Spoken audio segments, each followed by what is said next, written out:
Chapter 1. 3 Years of Marriage.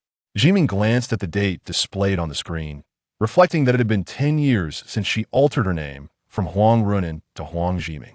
Since her marriage to Li Jixiang, 3 years had elapsed. It was unexpected that she had endured 3 years of marriage with someone as abnormal as Li Jixiang.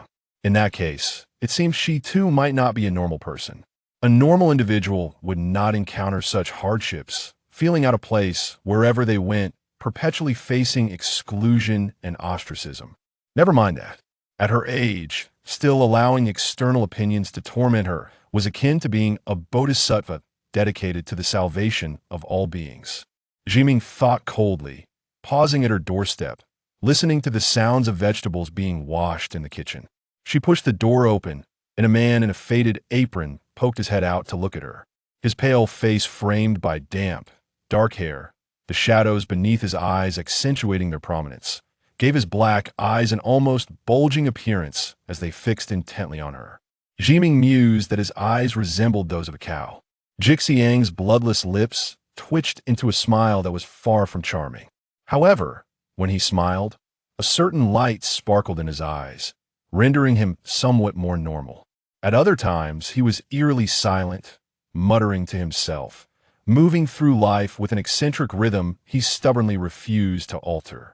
Zhiming wondered how someone with such a temperament managed to work on a factory assembly line for nearly a decade. Yet, it was clear that his physique had deteriorated as a result. After their marriage, he had not sought employment, instead remaining at home to tidy up the chaos and clutter she was reluctant to address. When her salary fell short, Li Jixiang would venture out to find odd jobs to contribute a little towards the utility bills and groceries. Zhiming reflected that this revealed a profound truth. Perhaps not working could cure a multitude of ailments. Although Jixiang remained lanky post-marriage, he was no longer the frail figure he had been before.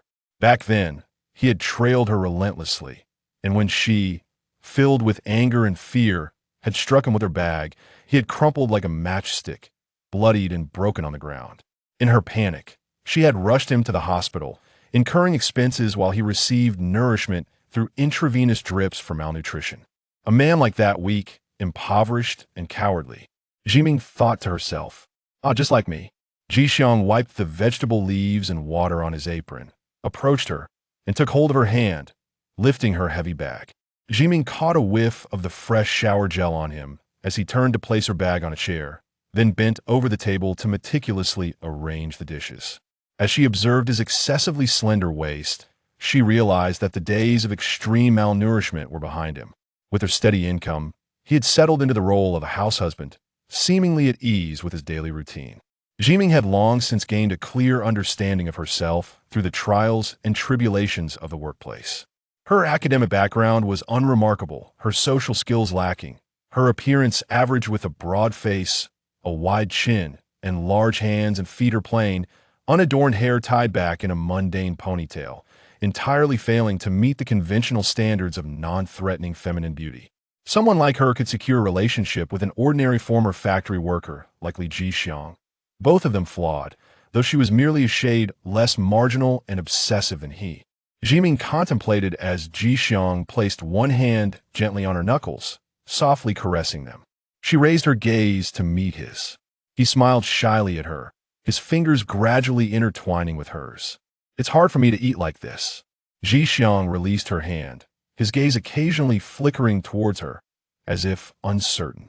Zhiming observed that marrying such a delicate soul stemmed from her own struggles with depression, chronic insomnia, and the mental torment she endured, all while desperately holding on her frayed nerves for the sake of her mortgage.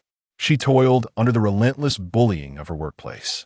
She needed someone who cared for her, for aside from this neurotic man who trailed her, no one else would ever look out for her. She did not harbor affection for this eccentric, undereducated man. She simply exploited Jixiang's infatuation. It was astonishing that someone could be captivated by a woman devoid of charm like herself. Her family criticized her for her inability to navigate social situations, for the chaos she created, urging her to reflect and seek therapy. Zhiming felt anger and despair. It was she who was bullied and ostracized. Yet why was she always the one expected to reflect and apologize? Those logical arguments claimed it was her faults that invited such treatment. Her parents labeled her as sick, advising her to seek help, declaring her abnormal, asserting her to be at fault. It was her abnormality that was her responsibility, her error. Everyone spoke for the strong, condemning her from their perspective, chastising her for being easy prey, for not being sufficiently resilient or affluent, for lacking intelligence and social grace, for not being astute and worldly, for failing to bond with the powerful and partake in their feast, thereby fortifying themselves to climb higher. No one stood by her side. Zhiming still returned home, exhausted from work, her face etched with numbness and indifference, spotting the man shadowing her in the shadows. She halted, offering a faint wave and speaking. "Shall we go eat?" For over a year, she had lost her appetite. Every morsel felt like a punishment, and seeing the dirty man before her rummaging for change, unable to muster 50 yuan for a meal, was disheartening. Zhiming paid, ordering a case of liquor. Work had worn her down, leading to sleepless nights. She lay awake watching the sun rise, only to find it time to return to the grind. Faced with calculating superiors and opportunistic colleagues, swallowing the bitterness and blame directed at her. Returning home, she was haunted by memories of work, plagued by insomnia, feeling increasingly fatigued, irritable, and criticized, loathed by others. She hoped to get drunk tonight, to achieve at least a semblance of normalcy in sleep. Perhaps 3 hours would suffice. Exhausted from enduring the day's labor, she felt on the verge of breaking down, unable to withstand any longer. Treating the expenditure on a meal as an investment in companionship, she silently poured herself copious amounts of alcohol, gorging on spicy, greasy barbecued dishes. She hardly noticed how much Jixiang ate or his reactions, lacking the energy to care. By midnight, she stumbled home, perhaps having cried, perhaps having vomited a few times, with Jixiang trailing her back. Upon opening the door, he was met with a house overflowing with refuse, bowls of instant noodles stacked with greasy remnants teetering precariously amid a mountain of cheap snacks, the scent of old and new garbage mingling, overflowing from the bin, with beverage bottles littering the floor, and a tangle of cords from old electronics and books cluttering the low table, while cockroaches scuttled beneath the bed. This home, choked with filth and reeking of decay, mirrored the turmoil within her heart. Yet within the house, the windows were bright and clean, the evening breeze wafting through the curtains, purifying the orderly space, accompanied by the raucous music of a square dance. Jixiang watered the resilient pothose plants, listening to the sound of Zhiming bathing in the bathroom, a smile of anticipation curling his lips. His finger pressed gently against the sunlit green leaves, cool yet soft, much like Zhiming's body. Earlier at the dining table, Zhiming had calculated their monthly expenses for living and mortgage, determining to save 300 yuan from their daily budget to set aside more funds, inquiring if he could adhere to this plan alongside her. Every time they delved into financial matters, Zhiming adopted a stoic expression, her face devoid of emotion, her downturned mouth appearing harsh and severe. Jixiang thought this was her work persona. Indeed, it was not particularly endearing, tinged with a stubborn aggression of which she was oblivious. He felt a surge of excitement, wishing to take her finger that tapped the numbers and kiss it, to lean in and kiss her while she concentrated, her brow furrowed, lost in thought. Zhiming articulated their saving strategy in a voice both meticulous and cold, while Jixiang's gaze lingered on her moist lips, glistening from their recent meal, his imagination running wild.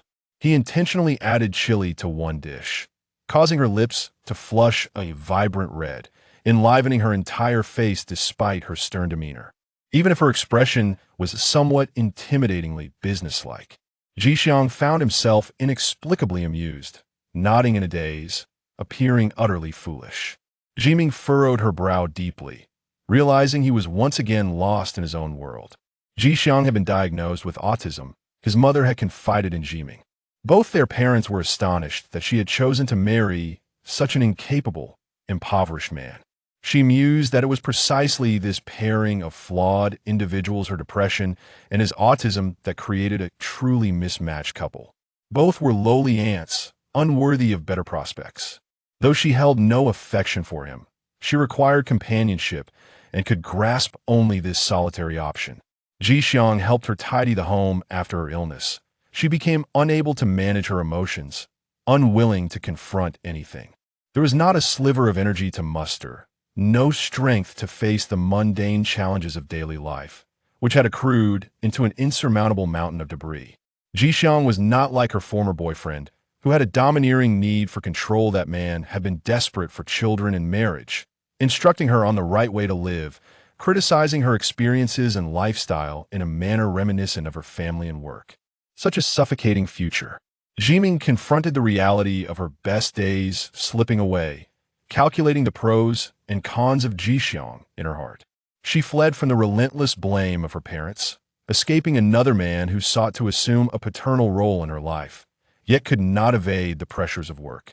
Finding a husband who was inept yet tranquil seemed to be the most comfortable choice, did it not? She could no longer endure the incessant accumulation of clutter in her home, a dwelling where such chaos was intolerable. The space would soon become devoid of any gaps, utterly devoid of room, leading her to the brink of madness, completely consumed by depression. Hot water cascaded down in the bathroom as Zhiming contemplated the tasks awaiting him the following day. Clutching his water-saving underwear, freshly washed, he stepped outside to hang it up, only to spot Jixiang in the living room, tending to 2 pots of flowers purchased for a mere 10 yuan at a street vendor. As Zhiming dried his hair with a towel, Jixiang glanced back at him, her nose slightly flushed. The vibrant lights of the night market cast a kaleidoscope of colors upon Jixiang's pallid, cool blue visage, transforming her into a delicate, sensitive character reminiscent of the fragile heroines in youthful campus dramas. Zhiming mused to himself that this gaunt, sallow man had begun to acquire a certain charm since their marriage. Was it the stability of a steady income, freeing him from the laborious grind of factory shifts? Jixiang's mother, Li Hua, who had remarried in another city, was a striking woman, and the boy bore a resemblance to her, not falling short in attractiveness. As for Zhiming, he was robustly built, with coarse brows, double-lidded eyes, a prominent nose, a flat face, a wide chin, and rounded shoulders, resembling a typical Asian working-class woman. Last year, the couple had used a holiday shopping cart issued by their workplace to purchase New Year gifts for their parents. Jixiang, clad in a thin, nearly sheer white shirt, cradled yogurt and milk boxes meant for children, leading others to mistakenly believe she was Zhiming's younger brother attending university. What a farce! Both were merely aging wage slaves, battered by the harsh realities of society. Jixiang had always suffered from a weak stomach, and after the relentless demands of factory work took a toll on her health, she occasionally experienced sudden bouts of diarrhea. Even after washing, her clothes would retain a lingering, unpleasant odor. After distancing herself from factory labor and taking the time to recuperate, she gradually returned to normalcy, finally shedding the frailness that had once characterized her. Now, should Zhiming be startled and resist Jixiang's following him, he might not be able to overpower her. Indeed, men had become more refined and appealing. She harbored resentment and frustration within. Yes, with a background and education that fell short, as an unremarkable woman in this society, she felt a profound sense of failure and disadvantage. Among her colleagues, who clawed their way up the social ladder, who but her would be the target of their bullying? Yet, with Jixiang's presence, her depression had lessened significantly. She no longer endured solitary struggles, tormented by unrelenting resentment and bitter memories that robbed her of sleep, leaving her to face the dawn with exhaustion, confronting all those she despised, those who denied her the fairness she craved, those who conspired against her because of her lack of connections. Each return home brought a fresh wave of anger and recollections, perpetuating a vicious cycle that weighed her down, growing increasingly fetid and burdensome, until she would inevitably collapse. Zhiming understood that Jixiang, lacking formal education, was genuinely innocent. He, however, was psychologically disturbed, consumed by his own self-interest. As Zhiming drifted into a weary slumber, Jixiang kissed his neck, inhaling the scent of her shampoo that lingered on him. Yet, she could also detect something else, subtle and uniquely Zhiming's. 8 years prior, Zhiming had worked at a pastry shop outside the factory, sweating under the sweltering summer sun, frowning as he jotted notes for his graduate studies. Amid the sweet aromas of the shop, Jixiang had caught a whiff of a clean scent belonging to a diligent girl immersed in her studies. At that time, this well-read girl radiated positivity, like a sun illuminating her path, earnestly striving for a bright future. If, 5 years later, she had not succumbed to bitterness against society, how could someone like him have intruded into her life? He was grateful that the world had battered her, creating cracks that rendered them both equally unsuccessful at the bottom tier of society, equally abnormal, filled with resentment, scheming, and fear. Listening to Jimin's gradually deepening snores, Jixiang felt an unquenchable longing. Stealthily, she picked up his hand to unlock his phone, turning her body to shield the screen's glow as she perused his browsing history. From time to time, she would watch videos about RV travel and reviews of camper vans, having saved one particularly economical second-hand RV that could be purchased for around 70 to 80,000. After a while, she would delete this collection only to add it back weeks later. As she saw the second-hand RV collection reappear, a quiet smile crept across her face. It seemed her hopes and interests in life emerged and faded in a cyclical manner. She must be quite satisfied with me. As the year drew to a close, the RV collection had only been deleted twice. Her medication for depression had been reduced, taken less frequently, and with greater caution. Now, she was relying on him as her remedy. Jixiang planted a few gentle kisses on her, intertwining her fingers with his, drawing closer.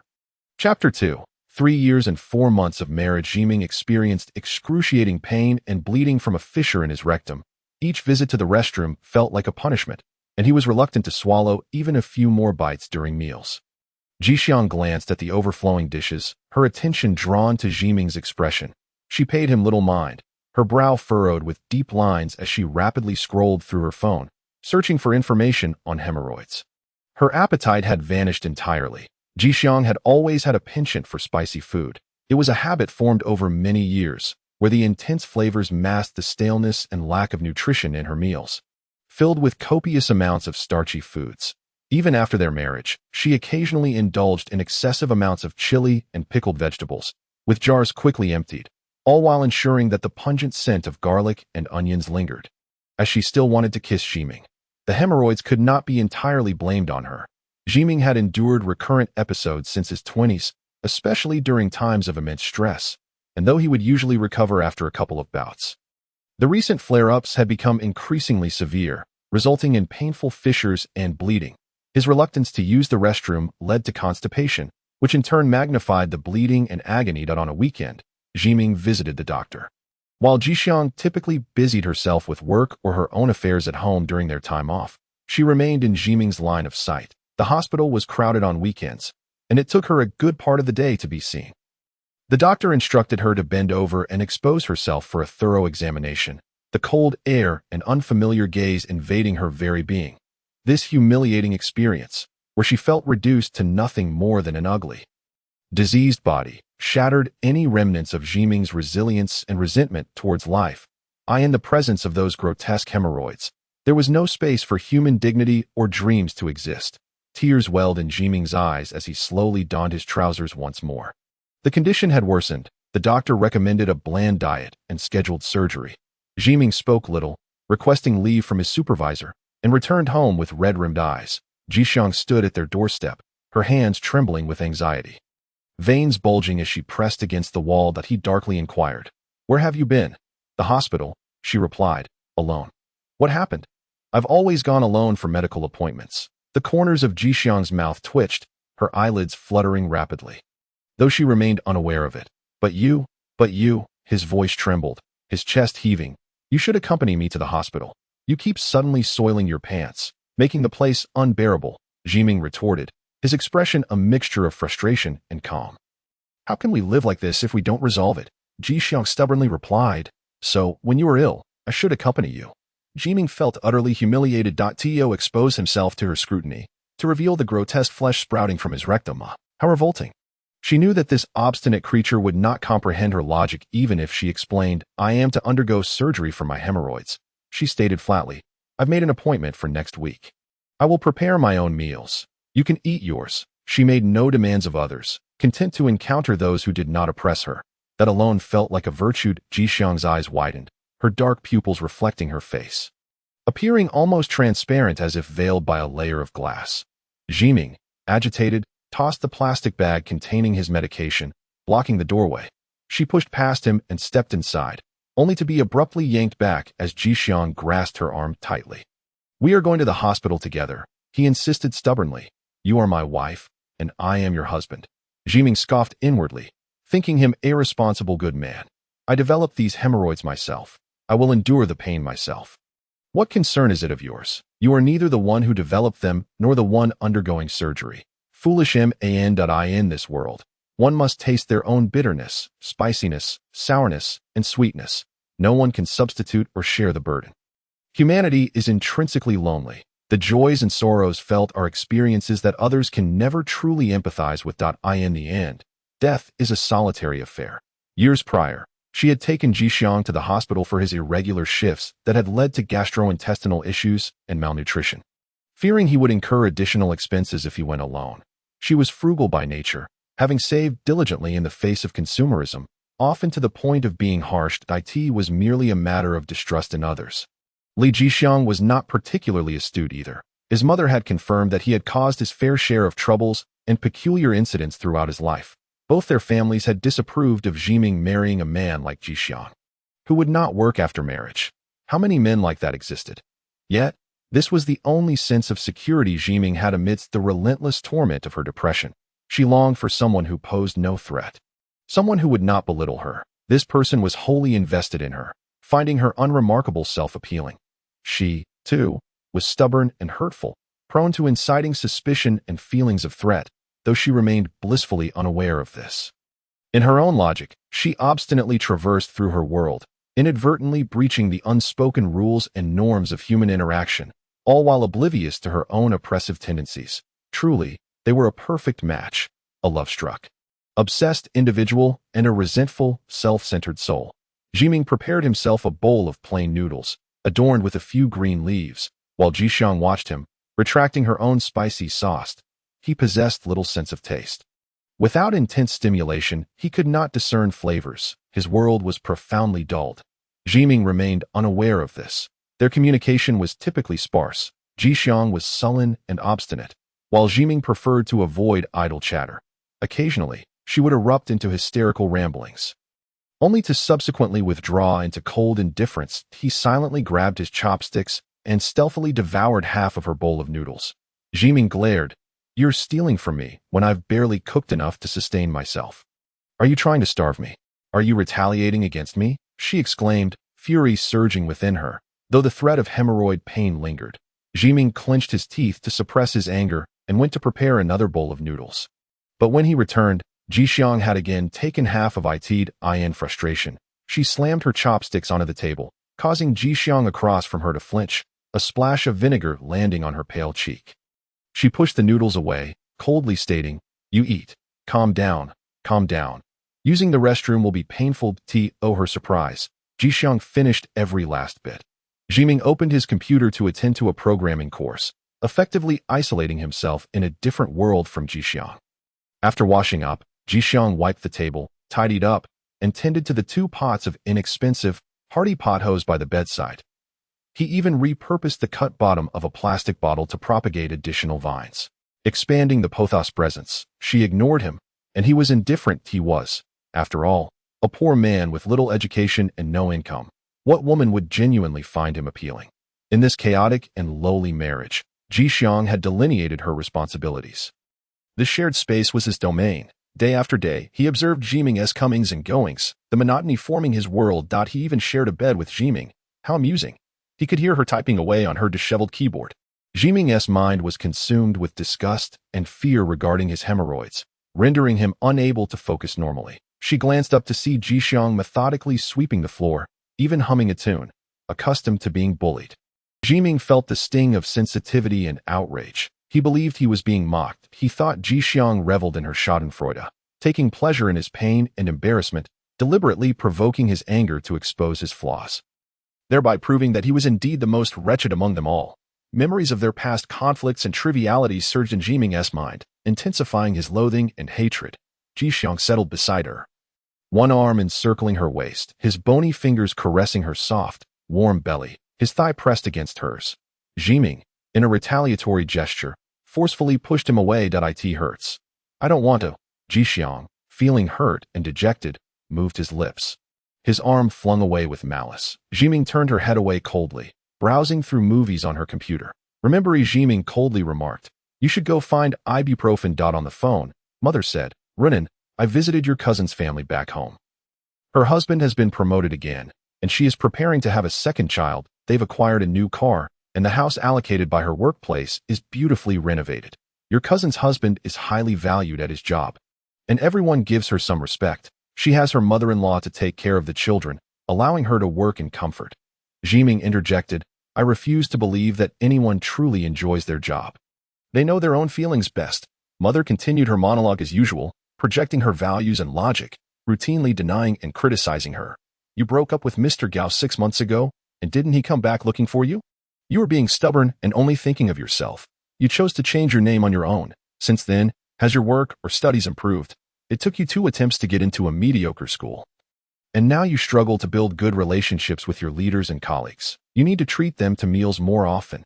Zhiming felt the pain from her hemorrhoids flare up again, and in her distress and frustration, she collapsed onto the toilet seat, ending the call abruptly. Mother, unfazed, remarked, "Your ex-boyfriend is just like your cousin's husband, someone who cares for you by teaching you how to navigate life. Xiao Gao is dependable, yet you refuse to heed sound advice, demanding only sweet words while shunning reality." Zhiming snapped, "Who among you has ever spoken kindly to me? You all praise my brother, urging him to be brave and confident, yet criticize me for raising a daughter, claiming I do this wrong and that wrong. Whatever I choose to do, you all dismiss it outright. We've praised you, but you only remember the negatives. Dad says you're unwell. Are you still seeing the doctor on schedule? Your thoughts are so extreme." Zhiming's lips turned pale as she saved money to buy a travel trailer. The communication between them had long been strained, which was why she had fled her hometown. Mother lamented, "I worry for you. Your cousin has her husband as support, living a lavish life, while you choose a man like Jixiang, who doesn't work or earn a living. You, like a man, are expected to support the family, laboring tirelessly for a lifetime." Zhiming coldly contemplated, "The money in this household is earned by me, and I hold it tightly in my grasp. Money is the very lifeblood of survival. What else matters? I am a money-oriented person, and I find comfort in holding on to it. Seeking financial support from others and living by their whims brings me no peace. I refuse to become like you. Any of you." She hung up the phone and turned off her device, grimacing as she applied a thick layer of hemorrhoid cream, pressing the polyp back in. Rising, she felt the stiffness in her back as she pulled up her heavily medicated pants. Leaning against the wall to exit, Jixiang stood at the doorway, staring at her, oblivious to how much he had overheard. That he reached out to hold her, lowering his head. "Let me see your backside." Zhiming, infuriated by her ailing flesh, ordered him to leave. "That I can handle it myself." Jixiang insisted. "Wife, let me help. I need to sleep." Jixiang fell silent, stepping aside. She was perpetually tense, always on guard, trusting no one. When they wed, they merely paid 50 yuan to obtain their marriage certificate. Zhiming's parents remarked that she was foolish to gamble her future on a mere whim.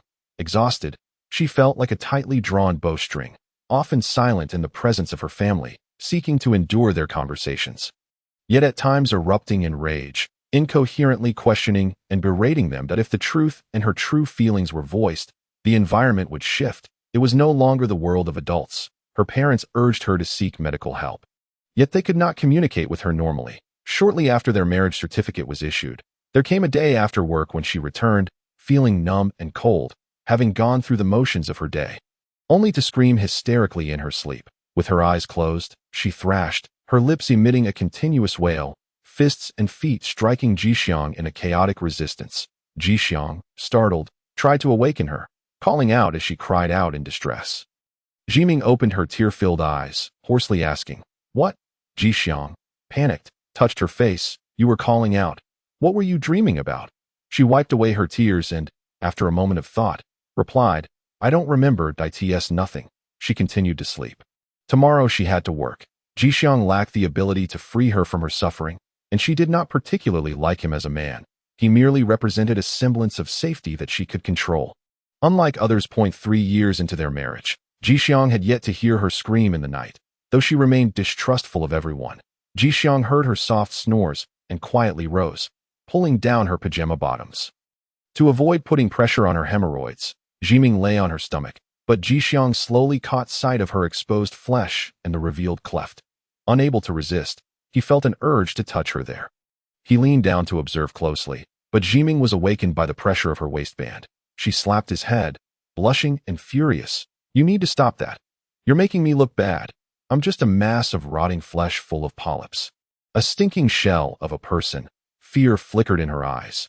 She recognized the familiar obstinacy on Jixiang's face, that stubbornness that disregarded everything, only adhering to his own notions, his expression a mix of extreme seriousness and threat. His health had normalized, no longer malnourished, his body restored to health. He was no longer a fragile follower. Jixiang pulled down her pants, and Zhiming struggled. "I've already applied the cream. Don't touch me. I must see what it is." He insisted. "I need to see what you've been hiding from me. You must do everything under my watch. Even if you ignore me, you must remain in my sight." Zhiming rolled onto her back, gritting her teeth in a cold sweat, pressing against the protruding polyp. "Li Jixiang, you are a wretched nuisance." Jixiang suddenly pinned her down, pulling at her legs. Zhiming pleaded, "Stop looking. We'll go to the hospital together next week for your hemorrhoid surgery. And you will arrange the transport to take me home." His hand paused, his gaze fixed on her, his wide black eyes burning like twin flames. She hastily conceded, "If you're unwell, we'll go to the hospital together." "If I'm unwell, we will go together as well." Jixiang's eyes sparkled. "Wife, let us go to the hospital together." He moved closer to Zhiming, resting his head against her cheek. "Wife, give me a kiss." He finally lay down, his hands caressing her hair. Zhiming felt a sense of relief and resumed her position to sleep. Just as she was about to drift off, Jixiang began to tug at her pajama bottoms again. "You, don't move." She wanted to cry out in despair. "The doctor will take pictures. Let us just go to the hospital. What's there to see in the dirty areas?" He remained silent. Zhiming, in a frenzy of urgency, countered, "If you must see mine, then I must see yours." He nodded. Zhiming stammered, "I don't want to see dirty places. I don't even want to see my own. I'm exhausted. Let me sleep." Jixiang, feeling wronged, replied, "You can sleep while I look." Zhiming covered her backside and punched him. Laughter erupted from the shadows, as if finding her current state amusing. She thought bitterly, "Truly, he revels in my misfortune, leaving me to face the hospital alone." Chapter 3. 3 years and 5 months of marriage. Zhiming lay on the hospital bed, being wheeled into the operating room. She knew that she had always been unlucky. As the operating room door opened, a group of male and female interns entered, surrounding her, pointing and whispering about her backside and hemorrhoids. She felt like a pig on a chopping board, labeled with a factory serial number. Numbly, she was pushed out of the operating room, only to find Jixiang approaching, reaching to lift the disinfectant cloth from her backside. Zhiming seethed inwardly, biting her teeth in frustration. Family members helped her don her pants. The doctor advised, "Once the anesthesia wears off, it will hurt. Stick to a light diet." Jixiang helped her sit up, and Zhiming felt a tear of humiliation and resentment trickle down her cheek. The doctor, a middle-aged woman, patted Jixiang on the back. Smiling, "You're quite handsome. Is he your brother?" Zhiming coldly retorted, "He's my son." Jixiang corrected her seriously, "She is my wife." The taxi driver waited outside. Zhiming leaned against the back seat, with Jixiang half embracing her. She winced from his bony frame, struggling to sit upright, but stubborn Jixiang pulled her back, locking her in his embrace. As the anesthesia wore off, Zhiming tossed and turned all night, clutching the pillow and sheets, weeping uncontrollably.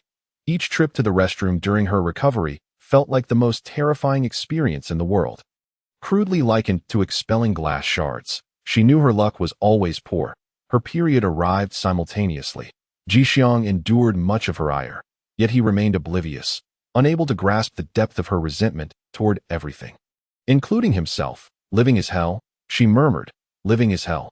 Jixiang saw her flipping through ancient calligraphy books, playing a long chant of the great compassion mantra in the room.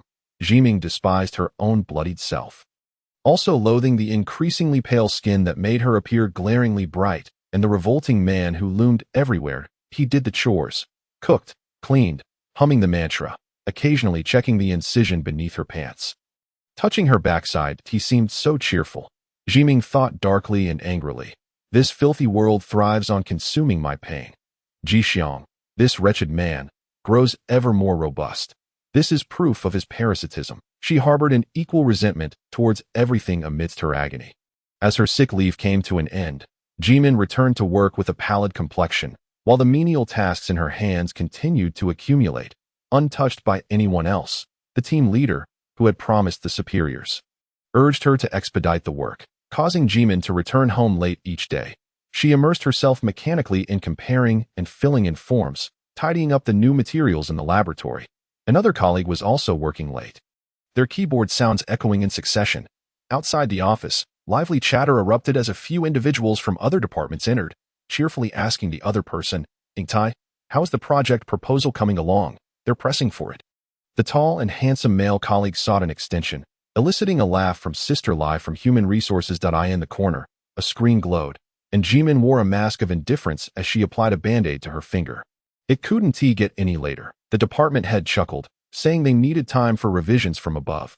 After a friendly exchange, one of them turned to Jimin, requesting, "I'm swamped with my project right now.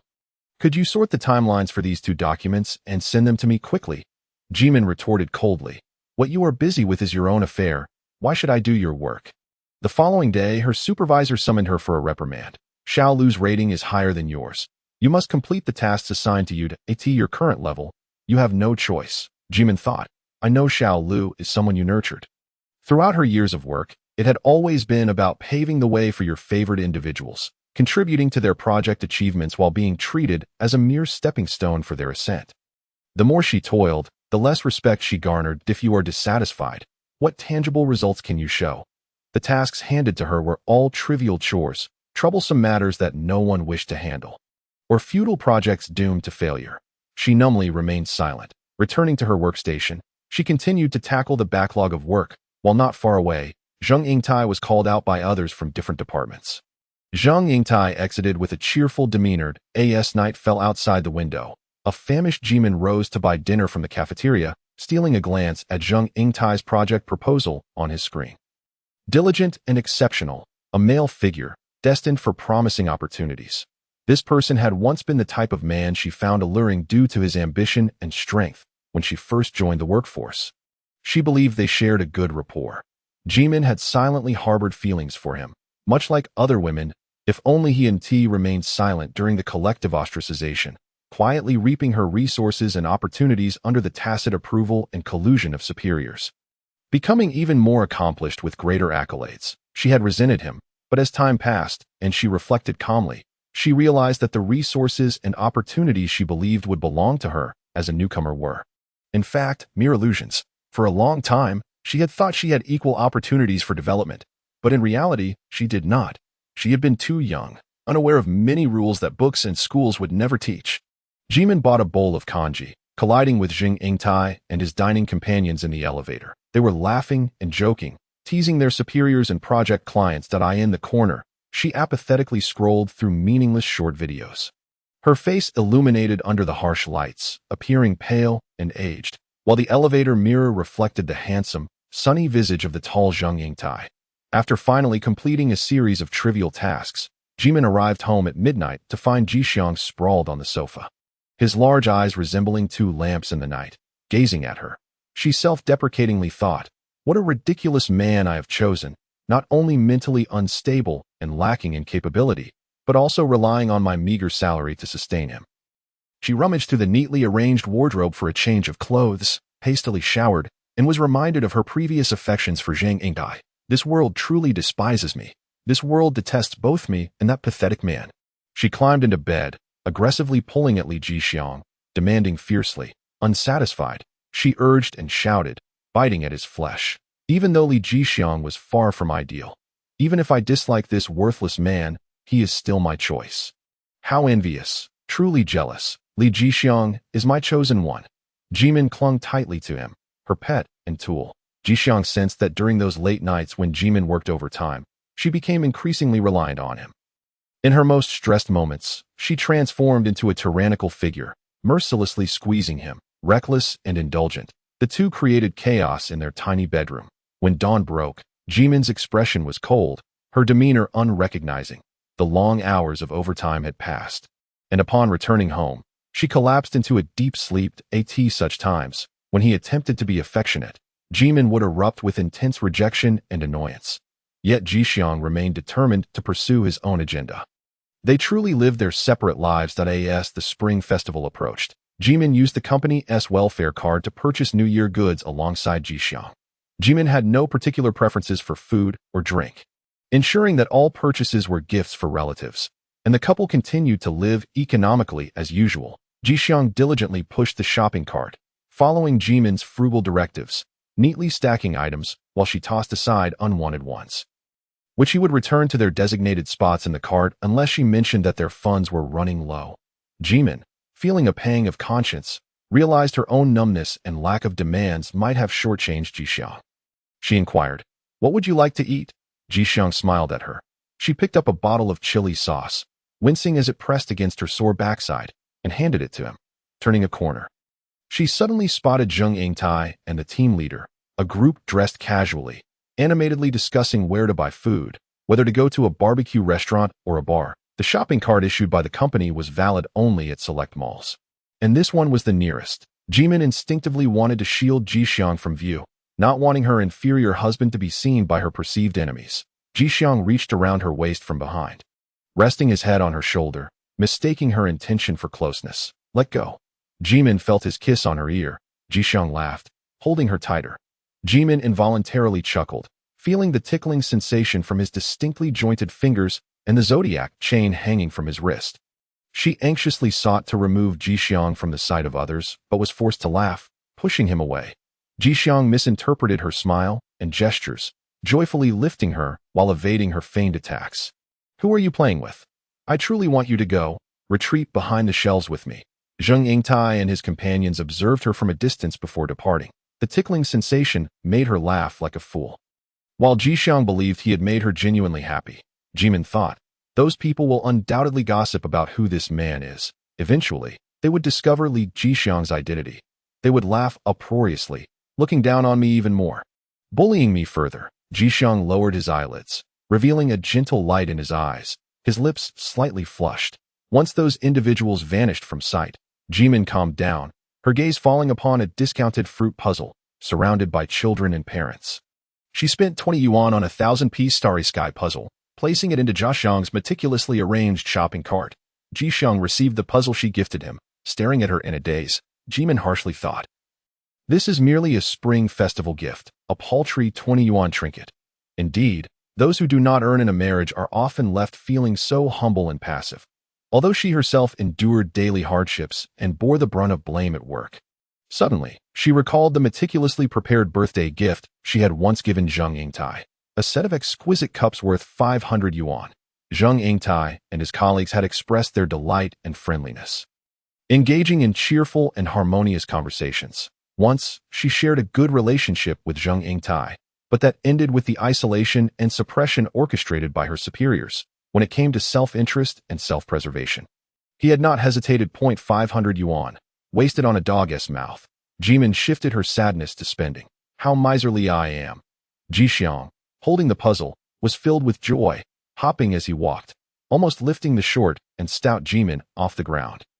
Jimin gazed at him with pity. "A 20 yuan puzzle. You were so humble, just like I used to be." They hastily consumed some ready-to-eat meals at the supermarket, with Jixiang continually glancing at the puzzle box, only to receive a light slap on the hand from Jimin. At home, he dismantled the puzzle, clearing the table meticulously, arranging the pieces one by one. Jimin's favorite author had released a new book, and she lay on the sofa, absorbed in the tales of generational changes and love-hate entanglements. After flipping through hundreds of pages, she rubbed her eyes, preparing to rest, while Jixiang's dark hair swayed at the collar of his sweater. Still engrossed in assembling the puzzle under the light, Jimin curiously glanced over, noticing he was merely sorting the pieces by shape, stacking them neatly. She was taken aback. "That's not how you play puzzles. Do you even understand what a puzzle is?" She picked up the neatly arranged pieces Jixiang had stacked, and he suddenly grasped her hand with great force, stopping Jimin from disturbing his work. Jixiang lifted his face, glaring at Jimin with a fierce and stubborn expression that he froze for a few seconds before slowly releasing his grip. Jimin felt warmth radiate from her arm where he had held her. How immense must his resistance and temper have been? She wisely altered her tone. This way can work too. There are more enjoyable methods. Zhiming harbored a quiet grievance, finding the jigsaw puzzle utterly unamusing and merely a waste of time. She painstakingly rearranged the scattered pieces, though her efforts fell short of the neat assembly that Jixiang had initially accomplished. The corners of his mouth, previously pressed tight, relaxed as he extended his hand to restore order. Zhiming grasped a few pieces from the top, fortuitously managing to form a coherent image. She took down several mismatched pieces, pointing to the prototype design printed on the box, exclaiming, "This is the moon as seen through Van Gogh's eyes." Jixiang widened his eyes, observing the small crescent moon she had pieced together, comparing it to the original image on the packaging. Zhiming seemed to impart a revelation. The artwork within this box can only be completed with various pieces. She continued to direct. "That dark piece is part of the pine tree." Jixiang suddenly interjected. "No, it's not black," he insisted, with a hint of stubbornness, that the moon Zhiming had assembled was too light, while the one on the box appeared darker. Zhiming lowered her gaze to scrutinize the pieces and the image. Unable to discern the difference Jixiang claimed to see, he persisted. "The moon you've assembled is not the same as the one on the box." She was taken aback. How could Jixiang possess such keen eyesight? His dark eyes sparkled as he leaned closer, inquiring, "What else can my wife assemble besides the moon?" He relinquished the stacks of similarly shaped pieces he had previously guarded. "I want that pine tree," Zhiming replied, unwittingly drawn into his pursuit. "Then let us find the darkest piece," she suggested. Jixiang corrected her. "It's not black. My pants are black, and they are not the same." Zhiming nonchalantly responded with an mm. She crafted a pitch-black pine tree while Jixiang meticulously arranged the pieces within the puzzle frame. Next, she fashioned stars and tossed them to Jixiang, who diligently placed them in their designated spots according to the reference image. Then came the town, mountains, and thickets, along with other patterns. Jixiang, deeply engrossed, awaited her completion, his head resting on the table, his eyes tracking her every movement, his nose nearly touching her fingers. Zhiming furrowed her brow, questioning whether she was the one assembling the puzzle or if it was he who was engaged in the task. It felt like a fruitless endeavor, a waste of time spent on such a meaningless pursuit. Jixiang earnestly accepted the newly completed pieces from her, methodically and patiently searching for their places within the frame. Zhiming's gaze fell upon the whirl of his dark hair, which spilled out like a soft, dark bird's nest. Bewildered, she reached up to tousle his thick, black locks. The man blushed, his face turning crimson, his large, dark eyes meeting hers. She froze momentarily. "You, shy about what?" She thought, "I can't believe I'm being charmed by a man I don't even like." Jixiang lowered his head, his ears burning with embarrassment. His thin feet tapping nervously beneath the table, before lightly stepping on her slipper. Zhiming's patience had reached its limit as she declared, "It's late. We'll finish this next time." Yet he still wished to continue. Rising to grasp Zhiming's hand, his 5 fingers intertwining with hers, forming an unyielding bond. Zhiming, irate, retorted, "I have work tomorrow." Jixiang wore a pleading expression. "Let us do this just a little longer." She questioned, "Am I the only one doing this?" "Do you find this enjoyable?" He reiterated, "We're doing this together, my dear. It's our endeavor." Zhiming rolled her eyes internally, thinking, "You watching me struggle with this puzzle is hardly a shared experience." "Nonsense," she countered. "Then you can do it alone now. Do you understand?" Jixiang fell silent, his obstinate dark eyes fixed on her. Zhiming lamented her advancing age. "Dear husband, if we go past this hour, I won't be able to sleep tonight." Jixiang merely replied with an Just before bed, she suddenly felt the urge to read a few pages of her novel's latest chapter, reclining against her pillow while retrieving her phone. The blanket rustled behind her as Jixiang's warm arm slipped around her waist. While she read, he nibbled at her neck. A few minutes later, Zhiming turned off the light and snuggled into bed with that insufferable man. Chapter 4. Daytime. After 3 years and 8 months of marriage, an employee from the office had been promoted and dispatched overseas, leading to the hiring of new interns at the start of the year. Zhiming was at her desk, laboring diligently, when she noticed the promoted employee, who had previously worked in her team, engaging in conversation with the team leader and the newcomers. What bad luck! The embers of her past infatuation mingled with her current irritation. She averted her gaze, instead focusing on the dysfunctional management website on her screen, where she was tasked with drafting error reports and other mundane documents. After the previous employee's departure, the new recruits had heard tales of a remarkable elite, an apprentice of a major industry leader, whose family was well-connected and who even owned an independent company and held multiple titles. Being invited to take charge of the new project, Zhiming filled out forms to remedy the errors from the old project, enduring the tedious inquiries from the HR and finance departments, her legs weary from running around. It wasn't her fault, yet she felt powerless in this world. The weak are often bullied and held accountable without consequence. To accuse or confront the powerful could lead to real threats and pain. Countless narratives echo the same predatory sentiment.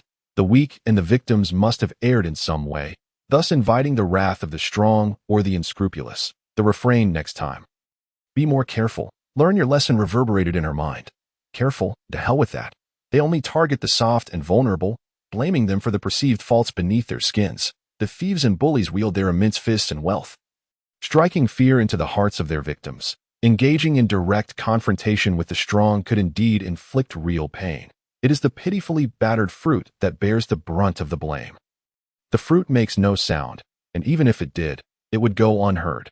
Humanity instinctively gravitates towards self-interest, often at the expense of others.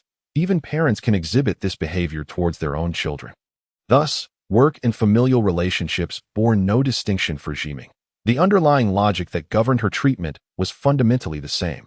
The more one does, the more mistakes one makes, yet the demands on subordinates only increase. The burden of accountability always falls on those at the bottom, the small employees executing the actual work, while opportunities for reflection and error-finding abound for those in lower tiers. The more Zhiming contemplated, the more her indignation grew, recalling the poignant stories penned by the illustrious Lu Sun in her literature textbook. She pounded away at her keyboard, enduring the torment of resolving the error reports for the old project. Upon returning to her desk, she found a young woman in a skirt seated beside her, chatting amiably with the team leader, and together they approached her. Zhiming bristled like a porcupine, sensing impending trouble. A sinister trap laid by the insidious team leader was surely afoot. She donned a cold, disdainful expression, regarding the elegantly smiling superior and the striking newcomer with an air of contempt. The superior said, "Yin, this is Sister Huang. You'll be assisting her on the next project. She's well-versed in the business." Zhiming's pupils dilated in shock. "What do you mean, assisting the newcomer? My responsibilities have changed." The team leader nodded, grinning. "There have been adjustments to the project assignments established at the end of last year. You and Huan will both be assistants." With the personnel now confirmed, Zhiming realized at the last moment that the project she had been following had undergone a personnel reshuffle, and her tasks had been rearranged. The prickles of her irritation exploded.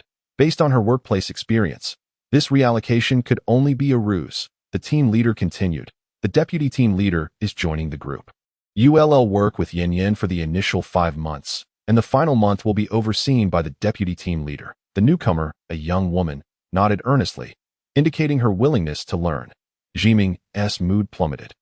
Her face darkened like a soot-stained pan. The groundwork laid during the first few months would culminate in the last month, where the deputy team leader would swoop in to reap the rewards. She felt an urge to protest, but the team leader's seemingly reasonable words silenced her. "I'm quite busy myself. The new project starts tomorrow. Make sure to communicate well that if you have any questions or different ideas, consult the deputy team leader." Zhiming mentally cursed. What's the point of asking him anything? That hollow phrase is as good as useless. The deputy team leader was merely a charlatan adept at feigning diligence before the higher-ups. Any inquiries posed to him would be met with vague, muddled responses, leaving Zhiming to stumble through her tasks, making mistakes and ruffling feathers, just to figure out how to get the job done. She glared at the team leader, whose demeanor was all business and benevolence. Such sweet words, yet your platitudes are mere empty rhetoric. What use was that slippery deputy team leader? It appeared she would have to start from scratch, exerting effort to teach the newcomer, while if anything went awry, she would bear the brunt of the blame. Should the newcomer succeed, the credit would be theirs alone, with no training fee ever granted to her. The team leader cleanly washed their hands of responsibility, revealing the changes to Zhiming at the last possible moment, just as the project was set to commence. The project had already been reported and approved by their superiors, leaving no room for alteration. If she were to request a transfer on the eve of the launch, she would only face stern rebuke from above, as the higher-ups made their frustrations clear. At your level, you simply need to complete the tasks assigned to you. I find myself akin to a candle, burning away my own essence in vain. Zhiming, filled with disdain, wears a grim expression. The beautiful young lady tidies up the boxes and forgotten materials strewn around Zhiming's workspace, clearing a space for herself as she idly waits for her computer to be set up. After asking her a few simple questions, she engages in her own conversation. Zhiming, taken aback, shifts his cold gaze from the screen to Qiao Yanyan. Young lady, you are still in your probationary period. Why are you so unabashedly chatty with a stranger? I once naively believed in the cunning of the seasoned team leader, suffering countless losses and setbacks. She eagerly recounts her previous job, lamenting the foolishness and tedium of her former boss, causing Zhiming to twitch as he presses down on the keyboard, the back-end page flashing error messages, sensing Zhiming's reaction to her story. The young lady seems to thrive on the attention, growing ever more animated in her chatter. Zhiming, curious about her innocence and unfiltered emotional expression, inquires, the people you've encountered before must have treated you very well. Haven't they? Qiao immediately launches into an enthusiastic monologue about her parents, her doting grandparents, her best friends, her boyfriend and romantic history, her wonderful teachers, and her siblings. Zhiming attempts several times to steer the conversation back to work. Not out of a fervent devotion to his job, but because this newcomer is still under evaluation and should at least pretend to be diligent during work hours. However, the youthful Yanyan finds it tedious and drags Zhiming into her vibrant world of leisure and enjoyment. Zhiming feels a sense of pessimism and sorrow, perceiving this charming newcomer as utterly unreliable, realizing he would have to shoulder the burdens of two, acting as both a father and mother to prop up a crumbling structure.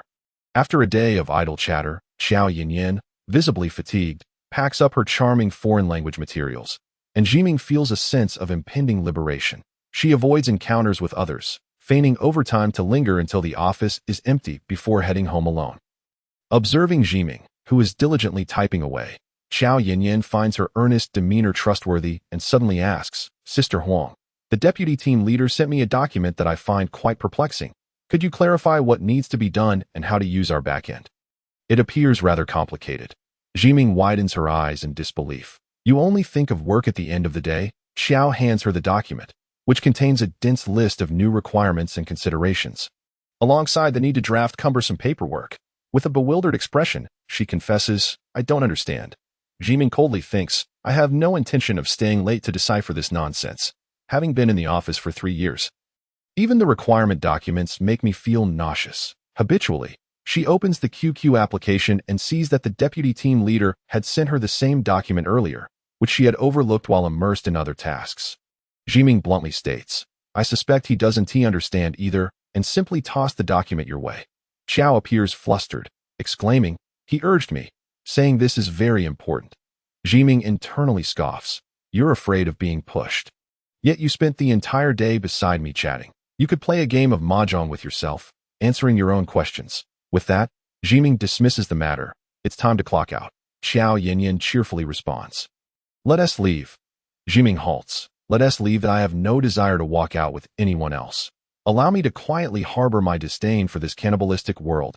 Zhiming feels uncomfortably forced into socialization.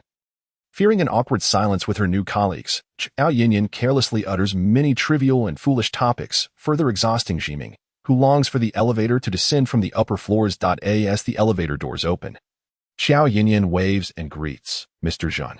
Inside, Zheng Yingtai and a new elite are present. Zhiming's discomfort intensifies. Qiao pulls her into the social circle of the elite newcomers, preventing Zhiming from isolating herself in the corner. Absorbed in her phone, maintaining a clear boundary from others, the elite's prestigious school background and independent career represent Zhiming's past aspirations, embodying the person she once yearned to become.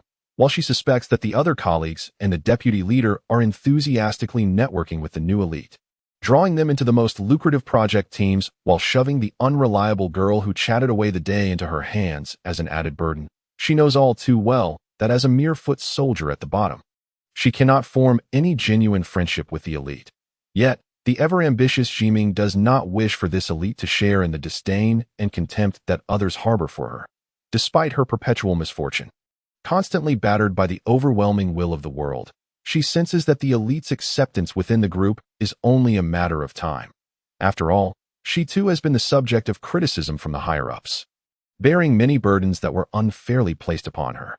The elite presents a congenial facade, But Zhiming remains skeptical of human appearances. Who knows what cunning and ruthless heart lies beneath the skin? Ready to use others as stepping stones? Zhiming forces a stiff smile, her face contorted in anguish. Internally, she muses that the elite is shorter and older than Zhang Yingtai, lacking his handsome features. After all, their achievements and backgrounds speak volumes. Unless they inherit a family business, youth alone does not guarantee success. However, the elite also possesses a familial legacy and connections that can be leveraged, with resources and determination propelling them to great heights. This elite's international experience seems as effortless as taking a bus, far beyond the level of employees sent abroad for assignments. Zhiming feels an acute sense of envy. She stands at a distance. On the periphery of the group, the farthest from Zhang Yingtai, the elite and Xiao Yanyan appear most familiar, having joined the company together. Xiao Yanyan engages in a steady stream of conversation with the elite, not addressing him as Mr. out of formality, but rather because the characters in his name are too foreign to her. Her parents lack the cultural refinement his due. The elite smiles, reciting archaic phrases rich in cultural connotation. As they discuss their new jobs, Zhiming recalls her previous interactions with Zhang Yingtai and wonders if they were similar to those of the elite and Xiao Yanyan. Thus, she feels a twinge of pity for Xiao Yanyan. Young lady, you are unaware that I am the unfortunate bottom dweller of this unit. Being assigned to me signifies the demise of your prospects here. You are merely cannon fodder for others to run alongside. A truth known to all but unspoken. You are nothing but a mere pawn. Alas, the naive and ignorant Miss Xiao at IT is akin to when she and Zhang Yingtai were assigned to two different project teams. Ostensibly a fair distribution, yet her team dealt with basic maintenance tasks while collaborating with a notoriously difficult client that even seasoned employees avoided, facing constant setbacks and obstacles, with no one willing to assist due to fear of complications. Whereas Zhang Yingtai's team directly liaised with leadership and external funding, garnering attention and resources, achieving remarkable results, and thereby entering a virtuous cycle of opportunities and promotions. Xiao Yanyan, like a naive newcomer, engages the elite in a discussion about their experiences. Sister Huang is quite nice. Zhiming internally scoffs. You think I'm serious because you cannot comprehend what I do. Flattery in the workplace often leads to backhanded compliments. You do well to keep your wits about you. Xiao Yanyan inquires of Mr. Zhan. Today, I spent the entire day downstairs with Sister Huang reviewing the back-end documents. It was exhausting. What did you do today? Zhiming internally grumbles. What nonsense. Young lady, you truly have the audacity to say that. You spoke endlessly about trivial matters and only mentioned the documents at the end of the day. The elite responds. Uncle Wang asked me to coordinate a project with Yingtai. I just finished a meeting that I'm outlining the framework, and Yingtai. Zhiming, drawing from her experience, surmises that Zhang Yingtai's project is bound to be both popular and profitable. Xiao Yanyan beams. That's impressive. Take me along next time. I'll be on the fast track to promotion and prosperity. Zhiming can tell from her expression that she likely did not grasp the elite's business discussion. The elite and Zhang Yingtai chuckle, and the atmosphere in the elevator remains relaxed. Zhiming sighs inwardly. Save your breath, young lady. Being assigned to my team means you'll merely be doing menial tasks. The office denizens look down on her and will treat her as a burden, placing her with me. If she falters or stirs up trouble, I'll be the one held accountable. They exit the elevator. Xiao Yanyan asks, shall we go out for dinner? Which restaurants around here are good? Zhang Yingtai shakes his head. I have plans with my girlfriend to watch a movie.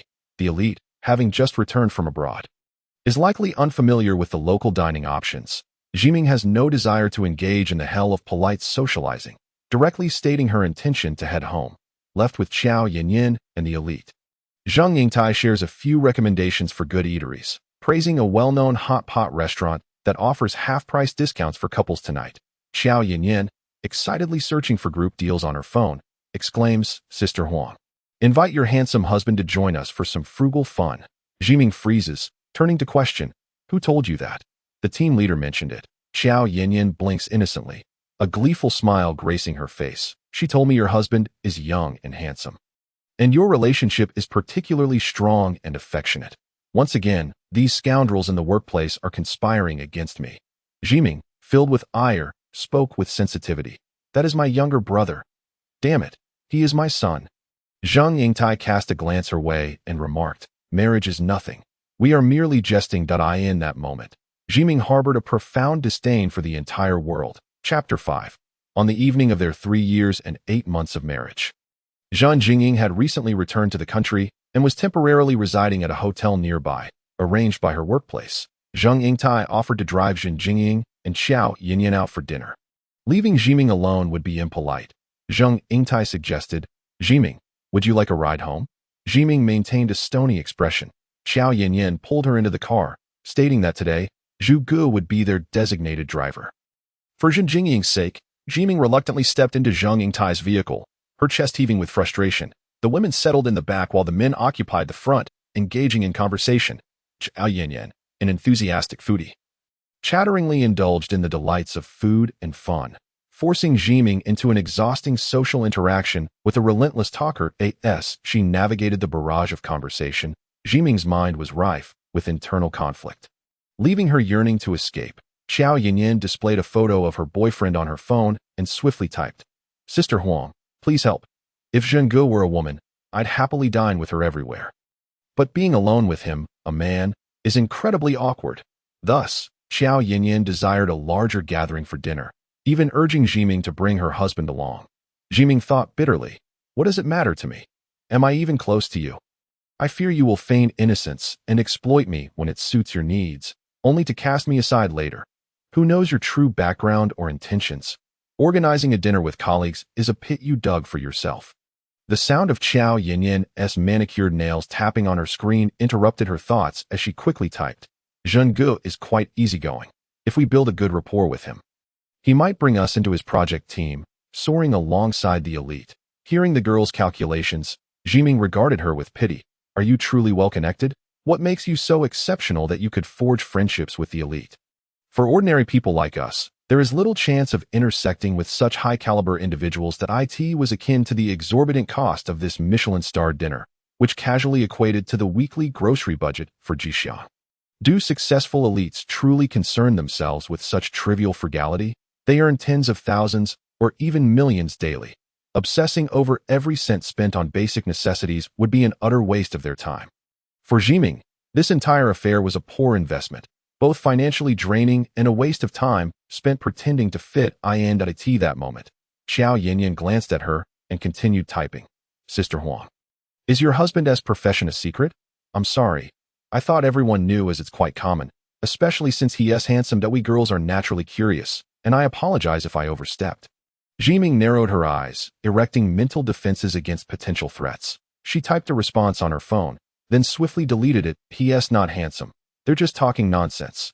After some contemplation, she added, "What else did they say?" Xiao Yinyan sent a few emojis. "They mentioned a lot. I tend to zone out during work discussions, but I get really excited when it comes to gossip about relationships." Zhiming internally rolled her eyes at the candidness. Is this girl merely a pretty airhead? As they arrived at the restaurant, Xiao Yinyan pulled Zhiming inside, where she and Zhang Jingying ordered dishes while the two women engaged in light banter. Zhang Jingying shared tales of significant projects and study abroad experiences, which genuinely broadened Zhiming's perspective. Zhiming, guarded around everyone, found it challenging to express herself freely. However, Xiao Yinyan's incessant chatter animated the atmosphere, and Zhang Jingying, being sociable and fond of fun, had previously known Xiao Yinyan. He jokingly remarked, "You can keep up with any conversation." Xiao Yinyan replied, "It's in the blood of Tianjin people." She recounted her experiences eating noodles at her grandparents' home in Xi'an, her words rich and vivid. Zhiming found herself involuntarily swallowing, eagerly pinching a few pieces from the fruit platter to satisfy her cravings. Observing the lively conversation, Zhiming contemplated a future trip to Xi'an, where the terracotta warriors and royal tombs held little appeal compared to the culinary delights she yearned to experience. Xiao Yinyan criticized her former boss and colleagues, and while Zhang Jingying did not join in the ridicule, he laughed and inquired about the aftermath. Zhiming recalled her previous boyfriend, whose domineering nature was starkly contrasted by Zhang Jingying's genuine refinement and capability. That it dawned on her that men like Zhang Jingying, possessing true elegance and strength, might not resort to belittling or dictating how women should lead their lives. Although there existed a polite distance, it also implied that others maintained their own safe and independent spaces, free from control and the accompanying feelings of frustration and inadequacy. The hot pot bubbled with ingredients. Zhiming reflected on her liberation from her former boyfriend, realizing she had been desperately seeking solace in all the wrong places. Inadvertently stumbling into a worse situation as her misfortunes mounted in the workplace, she had faced isolation and relentless criticism from family, only to find that even someone she believed to be a friend, Zhang Yingtai, had grown indifferent and evasive. Each day felt like a descent into a hellish cycle of despair, fueling a desperate hope to find a new man who could perhaps be better than Zhang Yingtai. Someone who might alleviate her loneliness and depression, maybe even a genuinely good person capable of leading her back to a normal life. Yet, she found herself entangled with a controlling boyfriend, which only intensified her emotional turmoil. Igniting the festering resentment within her, depression, exacerbated by the relentless challenges of life and relationships, continued to tighten its grip. Zhiming often wept through sleepless nights, haunted by her ex-boyfriend's words and actions, while during the day, she endured bullying at work. In the evenings, she would meet her ex-boyfriend, compliant and submissive, dressing in accordance with his demands. As he implanted his lineage-driven desires and anxieties into her, he would say, "You have depression. Don't take medication. It will harm your body and reproductive health." He echoed her parents' sentiments. "You're just overthinking. Depression stems from poor mental management." He criticized Zhiming's perceived lack of professional value, expressing his annoyance. "Your father is right. It's your immaturity. You can't always complain. We must focus on positivity, reflect on our mistakes. If everyone dislikes you, you must have many issues to address." It felt as though she was living a grave error, a colossal blunder. Despite the myriad of harms she had suffered, she was still expected to introspect, questioning whether she was irredeemably flawed or a villain of sorts. Zhiming pondered the critiques and doubts cast upon her by her ex-boyfriend and others. Ref Xingbao has aged significantly, and Zhiming, with an expressionless face, inquires, "Your niece has started working this year, hasn't she?" Zhang Jingying replies, "She is pursuing her master's degree." Zhiming coldly remarks, "Xingbao has been cut down. It has long since ceased to exist." Zhang Jingying chuckles, "What became of old Master Huang?" Zhiming remained silent, scooping up a piece of overcooked vegetable from the hot pot. Burying his head in his meal, a refreshing night breeze from outside wafts in, as Zhang Yingtai sits opposite Zhiming. Zhiming harbors resentment within. How unfortunate. This truly feels like a social hell now. Aside from Zhiming, the other three possess extroverted personalities, and dinner flows smoothly and joyfully. Xiao Yanyan, like a pet, unconsciously enlivens the atmosphere and sparks new lively topics. Zhiming endures until the meal concludes, only to feel disgusted by the two men and two women pretending to be a couple to avail themselves of discounts. Xiao Yanyan invites the taken Zhang Yingtai to join the charade, while Zhiming and the unfamiliar Zhang Jingying merely cooperate politely, offering her a slight sense of relief. The restaurant presents two exquisitely packaged gifts, containing a heart-shaped gourmet cake. Both Zhang Yingtai and Zhang Jingying are accustomed to fitness routines and plan to exercise that evening, smoothly passing the gifts to the ladies, due to his lactose intolerance.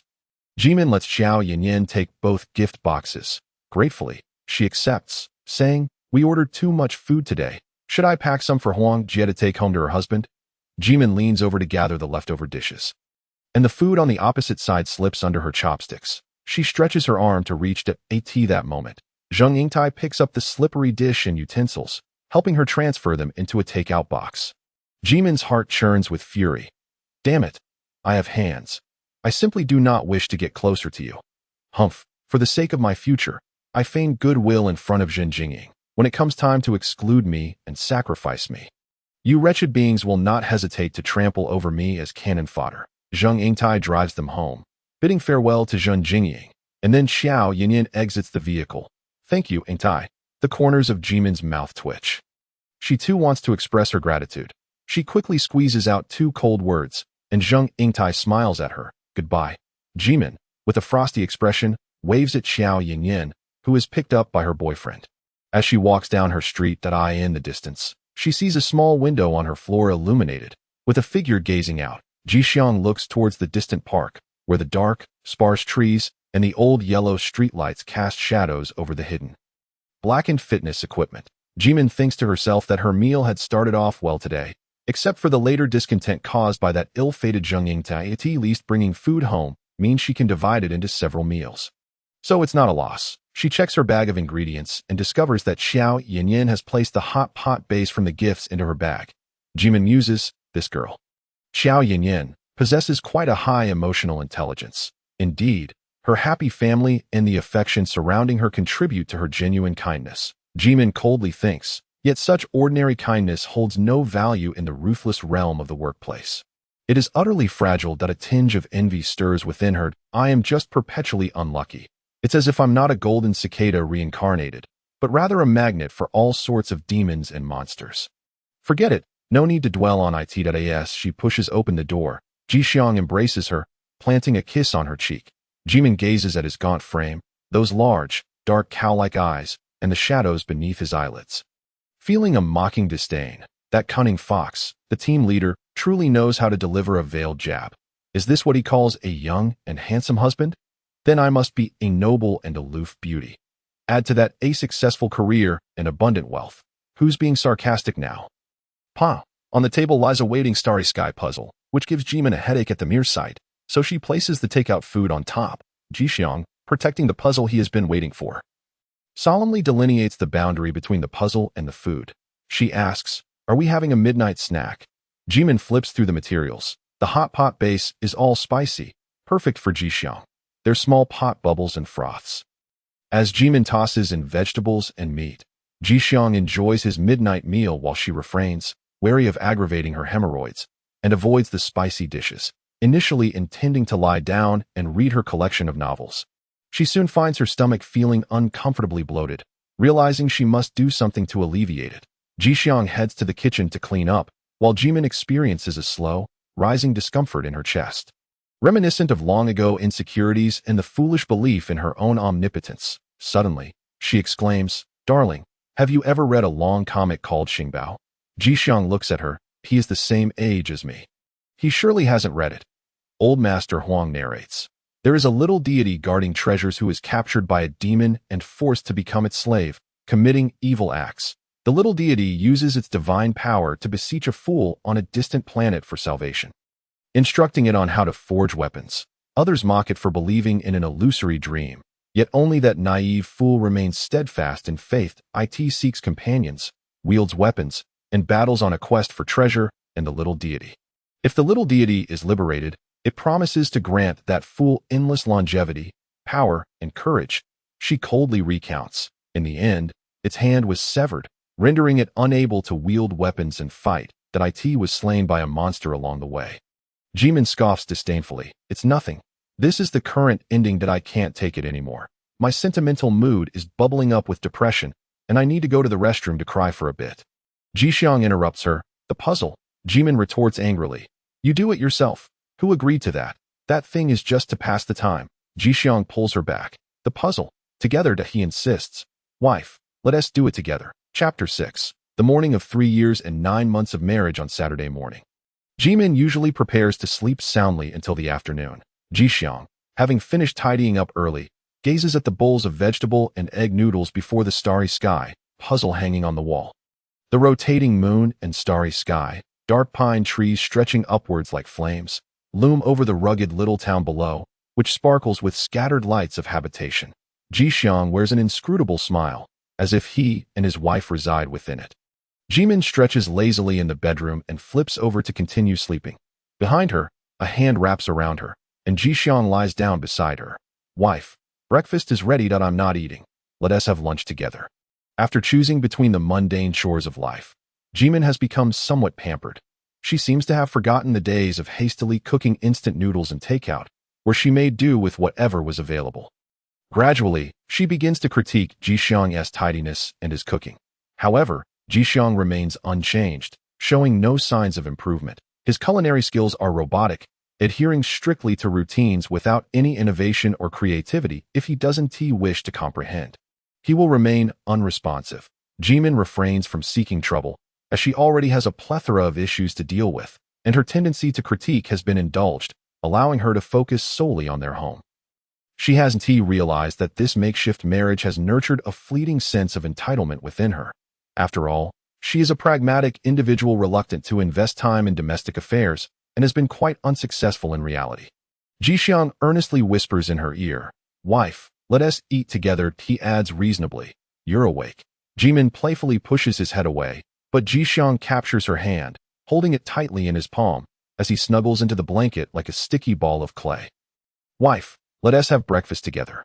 Jixiang tirelessly repeats in her ear, like a ghost following her everywhere. Finally, Jimin opens her eyes to find his distinct black and white eyes close by, seriously asserting, eat first, then sleep. If you don't eat, you'll have a stomachache later. Suddenly, she reaches out and pinches Jixiang's face, now as pale as the wall, pulling it like dough. His contorted face becomes comical, blinking his large eyes, his pupils reflecting her plain, unrefined visage. Jimin glares at him, pinching harder in retaliation for her interrupted slumber. She is inherently selfish, impatient, and holds grudges, which is perhaps why she has succumbed to depression. Jixiang suddenly breaks into a smile, his eyes crinkling into crescent shapes, like two dark moons adorned with glistening dewdrops, enveloping her as his long, slender arms embrace her warm body beneath the covers. Get off? Jimin snaps. I haven't brushed my teeth. Jixiang endures a playful slap, rubbing his reddened cheek while listening to the sounds of her washing her face and brushing her teeth from outside the bathroom. Suddenly, his expression freezes as he hears something clatter outside. He turns to glance at Jimin's silhouette in the bathroom, momentarily dazed. Bang! A heavy object thudded to the ground, producing a solid, muffled sound. Zhiming rubbed his eyes and emerged to find a large, grayish-white cat beneath the dining table, chewing on a half-eaten yolk, its face smeared with sauce, precariously stepping on an overturned bowl of noodles, staring fiercely at the indignant Jixiang. Zhiming noticed the door behind the dining table ajar. Surely, this rotund pedigree cat had stealthily entered, lured by the aroma of food, exhibiting a gluttonous appetite for others' meals. Jixiang was stubbornly resolute in certain aspects of life, particularly regarding his belief that Saturday and Sunday meals were to be shared with his wife.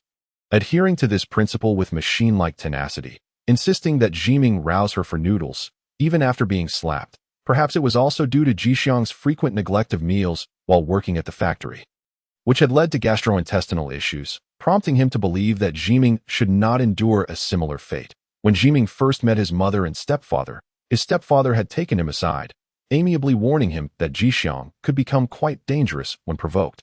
How dangerous, one might wonder. He had dropped out of high school after stabbing a classmate with a knife, and Jixiang had a penchant for violence. The burly, straightforward stepfather, resembling a sturdy wall, remarked that Jixiang had been bullied at school but had never confided in them. His appearance was akin to that of a delicate young girl, causing a group of unruly boys to bully him, attracting the affection of a girl. Zhiming raised an eyebrow. Apart from myself, a product of societal hardships.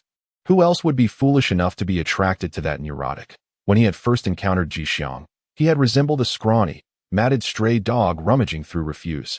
It was she who had transformed him into a semblance of a respectable figure. The stepfather, filled with concern, cautioned, "You must be vigilant. When he loses his temper, not even 10 bulls could restrain him. The lad means no harm, but he lacks self-control." Zhiming muttered to himself, "So, I am merely a benevolent soul assisting in the redemption of Li Jixiang?" However, what surprised Zhiming the most was Li Jixiang's biological mother, Li Lanhua. He had not anticipated that the impoverished Li Jixiang's mother was, in fact, a prosperous businesswoman who owned several flower shops in another city. Li Lanhua had established her own network over the years, her voice resonant, articulate, and exuding mature charm. Generous and down-to-earth, Jixiang's half-sister was currently in middle school, a plump and tall girl clad in a blue and white uniform. Resembling her northern father, at the dinner table, the sister chattered about wanting to study abroad like her friends, prompting Jixiang's stepfather to advise her to first improve her academic performance as a prerequisite before considering studying overseas. This lively and morally upright family seemed perfectly normal. Lanhua spoke at the table of her son, her face filled with guilt. "Jixiang is, in truth, a very honest child. I was quite young then and had endured too many misfortunes. Burdening this child, he has now even brought a girl home to marry. I never imagined this day would come. Since Miss Huang wishes to build a life with him, she must be more understanding and patient." Li Lanhua continued, her voice breaking into tears, lamenting that during her pregnancy, she had been too fearful of financial instability, spending her days in business, hardly seeing him more than a few times a year. The stout stepfather grasped Jixiang's mother, his voice resounding with anger. "Lanhua, you were deceived and harmed by scoundrels. Who could possibly hold that against you?" Zhiming blinked, observing the frail and silent Jixiang, whose pale visage was obscured by a shroud of gloom. In this robust, harmonious, and flourishing household, he appeared as a misplaced inferior item, perhaps even symbolizing a certain malevolence. The sudden wave of amusement washed over her. This sense of disconnection was all too familiar. Wasn't it akin to my own predicament? No wonder we found ourselves drawn together. We are both products of mental affliction. Lanhua seemed to recall past events, weeping as her current husband embraced her and whispered softly on the balcony. Jixiang's full-blood sister devoured her food and drank her beverage heartily, brimming with vitality like her biological father, radiating an appetite for life and hope. With downcast eyes, Jixiang resembled a cold, emaciated specter, drifting from the decayed, desolate old house into this exquisite, vibrant dwelling. Zhiming, inappropriately breaking Jixiang's reverie, chewed her food and ladled several spoonfuls of rich broth overflowing with meat onto her plate, remarking, "This is quite delicious." "Your uncle is a skilled cook." Jixiang's sister, gnawing on a pork elbow, chimed in cheerfully, "Is this really good? My grandma and aunt back home cook even better." Zhiming playfully teased the plump, lively sister, "If you're eager to study abroad, you won't get to enjoy these delicacies anymore." The sister clutched a glistening bone, exclaiming, "I love hamburgers." Zhiming grimaced in disgust, retorting, "In my second year of work, I ordered takeout hamburgers until I felt sick." Suddenly, Zhiming's sleeve tightened. Jixiang grasped it with surprising strength, tugging insistently, as though he feared being drawn away by his thriving sister. Jixiang's silent, childish struggle resembled that of a scrawny dog scavenging for scraps. The glistening, wide-eyed creature beneath his dark hair, resembling a stray dog seeking refuge, stood in the rain. Zhiming urged, "The food is getting cold. At least have a few bites." Jixiang picked up his chopsticks, grabbing a couple of wilted Shanghai greens. Zhiming then inquired about his sister's final exam scores, showing genuine interest in the girl's academic performance. After several exchanges, the sister set her bowl down and dashed to the living room to watch television, the budding connection and warmth dissipating swiftly. Zhiming chuckled maliciously within, lightly patting Jixiang's bony back. "Silly boy, it's remarkably easy to extinguish a child's joy." Lanhua wiped her tears and returned to the dining table with the stepfather, asking Jixiang, "Should you tell your father about the wedding, or shall I?" Mentioning Jixiang's biological father, the stepfather's expression darkened with anger. Jixiang's half-sister, indifferent in the living room, remarked, "Mom, don't go tell him. Brother's father will definitely extort you. Causing trouble for our family. Am I afraid of that scoundrel?" The stepfather clenched his fist, rolling up his sleeves, ignited with rage. "I'll bring a few friends to talk to him." Zhiming withdrew her hand from Jixiang's back, silently observing. Jixiang lowered his head and said, "I will talk to Dad." This was the only time he spoke in his mother's new home. Lanhua had gifted them numerous expensive flowers and plants, meticulously explaining their care.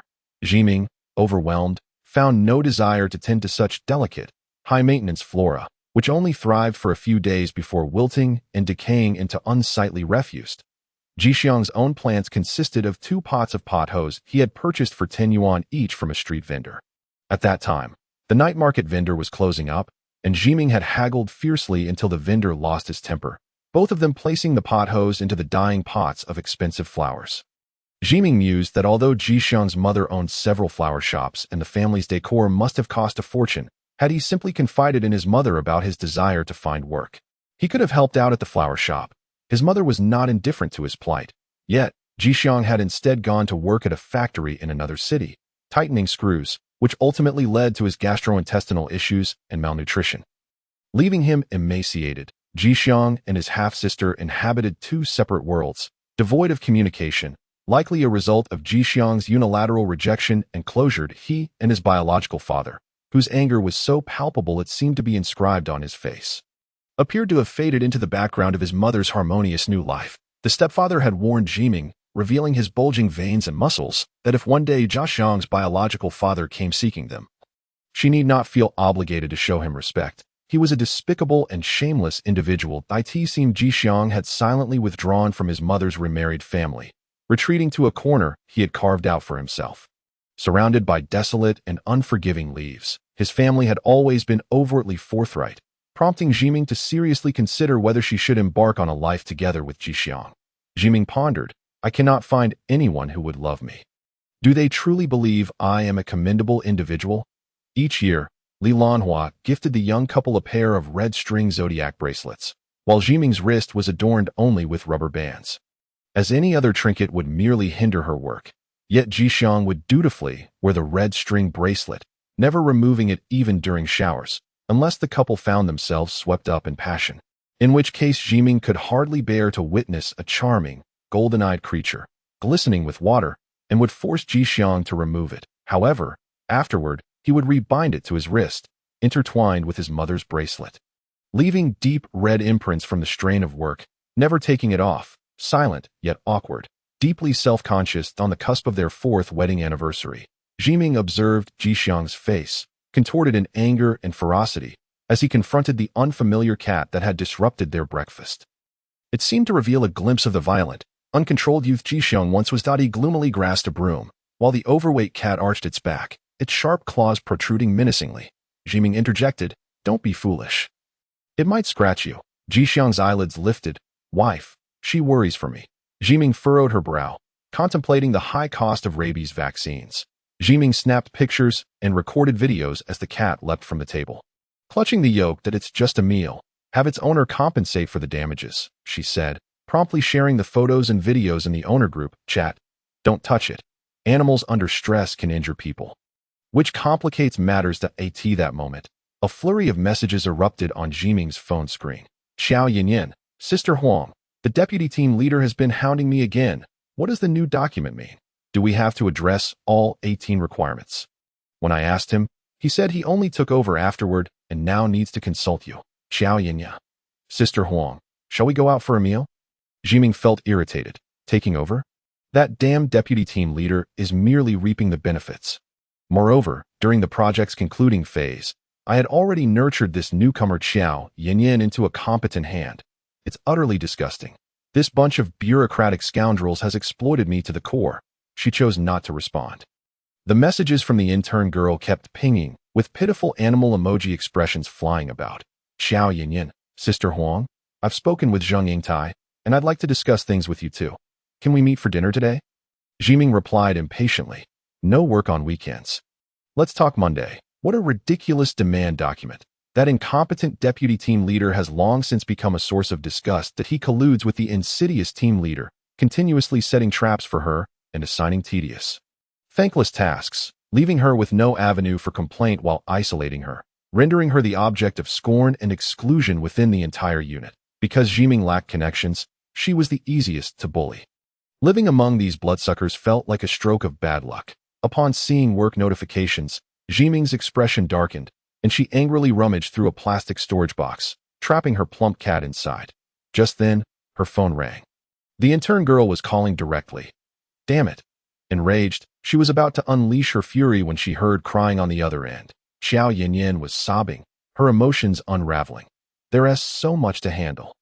Sister Huang, I'm terrified of making mistakes. I can only ask you. Chapter 7. An afternoon, 3 years and 9 months into marriage, Xiao Yanyan was urgently crying on the phone, causing Zhiming to pause. Reminiscent of the time when she was overwhelmed by the burdens and pitfalls left by older employees, Xiao Yanyan's second sentence completely derailed Zhiming's plans for a break. My grandmother passed away 2 weeks ago, and the deputy team leader pushed his work onto me that I told him I couldn't handle it. Yet he still urged me to finish. The young girl choked on her sobs. It feels so wrong. Sister Huang, what is going on in this office? Zhiming scoffed. You're a smart person, quick to react. It took you just a month to uncover the parasitic nature of that team leader and his ilk. She maintained a composed demeanor. There's nothing urgent. The deadlines they set are often moved up by a few days. Jixiang no longer observed the cat, but focused on Zhiming, who was dressing and packing her bag. Wife. He grasped Zhiming's arm. We haven't eaten yet, she replied. I am heading out to work overtime. The doorplate was obstructed by a New Year's blessing, and she suggested, put a cat-shaped drawing on the door to make it easier for the cat owner to find. She closed the door and entered the elevator, feeling as if she had left a child alone at home when she saw Jixiang's silent face. Zhiming thought about how society relentlessly bullied people like Li Jixiang into desperation. During her darkest moments of depression, She often fantasized about storming into the office with a knife to confront the deceitful and abusive team leader and deputy team leader. A mutual destruction seemed appealing to her then. She understood the fury that drove Li Jixiang to contemplate violence against her tormentors. It was sheer bullying. If one suppressed it, they would only die of frustration. This damned society is dark and repulsive. She found herself in an expensive CF, lamenting how Xiao Yanyan, with her meager intern salary, could afford such pricey coffee that a girl in a pink top and white skirt sat at a table. Sniffling and wiping her tears, Xiao Yanyan sat beside her boyfriend, who was likely comforting her. Zhiming approached, and both pairs of eyes turned to her. Sister Huang. Zhiming addressed her boyfriend. Please, don't call me Sister Huang. My name is Huang Zhiming. Xiao Yanyan sobbed. Zhiming, look at the message the deputy team leader sent me that he listed so many requirements, but isn't teaching me anything. He's just pushing me to finish quickly. I am not familiar with any of it. I don't even dare to start, Zhiming sneered. He merely copied the document text to you. That's because he doesn't really understand it himself. If he were to explain it, he'd surely make mistakes, and the blame would fall back on him by sending it to you. He's covering his bases, implying that as the requirements have been communicated, any failure on your part is your issue, that he can also deflect blame onto me for not properly training the newcomer. Xiao Yanyan's boyfriend interjected. Sister Huang, I feel like something is off in Yanyan's department. Xiao Yanyan gently offered a warm cup of coffee. Zhiming, this is for you. Have you eaten breakfast yet? Zhiming's expression contorted at the sight of the coffee, recalling her overtime work. How unlucky. She purchased the cheapest yet still overpriced bread at the CF. Hastily devouring it as breakfast, warily, she asked, Didn't you ask Zheng Yingtai? What did he say? Xiao Yanyan replied. Zheng Yingtai suggested I consult you. All those sensitive, troublesome matters are being shoved onto me. Her boyfriend kissed Xiao Yanyan's cheek before leaving. Zhiming noticed that Xiao Yanyan seemed helpless and needed someone by her side. With her boyfriend gone, that someone was now Zhiming. What a bother, Xiao Yanyan whispered. Zheng Yingtai told me that this project aligns with a policy released at the beginning of the year and has won some award. Which is why the deputy team leader took it over. The team leader then altered the arrangement for your project group, leaving the deputy team leader to wrap things up in the final month. So this project has become his? Zhiming instantly understood, her anger igniting. What was even more revolting was that she learned this from an intern. The team leader and deputy team leader had not informed her at all, leaving her to face an already predetermined, unavoidable situation. They had conspired to make me work for free, treating me as a stepping stone. These scoundrels were reveling in their success. With a grimace, she watched as Xiao Yanyan wiped away her remaining tears. Zheng Yingtai had also remarked that her overt emotional expressions were unsuitable for the workplace. Upon hearing this, I found you more reliable. After a month of working together, I noticed that while the team leader and deputy team leader appeared jovial with everyone, their words offered me no practical guidance. Only when I worked alongside you could I resolve actual issues, and you were always the one staying late, running around the office. Zhiming coldly snorted. Why should I be running around? Because individuals from various departments take pleasure in making my life difficult. For the same task, Zheng Yingtai and the team leader merely say a few words, and everyone else smiles and executes smoothly. But when I request resource allocation and support, I face tedious procedures and indifferent attitudes. Some snobbish individuals deliberately waste my time and energy, treating me like a kite, pulling me here and there, making me run around fruitlessly through meaningless processes. Oh, you have any idea how much crap I have to swallow to accomplish a single task? Xiao Yanyan, sipping her coffee, cursed the cunning deputy team leader for shifting tasks and risks onto subordinates, while Zhiming perused the documents, spending hours deciphering the new back-end operations and parameters. Don't panic, it's a trivial matter, Zhiming advised, rubbing her temples. We'll handle it on Monday. Xiao Yanyan expressed her gratitude. Zhiming, if you outline things, it puts my mind at ease. Years of experience as a corporate worker left Zhiming with a cold smile. Yes, follow my lead, and you'll be safe. If anything goes wrong, it'll be my fault. Never mind, I've already been the scapegoat for years. Those at the top wash their hands of involvement, pushing the responsibility for task completion onto those below, while any mistakes made by them become the burden of the workers. Thus, the lower-tiered workers accumulate more errors and a worse reputation. Zhiming silently cursed. Those who evade responsibility and seek credit are always held in high regard. Those who do nothing are naturally untarnished. In this grotesque, cannibalistic world, how did I ever think to be born into this life? Survival has been nothing but arduous and unfortunate, Xiao Yinyan asked. Zhiming, could I join you for lunch breaks in the future? The people in the office are too scheming, and Zhen Jingying is in the upper management project. Zhiming set down her coffee, momentarily taken aback. You know, this coffee isn't half bad. Previously, she had only regarded coffee as an energizing beverage. Something to consume during late nights and overtime work. I'll have lunch with you, Xiao Yinyan offered. I noticed the team leader and deputy team leader are close. They can't be good people, Zhiming replied. You want to have lunch with me? She had endured years of solitude, forced into arduous and thankless tasks while also being isolated and ignored. Zhiming bristled, fiercely questioning, what do you intend to gain from me? Upon returning home, Zhiming found a chaotic mess of papers strewn across the floor. The cat still curled up in the plastic storage box, having knocked over a bowl of water, trembling as it glanced at the red-eyed Li Jixiang on the other side. What is going on?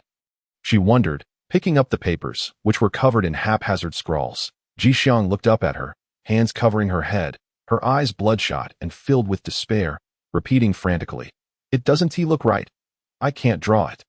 You asked me to draw a cat, but I can't do it. Zhiming sighed inwardly.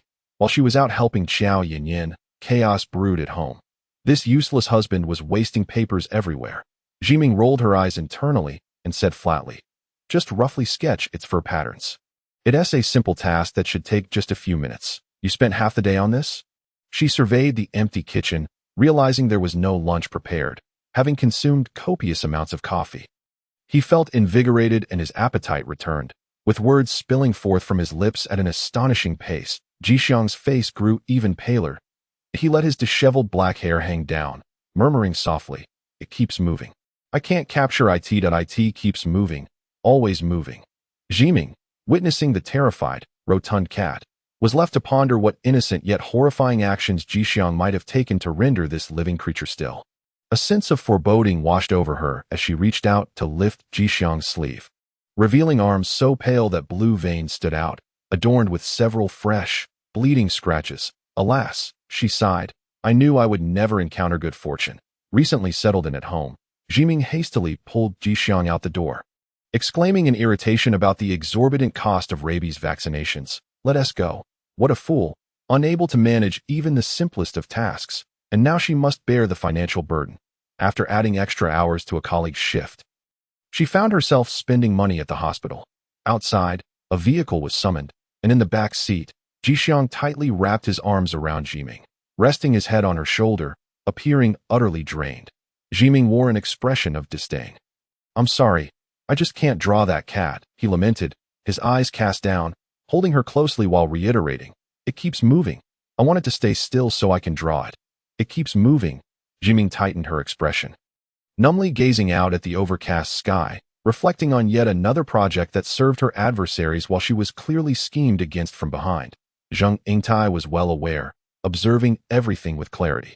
They either drained the lifeblood of employees like her and Xiao Yinyan or remained passive, reaping shared benefits.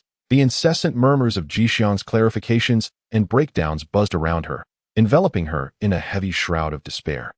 Spiraling downward, the driver, catching a glimpse in the rearview mirror, interjected, Ma'am, your brother really looks like a... Zhiming abruptly reacted, shouting, Whose brother? She cursed louder.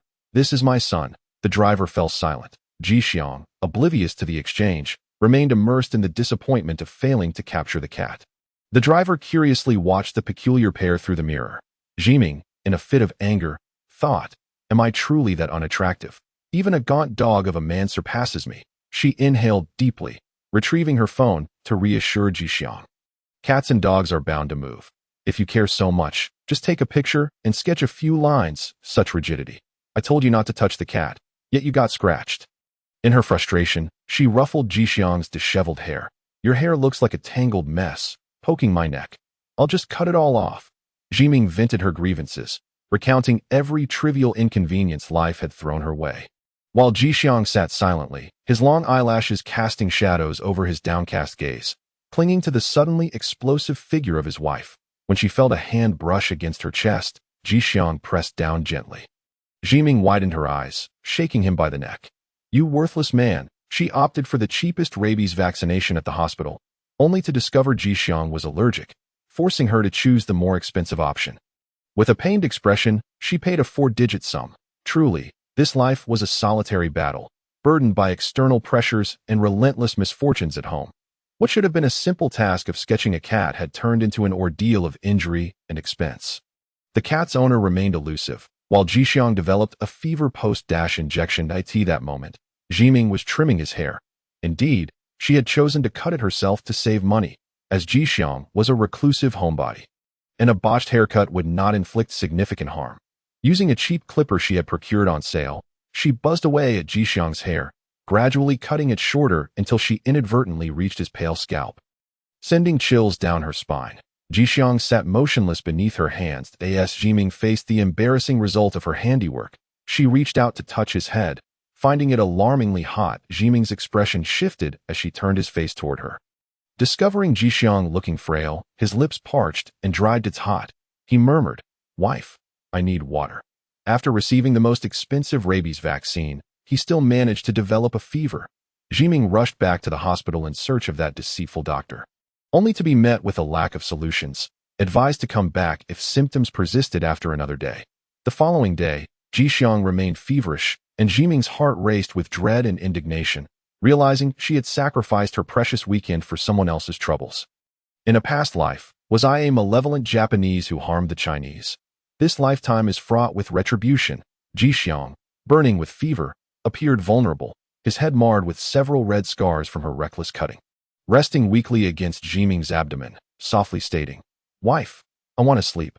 I can't make dinner anymore." Zhiming frowned. Understood. Were it not for the sight of that horrifically butchered head, she would have scolded him for his weakness. After all, in this world, as a marginalized individual, the only one she could vent her frustrations to was this equally inept fool at home. Zhiming helped Jixiang to bed and proceeded to conduct a chaotic culinary experiment in the kitchen. She presented a bowl of unappetizing, overly thick porridge to the exhausted, feverish Jixiang, who struggled to find sleep that moment. The intern Xiao Yinyin messaged her for assistance with work. Zhiming was exasperated. Work had invaded her weekend. And now she had a patient to tend to. Her arm grew warm as Jixiang's frail fingers clasped her wrist. "Wife." Jixiang's eyes glistened, reminiscent of a large-eyed calf. "You are so good to me. I love you. You are my favorite." Zhiming's heart twisted with irony. "Yes, you cause me trouble, and I clean up after you. When you fall ill, I'm here to care for you. Like a nanny. I wish for a partner like that. Yet, normal people look down upon me and have no desire to support the impoverished. I originally admired men who were superior to me. But do these accomplished men not desire more refined and beautiful women?" Zhiming sighed inwardly. This was the harsh truth. Mice pair with mice, sparrows with sparrows. Society thrives on the illusion of stars who ascend to fortune, creating myths that promise to alter one's fate. How many individuals pursue what will never belong to them, enduring immense trials and pain? How could people be the same? Two individuals from the lower echelons of society merely settling for companionship was the stark reality. Better than enduring sleepless nights, consumed by the negative thoughts of depression. This was indeed the truth. Zhiming gazed at the bald head, marred with scars from her scissors, and solemnly draped a damp cloth over it. "Eat," she instructed softly. Zhiming took her laptop outside to work on rectifying the intern's mistakes. While on the line, Xiao Yinyin was exclaiming, oh, as she navigated the new project platform, seizing a scrap of paper. Zhiming hastily sketched a cat and hung it on the door. By 8 or 9 in the evening, the cat's owner arrived. Upon hearing Zhiming's report of the 4-digit rabies vaccine fee, the owner immediately distanced himself, cradling the cat and stating, "My cat is an indoor pet. It has received all necessary vaccinations. A human being scratched is of no consequence." Zhiming promptly ejected the man and his ill-fated cat from her home. So, it turned out Jixiang had no need for the rabies vaccine after all, and despite the injection, he still fell ill, as Jixiang peered outside with a head glowing red from the heat. Her expression was one of unapologetic ignorance. Zhiming took a deep breath, resolved the issue with Xiao Yinyin, and in a fit of frustration, tore down the cat poster at the entrance. A sharp, acidic pain shot through her right arm like lightning, causing her to clutch her limb and gasp, her fingers rigid and trembling. After all these years, she should have steered clear of a pen. Yet, witnessing Jixiang's breakdown over merely drawing small animals left her with no hope for others. A wave of pessimism washed over Zhiming, as if she were destined to endure this fate forever. She had fought a solitary battle in her academic and professional life, tirelessly toiling day after day in vain efforts against formidable adversaries. Merqiang preferred those who excelled, while her own ordinary and marginalized existence never caught the eye of the truly accomplished. The world seemed to scorn her. She wiped away the tears that escaped her eyes, hastily composed herself, and, with a furrowed brow, burrowed under the covers beside the furnace like Jixiang. Her hands and feet were cold, her heart was cold, and she yearned for warmth. Those who were flawed should seek out others who were flawed. Zhiming curled closer to Jixiang's warm chest, feeling as vulnerable as he did when he needed his wife in a hospital. She clutched the plush toy, her heart swelling with an uncontainable sorrow. There was no escaping the melancholic grip of depression. She could not rein it in. The life of a small person left her feeling powerless. Chapter 8. 3 years and 10 months of marriage. The dreaded Monday arrived, and a weary Zhiming trudged to her workstation, only to find the young Xiao Yanyan laughing and chatting with the team leader about recent work. The workplace was rife with pretense. Just last Saturday, Xiao Yanyan had been lamenting the deceitful creatures who foisted their troubles and burdens onto the new recruits. Yet now, it appeared harmonious, everyone seemingly normal. She approached her own disheartening and painful workstation, where a cup of warm coffee awaited her. Zhiming paused, glancing at Zheng Yingtai, who was heading out to find Jin Jingying with some materials. Looking around, she noted that no one was particularly appealing. Zheng Yingtai merely refrained from taking advantage of her, despite the team leader's disdain towards her. What was there to look forward to? Had she succumbed to Stockholm Syndrome? How pathetic! Xiao Yanyan exchanged polite farewells with the team leader and returned, smiling as she said, "Sister Huang, the new coffee at this shop is especially delightful." Zhiming frowned, thinking, why waste your money? How little does an intern's salary amount to, and you waste it on coffee for the office crowd? Those opportunistic sycophants would not hesitate to exploit you for their own gain. Thank you, Sister Huang, for your help on Saturday, Xiao Yanyan added. Zhiming scoffed internally. She was bound to the same project as Xiao Yanyan. While the deputy team leader plotted behind the scenes to shift blame and claim credit, if anything went awry for the intern, the repercussions would undoubtedly fall on her shoulders. The team leader and their ilk would likely seize the opportunity to escalate matters to higher-ups, subjecting her to punishment and torment. Did she think she wanted to help her? She was merely a victim of oppression, crushed by the weight of her mortgage, forced to scrape by in a miserable existence. Jimin transferred the coffee money to the young girl, who declined with a smile, saying, "Sister Huang, just treat me next time." Jimin remained expressionless, revealing no taste for coffee. If it was bad, she shouldn't regret it. Spending money was infuriating. Xiao Yanyan jested, attempting to lighten the mood, but continued to fume. "Sister Huang, why are we always inundated with rubbish at our workstation? I cleaned it thoroughly last Friday." Zhiming replied tersely. "Do you really think this company is a home?" Xiao Yanyan retorted, "But Zheng Yingtai and the deputy team leader's workstations are fine. Why must all the clutter accumulate here?"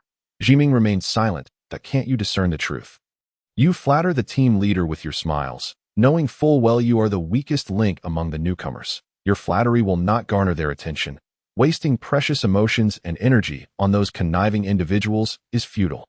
This was Zhiming's logic, and having recognized the nonsense, she no longer wished to waste her breath or display a pleasant demeanor. Even if it further isolated her, she had become the only one in the office devoid of a smile. "I think this is wrong," Xiao Yanyan said. "I just spoke with the team leader. She told me to communicate with others to avoid cluttering our area." Zhiming coldly responded, "Who did she suggest you speak to?" Xiao Yanyan pointed to a burly engineer with a fierce demeanor in the office. "That engineer, it's their equipment clutter." Zhiming interjected, "Don't confront him directly. Those people have significant backgrounds and even bigger tempers." She rubbed her head. "Ask Zheng Yingtai for his thoughts. The engineers have the best rapport with him." Xiao Yanyan's eyes widened as she sat down, momentarily stunned. She slammed her hands on the table in frustration. "The team leader is so disgusting. Knowing there would be trouble, she just sends me to step into the pit." Zhiming thought to herself, "This ridiculous team leader considers you just another expendable newcomer. Why would she bother with your issues? Unless you were a big shot like Zheng Yingtai, your needs would never be prioritized. Stop buying coffee. It's a waste of money." she said, furrowing her brow. This company is not a family. Xiao Yinyan looked dejected. Sister Huang, I have to clean up new garbage at my workstation every day. I feel no sense of belonging. Zhiming mused that if she were excluded from the team led by the team leader and deputy team leader, she should simply quit. She was being crushed by mortgage payments, forced to endure the muck of office politics. Who would want to spend their days in a stinking pit of backstabbing and scheming? Yet, she said nothing, gripping the now cold coffee cup as she exited the office. Xiao Yinyan called after her. Jimin, as she emerged with her stylish handbag. The team leader and deputy team leader glanced up at them. Zhiming turned back, frowning, wondering why they had to share a meal. She preferred to remain alone, free from the malice and hypocrisy of the workplace, while guarding herself against probing eyes and scheming minds. Let's have lunch together, Xiao Yinyan implored, her voice pitiful. Zhiming remained indifferent. The elevator doors opened to reveal Zhang Yingtai, tall and handsome in a white shirt and blue trousers, one arm clutching a laptop. How unfortunate. Zhiming considered turning and taking the stairs instead. Xiao Yinyan chimed in. Brother Zhang, shall we go for lunch? I have something to ask you. Zhiming's patience wore thin as she maintained a stony expression. Wishing to retreat to a corner and scroll through her phone, Zhang Yingtai, ever good-natured, replied. Zhen Jingying hasn't eaten either. Shall we wait half an hour? He noticed the empty cup in Zhiming's hand and joked. Yinyan, I thought that coffee was for Zhen Jingying. Zhiming was taken aback. Did Xiao Yinyan only buy me coffee? She could hardly believe it. Xiao Yinyan rolled her eyes at Zhang Yingtai. He's so busy. And I'm just a girl. It's not like I owe a big man a cup of coffee. Zhiming's pupils widened in shocked. A girl. I don't owe a big man. She had never uttered such words. She did not wish to be underestimated due to her gender. Although she could not change the workplace discrimination and the suppression of this reality, such as capable men like Zhang Yingtai, who would inevitably be promoted quickly and favored, with resources skewed in their direction. This only reinforced the belief that men were inherently more competent. The remaining menial tasks and trivial opportunities were often relegated to female employees, who were perceived as more meticulous and empathetic, better suited to nurture. This naturally led to the belief that men were more competent in their work, despite her facade of strength and competence. She was merely subjected to relentless toil and the drudgery of menial tasks devoid of opportunity. Zhang Yingtai chuckled. Not at all. Zhiming, who had been prepared to leave coldly, was called back by Xiao Yinyan's exuberant voice as she linked arms with her, as though they were simply two good colleagues going for lunch together. While waiting for the elite's free moment, Xiao Yinyan recounted the persistent issue of garbage piling up at their workstation, causing Zhang Yingtai to lose some of his cheer as he responded. The allocation of permanent positions after the internship will fluctuate. If you secure a formal role, the workstation will belong to you. Zhiming was also a formal employee, and Xiao Yinyan blinked. Yet others' materials always end up on my workstation. Zhang Yingtai turned to Zhiming. She felt a surge of anger. Was this an attempt to use her situation to undermine her? She had no desire to be dragged into matters over which she had no control. She had already been pushed to the brink. How did her depression arise? Zhang Yingtai waved dismissively. These are trivial matters. When projects get busy, our workstations will inevitably become chaotic. Xiao Yinyan's tone softened. Women naturally have smaller hearts than men. I just care about my little corner being comfortable, but can I ask for a little help? Zhiming glared. What did you say? Women naturally have smaller hearts than men. How can you utter such self-deprecating words? Zhang Yingtai let out a scoff. I'll help you tidy your workstation. Zhiming was stunned. Was this really happening? Zhang Yingtai was a favored talent in the office. Even if the team leader envied his rapid ascent and abilities, they would not openly show discord, especially since they had many mutual interests to pursue. If Zhang Yingtai expressed his stance, others would likely tread more carefully around the intern. Xiao Yinyan vented her grievances to Zhang Yingtai. Those engineers are indeed difficult to deal with. Even you avoid them. She cast a glance at Zhiming, relieved that she had not heeded the team leader's advice and had gone directly to confront the stern-faced engineer. For individuals like them, it was likely that no good would come of the situation. Zhang Yingtai smiled knowingly, extending a hand to Xiao Yinyan. The restaurant is a bit far. Would you mind handing me your bag, my dear lady in high heels? Xiao Yinyan replied with a bright smile. Sister Huang's backpack is heavier.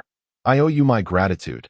Zhang Yingtai chuckled softly, equally extending his hand towards her. Zhiming felt a stiffness within. This young lady, Xiao Yinyan, she seemed to possess a certain prowess. Xiao Yinyan frequently sought out Zhiming for various matters, and her presence at work evidently extended the time Zhiming required to complete her tasks. However, it seemed that no significant delays ensued. After all, in this workplace, Zhiming had little in the way of prospects, burdened as she was by the exploitative practices of heartless capitalists. Following the leisurely lifestyle of Xiao Yinyan, Zhiming began to indulge in pleasure and leisure.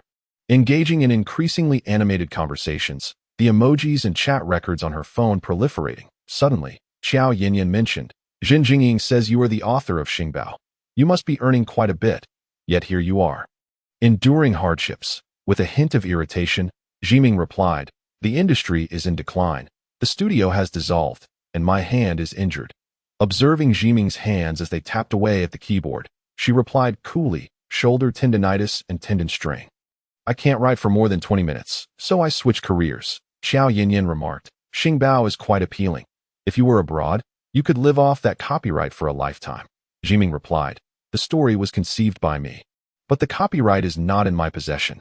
She spoke with an unintentional harshness. When she was younger, she had only known to bury herself in writing, her pen name and copyright belonging to the studio.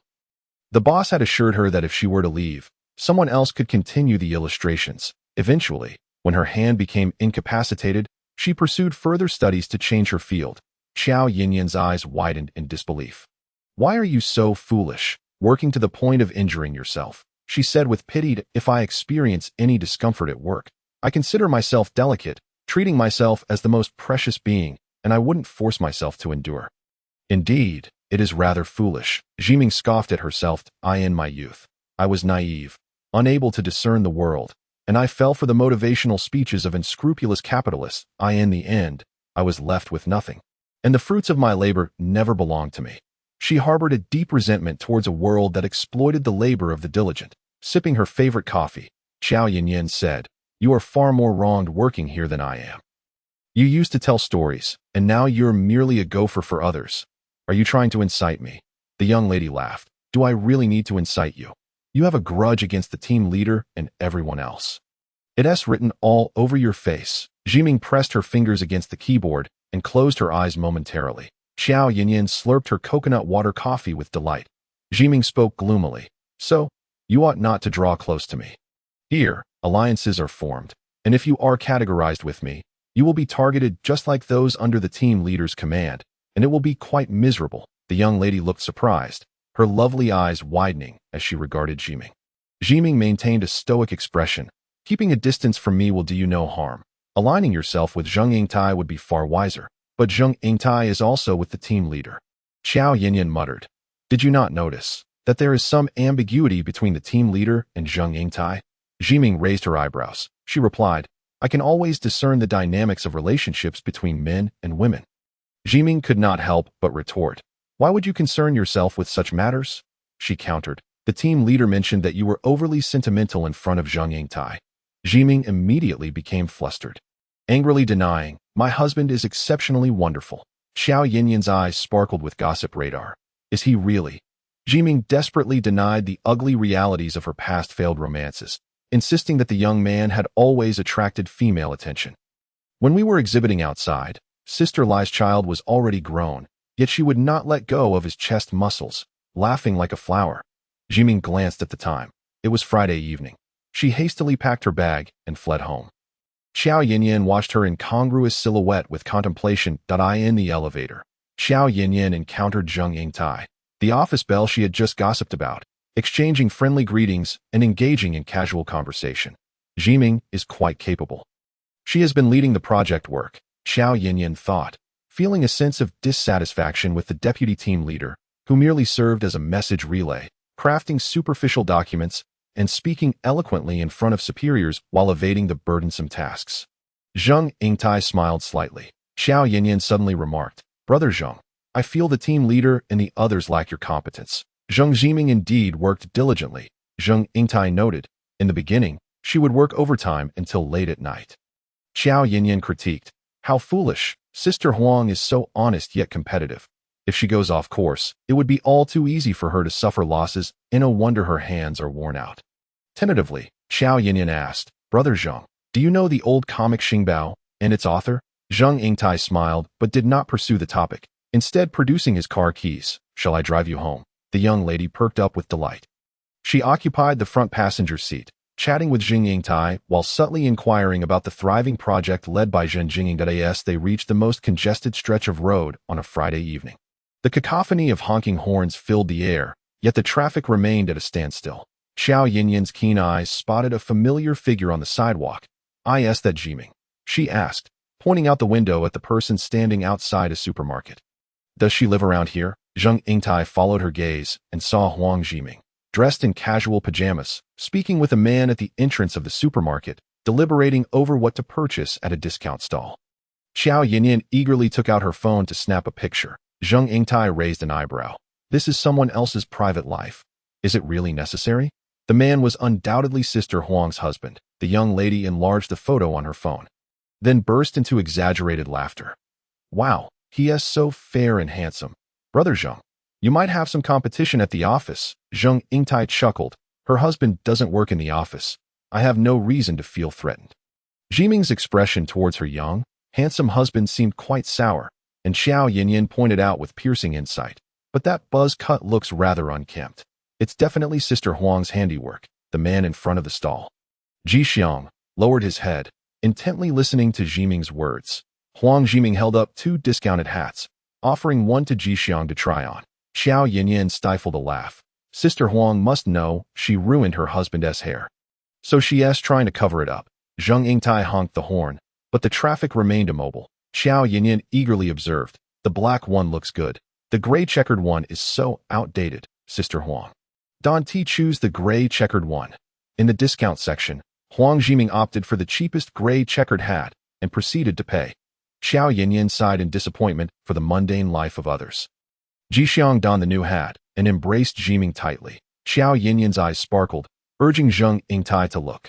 Zhiming and her husband are so sweet. They truly are in love. Zhang Yingtai glanced over twice. The cacophony of honking horns urged the cars to move, but Zhiming, irritated, wished to return home. Li Jixiang held her tightly, his voice buzzing above her head. My wife is so good to me. Zhiming felt a pang of guilt. Her voice muffled against Li Jixiang's chest. She said, you deserve a reward for cooking well lately. In truth, it was to compensate for him enduring a rabies vaccine that had left him feverish for an entire day. And because she had tried to save money by giving him a haircut, which ended up looking like a buzz cut, leaving several not-so-superficial cuts on his scalp. Last night, after Li Jixiang had bathed, he touched his head, lamenting that the hot water had made it throb. Zhiming noticed the pale, bruised area on the back of his head, which had begun to bleed. You should wear a shower cap. Wash your hair while wearing it, the bald Li Jixiang replied, puzzled. But I have no hair. Regardless, just avoid getting it wet, she said, concealing her anxiety as she applied a few band-aids to his head. Your scalp is quite sensitive since it's freshly shaved. It would be best to wear a hat for protection. I'll wash your hair for the next few days. She thought to herself, let us wait until the cuts I made heal.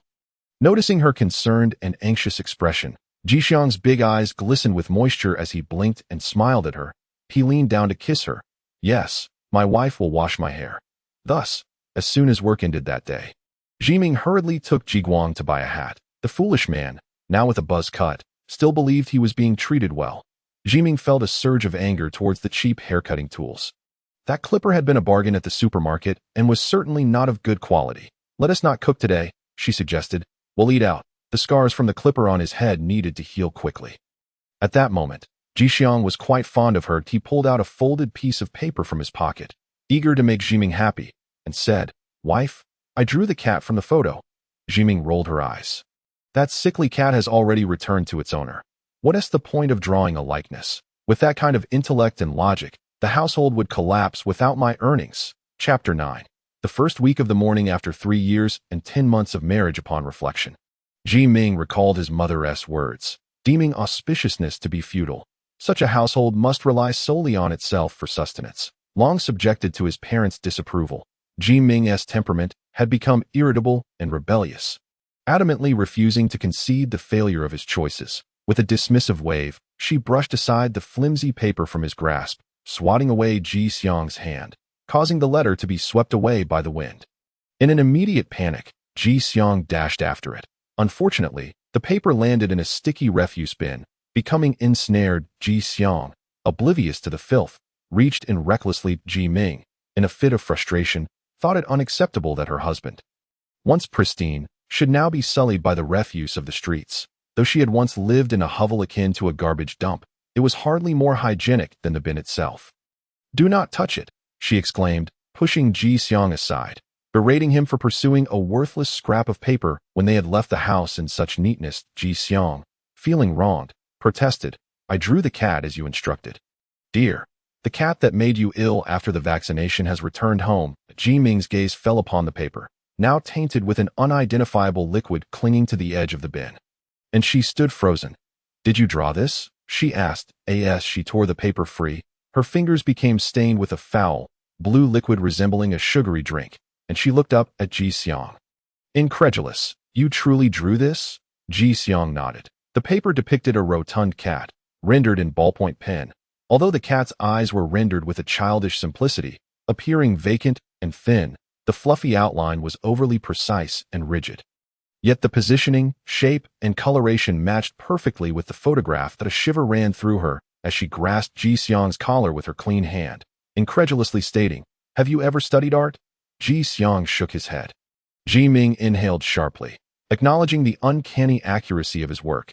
"You are remarkably meticulous." Indeed, Ji Xiang did possess an unwavering compulsion to replicate the world around him with precision, much like a printer, mirroring exactly what he observed. Yet, the cat's expression was flat and lifeless, merely a mechanical imitation devoid of spirit or creativity. She folded the soiled paper and tucked it into her pocket, bowing her head in contemplation. Ji Xiang, beaming, asked, "Are you fond of it, dear?" Zhiming's lips twitched, curving into an unusual smile. Remembering her soiled hands, she remarked, "I need to wash up. The refuse bin is teeming with bacteria and viruses." Ji Xiang followed her closely. Waiting outside the women's restroom, Zhiming scrubbed her hands with soap until her fingers felt raw and parched, her back trembling as she nervously stifled a laugh with her hand. The hand she used to cover her mouth had touched the refuse bin, prompting Zhiming to spit in disgust and rinse her mouth vigorously. With a composed expression, she emerged from the restroom, damp and refreshed. Ji Xiang attempted to wipe her face with his sleeve, but she gently patted his shoulder, leaving him puzzled. Zhiming nodded at him. Selecting a moderately priced Cantonese restaurant, the couple ordered claypot rice. Ji Xiang suffered from a sensitive stomach, while Zhiming savored the crispy rice. A chuckle escaped Zhiming as she teased Ji Xiang. "You're eating soft rice." Ji Xiang stared at her, bewildered, as Zhiming drank her rice soup. She found amusement in her own thoughts. Realizing she could not be the one to indulge in soft rice, "I am not the benevolent, gentle wife. Since you are obedient, I shall take the reins." The idea of being a dutiful wife, sacrificing for a mentally challenged husband, was utterly unthinkable. "Since I am the one financially supporting this household, your remaining value must be put to use." Zhiming beckoned. "Ji Xiang, come here." He leaned in. Zhiming firmly grasped his humble checkered cap and planted a kiss on his cheek, leaving him blushing and retreating into his seat, fidgeting with chopsticks. She smiled. This was a capitalist's affectionate kiss. "Parched," Zhiming remarked. "The rice soup is cooling. If you don't drink it, I will." Ji Xiang, dodging her gaze, murmured, dear, it's all for you." Zhiming nodded, pleased with his obedience. "I am no simple woman. I once sacrificed my artistry in pursuit of fame and fortune." She hailed a cab to an artsy street, entering a supply store to purchase paints, clay, and sculpting tools. It was Ji Xiang's first visit to such a place. Zhiming picked up 2 sets of carving tools for comparison when Ji Xiang unexpectedly embraced her from behind, whispering in her ear, "Dear, let us go home. I want to buy something new." She rummaged through the tools, insisting on buying before returning. Ji Xiang tightened his grip, pressing closer. Zhiming nearly dropped her items in surprise. Flushed, she scolded, "You dog of a man. What are you doing out here?" Ji Xiang, equally embarrassed, confessed, "I can't help it." Zhiming retorted angrily. "What have you ever controlled? It's always me tolerating you. Must you always create unexpected hurdles for me?" Ji Xiang exhaled a fiery breath of affection, eagerly imploring, "Dear, kiss me again." Zhiming hastily grabbed a package of clay, embarrassedly dragging Ji Xiang home. "Dear, I love you most. I like you most." "Shut up. How revolting. Stop hugging me. I'm sweating." As Zhiming and Xiao Yinyin collaborated on their project into the third month, Xiao Yinyin gradually found her footing, effortlessly bantering with the engineers in the project group. She was vivacious, charming, and sociable, everything Zhiming was not. With her icy demeanor and work-centric conversations creating a tense atmosphere, the departments occasionally buzzed with her lively energy. During lunch break, Zhiming meticulously timed her departure, only for Xiao Yinyin to spring up from her desk in pursuit. Zhiming, let us go eat. The team leader and deputy leader exchanged glances at the sight that Zhiming, feeling self-conscious, frowned and murmured. I've told you before, don't let the office think we belong to the same circle. Xiao Yinyin replied earnestly. I've given it thought. Over the last weekend, I pondered it deeply. My boyfriend even laughed at me. Zhiming, exasperated, pressed. And what was the outcome? I'll be friendly with whoever I choose, Xiao Yinyin declared defiantly. Why should I care about others' opinions? They aren't the ones paying my salary. Zhiming reminded her. You're still in your probationary period. Xiao Yinyin scrolled through her phone. Zhiming invited me to dinner. Why don't you join me? Zhiming widened her eyes in disbelief. Had the gem of the company truly opened a door for her? Zhiming and I both love good food. I know many great places. Last Saturday, after we wrapped up our back-end work, the female colleagues from their team wanted to take me out shopping on Sunday. Zhiming thought to herself, you certainly know how to modularize your needs, turning work issues to me while seeking enjoyment with others. She reflected on the carefree attitude she once lacked, the self-prioritization she had neglected for so long. Zhiming recalled her childhood, suppressed by her parents, her father's harshness, her mother's complaints, before her depression took hold. She had easily felt indebted to others, believing that valuing herself was selfish and that seeking her own happiness was a crime and a waste. When others showed her kindness, she felt compelled to demonstrate greater worth in return. Their acknowledgement became her sense of existence, yet she remained plagued by insecurity. Initially, she would obediently exhibit kindness towards others' needs at work, fearing her father's disappointment and feeling guilty towards her victimized mother. Thus, she lost her right hand and her sense of self, becoming overshadowed by the treachery of the workplace, losing her sunshine and sanity within the ruthless and malicious environment, ultimately rotting into a state of mental illness. You're not crying, are you? Xiao Yinyin asked Zhiming, attempting to disguise her tears, rubbed her eyes and replied, I don't want to go out with a bunch of strangers. The people she met at work were hardly worth her while. You should ask Zheng Tai how to navigate relationships in the office, she suggested. Though I've already mentioned I'm aware of the situation, and you've been helping me with my tasks and teaching me. Stop being so proud. Zheng is easy to get along with, she stated bluntly. That's unavoidable at work. I fear repercussions. Just then, Zheng entered, warmly greeting the smiling team leader and deputy leader before making his way towards Xiao Yinyin. The team leader and deputy leader paused, observing Zheng chatting with Xiao Yinyin, who pointed at the startled Zhiming. Zhiming waved her hand, but Xiao Yinyin took her by the arm to lead her away. Just as they were about to exit the office, the team leader suddenly called after them. No, he was calling only her. The engineer from your project, Shanggu, fell ill last night and reported falsely to me. The team leader smiled.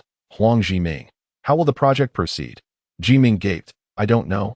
No one informed me. The team leader, puzzled, inquired, how could the engineer not inform you? Communication within the project group is essential. Don't become too lax. We cannot afford mistakes. The engineer pivotal to the project as progress was unable to work, while the deputy leader, responsible for the project, feigned ignorance in the face of trouble. Remaining as still as a dead chicken. Zhiming's expression darkened, the momentary sense of helplessness she had felt with Xiao Yinyin dissipating. This is an internal matter within your group, the team leader remarked. Can the project continue as planned tomorrow? I need a resolution. Zhiming coldly responded. How long will he be on sick leave? The team leader replied. He cannot determine his recovery time. The project is currently yours. Please devise a solution promptly. The deputy team leader behaves as if the project, from which he ultimately reaps the rewards, is of no concern to him at this moment. After leaving the office, Xiao Yinyin could not contain her anger towards Zhiming and exclaimed, I may lack composure, but being duped by others infuriates me. This deputy team leader had previously inundated us with document after document, demanding us to rectify this and that. Now, when unexpected uncertainties arise in the project, has he uttered a single word? Has he proposed a solution? Just as we stepped out for a meal, The team leader insisted on urgency in our work. Shi Zhiming, noticing Zhang Jingying's presence, tugged at Xiao Yinyan's sleeve that let's discuss this at work later. Xiao Yinyan, still fuming and devoid of ideas, took a seat in Zhang Jingying's new car. They drove to a bustling restaurant, where Xiao Yinyan continued to grumble at the table. Why don't you take the lead? Zhiming replied, I've switched careers midway. I can't handle engineering tasks, and it's not particularly relevant. Xiao Yinyan, unrestrained in her complaints, remarked, that team leader is truly insufferable. Why didn't she speak up during work? Now, I find even my meal unappetizing. Zhiming facepalmed in front of Zhang Jingying. Please, let us just eat. Ironically, Xiao Yinyan began to speak ill of the team leader and deputy team leader in front of the higher-up, Zhang Jingying, claiming they were both wicked and foolish, sabotaging Zhiming and herself. Zhiming felt awkward, her toes digging into the ground. Zhang Jingying, having his own stance, had little intersection with them and was unlikely to wish to be entangled in the petty grievances of junior employees. Yet, a strange wave of excitement surged within her. Her hands trembling as she held her bowl. For the first time, someone was advocating for her, standing up for her. Could this be a dream? Was Xiao Yinyan truly genuine? Could depression manifest into a split personality? Or perhaps she possessed a deeply cunning facade, attempting to win her over for greater support. Zhang Jingying, displaying admirable composure, listened intently without comment, stating fairly, I have interacted with your team leader. She is quite decent. Do not panic. Communicate through the proper channels. Xiao Yinyan rolled her eyes. Of course, she treats you well, but she shows a completely different face to Zhiming and me. Zhang Jingying replied, team management differs. Zhiming internally rolled her eyes. Already aware, those in positions of power can only empathize with their peers. They thrive together as a community of interests. The exploited and manipulated individuals below have no bearing on them, as long as outcomes are achieved smoothly. There is no need to meticulously sift through a sack of rice for misplaced beans. Zhiming also understood that Zhang Jingying had likely gathered negative feedback about her from others. Was Xiao Yinyan's invitation to dine with Zhang Jingying an attempt to clarify that she was indeed a decent person? Zhiming paused momentarily. No, do not harbor false hopes. The workplace is rife with bloodless schemes. Zhang Jingying made a phone call and then said, I've finished with Zheng Yingtai's matter. Let us eat together. Zhiming sighed. Yet again, another gathering of 4I'd rather rest alone. Alas, I shouldn't have come. Xiao Yinyan engaged Zhang Jingying in other topics, both laughing and chatting, even discussing Grandpa Huang's star treasure. Zhiming was reluctantly drawn into conversations about outdated matters, but refrained from disclosing that she could no longer pursue a career in painting, merely expressing a desire for stable income as she transitioned to being a corporate drone. Xiao Yinyan began teasing Zhang Jingying about how, since he joined the unit, his hairline seemed to be receding, questioning if he had baldness in his genes. Zhang Jingying, concerned about his hair, excused himself to the restroom. Zhiming observed Zhang Jingying's serious demeanor as he touched his hair and felt a wave of unusual surprise. To be honest, apart from starting work simultaneously with Xiao Yinyan, their ranks, knowledge levels, and departments differed significantly. One was a hired upper-echelon technical guru, while the other was merely an intern assistant during working hours. They each adhered to their own roles. What connection could there be? How could they become good friends? Zhiming was astonished. Yinyan, she said, I sense that Zhang Jingying seems to have a fondness for you.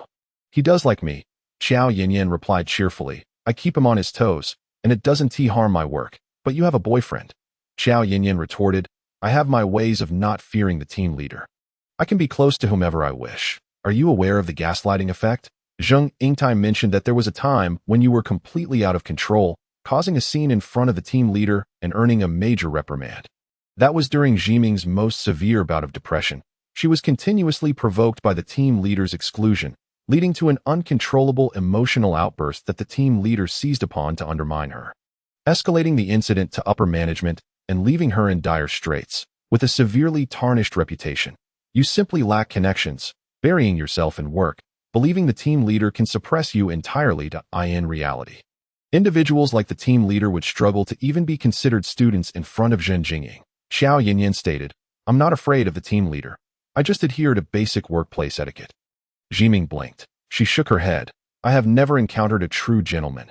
The challenges posed by a gentleman differ vastly from those of a rogue. Xiao Yinyan continued. In terms of work, You assist me. So I'll facilitate a connection for you to become more acquainted with Zhen Jingying. Look at Zheng Yingtai. Since Zhen Jingying's arrival, he hardly mingles with the team leader and deputy team leader anymore. Zheng Yingtai knows how to become more exceptional. Zhiming found it exceedingly strange. How is it that you are more familiar with this place than I am? To be honest, I find crunching numbers tedious. Xiao Yinyan laughed. But socializing, enjoying life, making friends, and dating, that's where my energy truly lies. Chapter 10. The first week of 3 years and 10 months of marriage, don't let them suffocate you in that office. Xiao Yinyan comforted. Zhiming, the world is vast. There are many capable individuals. Plenty of good people who excel without resorting to tricks. What is a small office in the grand scheme? Zhiming unconsciously voiced her inner thoughts. Gloomily admitting, but I've truly been quite unlucky. As she spoke, new footsteps approached. Zheng Yingtai arrived beside her. Zhiming donned her cold, heavy armor and sat down expressionless to eat. Just then, a dish ordered by Zheng Yingtai arrived, to be served from Zhiming's direction. Internally cursing as she assisted in moving the dish, Zheng Yingtai smiled. Thank you. Zhiming felt deeply uncomfortable, having inadvertently aided her adversary. Zhen Jingying returned at that moment, and Xiao Yinyan casually asked Zheng Yingtai, one of our project engineers is ill and on leave. The project cannot proceed. Can you come help us out for a few days? It would be convenient for us. The honest yet resentful Zhiming was taken aback. Xiao Yinyan, you're impressive. You're not a strategist, are you? Zheng Yingtai inquired. Can't you transfer other engineers? Xiao Yinyan replied. The team leader said not a single one can be moved. The team leader didn't say that. Xiao Yinyan. Zhiming's eyes widened in disbelief. Xiao Yinyan winked at her. The team leader did say this. Just last month, she exaggeratedly lamented. It's so tough. The machinery is all set up as usual. The client has arranged everything, and the resources for follow-up are all lined up. If we stop now, it'll be such a hassle, and the losses will be significant. The documents Zhiming and I need to prepare will surely pile up. And we don't understand. We can't handle the engineer's work. Zheng Yingtai turned to Zhiming. You don't understand? Zhiming pressed her lips together, shaking her head with difficulty. Xiao Yinyan added, Sister Zhiming is certainly not as specialized as Brother Zheng. We women prefer stable office work. When a project suddenly halts, the pressure on us two junior assistants is overwhelming. Zhiming internally roared. That's not true. I despise all documents and spreadsheets. Zheng Yingtai refrained from mentioning the deputy team leader. Fully aware that this individual was utterly useless, Zhen Jingying smiled. Yingtai, our project is nearing completion. Do you have time to assist Yinyan and Zhiming? Sure. Zheng Yingtai chuckled. I'll have a chat with the hospitalized Laozhan and take over tomorrow. The table was soon filled with Xiao Yinyan's cheerful chatter. Zhiming sat in stunned silence. Finishing her lunch, the major issue had been resolved. Xiao Yinyan hummed a tune as they returned to work, and Zhiming felt a sense of admiration for her. She approached the team leader with a bright smile, explaining the plan to have Zheng Yingtai cover the engineering work so the project could proceed as scheduled. You discussed personnel changes without my approval? The team leader's face turned cold. That's against protocol. Xiao Yinyan chirped. But I just came to inform you. Zhiming, recognizing the selfishness of this scoundrel, coldly interjected. Do you have a solution? Zhiming's face was undeniably sour, while the team leader aimed to set an example by reprimanding the cheerful intern. Xiao Yinyan, you are merely assistants. How can you unilaterally arrange the engineer's work? What a load of nonsense. Zhiming's sour expression morphed into an impending eruption. Xiao Yinyan explained. We didn't arrange anything. We came to consult you, seeking your opinion. Zhiming's temper flared as she shouted. Since we are merely junior assistants, yet we are expected to resolve the significant issue of the engineer's absence. This notion is untenable. Team leader, do you have any brilliant plans? The team leader, provoked by her fiery response, retorted coldly. An application needs to be submitted to upper management. Zhiming nearly slammed her fist on the table, infuriated by the team leader's refusal to address practical issues, instead opting to escalate matters unnecessarily.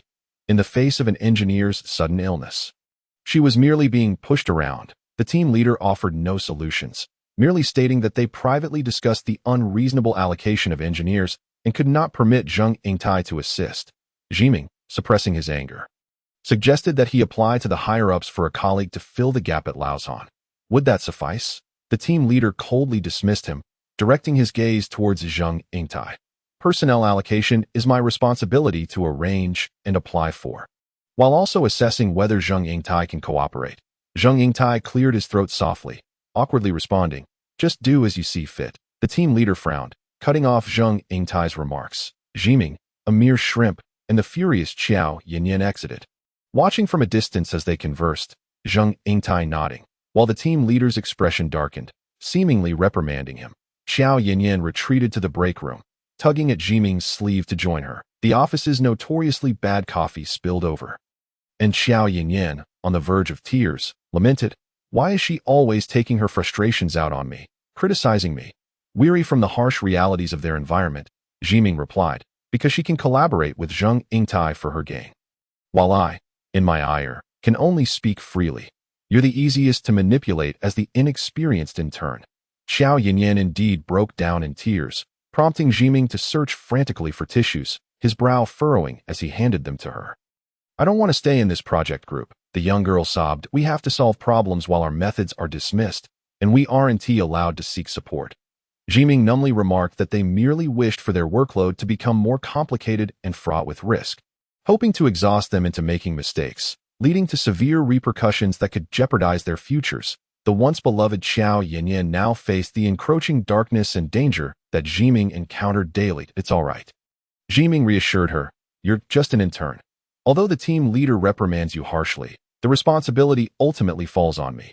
Qiao Yanyan, with a sarcastic edge, retorted, "Why should you, merely the assistant, bear this responsibility?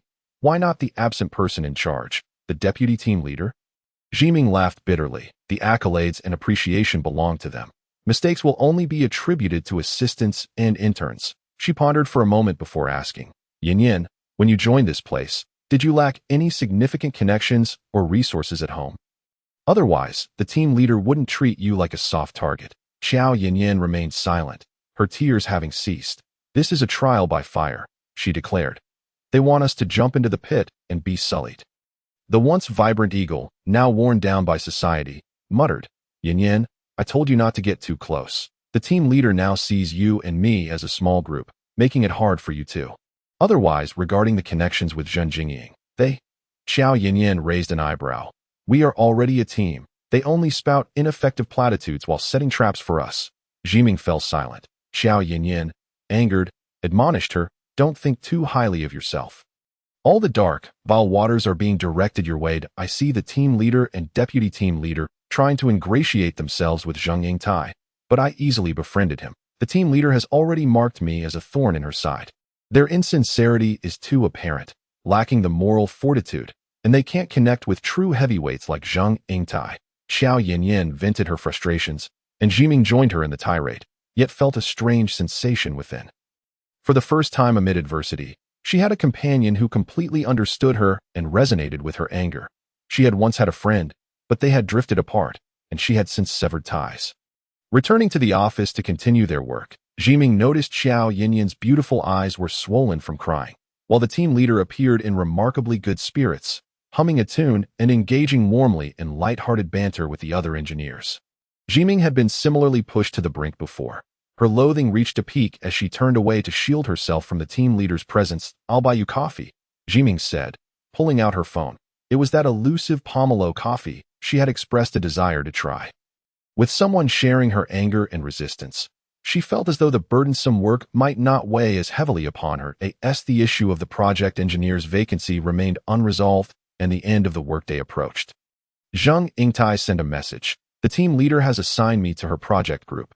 Zhiming felt a heaviness in her chest. The project was stagnant. Time to clean up the mess. "Fine," she thought to herself. Self-mockingly, I nearly began to hope for something. Perhaps it was the inherent kindness of humanity and its propensity to bestow favors. Truly, she hadn't been battered enough yet. She nearly slipped back into her former foolish self. It was only unfortunate for Yanyan, the happy, lovely girl, who had waded into the murky waters that had sullied her. The team leader glanced at the distressed duo before departing with the deputy team leader and the head engineer for a collective dinner. The team leader and deputy team leader feigned concern, asking Yanyan if she would join them for the after-work team-building event to foster camaraderie. Yanyan pretended to receive a call from her boyfriend, claiming she was going to the movies with him that night. Once the office was empty, Yin Yin rolled her eyes at Zhiming in disgust. How hypocritical. Zhiming could only nod in resignation. Yin Yin, listlessly texting her boyfriend to vent. While Zhiming gloomily packed her belongings to head home, received another message on her phone from Zhang Yingtai, a non-friend and colleague in the workgroup. I'll take some time tomorrow to debug the machines for your project. I've already coordinated with Lao Han, so the progress won't be halted. Zhiming was taken aback. Yin Yin grumbled. This move from the team leader is truly disgusting, treating Zhang Yingtai as an engineer assigned to her project. Now he has to secretly come and work for us. Zhiming, caught off guard, contemplated. Secretly, help? It's Zhang Yingtai. How could he extend a hand to me? She exclaimed. Yin Yin, you're amazing. Yin Yin replied. Huh? The young girl smiled, her crescent-shaped grin brightening her face. Don't flatter me. It makes me giddy. Zhiming proposed, let us go out this Sunday, grab some coffee. Yin Yin, proudly tilting her lovely face, replied, let us get in line. There are many who want to hang out with me on the weekend. Unconsciously, Zhiming smiled too. Is my luck beginning to turn? Chapter 11. The first week of 3 years and 10 months of marriage. On her way home, she bought a bag of apples and devoured her meal. Sending the unfinished food to the kitchen, clearing the dining table, Zhiming eagerly retrieved the clay and carving tools she had purchased last week, pulling out a red apple. Jixiang had never seen Zhiming's eyes sparkle with such enthusiasm. She scrutinized the ordinary apple as if it were gold. After 5 minutes, Zhiming called out from the kitchen, Are you done? Come over when you're finished. Jixiang replied, Washing the dishes, I'll wash them. Zhiming enthusiastically said, Come here, dear. Jixiang returned to the table, where Zhiming beamed as she unveiled a new puzzle box. The cat you painted looks just like mine. This is for you. She spoke with a teasing tone. Jixiang was delighted. Do you like it? Before his fingers could touch the new puzzle, Zhiming moved the box aside. She took his hand, scrutinizing his long fingers and protruding knuckles, feeling the strength and resilience in Jixiang's hand, which was sturdier than hers. Zhiming felt a pang of envy and longing for Jixiang's healthy right hand. Jixiang exhaled a warm breath, leaning closer to his beloved wife, but Zhiming playfully swatted his face away. Examining his hand with a serious demeanor, like a doctor, she authoritatively declared, It's wonderful. She then tore open the clay packaging, releasing an earthy smell, and using her left hand, she pinched off a piece. Blinking as she excitedly urged Jixiang, You should take a piece too. Let us have some fun sculpting a cat. My hands will get dirty. Not at all. It's perfectly fine, Zhiming coaxed. Look, I'm rolling it into a ball. You should do the same. After a few rolls, she frowned, switching from her ailing right hand to her left. Jixiang, with both hands working the clay, was far more adept than Zhiming's clumsy left hand. Look at this apple. Let us shape it into an apple, she instructed. If you make yours look like this apple, we can play the puzzle. Jixiang frowned. The apple is red. Zhiming smiled inwardly. Exactly what I wanted. To have you be so particular. Dear, let me teach you a skill, Zhiming said, her voice mischievous, to transform this clay into something resembling a red apple. Jixiang paused, then suddenly asked, Why do you want to teach me a skill? Zhiming playfully patted his newly sprouted short hair. Because you lack skills, you should be more eager to learn. What a healthy right hand he has. If only I could go back to the past. Sigh. Jixiang gazed at the red apple and the clay in his hands, kneading it back and forth that a warm arm reached down beside his neck as Zhiming's fingers covered his pale hand. Grasping his wrist, This is how you knead it, she instructed, her voice whispering in his ear, as she leaned back and placed a fine carving knife in his palm, guiding the sharp end to pierce the apple's core while avoiding his hand. Focusing intently on the deforming clump of clay in his hands, Zhiming leaned over Jixiang's shoulder, furrowing her brow as she meticulously observed his actions. She guided him step by step, their fingers intertwining and supporting each other as they shaped and molded the clay, inadvertently sharing warmth and harmony. Like a mother cradling her enormous child, she nestled beside him, teaching him to take his first wobbly steps. Jixiang's face flushed with embarrassment, his heart racing fiercely within his chest. As if it might burst, no one had ever treated him this way before. The rapid beating of his heart became overwhelming. With a sudden burst of determination, Jixiang tightened his grip, ensnaring Zhiming's fingers. She was caught off guard, trapped against the table, as the clump of clay was squished beneath his rigid hand. Zhiming stared, momentarily stunned, and, facing the flattened clay, exclaimed in a mixture of inquiry and challenge. What? You don't want to learn anymore, do you? Startled, she thought to herself, well, if you won't drink the toast, you'll have to face the punishment. I am determined to compel you to utilize your mimicking abilities and share the burden of survival for our household.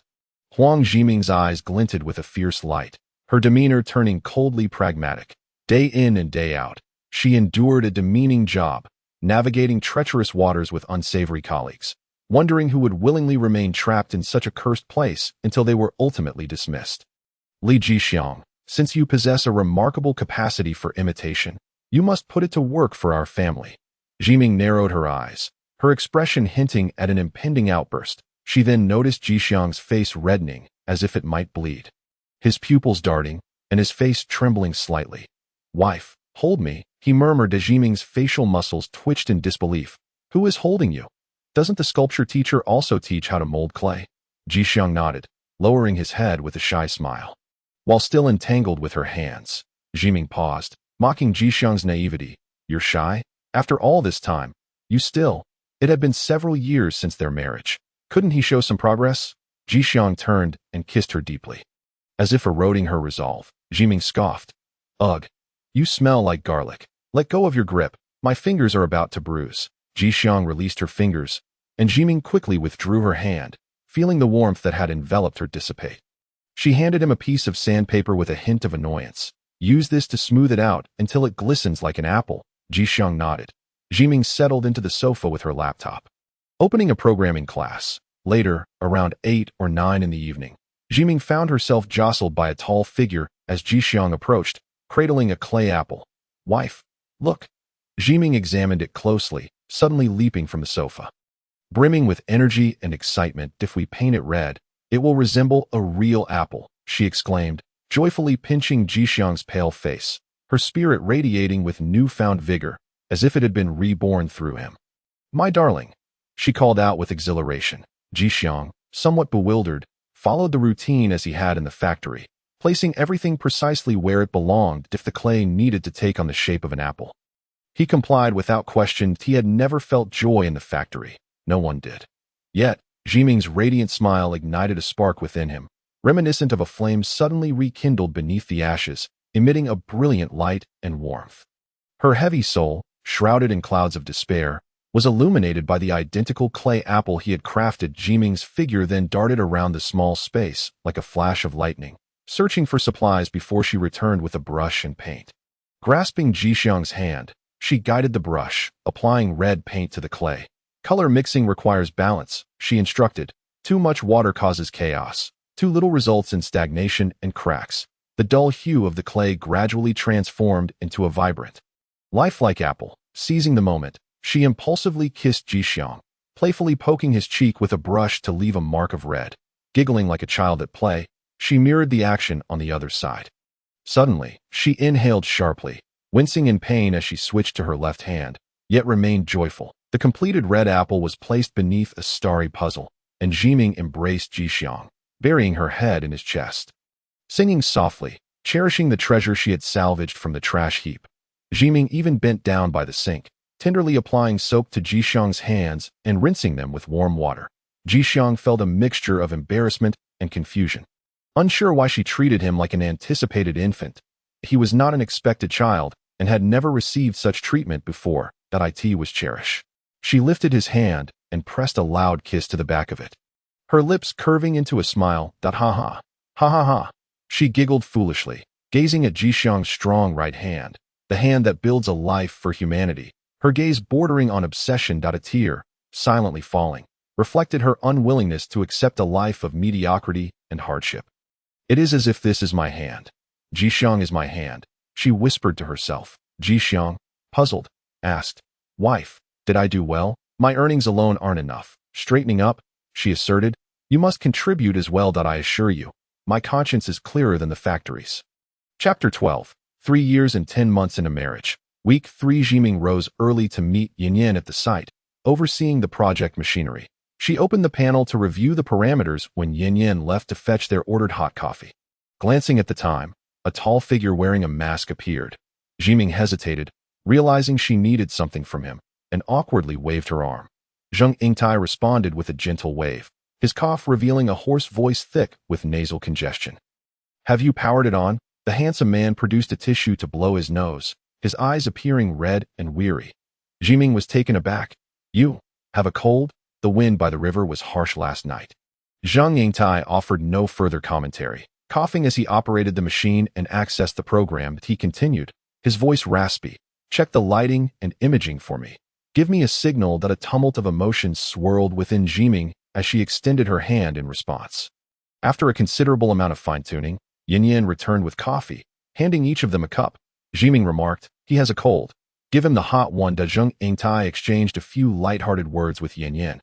But his demeanor bore signs of weakness, likely suffering from the initial stages of his cold. Yin frowned. You're sick. How can you keep helping us? You still have to run back and forth from the team leader. Zhang Yingtai smiled softly, his voice hoarse. It's actually quite simple. I'll demonstrate a few times, and you all should remember. Yin was aware of Zhiming's hidden prowess, and she retreated with a yawn, saying, Zhiming, you handle it. My memory isn't great. Zhang Yingtai settled into the control room, which still bore remnants of the sick engineer Laoshan's clutter. The confined space felt even smaller with Zhiming's presence, and she could hear Zhang Yingtai's labored breaths with every step she took. He coughed a couple of times, finishing the warm coffee, then hoarsely outlined the main instructions. This is the program. Utilizing these libraries that I've already debugged it. Follow the steps below. The parameters need daily adjustments. Zhiming leaned in closer to observe the screen. Inhaling the aroma of coffee on his breath, mingled with the scent of mature masculinity, her heart raced, and her thoughts spiraled. Huang Zhiming, you deserve this. Since your father, how many men have misled you? How many have taken advantage of you? Reflect on it. You've stumbled through life, enduring the deceptions of countless men. Are you spineless? Do you require reliance on someone else to feel comfortable? Haven't you paid enough for it? You're still young. In your prime, with the luxury of making mistakes. But with a mortgage weighing you down, how many more mistakes can you afford? She pinched herself, justifying, I feel guilty for Zhang Yingtai sneaking in to help us while he's unwell. Having felt stifled for too long, battling alone in the workplace, each day was a struggle, every moment painful. She found it difficult to accept kindness from others or witness normal, genuine goodwill. Just like when Yin bought that cup of coffee. It seemed only I was privileged to have one. That how could only I have coffee? Shouldn't I be the one with nothing? Lost in her thoughts, Zhiming realized she hadn't retained what Zhang Yingtai had explained the first time. Embarrassed, she lowered herself. I don't understand. Could you please teach me again? Zhang Yingtai erupted into a fit of coughs, the cold's grip tightening. Why don't you take a sick day? The team leader's project has just begun. There's nothing critical to attend to. Besides, the meager attendance bonus wouldn't mean much to Zhang Yingtai. When she had gone to handle property documentation, she had inadvertently seen his property records. He owned multiple properties in prime locations, indicating that he was not lacking in funds, making him an even more appealing high-status individual. Zhang Yingtai replied, you should focus on how to save your own fire. Zhiming smacked her own head, disturbed by the pheromones of capable men clouding her thoughts, sitting up straight, attempting several times to record Zhang Yingtai's operating procedures and parameters. An hour later, Zhang Yingtai glanced at the time. Coughing nasally, I'm heading to the team leader. If anything goes wrong here, call me or contact Laoshan online. Zhiming nodded stiffly. Thank you. Zhang Yingtai smiled lightly before departing the control room. Zhiming flipped through the records, harboring doubts within. Did he come to assist me despite his illness? No. It was inconceivable that Zhang Yingtai would offer his help. That I have nothing to offer him in return. Moreover, growing closer to me would surely offend the leader of the group. Zhiming thought to himself, my mind is remarkably clear now, devoid of any filters regarding men who resemble dogs. His clandestine support for this project is merely to leave a favorable impression on Jinjing. As Qiao Yinyin shares a good rapport with her. It is because of Qiao Yinyin, not because of me. The machines function normally. Everything proceeded as usual. Zhiming repeatedly reviewed the recorded operation videos, praying for no mishaps. The work progressed remarkably well. Zhiming followed Zhang Yingtai's instructions meticulously, managing to sustain the project until the engineers returned from sick leave. The deputy leader began to assert himself in front of the higher-ups. Attempting to take credit and assert his authority over the project, Zhiming's face was like a living specter, cold disdain etched upon it, while Qiao Yinyin responded to the deputy leader with her usual smile, secretly cursing that shameless old dog in her phone. Once the deputy leader departed, Zhiming relaxed and suddenly asked Xiao Yinyin, "What do you think of this video? How's the editing?" Xiao Yinyin observed the video on her phone, featuring two long, slender white hands, fingers skillfully molding a lump of clay. The video had been sped up, and the lump quickly transformed into a disc, which evenly cracked open and expanded, adorned with repetitive patterns, and painted to become a sunflower. Zhiming, somewhat uncertain, presented a palm-sized clay sunflower tea tray, exclaiming, "This is it!" Xiao Yinyin exclaimed, "Did you make this?" "My husband's side project," she whispered. "I recorded it to consider opening an online shop for handmade crafts." Xiao Yinyin's eyes sparkled with insight. "Your husband is into art. He should consider live streaming on a short video platform to sell his creations that I can't stop watching videos on instrument making and makeup." Zhiming's mind sparked with inspiration. Her eyes lit up. "Are you suggesting live streaming the crafting process while selling handmade items?" Xiao Yinyin adeptly analyzed matters outside of work. "Your edited clips are quite good. Witnessing an ordinary object transform into a piece of art is incredibly relieving." Zhiming scoffed. "What kind of art is this, really?" However, Jixiang was genuinely dedicated to meticulously replicating his subjects, never slacking off or settling for mediocrity. "I also enjoy watching videos on handmade soaps and cosmetic repairs." Xiao Yinyin scrolled through her short video app, showing Zhiming a favorite soap-making content creator, enthusiastically discussing how that creator streamed the entire process. Followed by analysis of their sales strategies, she bought several bars of soap. While they didn't foam as much as mass-produced brands, they were still satisfactory, infused with the natural scent of herbal flowers. The two engaged in lively discussions about their favorite online influencers, unwittingly talking until it grew dark around 7 or 8 that Xiao Yinyin received a call from her boyfriend, prompting her to exclaim, "Oh dear, I must head home.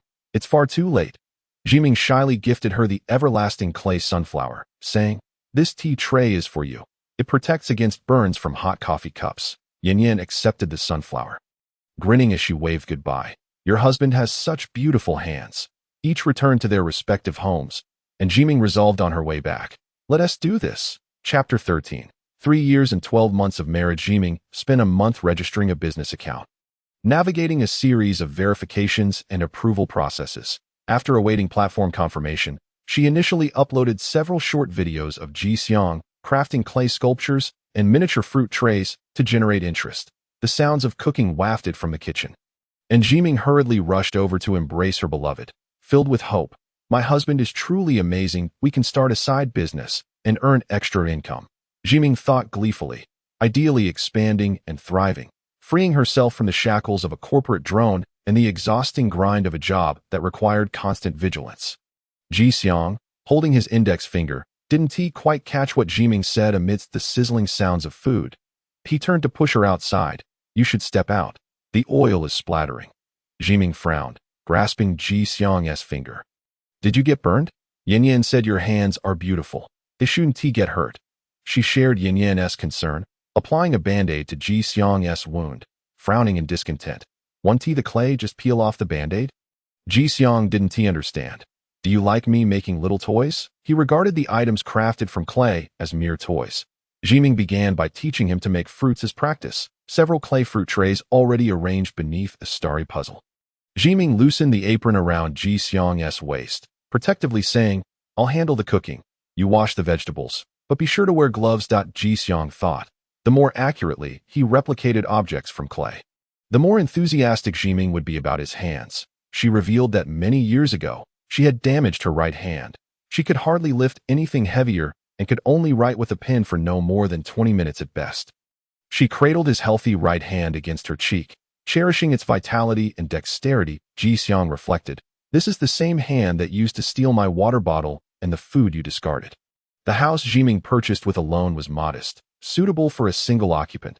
The kitchen was small, and with both of them in it, space was severely limited. Jixiang squeezed his tall frame beside the sink to wash the vegetables. After finishing a plate of unremarkable charred greens, Zhiming dipped the spatula into the sink to clean off the blackened remnants, remarking, "Why is the water so cold?" "The water heater is broken," Zhiming replied, rubbing her hands dry on her apron as she pulled out her phone.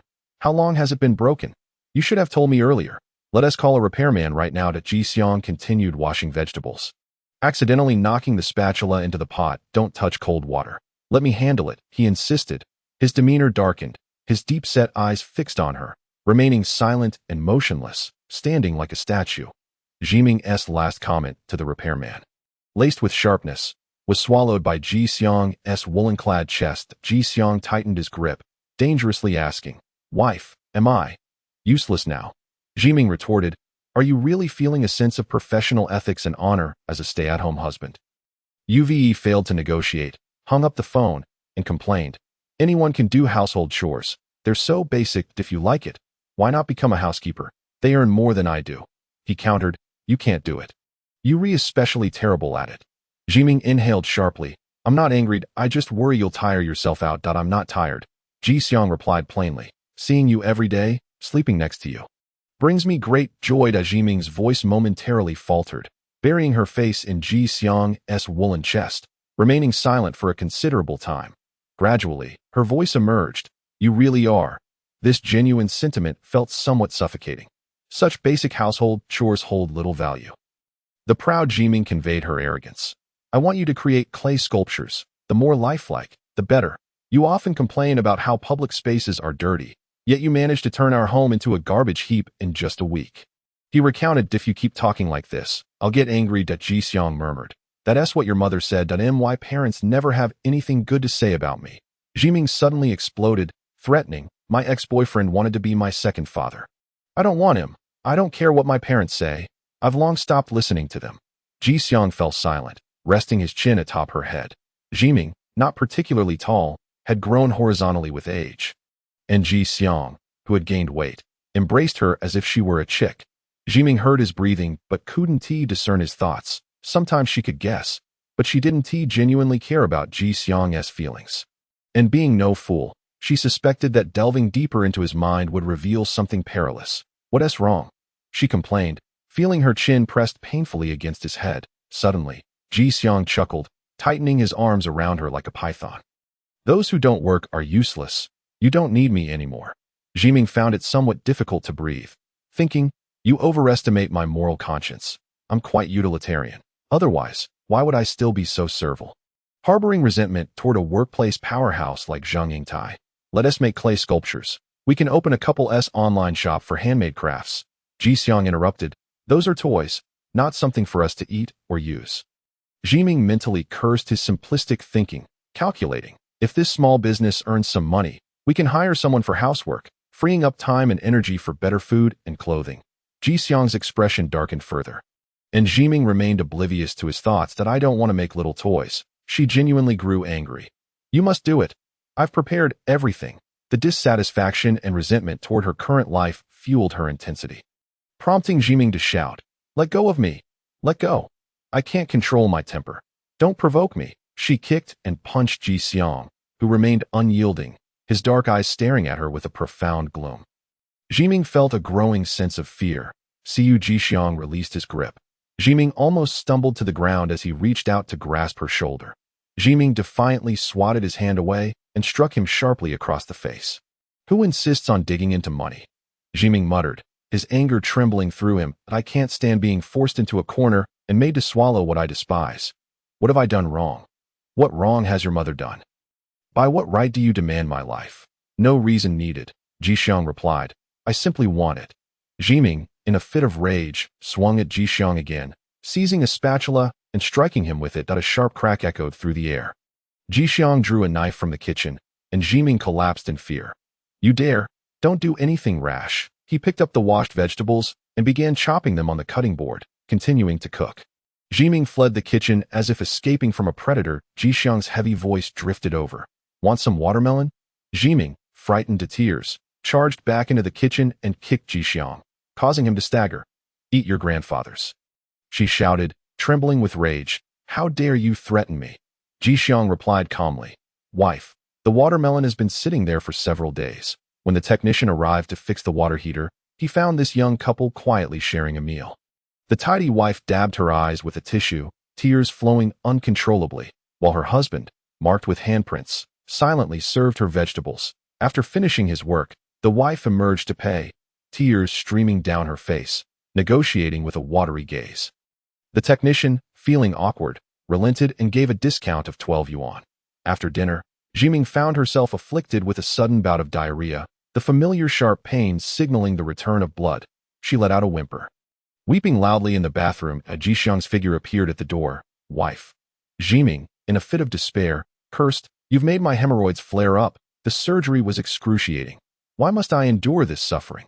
Jixiang offered no apology, which implied he believed he was blameless. He then stated, "Let me see. Get lost." Chapter 14. Married for 4 years and 2 months, Zhiming was infuriated to the point of developing a stomach ulcer. Jixiang silently prepared sweet soup from fruits purchased at the market to soothe her. She had always complained about the high cost of fruits, so Jixiang began sprouting mung beans and peas on the balcony. Taking her words to heart, as for Zhiming's earlier idea of starting a small online store as a side hustle, Jixiang did not oppose it, but merely expressed his thoughts and cautioned her.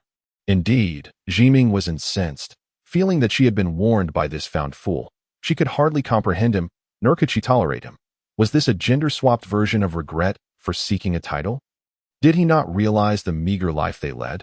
While she was embroiled in office politics, enduring blame and hardships, he was comfortably enjoying a peaceful life at home, content with the status quo. Using the health she had nurtured to belittle her. At night, Zhiming's thoughts turned dark and sorrowful, her resentment growing stronger. She kicked him, and Jixiang merely rolled over and held her, unresponsive like hardened clay. "It is I who colored this lump of clay in this garbage heap, transforming you into something resembling a human. Yet, your core remains unyielding, a wretched creature." Zhiming's fury intensified, rising to a blood feud against Jixiang. She raised her hand to strike, but the thought of her condition halted her. Jixiang said, "Wife, do not lose your temper." Through gritted teeth, she retorted, "Am I to suppress it?" Jixiang got up and shortly returned with hemorrhoid medication. Zhiming recoiled. "Wife, lie down. Let me apply the medicine." Zhiming clenched her fists, tears welling in her eyes. "I hate this world. I hate you. I hate this world too." Jixiang replied, "But I love you. If you want to leave, I will take you with me." Zhiming widened her eyes in shock. "If you wish to die, I will accompany you." In an instant, her hatred dissipated, replaced by fear as she warned, "Don't come any closer." Jixiang smiled. "Wife," he said, "I am not a good person. Remember that." He tore away the pajama pants she was clutching and turned her over, pinning her down to apply the ointment. By the time the medication dried, Zhiming had fallen into a deep sleep, her swollen eyes glistening with tears. Jixiang wiped away her tears, leaned down to kiss her, and wrapped her in a blanket before turning off the lights. Jixiang noticed that Zhiming had made a friend, someone she could call on the same phone, discussing work matters, and they would chat for quite some time. She adjusted the phone holder to position it in front of Jixiang, aligning it with her sculpted hands.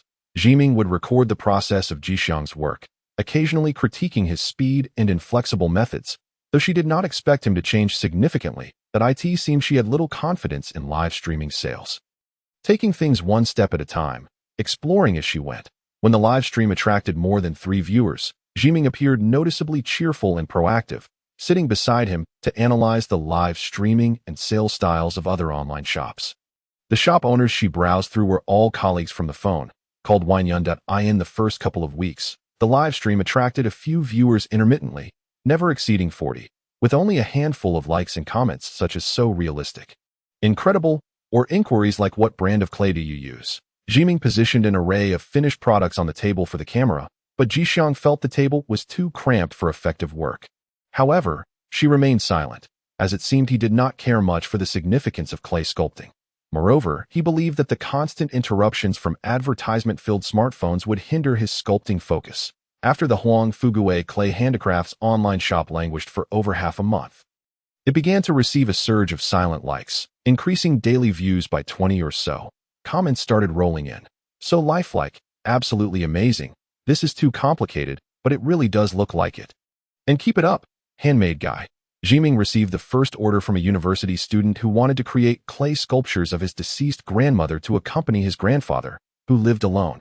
After investigating, Zhiming priced the small sculptures, no larger than 8 centimeters, between 50 to 70 yuan, offering a discount for the first order to build a reputation. Zhiming compiled photos of the customer's pets for Jixiang to replicate. After 2 days, Jixiang completed the project, and Zhiming carefully packaged it in a box filled with foam, sending it off without deducting costs, netting 90 yuan.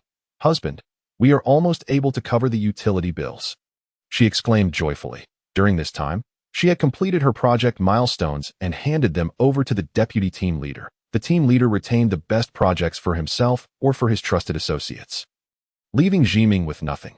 She received a basic salary, but with more free time, she was able to focus on operating the online shop. However, after leaving her original project team, she found herself embroiled in conflict with the deputy team leader, Xiao Yinyan, complaining about her during the day and venting frustrations over the phone at night about the deputy leader's disruptive behavior and hypocritical attempts to take credit for progress. Following the pet clay sculpture order, several more requests came in for keychains, rabbit sculptures, and children's birthday gifts. Zhiming was overjoyed, hardly concerned about her unchangeable position at work, viewing the small online shop as a flicker of hope for the future. Even if it required considerable effort for meager earnings, it was still a source of income. Yet, misfortune seemed to plague her relentlessly. She longed to break free from the depths of despair and bitterness, yearning for greater strength and independence, beginning with economic freedom. Zhiming opened a new bank account specifically for the online shop's income, counting the earnings each night before sleep. She also learned to engage with customers directly, dealing with particularly difficult clients who disregarded the cost of craftsmanship, believing that paying 50 or 100 for a small item was unreasonable, repeatedly altering their demands. That Jixiang's simple and stubborn mind struggled to process such information. So Zhiming took on the roles of operator, customer service, and boss, filtering people's needs and emotions to provide them with clear objectives and timelines. Now, an average of 2 to 3 orders came in each week, generating an income of 1 to 200 yuan, which nearly covered the costs of utilities and other living expenses. Thanks to Jixiang's obedient and silent hands, they became her sword as she navigated through life's challenges. Zhiming suddenly recalled the little fool from the game Star Treasure, who lost his hands for battling monsters and perished on the quest for little deities and treasures. Perhaps the little deity, saddened by the fool's untimely demise, used its magic to send a small robot as the fool's warrior point. One day, Zhiming received an order from a child who contacted Huang Fugui's online shop using an adult's phone, seeking to create a clay sculpture of their late grandmother to accompany their grandfather, who lived alone. The child sent over a blurry old photo and a black and white portrait from the funeral. Jixiang glanced at the images and, as usual, began crafting. His ability to replicate was undoubtedly strong. Yet as an observer, Zhiming grew increasingly uneasy. The resemblance was uncanny. It was as if the deceased had returned, making the sculpture appear more like a spectral medium, evoking an eerie sensation. She broke out in a cold sweat and called for Jixiang to stop. "You can't make it look like that."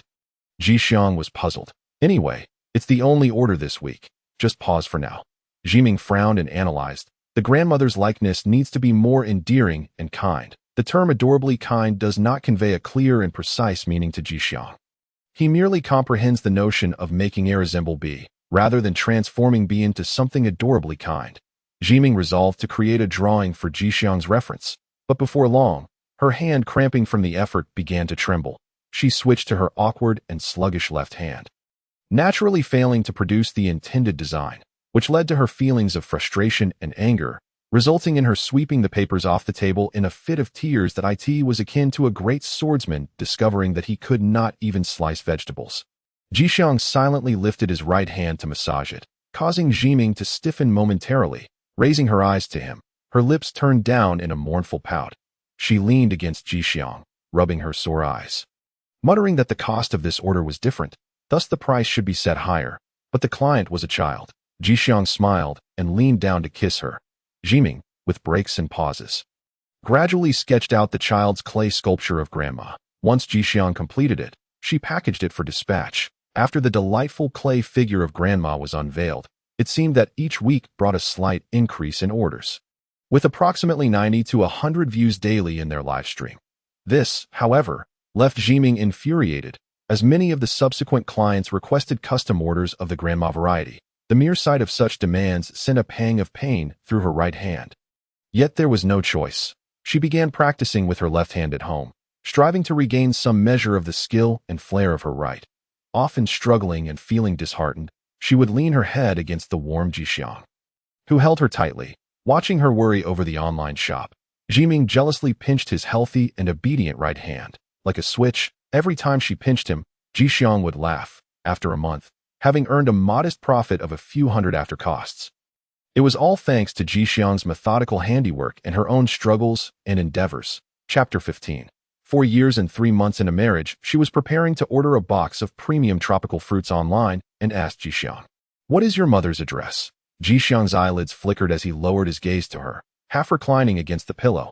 Yanyan had mentioned that the fruits from this orchard were exceptionally delicious, and she purchased them annually. Zhiming leaned against Jixiang's thigh, showing him the video of the fruits, suggesting that with their modest earnings, they could buy some fine strawberries and mangoes to send to his mother. Jixiang froze momentarily. "Give me, mother." Zhiming huffed. "Let your mom know you've earned some money. Show off a bit. Reassure them. I'm ordering a box for my parents and grandparents too." She inquired, "What about your mother's elders?" "Your grandparents?" "No." Jixiang's eyelids drooped. My mother despises them and never returns."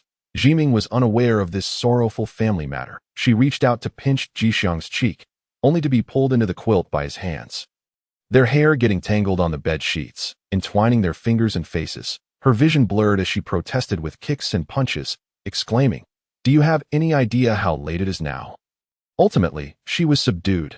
"Useless, pathetic man," Zhiming scoffed with disdain. One evening, Xiao Yanyan called to announce her official promotion. After a deep breath, Xiao Yanyan exhaled, "I finally made it through that project with the deputy team leader. You should have seen that scoundrel taking credit for our work, even featuring himself in the promotional video. If I can continue working on projects with you, or better yet, join Zheng Yingtai's team, that would be ideal." Zhiming congratulated her on her promotion, her heart wary that the team leader might scheme against both Yanyan and her, but at least today was a day for celebration and rest. She remarked, "I haven't been assigned any major tasks. They've just got her handling other paperwork, which is essentially meaningless drudgery, but she's quite experienced now. Her focus is on the budding little online shop, so she doesn't mind much." Unbeknownst to them, they chatted for over an hour, and when Zhiming glanced at the orders Jixiang had completed, she realized that the live streaming phone had been left collapsed on the table, inadvertently filming the ceiling for over an hour. Jixiang remained blissfully unaware, diligently working on his tasks. Zhiming, irritated, tapped him. "The phone has been on the floor for over an hour. Didn't you notice?" Jixiang glanced at the mud-stained phone, finding it bothersome and noisy. "I don't like it." Zhiming explained, "We only need a few hours each day to attract customers through the live stream, and it should be focused on your hands." Jixiang grunted in acknowledgement, continuing his work. Today, however, there were no orders or inquiries about products, resulting in little to show for their effort. Zhiming discovered that a screw had fallen from the stand, causing the phone to fall, and she spent a moment searching around the table leg to screw it back in place. She tousled Jixiang's newly grown short hair. "Darling, I'm going out for dinner with a colleague. You can handle dinner on your own." Jixiang looked up, uttering a name. "Xiao Yanyan?" He replied in a muffled voice. Zhiming and Xiao Yanyan spent the evening dining and shopping, where she found a lovely off-season floral maxi dress that was comfortable and easy to wear for summer. Xiao Yanyan had a keen eye for clothing and cosmetics. Spotting a suit in a men's store, she immediately called her boyfriend to try it on, decisively buying it once it fit well, urging Zhiming to make a purchase as well. "I saw this outfit in Korea. It would look fantastic on your husband, and it's quite a bargain." Zhiming glanced at the price tag. Her dress cost only 100. While the men's outfit was over 500, their cut is excellent, and the fabric is nice. Xiao Yanyan insisted, "A good piece of clothing can look great for many years." Zhiming scoffed, "As long as I look good. That's all that matters. That you're not as good-looking as your husband." Yanyan said bluntly, "You look masculine while he looks feminine. It's a perfect compliment." Zhiming was taken aback. "You can read faces? I'm from the north, and I believe in such things to some extent," Yanyan replied. "With your single eyelids and broad face, you must be a workaholic, driven by an intense career ambition. I can tell at a glance." Zhiming laughed. "You even have a knack for matchmaking. I learned that from hearing relatives ramble at the dinner table." Yanyan lamented, "What a pity you aren't tea buying. This men's outfit really is nice." Zhiming retorted, "If something goes wrong, a 500 outfit can't magically revert back to 500 when needed." Having spent the evening with Yanyan and her boyfriend until the mall closed, Zhiming received a call from Jixiang. He simply murmured 2 words, "Wife." Zhiming realized she had stayed out too late. After bidding farewell to her friends and returning home, she found Jixiang's figure standing by the sink. His head bowed as he washed the mud off his hands. Zhiming offered him the spicy late-night snack. and Jixiang cleared the table, sitting down quietly to eat. She went to check on the finished products. Frowning, "Why is the phone positioned differently from how I set it up?" The stand had become loose again. Jixiang replied, "I followed your instructions and reattached the phone." Zhiming sighed. "I adjusted the phone's lens to the right angle. Specifically aimed at the workbench. Jixiang acknowledged, tearing into the chicken. Zhiming mumbled, "How can you just randomly stick the phone back on the stand? What are you filming during the live stream?" She decided it didn't matter for the day. She needed to find a better stand for filming. As she went to turn off the live stream, she suddenly became dizzy, witnessing the comments in the live stream flood by rapidly, with the likes reaching into the hundreds and quickly approaching the thousands. "I am the sour and spicy chicken shreds in the hands of the rich brother."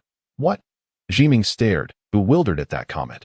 Another comment quickly surfaced, getting lost among others calling out rich brother, the rich brother's red lips. "Oh my, seeking a dupe color?" Zhiming rubbed her eyes, astonished. The comments continued to refresh, the like count surged, and more viewers joined. Stunned, Zhiming glanced back at Jixiang. "Did you set the phone back on the stand? And is it aimed at you?" Jixiang looked up from his late-night snack. "Wrong?" Zhiming shivered, accidentally cutting off the live stream. She scrolled through the comments to show him. "Look, that's so similar. Just cheaper would be great." At first glance, it looks like a masterpiece. Too similar. It's practically indistinguishable. The livestream perspective shifted as Jixiang picked up the fallen phone and reattached it to the stand, the image shaking as it captured his upper body. What the heck? Is the person live streaming male or female? Probably male, broad shoulders and big bones. Isn't that a sister? Isn't that a flat-chested beauty sister? Crying, crying, crying. "I need a Disney mouse to send to my niece. I just placed an order. Boss, take a look." A wild, handsome boy. So pale. Boss selling clay sculptures. No need for such an exaggerated filter, right? Men can't be that fair. The boss can't possibly be like that. He's here to sell his craft, not his looks. Let us see the product. My brother is the campus heartthrob and is also milky white, but the sister has a natural disdain. Truly moved. The young man is so earnest. I've been watching for half an hour. It's so touching. He has just been quietly molding that lump of clay while covering his mouth to cry. My heart has been purified by the quiet, handsome man. Oh my. I couldn't believe what my roommate was squealing about. But as soon as I walked in, my pants just fell off. I tripped over my friend's pants. When I got up, it was really fragrant. A greedy, drooling emoji. The screen is dirty. Let me lick it clean. The floor is littered with pants. I can't even move. Sisters, let's tone it down a little. We might scare away this shy and introverted, wild, handsome man. I ordered a Winter Olympic ice bear. So beautiful. But watching this live stream is exhausting. I can't tell if I'm watching clay or a handsome dog. I'm like clay. Could you send me a young man who makes these? I'm sorry, but I want the one from the live stream. Starting from his hands. It's 50 yuan each, right? I'll pay 100 to have him sent to Sichuan. And I can cover the shipping costs. Thank you. You're too loud, sister. I'll offer 200 to send him to Chongqing. He can manage his own meals and bathroom breaks. Rich brother, please customize a birthday gift for my best friend. So shy. So shy. The young man won't even look at me. He is so nervous that he can only gaze at the clay, because deep down he thinks of me. Shouldn't the boss be at a talent show? Why does capital choose such unattractive men to insult our eyes? Rich brother, please don't go to a talent show. You'll ruin everything. Rich brother should rely on his skills to make a living. A craftsman who upholds tranquility. Don't let the entertainment industry and capital corrupt you. After Li Jixiang inadvertently pointed the camera at himself, a flurry of comments erupted. Chapter 16. The First Week of Marriage. 4 years and 3 months, and Zhiming stared at Li Jixiang. Disbelief etched on his face. 4 years ago, when Li Jixiang was stalked and frightened, she easily injured him and sent him to the hospital. In that moment, she thought of him as a gaunt, elongated chihuahua, silent and bewildered, bleeding as he looked at her, unsure of how to pay the medical bills on her most desperate nights. No one dared to share their heart. And she began to feel the presence of her own dry chihuahua, haunting her like a ghost in the shadows. She would get drunk at home, waking up in terror on Saturday mornings, fearing that a stranger might assault her on the street. Insomnia plagued her nights, pushing her mind into impulsive fury, a state so easily led to reckless actions without consideration of the consequences. Though she considered herself unattractive, her mother often called her ugly and dark. She stubbornly refused to invest time in learning makeup to conceal her perceived flaws, never having been genuinely admired or chosen by anyone. Despite her lack of allure, she feared the prospect of being targeted by even worse, desperate men. Panic gripped her that a living man was crouched beneath her bed, moving stealthily. Zhiming screamed, and the man beneath the bed bumped his head against the bed frame, covering his ears as he crawled out, his dark, hollow eyes staring at her in shock that it was that malnourished, big-eyed chihuahua. What followed was his reception of Zhiming's frantic attacks and directions. However, where had all the books, paper, chargers, wires, old clothes, and instant noodles on her bed disappeared to? Zhiming, unable to find anything solid to throw, grabbed her pillow, adorned with her fallen hair, and hurled it at the demonic chihuahua. Li Jixiang shielded his head, exclaiming that he was merely cleaning up the rubbish under her bed, when Zhiming realized he was indeed covered in dust and debris, with a large garbage bag beside him, the bag gaping open to reveal familiar instant noodle bowls and takeout boxes. He held a broom in one hand, truly cleaning beneath the bed. Her takeout boxes and the mess on her bed had all been cleared away, and the bed had been folded against the wall. Zhiming, furious and embarrassed, shouted, "What are you doing cleaning my house? You followed me home. Where's my phone? I'm calling the police. This depression has muddled my mind. I should have reported this stalker the moment I realized it." Resolutely, she decided she wouldn't wait for his answer and hurried to find her phone. Exiting the bedroom, she noticed the tidied books and clutter. The absence of drink bottles and food containers left her in disarray, and the rented living room now felt empty. Only the lingering stench of spoiled food remained. Her phone lay on the landlord's cheap plastic dining table, wrapped in a towel and plugged into charge. From her escaped bedroom, the sound of the bed shifting reached her. That ugly chihuahua was back at it, cleaning under the bed. What a lunatic. This is my home. What are you doing here? She picked up her nearly charged phone, casting a wary glance at the gaunt man rummaging under her bed, but with determination, she pressed 110 and upon connecting with the police, she hurried back to the bedroom to gather evidence. Gripping her phone, she demanded coldly of the man beneath the bed, "Did you sleep with me?" He shook his head. Zhiming, tormented by severe depression, twisted her anger, thinking, how ugly am I that even this pathetic man, who can barely afford food, has no interest? She barked, "You're trespassing. You were too drunk to find the keyhole last night, so you called me up to let you in," he replied, blinking his dazed black eyes, his gaze shifting to her phone pressed against her cheek. "You threw up on your phone last night." A shiver ran through her, and the phone slipped from her cheek, shattering on the ground. The call to 110 was cut off. She dashed to the restroom to check her underwear. Even the bathroom had been tidied, though the sink and floors still required scrubbing. The piles of bottles and dirty clothes were gone. The landlord's cheap washing machine was humming outside, emitting the fragrance of laundry detergent. Zhiming stood frozen. She cautiously dialed 110 again, peering anxiously at the demonic chihuahua's movements. He was back under the bed with the broom. Her mind exploded. "Are you insane? I'm calling the police to arrest you. And you're still obsessively cleaning under my bed." Dialing 110 a second time, she saw Li Jixiang, dust-covered, and suddenly her feelings became complex and uneasy. He hadn't harmed her. He had tidied her chaotic space. The voice of the female officer came through the line, and Zhiming explained, "Officer, I'm sorry. My earlier call was a misunderstanding that I thought I encountered a bad person." The officer confirmed her safety, and Zhiming recounted the events. Ending the call, she gazed at her now empty home, lost in thought. Last night had been terrifying.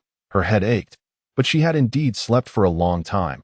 Such a rarity. She went to the kitchen to pour herself a drink, finding dirty dishes stacked together, soaking in soapy water. Misterly, she called out to the cleaning Li Jixiang, her expression devoid of emotion. "What were you doing at my house last night?" He replied, taking out the trash. Zhiming hung her head, contemplating for a moment, then pulled out a few unused banknotes from her bag. He hadn't touched her belongings, so not calling the police was the right choice. Wasn't he it?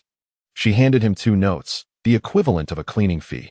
"Mind your own business. This is my home." Li remained silent, appearing frail and diminished beneath the dust. Zhiming hesitated. "Did I say something to him while I was drunk, prompting him to stay and clean my house all night?" She pressed her lips together and asked, "What did I say last night?" "You said you hated the whole world." He replied, pale and vacant. "I do too. I wish I had never been born." Just then, Zhiming heard his stomach growl. Another day of ridicule and denial from her team leader. The collective bullying in the workplace had pushed her to the brink. On her way home that night, she wept uncontrollably. and Li Jixiang floated in the shadows of the city's forgotten corners. Through her tears, she said, "Come eat with me, Mr. Li, that I have so much I want to say. But no one is willing to listen. They all look down on me. They all despise me to do you like me. What do you want? Are you like that ex-boyfriend who saw me as easy prey? Do you want a child? But my life is so hard and fraught with misfortune that I don't even want to be born." She called out once more to the silent, emaciated stalker. "What do you want?" "I hope you would find me," he said. "I liked you many years ago." Li Jixiang responded. "Huang Zhiming. Do you remember me?" Huang Zhiming picked up the withered, hungry chihuahua from the trash heap. A mismatched wanderer with bulging eyes, traversing the concrete jungle. After cleaning it up and taking it to the vet, feeding it regularly for 4 years, it had transformed into a beautiful snow-white lion cat with colorful eyes. On a night, 4 years and 3 months into their marriage, she gazed bizarrely at the live stream, where comments praising the rich and handsome man who shaped clay were flooding in. Li Jixiang returned her phone, showing no reaction. "That I don't understand what they are saying." With a click, Zhiming took a picture of him and sent it to Yanyan. "Is my husband handsome?" she asked earnestly. "Ding." Yanyan quickly replied, "You're floating away." "Humph, my boyfriend isn't bad either." Zhiming put away the phone from the live stream, staring blankly at the pale figure. She murmured in shock, "I don't understand either. Were you not just a garbage heap? Like me, an overlooked, dirty, thin stray animal? However, perhaps it will grow into a splendid and robust snow-white lion." Chapter 17. 4 years and 3 months in a marriage, week 2. During the live broadcast, Zhiming adjusted the angle of his phone to face Jixiang. Jixiang, noticing the incessant stream of comments, rubbed her eyes, feeling somewhat disturbed. "They like you." Zhiming carefully navigated through the comments, watching him intently, saying, "You're doing great. People love watching your live streams." Jixiang furrowed her brow. Lost in thought, she tilted her head back and asked, gloomily, "I don't know these people. Why do they like me?" The number of viewers in the live room continued to rise. She explained, "You are like the wrapping of a gift. Your packaging is exceptionally attractive, and those who watch the live stream are more inclined to purchase the product inside." Jixiang remained silent, her dark and deep eyes resembling 2 wells that swallowed light. He grasped a sudden understanding. "Wife, are you using me to make money?" Zhiming nodded candidly. "The product is also created by you. How could it not involve you?" Her eyes sparkled with excitement as she reported. "That night, many people watched your live stream, resulting in 23 orders. She longed to touch his right hand, but felt that her ordinary self should not intrude, allowing him to exist publicly during the broadcast. With genuine concern, she advised, "If your hand feels sore, numb, or painful, just let me know immediately, and we can take a break." Under Jixiang's steady gaze, Zhiming suddenly felt a flush of embarrassment and turned his eyes away. She felt somewhat lecherous, reassessing her husband's well-being. Peeling away her previous impression of Li Jixiang as frail and eerie, she realized he had gained some flesh, his complexion had brightened, his features were well-defined and harmonious. Truly, he appeared quite handsome, akin to a beautiful maiden. In recent days, she had begun to draw closer to Jixiang, but discovered that the feelings were not much different from before. After 4 years of being a married couple, everything felt familiar, and their playful antics, fueled by a sense of renewed intimacy, had waned. However, this pursuit felt rather sordid. Zhiming lamented her own greed and lust. Would the emperor, upon discovering an extraordinarily beautiful Wang Zhaojun within his harem, also have similar thoughts? She scolded herself internally, disdainfully slapping her own face twice, and cheerfully suggested, "I'm not a good cook. Let us grab some spicy late-night snacks after the live stream." She prepared to turn on the microphone. Yet Jixiang stood up and ended the broadcast. He placed a hand on Zhiming's shoulder, causing her to pause, revealing her unease. Jixiang spoke darkly. "Wife, the factory workers hit me, and the school people hit me too." "What?" Zhiming's eyes widened. "They always have their reasons, their own narratives," Jixiang said in a low tone, "that I live according to my own ideas and don't enjoy knowing many people." The plain-looking her was immediately shocked into offering advice. "Most of the comments are from women. Girls are different. They like good-looking handsome men. They all like you. Moreover, they are merely typing a few words online to express their thoughts, not face-to-face. This is all recognition of you and what you create." Jixiang lowered his eyelashes, remaining silent. Yet, her shoulder was gripped even tighter. She furrowed her brow. "Are there people hitting you at the factory too?" Why? I don't know, Jixiang replied numbly. I assemble parts every day, completing tasks on time as they instruct. And then others start hitting me. What do you mean? Zhiming's eyes darted, her eyelids fluttering with a surge of indignation as she pressed on. Think carefully. Is it the scoundrels at the factory who, bored with work, bully the weak? Jixiang recounted. One person complimented me, telling others to match my output, and after that day, someone told me to do half as much. When I didn't listen, they kept coming to hit me. Zhiming glared. Jixiang's face darkened, unwilling to reminisce. Later, he developed stomach issues from the shift work and became reluctant to continue at the factory. They say I deliberately stand out, putting too much pressure on everyone. Jixiang said flatly, his eyes devoid of life. The seasoned worker Zhiming suddenly understood, raising an eyebrow and sharpening her tone. You follow the standards. You wouldn't slack off. Jixiang nodded. Working means selling your time for money. Zhiming said, filled with anger and hatred. In truth, we shouldn't expend all our energy for someone else's commercial empire. And those who realize their dreams at the expense of folks like us only offer a pittance in wages. Indeed, she had never escaped, gaining autonomy in the early days of her job. The more proactive she was, the more distant and polite the team leader became, eventually evolving into the one who isolated her, ensuring she remained stagnant in her skills, unable to connect with influential figures, confined to mundane tasks. She could only play the role of a lowly, mediocre lackey, fixed in place by the team leader. This continued indefinitely, cleaning up after others, running errands, unable to rise, forever trapped. She embraced Jixiang with a heavy heart, feeling sorrow for herself. Holding a radical view, she declared, for whatever they pay outside, that's what we should do.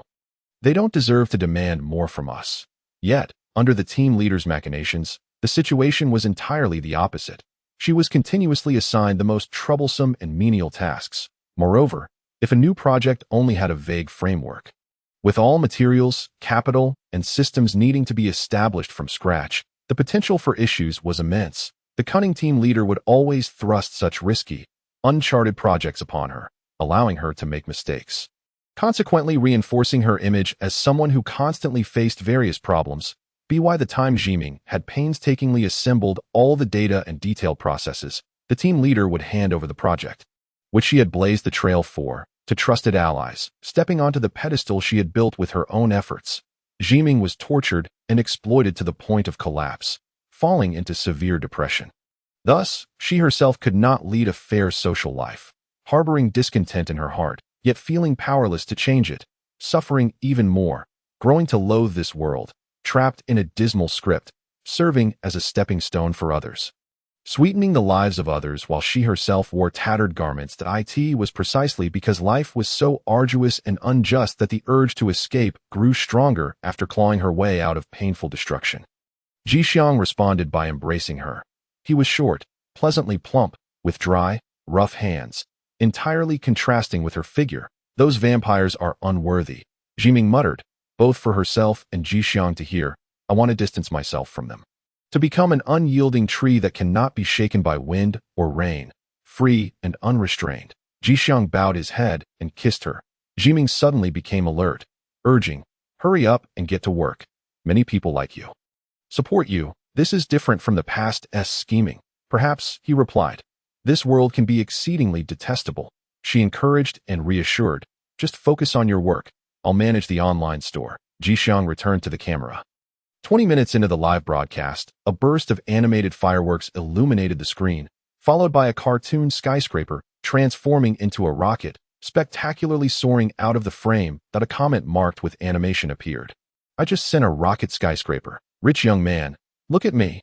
It was Zhiming's first encounter with such a gaudy and vibrant animation. Checking her phone, she discovered the rocket skyscraper cost 800 yuan.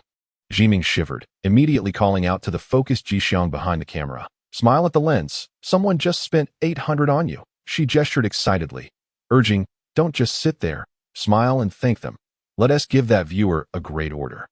She watched Li Jixiang from behind the phone, radiant with joy, her eyes sparkling with the light of wealth, stifling her resentment and determination. She took a moment to call her mother, suppressing the rising flame in her heart, casually stating that Jixiang was a money-making artist. That, of course, her mother still harbored thoughts of her former boyfriend, the civil servant, and Zhiming lost count of how many times she had argued with her about it. Nevertheless, overall, she felt elated.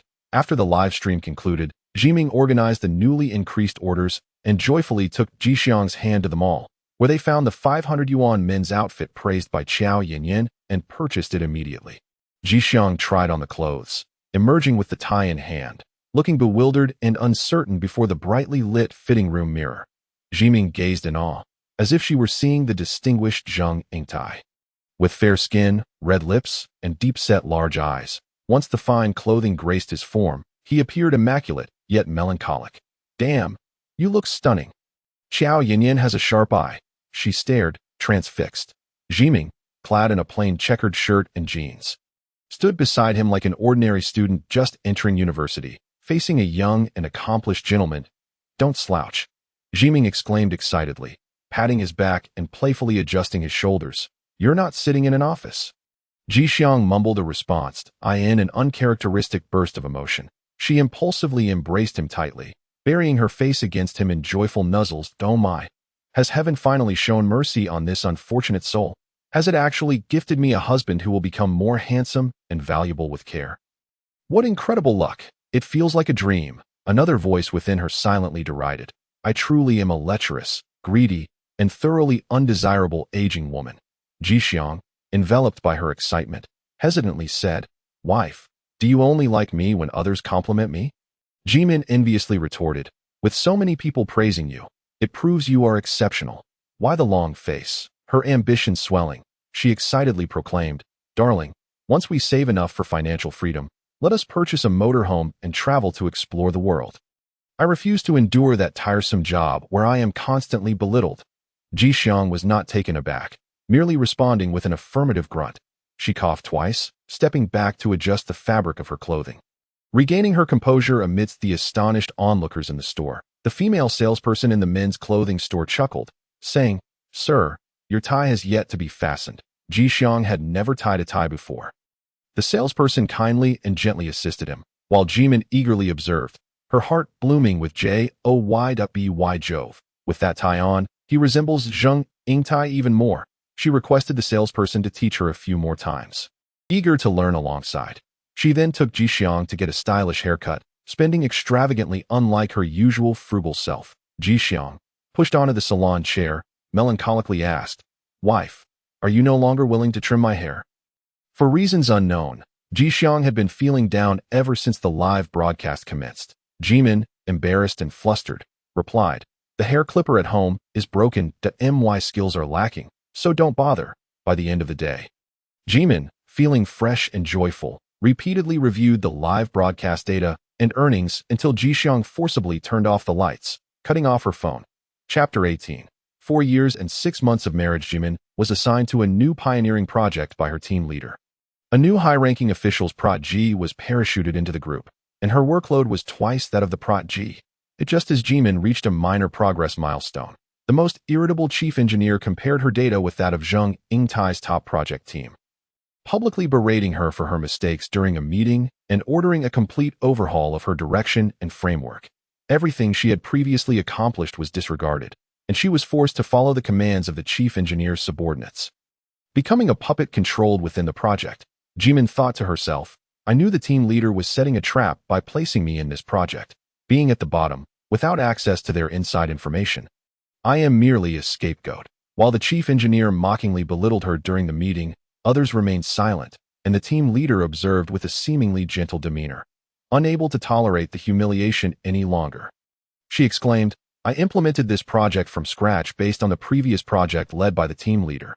Now you've changed the direction and standards, and then claim that everything I did is wrong. This is unfair. The burly engineer sidestepped the accusation against the team leader, aggressively retorting, What needs correction are your current mistakes to avoid using unsuitable standards and data in the future. Zhiming was infuriated. The chief engineer and the team leader openly distributed roles for the pioneering project.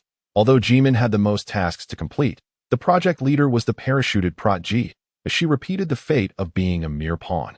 Manipulated and suppressed by the team leader through power and connections, like a chick being squeezed, the team leader and the Prot G chatted and laughed in front of Zhiming, appearing remarkably harmonious. Zhiming, her chest heaving, walked to the break room, tears welling in her eyes. Xiao Yinyan followed her out, gently patting her shoulder, saying that many people were aware of the malice in what the team leader and their associates were doing to her. Jimin bitterly thought, what good is it that others know? Does it change my situation in this wretched workplace? Xiao Yinyan suggested, let us grab a coffee. I'm currently assisting on Zheng Yingtai's project, and it's entirely different from when we worked together. There aren't so many unreasonable pitfalls or surprises, and the resources are significantly better. Everything is attainable, and the cooperation from others is quite pleasant. Jimin, her eyes swimming with tears, sniffled. Her eyes reddened. Are you really trying to comfort me? Xiao Yinyan clarified. It's obvious that the team leader and their group are deliberately targeting you. Everyone knows this, but the team leader is formidable. And those people are truly vile. She glanced back, seeing no one else enter the break room. There is something else. Jimin, I heard from Huang Zhiming that the first project we worked on together was largely our effort. The project succeeded, gaining recognition and rewards. The higher-ups decided to replicate similar projects annually, investing resources generously. Zheng Yingtai will be the project leader, with the deputy team leader assisting, merely a figurehead. Jimin's eyes brightened slightly amidst her tears. Are there many rewards? When will they be distributed? Yinyan took her hand, saying, let us skip work and go have coffee. Today is International Women's Day. Let us take the afternoon off. I just went to collect your massage voucher. Let us go detox together. Jimin wiped her tears and tidied up her office before heading out at Yinyan's favorite CAF. Yinyan frowned and spoke softly. That project has gained popularity. The team leader and deputy team leader reported to the higher-ups, claiming you did not comply with the standards and did not cooperate with the team leader, openly opposing the arrangements. When it came time for rewards, the deputy team leader directly removed your name from the project. Jimin's eyes widened in disbelief, her heart sinking, and veins protruding on her hands. While her reputation and the esteem of those higher-ups mattered little, the loss of her hard-earned bonus stung deeply. She remained silent for a while, unwilling to voice her feelings. In truth, she was not entirely surprised. Yinyan somberly said, don't be stubborn. If this new project falters, adopt a humble attitude. Reach out privately to Zheng Yingtai. Ask him questions and show a bit of vulnerability that he might offer some insights, helping you avoid pitfalls. Everyone knows the team leader is targeting you. Most people are just ordinary folks wanting to lead a smooth life without provoking that troublemaker. Not everyone is malicious. Jimin vacantly stared into her nearly empty coffee cup, thinking, those fiends, what does it matter? It's not like I haven't faced such trials before. I'll ask Zheng Yingtai, she said lightly, feigning indifference. All right, let us give it a try. After all, I'm just a small fry. She wiped away the tears that had escaped her eyes. Yinyan, well-versed in internal affairs, added, Zheng Yingtai is also a protege of the higher-ups. But he is not aligned with the team leader's backers. If you can cozy up to him, contact him privately while ensuring the team leader and their group don't catch wind of it. Subtly positioning yourself on Zheng Yingtai's side. Jimin blinked in surprise. Yinyan continued with familiarity. Zheng Yingtai might replace the team leader. The factions behind them are engaged in a power struggle. The team leader was elevated by Director Jing, while Zheng Yingtai was brought in by General Lan as part of elite training. Jimin was astonished. How do you know all this? Everyone is aware. You are the only one in the dark. Yinyan shook her head. You bury yourself in work, feeling wronged, and then argue with people. But in this environment, you can't win against the team leader and their group. You're too honest. After a moment of hesitation, Yinyan continued. Jimin, every time the two factions clash and create problems, the team leader assigns you to remedy those issues or to handle areas of significant internal conflict, putting you in the line of fire. Now you understand why you had to run around for materials and procedures in your project? When I or Zheng Yingtai go, everything flows smoothly, but when it's your turn, you face obstacles in every department. Because you're caught in the crossfire of their power struggle, serving as the scapegoat. Jimin was taken aback. What? Yinyan continued. Remember when you told me about that difficult client in your first project? You couldn't obtain any resources, and when you sought help from the team leader and their group, there was no useful response. Her eyes filled with sympathy. The difficult client was a resource and friend brought in by the chief engineer. The chief engineer was set for promotion but lost his position to the parachuted team leader assigned by Director Jing. With the chief engineer at odds with the team leader, the client also caused a ruckus. And to stabilize the situation, the project was handed to you, a newcomer. If it fails, they'll blame you for being inexperienced, rather than attributing the mismanagement to the new team leader. Zhiming, infuriated, shouted, "Am I to bear the blame for the team leader's mess with the chief engineer?" Yan nodded. Subsequently, the team leader continued to assign the most lucrative projects to the chief engineer, who reconciled with them. However, I believe the chief engineer's temper tantrums were merely a tactic to intimidate the parachuted team leader, reminding them that he, the local veteran, deserved respect. Yan analyzed. "But you are different. You lack connections. You're just an ordinary person from a small town who worked hard to attain education and a job. You don't align yourself with any factions or spend time reading the room. It's only fitting for you to be caught in the middle. The damage done to you won't implicate anyone else in the office." Zhiming's lips trembled, devoid of color. The scapegoat. They are still those bastards who serve as intermediaries, the lubricants for their relationships. Yan pitifully grasped her hand and said, "Zhiming, if you don't want to find a powerful ally to depend on, this job is only worth enduring for a while to earn some money.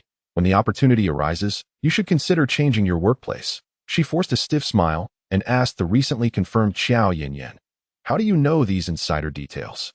"The project leader you are currently working with, Lin Yi, wants Huang Zhiming to write him a recommendation letter, making it easier to go abroad on a government scholarship to prestigious schools and then ascend to a position at the overseas headquarters.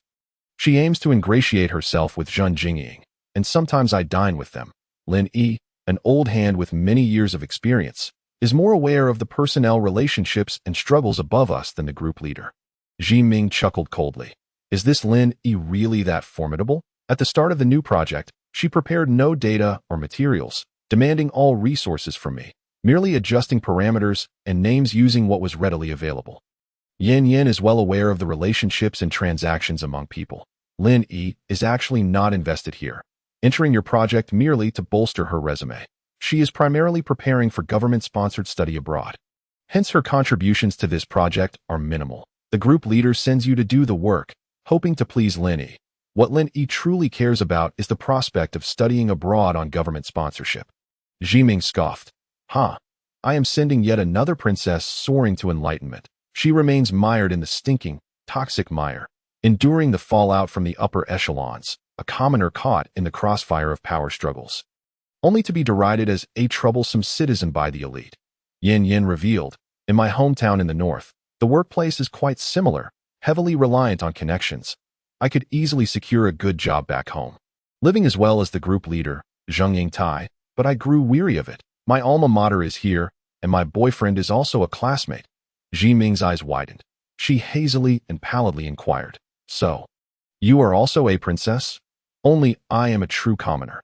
Only I lack background and connections, struggling to survive as a small-town examinee relying solely on the benefits of the college entrance examination." Yan shook her head uneasily, reassuringly saying, "I wouldn't consider myself that. I have my own troubles." Zhiming rubbed her dry eyes and began to smile. "Those who are loved and nurtured tend to possess a more assertive character. It turns out I am the only ordinary, downtrodden commoner, an ant crawling chaotically amidst the struggles for power, leaving behind traces of broken limbs and shattered hopes. Time is about up. Let us go for a massage." Yan checked the time, urging, "Don't take work too seriously. The chief engineer is inherently overbearing and arrogant, and the group leader has their own logic. As long as you can manage your work, it suffices." Lin Yi understands this very well, spending little time on the project, doesn't she? But they are consuming my precious time, my intellect, and my strength. Zhiming darkly mocked, lightly revealing, "I actually suffer from depression, at my worst. I truly contemplated killing the group leader." Yan gasped, "I have never had any real friends, nor has anyone liked me." She endured the bitterness, saying, "Fortunately, I endured. Now I have met you, and I have my husband." Yan lowered her head to pay the entire coffee bill, and as she gently pulled Zhiming to her feet, Zhiming suddenly burst into tears, feeling wronged, and embraced her tightly. "Everyone knows these inner workings. Yet not a single person told me. Zhang Yingtai is also a despicable scoundrel. I tried to reach out to him, hoping to align myself with his faction, but what difference does he make?" Tears streamed down her face as she forcefully blew her nose. "Only you have told me. Only you have revealed these truths to me. The ignorant masses are foolish, deaf to the truth, blind as they grope the elephant. They have become Xiangzi, Akhu, Kong Yiji, They have become me. I stumble through the thorns of life, piercing flesh and bone, scars hardening, yet I continue to crawl painfully, getting wounded again, growing more scars, and traversing the thorns once more. Yan Yan helplessly remarked, people are mostly like this, without benefits or interests. Why would they be nice to you? Thank you, Princess Xiao, for your kindness and compassion. Jixiang is the only mercy and reward fate has bestowed upon this unfortunate commoner. Chapter 19. Married for 4 years and 6 months. Second week, when Zhiming returned home, she perused the orders and earnings from her small online shop, Huang Fugui's handmade clay creations, without accounting for costs. This month's income had already exceeded twice her salary. In contrast to the cold, ruthless job that only brought her pain, the little online shop was a significant source of comfort and balance. It was Jixiang's good looks and meticulous seriousness that attracted traffic and admiration. Who could have imagined, at the lowest point, she had brought that silent, lurking, unemployed vagabond home, only for him to become her source of safety and warmth. An intentionally or unintentionally present figure in her life. If one were to persist in working amidst the monstrous and bloodthirsty entities, she might have been perilously close to suicide or spiraling into mania.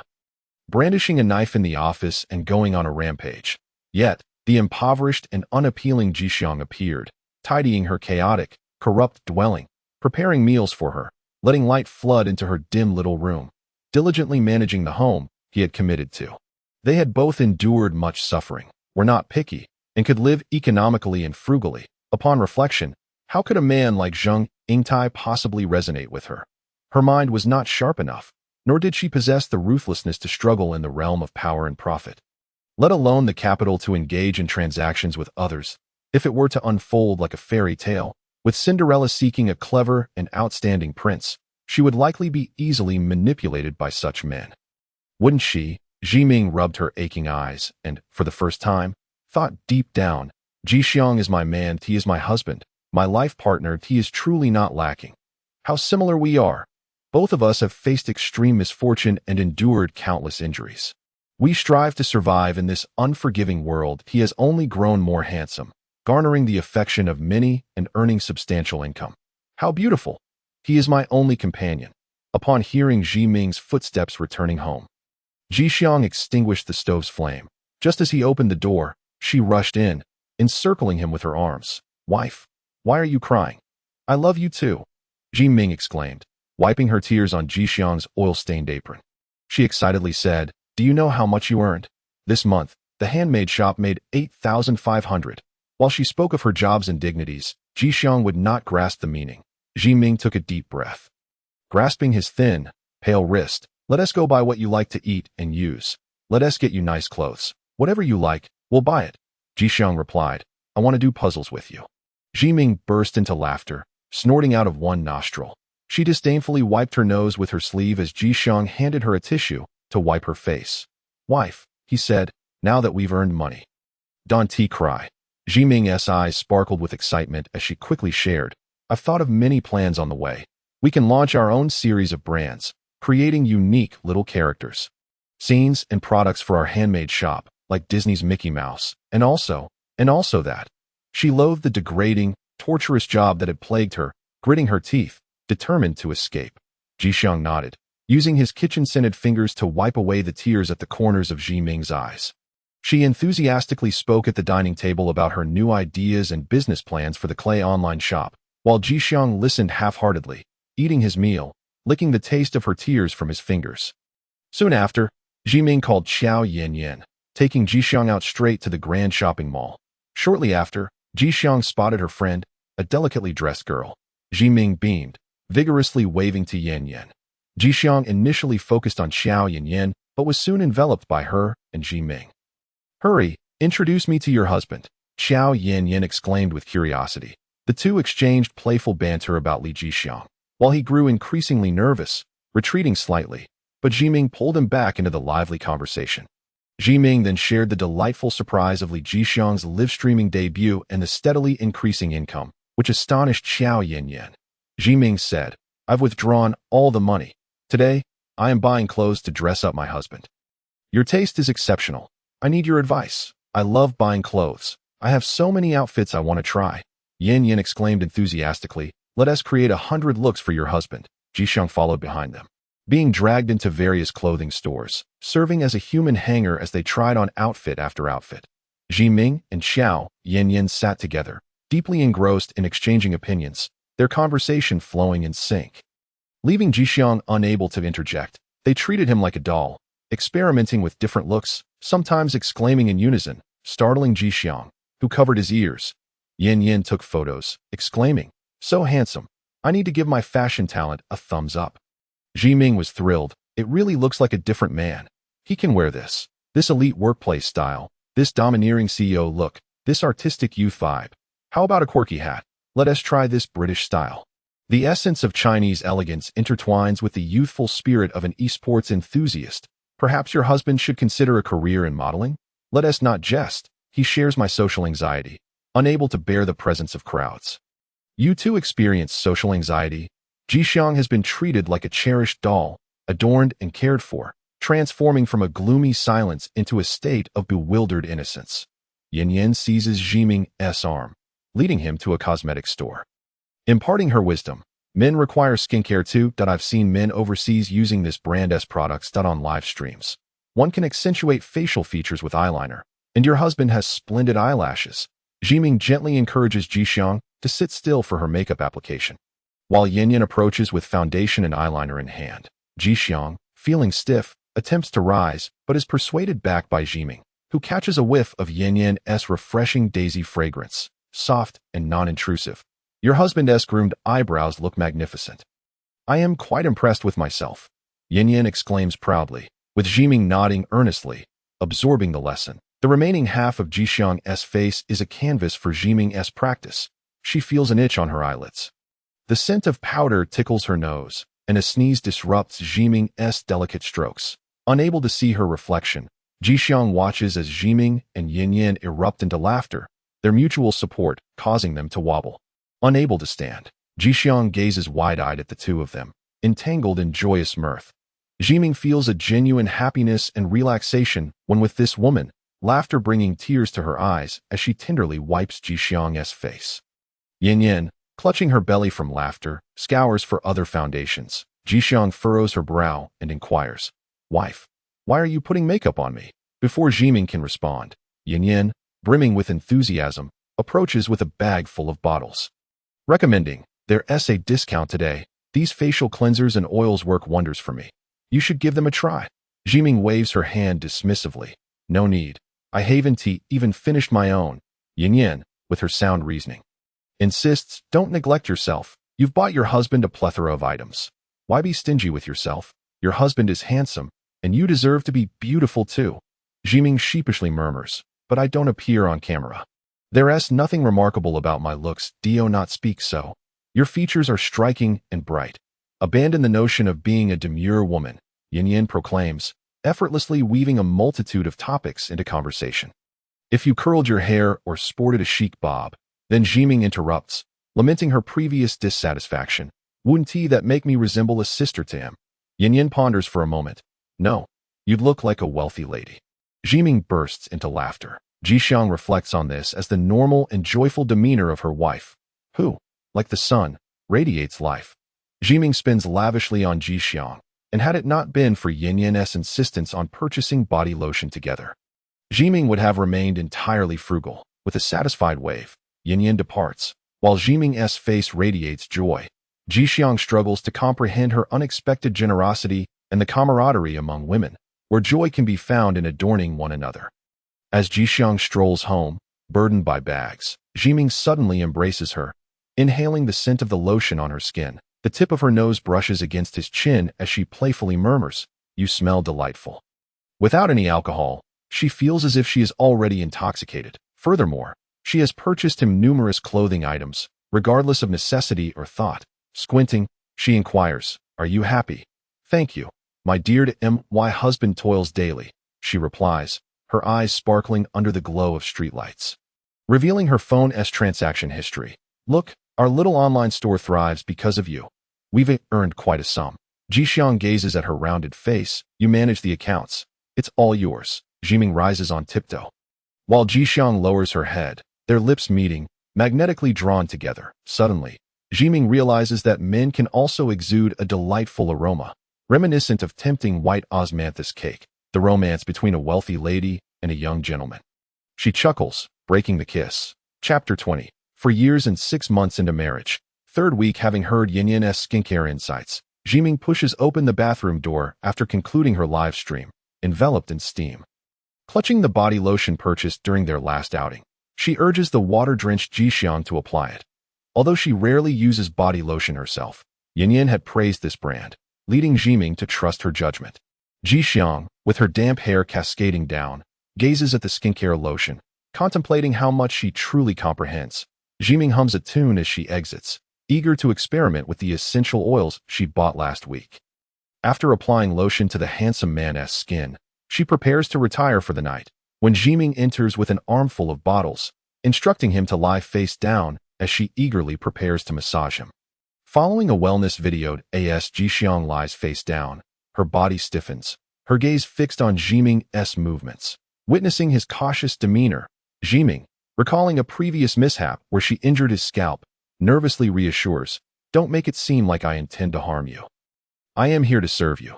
This household massage should be quite pleasant. I'll become proficient after a few tries if you're tense. And so am I." Jixiang murmurs, "Why must we do this?" with seasoned experience. Zhiming responds solemnly, "You handle numerous orders daily and refuse to relinquish household chores. Your arms and back are perpetually tense. You must release that tension." Jixiang is reluctant to lie down, arching her back instead. "Wife, my hands are perfectly fine." Feeling a chill on her back, Zhiming has already begun applying oil, causing Jixiang to widen her already large eyes. Her lips part slightly as the sounds of the massage tutorial fill the air. Zhiming, focused on her phone, furrows her brow, attempting to mimic the tutorial on Jixiang's body. After a while, she unexpectedly likens the experience to that of a dough master preparing a pastry. Jixiang's skin begins to tremble under her touch. Did I apply pressure incorrectly? Zhiming glances at Jixiang, who bites her arm, seemingly stifling laughter. Jixiang, her eyes wide, queries, "Am I tickling you?" as she attempts to roll over. Zhiming, concerned about wasting the oil on the sheets, gently presses her back down. "Wait until the oil absorbs before you turn." Face down, Jixiang murmurs, "Wife, don't touch me like that I'm massaging.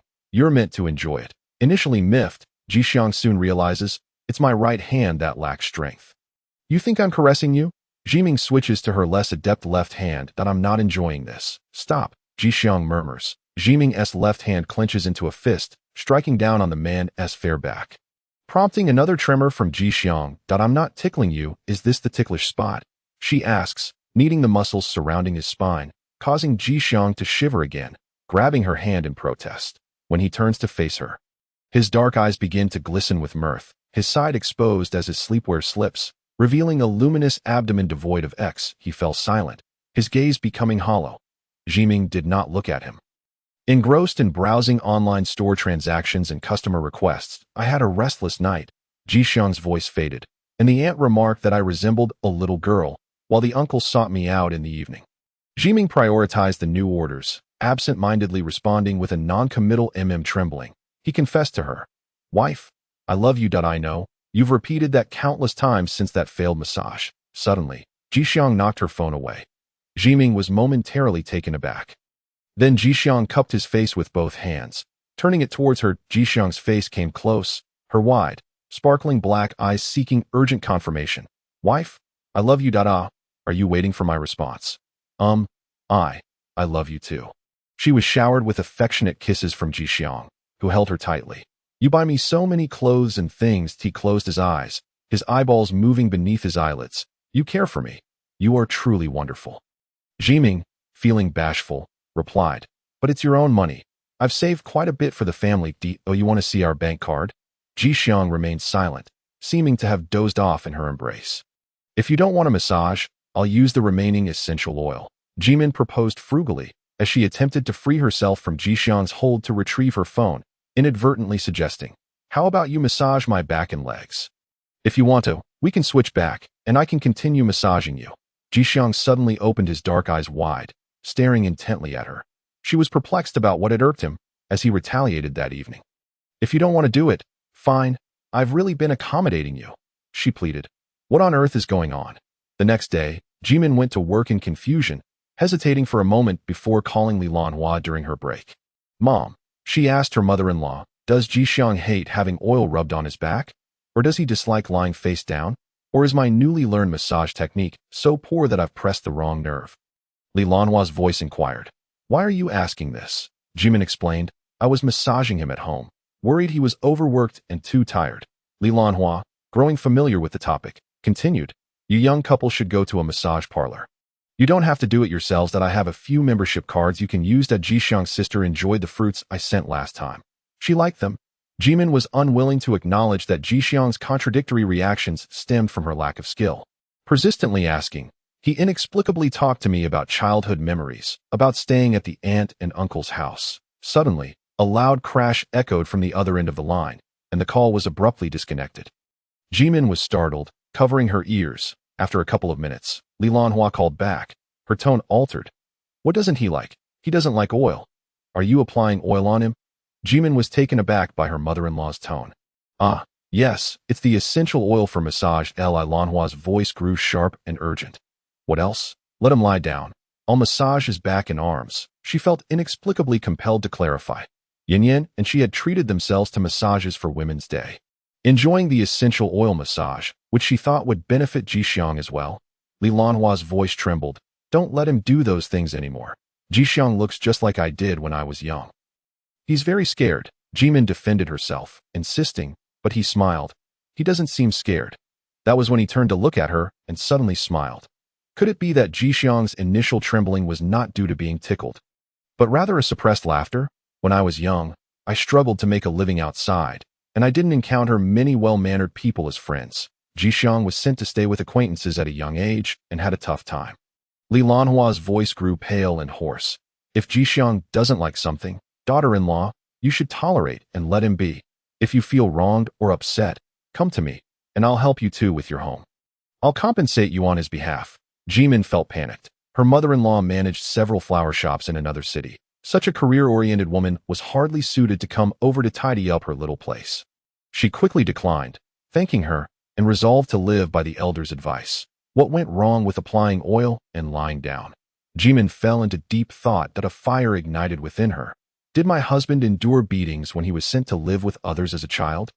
Was my massage too forceful, triggering memories of childhood trauma?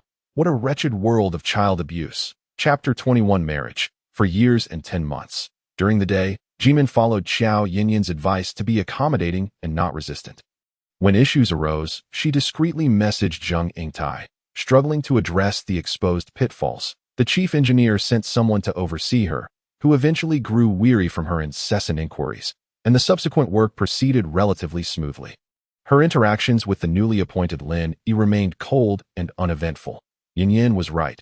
Lin Yi did not care much for the project. His mind focused entirely on securing a government-funded trip to the headquarters. Jimin's updates and questions went unanswered. Although there were times when she felt a sense of comfort, nothing significant occurred. After all, the veteran worker Jimin had long been worn down by her job. Making money meant enduring hardships and grievances. The online store's follower count reached 80,000 up before each live broadcast. Jimin would reference some male streamers popular among female audiences, following Yinyan's recommendations to style Jixiang's outfits, ensuring he looked appealing. She even attempted to enhance his striking eyes with makeup. Jixiang resisted adding colored contact lenses, frowning in protest. "Wife, why should I wear makeup?" Jimin eagerly unpacked a well-packaged delivery, exclaiming with delight. "Our orders are scheduled 5 months out. The platform sent us a Rookie Merchant Award. The management contacted me to say they will promote our store on the platform for a week. Look at this award," she continued. "So many girls like you. There are over a dozen fan videos edited from your recordings." Jimin happily hung the Rookie Talent Store award beside a starry puzzle. Jixiang hesitated behind her. "Wife, is it right for men to wear makeup?" Jimin, relishing the moment, cited examples of handsome male streamers, but Jixiang remained unresponsive, his brows furrowed like a wooden sculpture. Jimin recalled some classic books she had read as a child, sensibly explaining, "In ancient times, many men wore makeup and powder. The heroes in water margin adorned flowers without affecting their ability to kill and rebel. Nature has plenty of handsome males who attract females for mating." Jixiang stubbornly replied, "I have a wife. I don't need to attract females. What kind of logic is that? She retorted. Higher popularity means more orders. Jixiang replied bluntly. 5 months out means we won't finish. Jimin felt a spark of inspiration. Indeed, the Huang Fuguei clay handicrafts relied on manual labor. The upper limit was confined to an individual's capability and time. She pondered that if they wanted to expand their side business, they needed to explore new avenues. Relying on Jixiang's appealing looks to develop a fan-following model akin to that of celebrities, she grew more enthusiastic about persuading Jixiang to maintain a good appearance for the audience, reassuring him that dressing up and wearing makeup did not demean masculinity. Especially since live streaming required female support, as Jixiang increasingly resembled a pixelated star, his fan count steadily rose, and the number of viewers showering him with gifts grew, compliments and flirtatious remarks flooding the screen. Jimin actively engaged with friendly fans, calling for Jixiang to pause his work, flashing a charming smile at the camera, or responding to fans' requests with birthday wishes or suave lines for role-playing scenarios. After several days of interaction, at the end of a live broadcast, Jixiang, having washed the clay off his hands, bent down, resting his head against Jimin's back, saying, "Wife, I feel so tired." Jimin tucked his hands into her embrace. Playfully patting his back, "Just lie down. I've made ginseng tea for you to replenish your strength. I want to go back to only making clay sculptures like before." Jimin understood that he struggled with the changed operational approach. Soothingly explaining, "You're essentially doing the same as before. Just express gratitude to the supportive audience a bit more, and we can earn money while making them happy." She paused, astonished at her own eloquence, wondering if it was the influence of yin-yang rubbing off on her. Moreover, she had filtered out overly harsh and malicious comments, protecting Jixiang from insult and harm.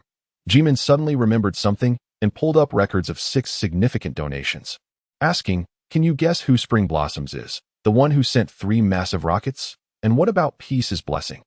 Jixiang shook his head in confusion, showing little interest. "Spring Blossoms is your mother, and Peace's blessing is your stepfather. Your mother's subordinate has also opened an online flower shop. The platform has been promoting us recently, and they noticed you." Jimin playfully pinched her silly husband's cheek.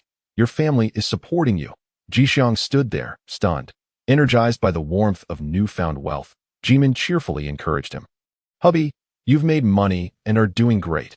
Including the circle of red rope zodiac bracelet on his wrist, some netizens inquired whether a similar one could be launched. Jimin's mind was already brimming with numerous ideas and inspirations. Preparing to incubate them alongside Jixiang in the future, she persuaded Jixiang to accept, using her mother's words, yet felt a twinge of doubt within, for Jixiang was not one to multitask. He devoted himself wholly to whatever he undertook, immersed in his own world and rhythm. Jimin pondered, perhaps it would be better to attempt creating a distinctive brand. Although she endeavored to revive her old skills, her left hand proved unreliable, as her right hand had over 20 years of experience. And it would take considerable time for her left hand to catch up. Jimin sought to revisit her memories of modeling on the computer, bypassing the need to wield a pen. After several weeks of exploration, she turned to observe Jixiang's earnest face as he diligently engaged in household chores, maneuvering the mouse and sculpting a doll with big white eyes on the screen according to the images in her mind. "Quite adorable. My skills are impressive," Jimin exclaimed, manipulating the mouse, playfully poking at the doll's kitchen apron. At that moment, a new notification arrived from the platform. "Miss Huang, your team is eligible to participate in this year's Rising Star Awards. Achieving a following of 100,000 will grant a monetary reward and several weeks of promotional support." Jimin paused her activities, her eyes lighting up. During the next live broadcast, she tentatively announced her intention to participate in the platform's Rising Star event. Hoping for increased support, she received a multitude of encouraging responses. "Go for it. I hope the diligent and earnest Brother Fuguei gets seen by more people. Keep it up. Brother Fuguei is both positive and serious. He must succeed. If Brother Fuguei becomes famous, I'll be a long-time fan. Haha. I find it conflicted to share a man's inner thoughts, but I support the hard-working Brother Fuguei, who is helping me prepare for the graduate entrance exam." Then a message popped up. "If you want to become famous, you must try cross-dressing. I, Wang Duoyu, vote for Brother Fuguei to wear women's clothing." Following this comment, many began to join in. "I love cross-dressing." Cross-dressing, licking the screen.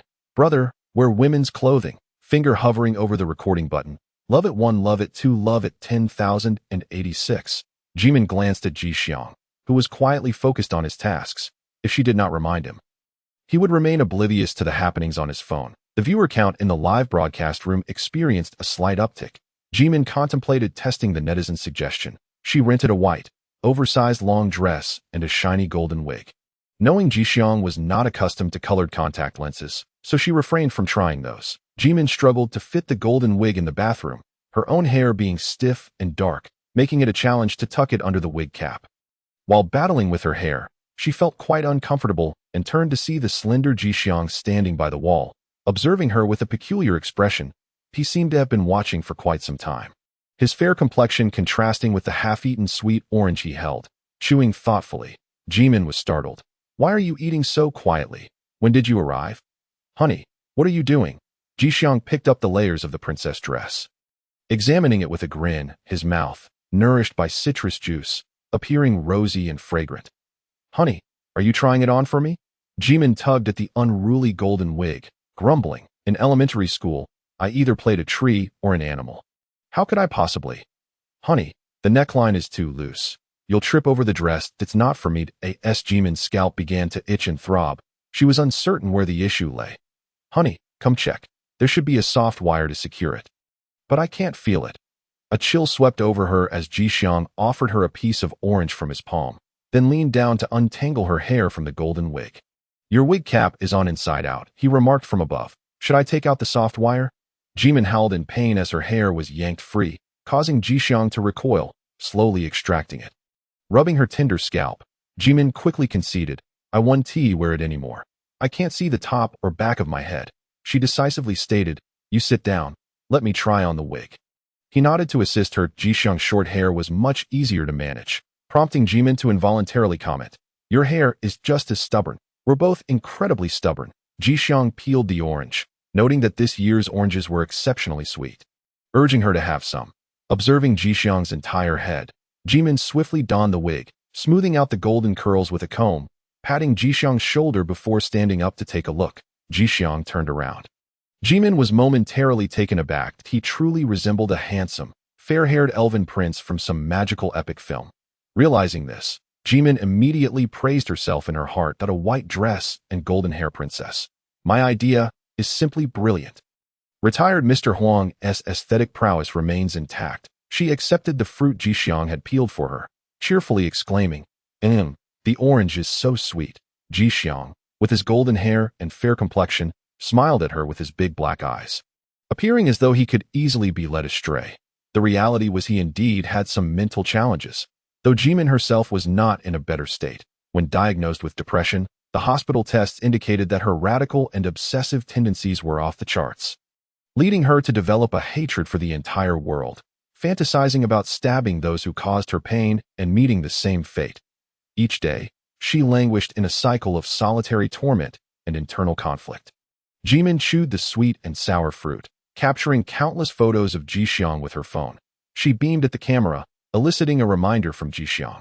Honey, I'm right here. Jimin playfully nudged him. Look at how photogenic you are. You completely went down the wrong path when you saw it work in the factory. She adjusted the live broadcast filter on the photo of golden-haired Jixiang.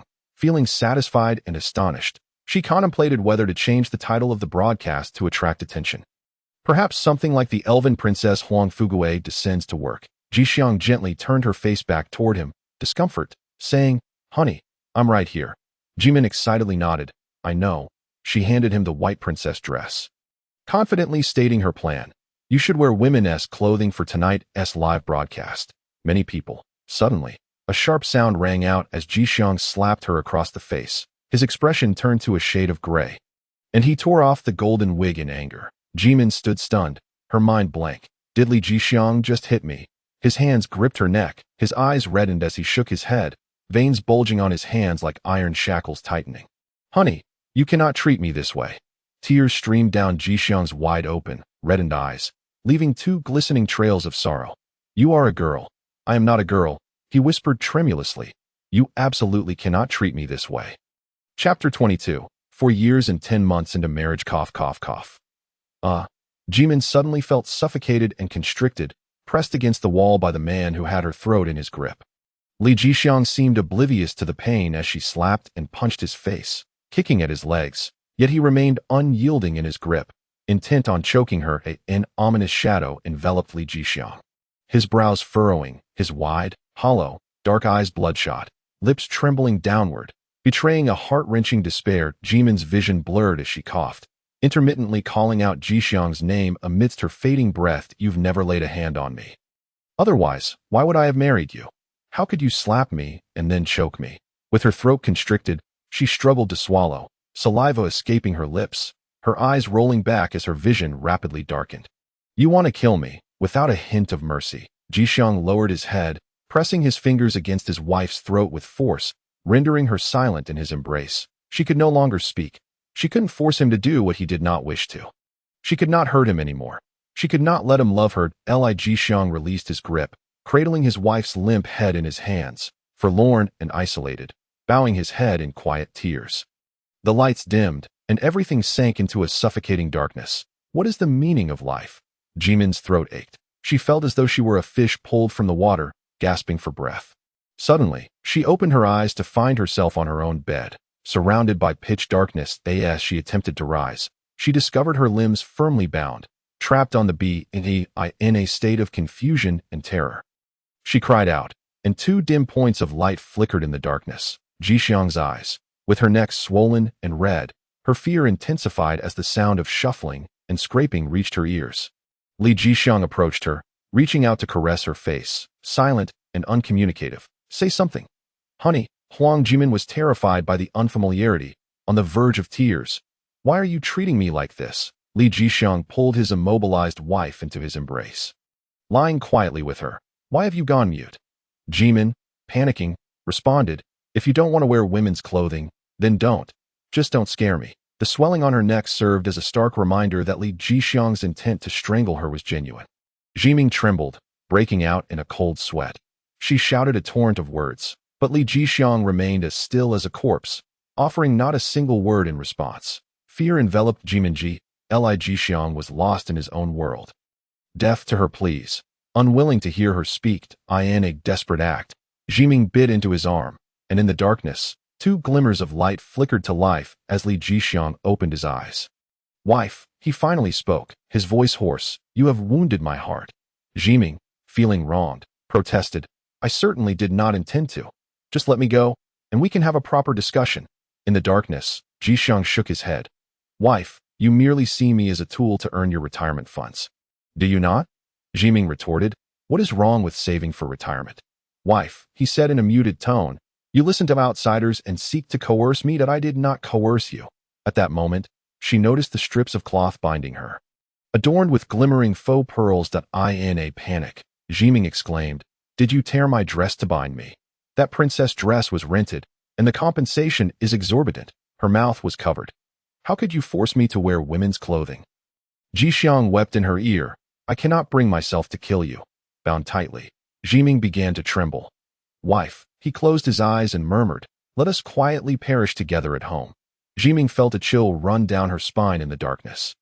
After being suffocated into unconsciousness for several hours, Zhiming's bladder was full, and she could no longer control herself, wetting the bed that a foul odor permeated the enclosed space, and as the lights flickered on, Li Jixiang rose to leave. His disheveled dark hair, coupled with his pronounced dark circles, painted a haunting picture. One hand held a warm, damp towel as he pulled down Zhiming's pants and leaned down to clean her lower half. Zhiming trembled. Jixiang? There was no response. With a pitiful tone, she confirmed, what have I done to offend you?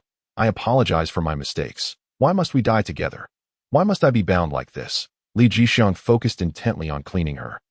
As Zhiming felt a mix of humiliation and terror, as if she were a puppet being dressed anew. Jixiang folded the damp sheets, as though performing a mundane household chore, before stepping out. When he returned, he sat beside Zhiming with a citrus fruit in one hand and a gleaming fruit knife in the other. That he reached for the switch, and Zhiming, terrified, pleaded, do not turn off the lights. Jixiang glanced at her, his fingers hovering for a moment before leaving her in the light. He began to peel the citrus, the fragrant, succulent flesh finding its way into his mouth, his gaze as lifeless as ash. Mechanically chewing, Zhiming begged for mercy, attempting to reason with him. But Jixiang offered no reply, sinking once more into his desolate world, overshadowed by the passage of time. After what felt like an eternity, he seemed to recall something. Picking up a cup to offer Zhiming a sip of water, she coughed as she swallowed, and he wiped the water from her lips. Tasting it himself, Jixiang's mind drifted elsewhere, a smile creeping onto his lips. Far removed from the present moment, he cupped her face and kissed her deeply, his hand slipping beneath her clothing to caress her warm chest. Zhiming, fearing he intended to commit marital rape, was instead enveloped in his arms as he held her tightly. Lying down in silence, Jixiang, she said, her voice choked with tears, at least listen to my words that I truly am sorry that I should have discussed the live streaming in women's clothing with you first if you do not wish for it. I will not force you, truly, truly. Please, hear me out. Jixiang lay there, lifeless, his dark eyes vacant as they stared at the wall, the corners of his mouth beginning to lift into a faint smile. Perhaps he had resigned himself to the idea that they were both in a state of dying together. With the one he loved most, Zhiming, parched and desperate, felt her soul erode under the weight of immense fear, and she began to weep. The once ordinary life twisted grotesquely, plummeting into despair. The warm embrace she once sought turned chillingly cold. Her tears soaked Jixiang's collar, and he opened his eyes slightly, his fingers brushing against her damp cheeks. After another 2 hours, he began to gnaw at Zhiming's face, only to be bitten by her in return. Blood trickled from his lips, yet he remained calm, or perhaps apathetic. Like a machine executing a death sentence, he drew the fruit knife and made a shallow cut on his own wrist as Zhiming's pupils dilated in shock. Li Jixiang seized the bloodied knife and grasped her wrist. Zhiming writhed and struggled desperately. Husband, husband, I do not want to die. I do not want to perish so suddenly. You profess to love me. Have you deceived me? I love you, Li Jixiang spoke sorrowfully, his bloodied hand holding hers. Wife, living is too painful. Zhiming, in tears, resisted. You lie. Hurting me proves you do not love me. I do not wish to die. I have just earned 40,000. Jixiang's knife sliced across her wrist, and Zhiming watched her blood mix with his, despair enveloping her as she erupted in a piercing scream of curses. I have yet to deal with those scoundrels. I cannot let them see me living better than they do. Why should I die first? Chapter 23. For years and 10 months of marriage, early morning Li Jixiang, she cried, tears streaming down her face. I have saved up 40,000. I have the confidence not to take those bullies seriously. I have yet to enjoy life. I have not bought a house or a car. Why should I die? Her anger surged, fueled further by Jixiang's loss of control and abuse. If you do not wish to dress as a woman, then do not. Why must I accompany you to death? Jixiang clenched his bloodied hands. Speaking in a dark whisper, wife, if you live alone, who will you seek? He pressed his hand against Zhiming's swollen neck. The once defiant Zhiming began to tremble in fear. Then I will live, and you must not die, she cried, leaning back, as Li Jixiang's fingers encircled her neck, his thumb pressing against her throat. To die merely for mentioning live streaming in women's clothing. How can my life end in such a pitiful manner? I have wronged you in no way, she protested, trembling and stifled. Li Jixiang, you will not allow me even a single mistake. Why do you heed the words of strangers online belittling me? I envy you. How have I belittled you? Zhiming shouted in despair. I have been an ugly duckling since childhood, deceived by men my entire life. And you are just another scoundrel taking advantage of me. If someone were to praise me, if I were as well liked as you, I would certainly thrive in the live stream. Her hands were broken. She could accomplish nothing. Time and again, she strove to rise anew, fighting to break free from life's adversities. Yet this time, she faced yet another failure, her very soul terrified, with her life now in the hands of the flawed husband she had chosen. Wife, you listen to others for money, Jixiang echoed in the darkness. You truly have a lot of money. You would not need me. She erupted in a fierce curse. Nonsense, she shouted defiantly. I have yet to act, and you immediately demand my life in return. Why should that be? Jixiang froze in that moment of hesitation. Zhiming felt a surge of hope and seized the opportunity to turn her fate. Who is the scoundrel that makes you hate women's clothing? I will go and deal with them. She trembled. Husband, go to the kitchen and get a spatula and a knife. I will take a rolling pin, and we will settle accounts with that scoundrel right now. Jixiang's dark eyes turned toward her, and Zhiming shivered, unable to discern his current emotions, a chill rising behind her. She urged, fearful yet frantic, her voice quaking with rage. You are just like those bullies I work with, too cowardly to confront your enemies outside. So you take it out on me, your wife? What strength do I possess as a woman? You do not dare face the true adversaries outside. You vent your frustrations on me at home. You are nothing but a coward. Jixiang's voice softened. No, I do not wish to bully you. Li Jixiang wept sorrowfully. You have become just like your uncle. You treat me as a mere plaything. But Zhiming's eyes widened. What plaything? Which lecherous old wretch did I sacrifice myself for? To hell with you.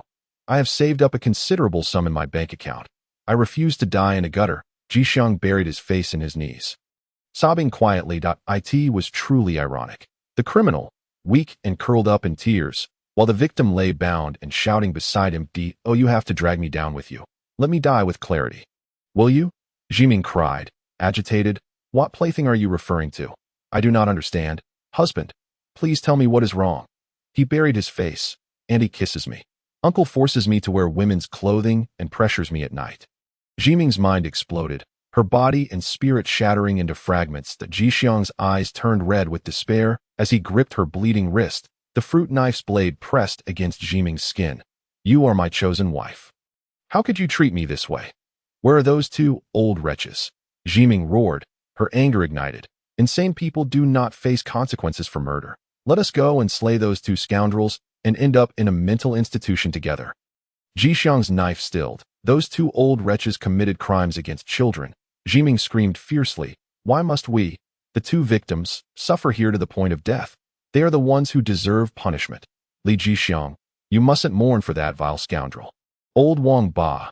Zhiming, tormented by internal strife, weeps profusely. It is utterly unworthy. They deserve nothing but death, imprisonment, and restitution. How dare you bind me to share in this misery? Zhiming, gripped by a bout of depression, cried out in a fit of hysteria.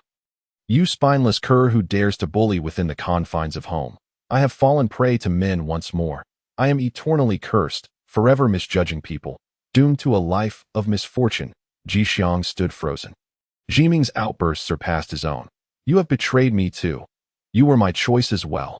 Huang Zhiming, heart-wrenchingly, with tears and snot streaming down, lamented.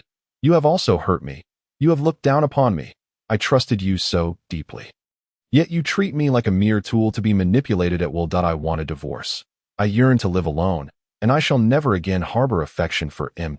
Li Jixiang set down the knife, arguing, I do not look down upon you. Zhiming shot him a fierce glare. Then why do you bind me like a pig? You treacherous wretch, you can stab me as you wish. What difference is there between you and those leeches I have encountered? She cried bitterly, harboring resentment. Everyone I believed has betrayed me. Every choice I make is wrong. That I can trust no one, for whoever I trust brings misfortune upon me. All stab me in the back. Tearing flesh from my body. Li Jixiang remained silent. Zhiming screamed in anguish. Go ahead, slice my throat with that knife? Is your suffering the worst? Huh? I was deceived by my first love, left with nothing. All anyone does is mock my foolishness that I toiled endlessly for my senior, ruining my hands in the process, while he took the money I earned through sheer effort to start a company. Becoming a wealthy boss, driving fine cars, living in large houses, and mingling with the elite. Meanwhile, I struggled to cover an extra 10 yuan on my electric bill, scavenging for scraps to get by. I am so impoverished that I can only afford a crumbling matchbox in a back alley. Enduring humiliation at work without daring to resign. With a heart full of regret, she cried out fiercely, I cannot endure this alone any longer. I am left with no choice but to scavenge through the refuse for a man to marry. Why must my life be so wretched, deteriorating to the point of losing my life to this garbage of a bastard? The more she felt humiliated and undervalued, the more she flailed about on the bed like a fish out of water, weeping in regret. Had I known my life would be so unjustly squandered at your hands, why did I spend my money on you? I should have spent it all on myself, eating well, using quality things, traveling, enjoying life, spending every last bit of that 40,000. Jixiang reached out to hold her writhing form. My dear, all the money is yours to spend. All I desire is you. I do not want you. She cried, her voice hoarse. That I shall never again be a woman. I have been bullied by men to my death, crushed by them. Today, I would rather be reborn. In my next life, I shall not be a woman. Jixiang, in a panic, exclaimed, Then I shall become a woman and marry you. Get lost. Zhiming spat. I do not want a coward who bullies his wife at home. We all suffer. We all have our ailments. If you do not have the courage to end my life right now, then leave me in peace. She turned over with a heavy sigh, closing her eyes tightly, awaiting death, tears of grievance streaming down her face. Her body trembling with unfulfilled desires. Gurgle, gurgle. Her stomach growled loudly with hunger. Sounds stirred nearby. A cool, sweet slice of orange was offered to her lips. Zhiming bit down on the fingers that gripped her neck. While Li Jixiang lowered his eyelids to regard her, his large eyes dark and deep, he said, My dear, I will go prepare dinner. Jixiang pried Zhiming's clenched jaw open. Withdrawing his hand, he leaned down and placed a gentle kiss upon her lips. The bound wife fell silent once more. He went to the kitchen to steam rice and cook. As if resuming their daily routine, he lifted Zhiming, limp as a dead fish, and offered a spoonful of food to her mouth.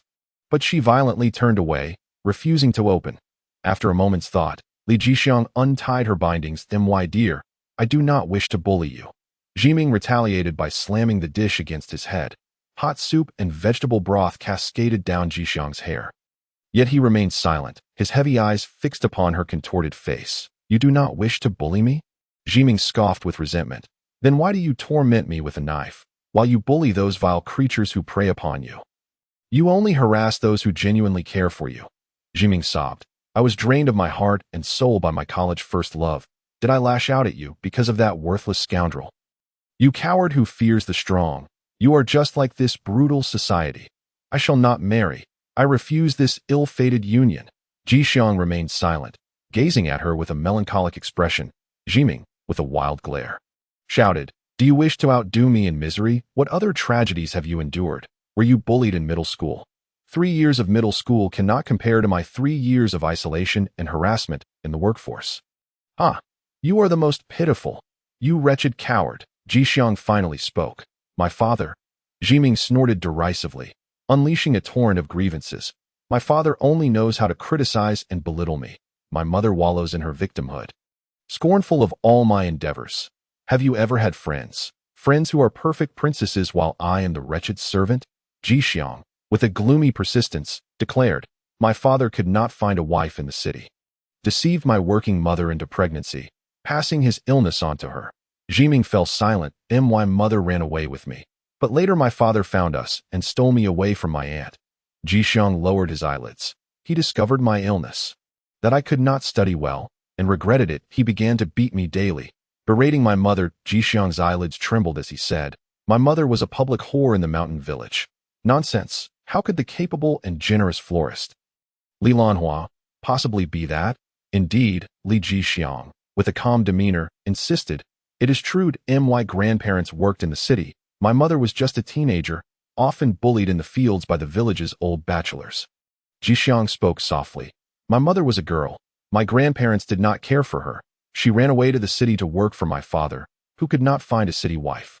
Deceived my mother into pregnancy, and thus I was born.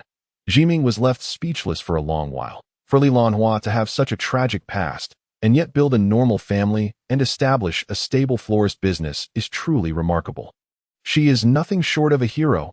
Jixiang, filled with insecurity, dug into her bleeding hand. Pale as she said, I am the child born of my mother being deceived by wicked men, just like the 2 children she lost back home. She wiped the vegetable leaves from her head, cleaned her hands, and grasped Zhiming's trembling, evasive hand, holding it tightly, mingling their blood. My dear is correct. You are not the one who has wronged me. I should not bully you. He murmured, I am a coward, and I am also a wild seed. Zhiming stared wide-eyed, breaking free from Li Jixiang's grasp. Loosen my bindings.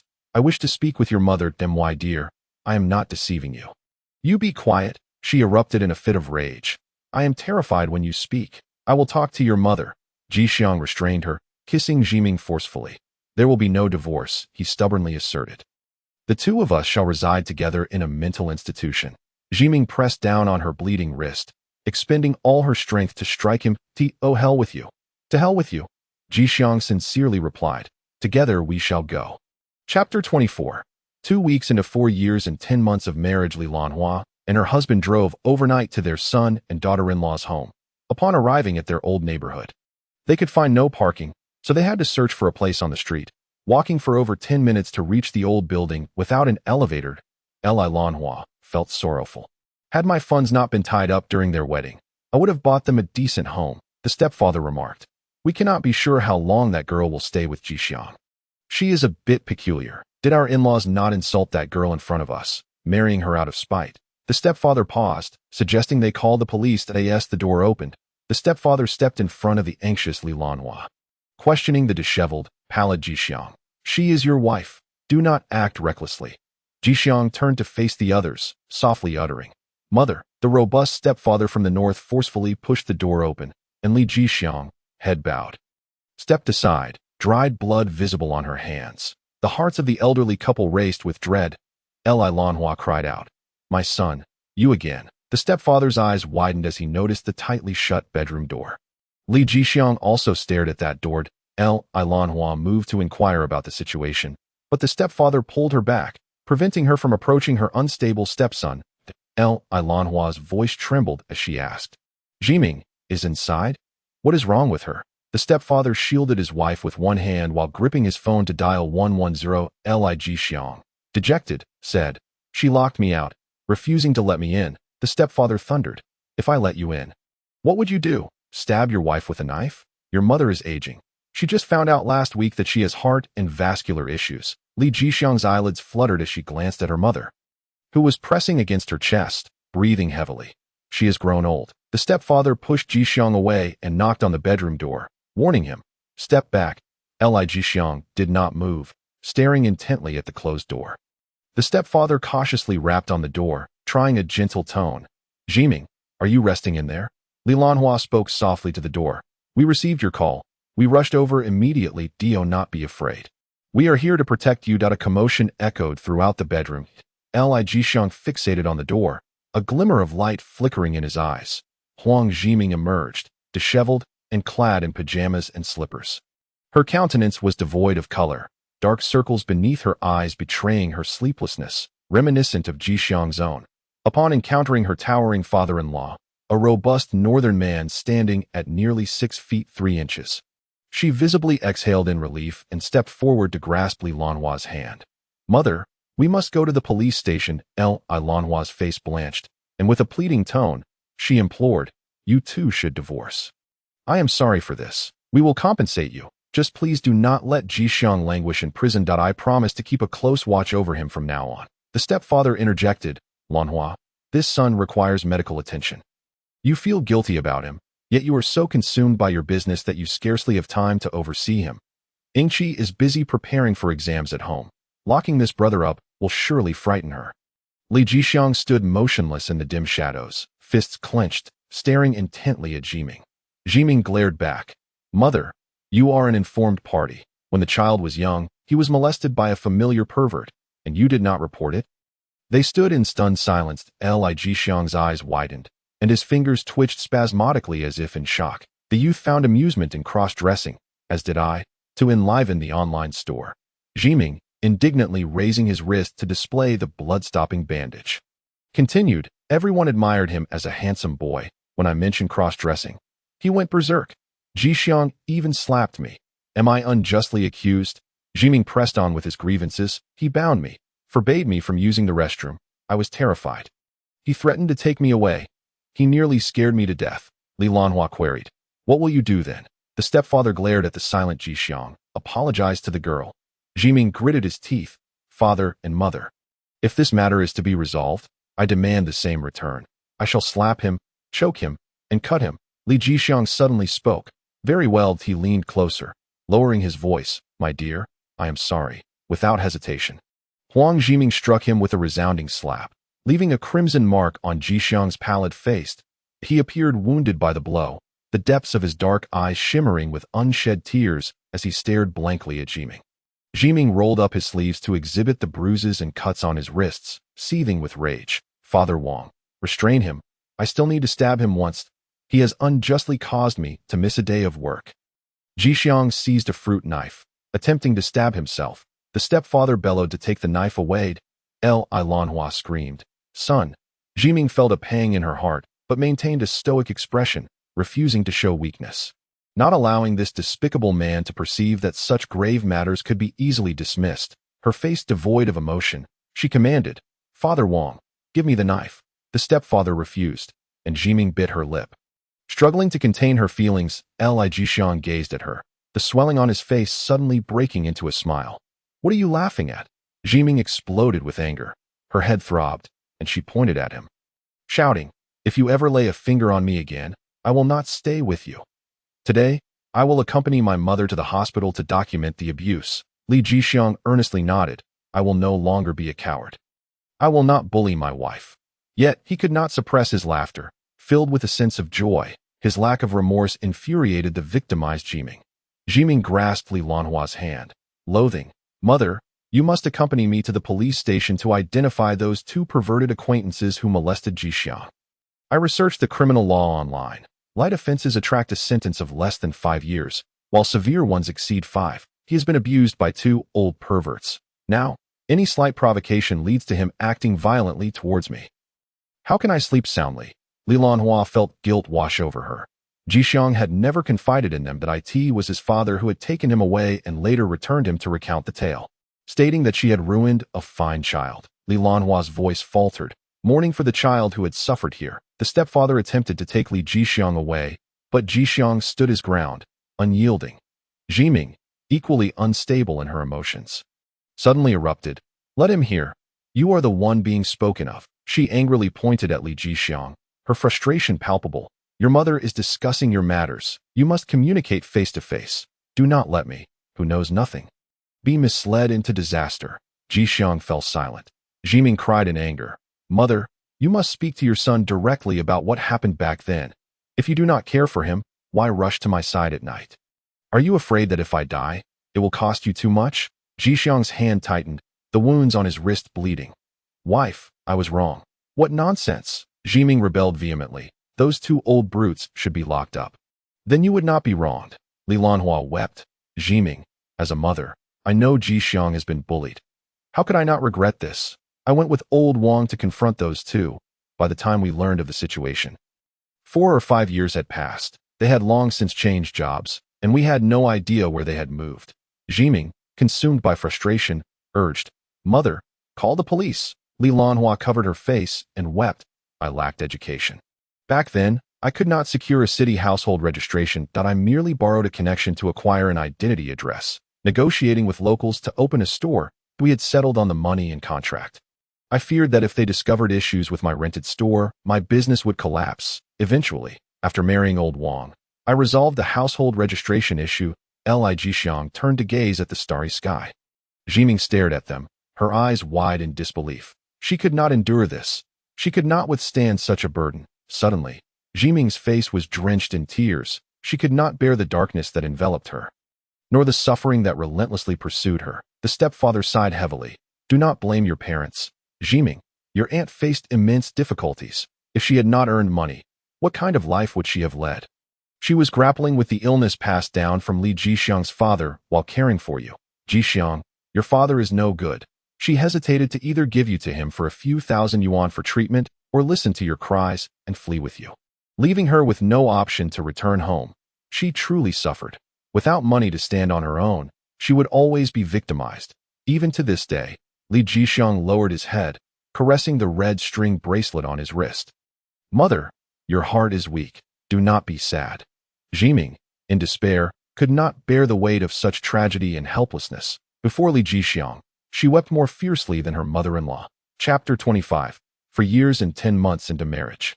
3rd week, Zhiming felt utterly humiliated. She listened to the sorrowful tale, her sorrow surpassing that of her guilt-ridden mother Law.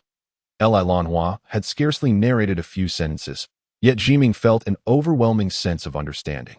Tears streaming endlessly. Zhiming envisioned the lonely childhood of Jixiang, who was manipulated by the hands of adults, aware of the discomfort, yet unable to resist. Just like Li Lanhua, a beautiful young girl forced to grow up too soon in a rural village. A fragile flower blooming in barren soil, subject to the predation of hungry wolves. Her beauty was both her peril and her suffering. She had committed no wrongdoing. Why was her fate so tragic? Jixiang, echoing his mother's misfortune, perpetuated her childhood sorrow that he had done nothing wrong. Why had he spiraled into madness? Zhiming loathed this the most. Why were we, the weak, passively crushed and mocked? Why were we the only ones to suffer? She despised that the true victims bore the brunt of pain and torment so publicly.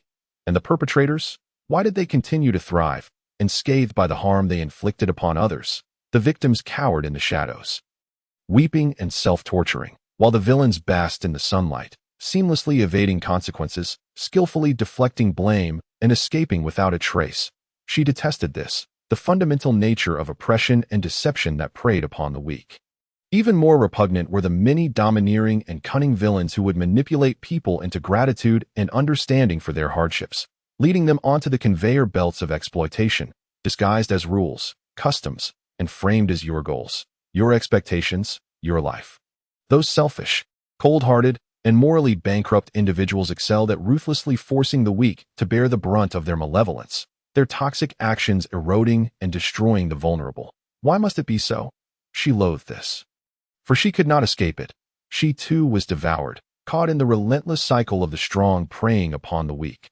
Zhiming wept in resentment, her despair overwhelming, her cries choking her throat. The two elders were taken aback by her outburst. Meanwhile, the once dazed Jixiang began to chuckle. He approached and gently held Zhiming's tear-streaked face. You care for me? Jixiang beamed with a radiant smile, brushing away her uncontrollable tears. My dear, you feel for me. Zhiming, resisting, pushed him away. Who cares for you? I have my own pile of troubles. When her emotions reached a breaking point, she became increasingly extreme. Jixiang laughed joyfully, simply gazing at her. The stepfather spoke. Xiao Huang is yet to have breakfast. Right? Let us go out to eat and chat. Zhiming wiped her tears, and as Jixiang attempted to pull her close, she retaliated with a punch. Jixiang jested. Mother, my wife is fierce and weeps easily. She truly cares for me. Zhiming shot him a murderous glare. I do not care for you. What kind of saint am I? The stepfather drove, and Li Lanhua observed their dilapidated little house of just a few dozen square meters. Along the way, she grasped Zhiming's hand and asked, Xiao Wang, would you like to join me in business? I could provide you and your husband with a storefront across the street. This way, whatever you do, we can keep an eye on it, preventing any mishaps that would necessitate a cross-city drive to find you. Zhiming's defenses instinctively rose, and he did not respond. She cast a cold glare at Jixiang, her face devoid of warmth. During dinner, she spoke at length about Jixiang, and Zhiming realized he hardly conversed with his stepfather. Jixiang had been taken home by the stepfather after an incident in which he stabbed someone in middle school. The most beautiful girl in their class sat beside Jixiang, and the other girls were quite fond of the quiet, melancholic Li Jixiang. However, male classmates began to mock him, calling him effeminate, accusing him of only playing with girls and hiding behind them, claiming he wasn't a normal boy. One day, they harassed him in the dormitory, trying to pull down his pants. This provocation pushed Li Jixiang over the edge, and he stabbed one of them, leaving the dormitory soaked in blood. The school found it hard to expel him, especially since Jixiang struggled to keep up with the curriculum at that time. He lived with his biological father, who refused to take responsibility during discussions of compensation and handed him over to Li Lanhua, who had to apologize and pay on behalf of her son. Zhiming reflected that this was why her stepfather, Wang Baba, was so wary of the unstable and unsocial Li Jixiang, prioritizing the family's safety. Having dropped out of school, he left his mother's new family in the city, opting to work in a factory elsewhere. Knowing he could not integrate into her normal new family, he chose to leave to avoid bringing disaster upon them. Zhiming was indignant. Li Jixiang was an autistic child, not a sociopathic killer. A naive, pale child with autism, struggling to articulate his thoughts. Did those old beasts think him easy prey? Why was it that the true offenders were not held accountable, while the victim, Li Jixiang, was left to flee? It was like at my company. When I was deceived, they simply called me foolish and mocked me for deserving it. Why must the most disadvantaged only retreat to a corner to lick their wounds? Thus, I loathe this wretched world, filled with either tricksters or robbers. Zhiming fumed, her knuckles white and veins protruding. She fiercely confronted her stepfather. If I were to face a similar situation, I too would wield a knife. I have grown up. I possess the ability to resist. Should anyone dare to violate my privacy again, I will take their life. Jixiang felt a sudden kick from Zhiming beneath the table. This sent tea over between us, he thought. Zhiming proclaimed loudly, Li Jixiang, if we are to fight, We must unite against the world and never harm each other from within. If you pledge to abide by this, I will continue to live with you. She pointed at his nose, continuing sternly. Today, with your mother and Wang Baba present, we shall establish our terms. If you ever hurt me again, this marriage will be irrevocably over, and we shall part ways. Suddenly, Jixiang gripped her hand tightly. She winced in pain as he reluctantly released her, pleading weakly, Wife, we 1T separate, I 1T hurt you. Humph. Zhiming pressed her temples, thinking she had not been deceived enough in this lifetime. It was either all or nothing. She would not fall into the trap of men again. The two elders, noticing her moment of concession, urged her gently. She glanced at the time. It was nearly time for her to go to work, and she had to continue her life as a wage slave. Zhiming entered the restaurant's restroom to tidy herself, and Li Lanhua followed her in. Mom, she called out, dabbing her puffy, tear-stained eyes with a wet wipe. Li Lanhua spoke to her gently. Xiaowang, how is married life with Jixiang? Zhiming's face flushed as she stammered. It's manageable. Li Lanhua hesitated. Have you? Zhiming's face turned crimson. Why are you asking this? She nodded slightly. Sometimes, she can be quite domineering. After a long day at work, she comes home with a lot of pent-up frustration and makes demands. Li Lanhua, feeling awkward, said, Since we've laid everything out today, don't be afraid of losing face. Tell me the truth. Zhiming hesitated. Why would I deceive you? Li Lanhua, wiping her tears sorrowfully, replied. Jixiang knew too much as a child. His psychological state was severely affected. He was taken to the hospital by old Wang. It should have been serious. Zhiming shuddered. He is fine. She furtively checked to ensure no one was around before hesitantly saying, He is quite interested. Sometimes I too feel that way, when work becomes too stressful. I engage in some less than pure forms of entertainment at home. Li Lanhua pondered for a moment before breaking into a smile. Daughter-in-law, have you obtained your driver's license yet? Bosley wants to buy you a car as a gesture for your family moving into the home where Jixiang lives. Zhiming blinked in surprise, sincerely exclaiming, Mom, I truly believe you are a hero in life, an extraordinary woman. Had I faced your misfortunes in my youth, I would have been crushed and driven insane. Li Lanhua replied. I had no way out, no alternatives. Fortunately, I met old Wang later. Jixiang's stepfather is indeed a good man. She expressed remorse. Jixiang resembles me. I thought my son would be safe. Zhiming could no longer bear to see her in distress and interjected. If he truly resembles you, he should be able to trample those bad people underfoot and continue to rise. Ugh, such an easy sentiment to express. She herself was a tangled mess. Xiaowang, I will drive you to work. Li Lanhua expressed her gratitude. We see Jixiang working hard on our phones. Many people appreciate him. Truly thank you. Zhiming remained silent. Chapter 26. For years and 10 months in a marriage, third week, daytime Zhiming continued her life as a wage slave. Bearing scars on her wrist, utterly distracted by Jixiang's troubles, she postponed her work, which was not yet due, and messaged Xiao Yanyan to ask if she knew any lawyers for some legal consultation. Before Xiao Yanyan could respond, Zhiming scrolled through her meticulously cleared private chat applications, reaching the very bottom where she had blocked a particular name. The person had changed her profile picture to a smiling woman wearing sunglasses vacationing. With the note Su Shichuan, she pressed her lips together and unblocked the name. Zhiming sent a message. Are you there? After 5 minutes, the reply came. I'm here, you didn't delete me? Zhiming, uninterested in the past, replied, I was feeling down back then and deleted all my personal friends. She continued typing. I have an acquaintance who encountered a problem. Do you know any lawyers for legal consultation? After another 3 minutes, the response came. I know a lawyer. Zhiming pressed on. Please introduce them. The reply read. You tell me, and I'll relay it. Zhiming's eyelid twitched. That was the pain and scars of Jixiang's childhood. Relay? A flame of anger surged within her. She stepped into an unoccupied emergency exit and briefly recounted the case of her acquaintance involving the molestation of a child. The response was, I'm busy right now.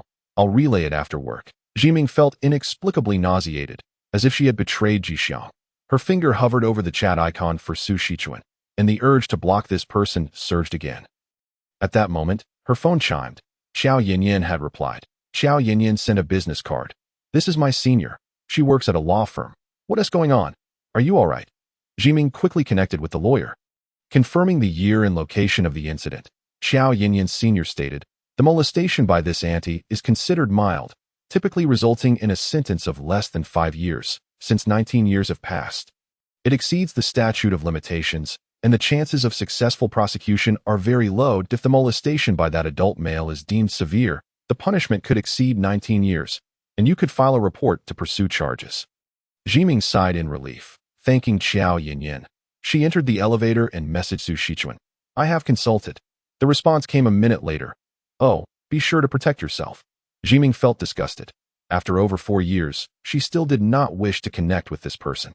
Su Shichuan, reveling in the misfortunes and pain of others, right? She regretted Jixiang's childhood suffering, and this time she would delete this person for good.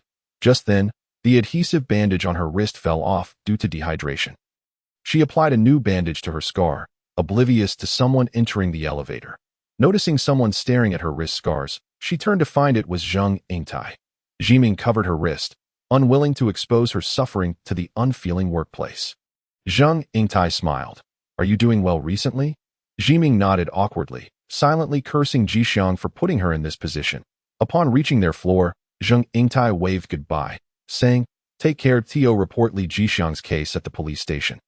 They endeavored to support and comfort him, cooperating with the police's inquiries. Zhiming struggled to elicit his words, painstakingly coaxing him to articulate one by one, while Li Lanhua sobbed as she patted her chest. And Zhiming felt utterly disgusted. The police's reactions aligned closely with what Xiao Yinyan's senior lawyer had mentioned. After so many years, they could not prosecute that auntie for her mild molestation. The beastly uncle identified by Li Lanhua turned out to have a history of debts, domestic violence, bigamy, and had even committed rape, having been on the run for years. Zhiming, infuriated, stomped her foot and cursed, We can't pursue it. We can't do anything. That disgusting scum, old Wang, deserves to die a miserable death out there. As she walked home, she tightly clasped her husband's hand, furrowing her brows in reassurance. Do not fear, my dear. I shall protect you henceforth. However, you must not bully me. Her husband's pupils flickered. Lanhua interjected. Jimin, you both should consider having a child. Absolutely not, they replied in unison, followed by simultaneous explanations. Jimin rubbed his head. We haven't made any money yet, and I'm still immature. A child would surely suffer. Jixiang covered her head. I am unwell. I might harm the child. Jimin turned to Jixiang, his lips pressed together in a straight line. She could hardly tolerate such remarks. Turning to her mother-in-law, she engaged in a different conversation. But Jixiang suddenly grasped Jimin's face, drawing him toward her. His eyes sparkled as he repeated his earlier words. That Jimin's face flushed with embarrassment. She averted her gaze, declaring, I do not want a child. But you said you'd protect me. Jixiang reminded earnestly. Wife, that particular statement, Jimin lamented, feeling disheartened. What can my small self protect anyone from? I speak such grandiose words. That he took her hand, squeezing it tightly, and exclaimed, Wife, I have liked you for a very long time. Jimin defiantly retorted, Well, coincidentally, I began to despise you 2 days ago. Jixiang drooped like a little dog. Please don't hate me. She gazed at him, tentatively suggesting, Shall we continue the live stream tonight? Jixiang nodded. Jimin tousled his hair, similar in texture to hers, stubborn to the core that were the same. He assured her, You can rest easy. I shall protect you. I am not that terrible. After bidding farewell to his relatives, Jimin and Jixiang busied themselves tidying their home. She clicked her tongue in annoyance as she picked up a torn princess dress and tossed it into the trash. Jixiang lowered her head to sweep the floor. Listening to Jimin on the phone as he arranged for compensation for the rented clothing, not daring to meet her gaze. When Li Lanhua departed, she left them a box of sweet king mandarins. Jixiang's favorite fruit. That Lanhua warned. But do not indulge him. He will eat until he overheats. Jimin frowned. What a fool. Lanhua kindly added, Dear daughter-in-law, I will inquire with acquaintances and send you a few car models in a few days. If Jixiang annoys you, just call me to complain. Please don't trouble yourself, Jimin declined. She was suspicious, recalling her numerous misfortunes. If Jixiang were to act up again, she would leave without a trace, after sending off both family members. Jixiang heard Jimin make a phone call, mentioning Yan Yan, and stepped outside. That he redeemed himself by cleaning and beautifying their home, ensuring that when his wife returned, everything was even more comfortable than before. His wife warned him, and she felt for him deeply. When Jimin returned home, he brought several bags, started the live stream, and retreated into the room. In the live stream, someone inquired, Isn't the boss trying to build popularity for sales? When will we see him in women's clothing? Grins eye, brother Fuguei. In women's clothing. I want to see. Please, women's clothing. Women's clothing. Women's clothing. Women's clothing. Women's clothing. Someone led the charge, and the entire comment section was rapidly inundated with women's clothing. Jixiang set down her work. Feeling flustered, he received a playful slap on the head, and Jimin sat beside her. What are you dazing about? Keep working. It was her first time appearing in front of the camera during a live stream. And feeling somewhat nervous, she coughed to cover it up, addressing the camera. Brother Fuguei is allergic to women's clothing. She wore a suit with a buzz cut and a fake mustache on her lips. Stating dryly, let us change to Brother Fuguei in men's clothing. The live stream erupted in chaos. Is Brother Fuguei married? Brother, you're married? Appa, say something. Cries married at a young age. Cries. Jimin's eyelids twitched. Realizing the situation had indeed taken a turn for the worse, Jixiang tugged at her face, examining her new small-sized men's suit and tie with curiosity, leaning in to touch her hair, but it's a wig. She explained, please don't pull it off. Jixiang yanked at the fake mustache on her lips, sniffing and inspecting it. Jimin protested. It stuck on quite well. It hurts. She hung there with half of the mustache torn off. Irritated by Jixiang's lack of cooperation, struggling to adhere it properly, Jixiang bit down on the half-torn mustache, tasting seaweed. Jimin glared in disbelief. You're such a hindrance, you little rascal. Jimin turned to see that the number of viewers in the live stream had dropped by nearly half. Sighing inwardly, recognizing her lack of fortune. Wife, Jixiang called. He forced a smile, pressing down on the table as his back began to tremble. Jimin hesitated. Is my men's outfit that unattractive? She faced the camera, declaring, I am Brother Fuguei's wife. We have been married for many years. Jixiang burst into a fit of laughter, finding it utterly hilarious. The uncooperative Jixiang seemed to find her in men's clothing the most comical sight in the world. Laughing uncontrollably, Jimin, embarrassed and annoyed, retorted, Is my men's outfit that bizarre? Wiping away tears from laughter, he rose to head to the kitchen. Jimin furrowed her brow, uncertain, and continued speaking to the camera. Little brother doesn't like women's clothing. I will perform a talent in his stead, perhaps sing a song. At that moment, Jixiang returned, sporting a mustache made from cut seaweed on her lips. Jimin was infuriated. You're mocking me. You're doing this on purpose. Jixiang leaned down to examine her tie and the bulge of her beer belly created by stuffed clothing, laughing uncontrollably. Jimin, utterly disheartened, ignored him, maintaining the stream as she selected a song, Ordinary Road and Forever Young.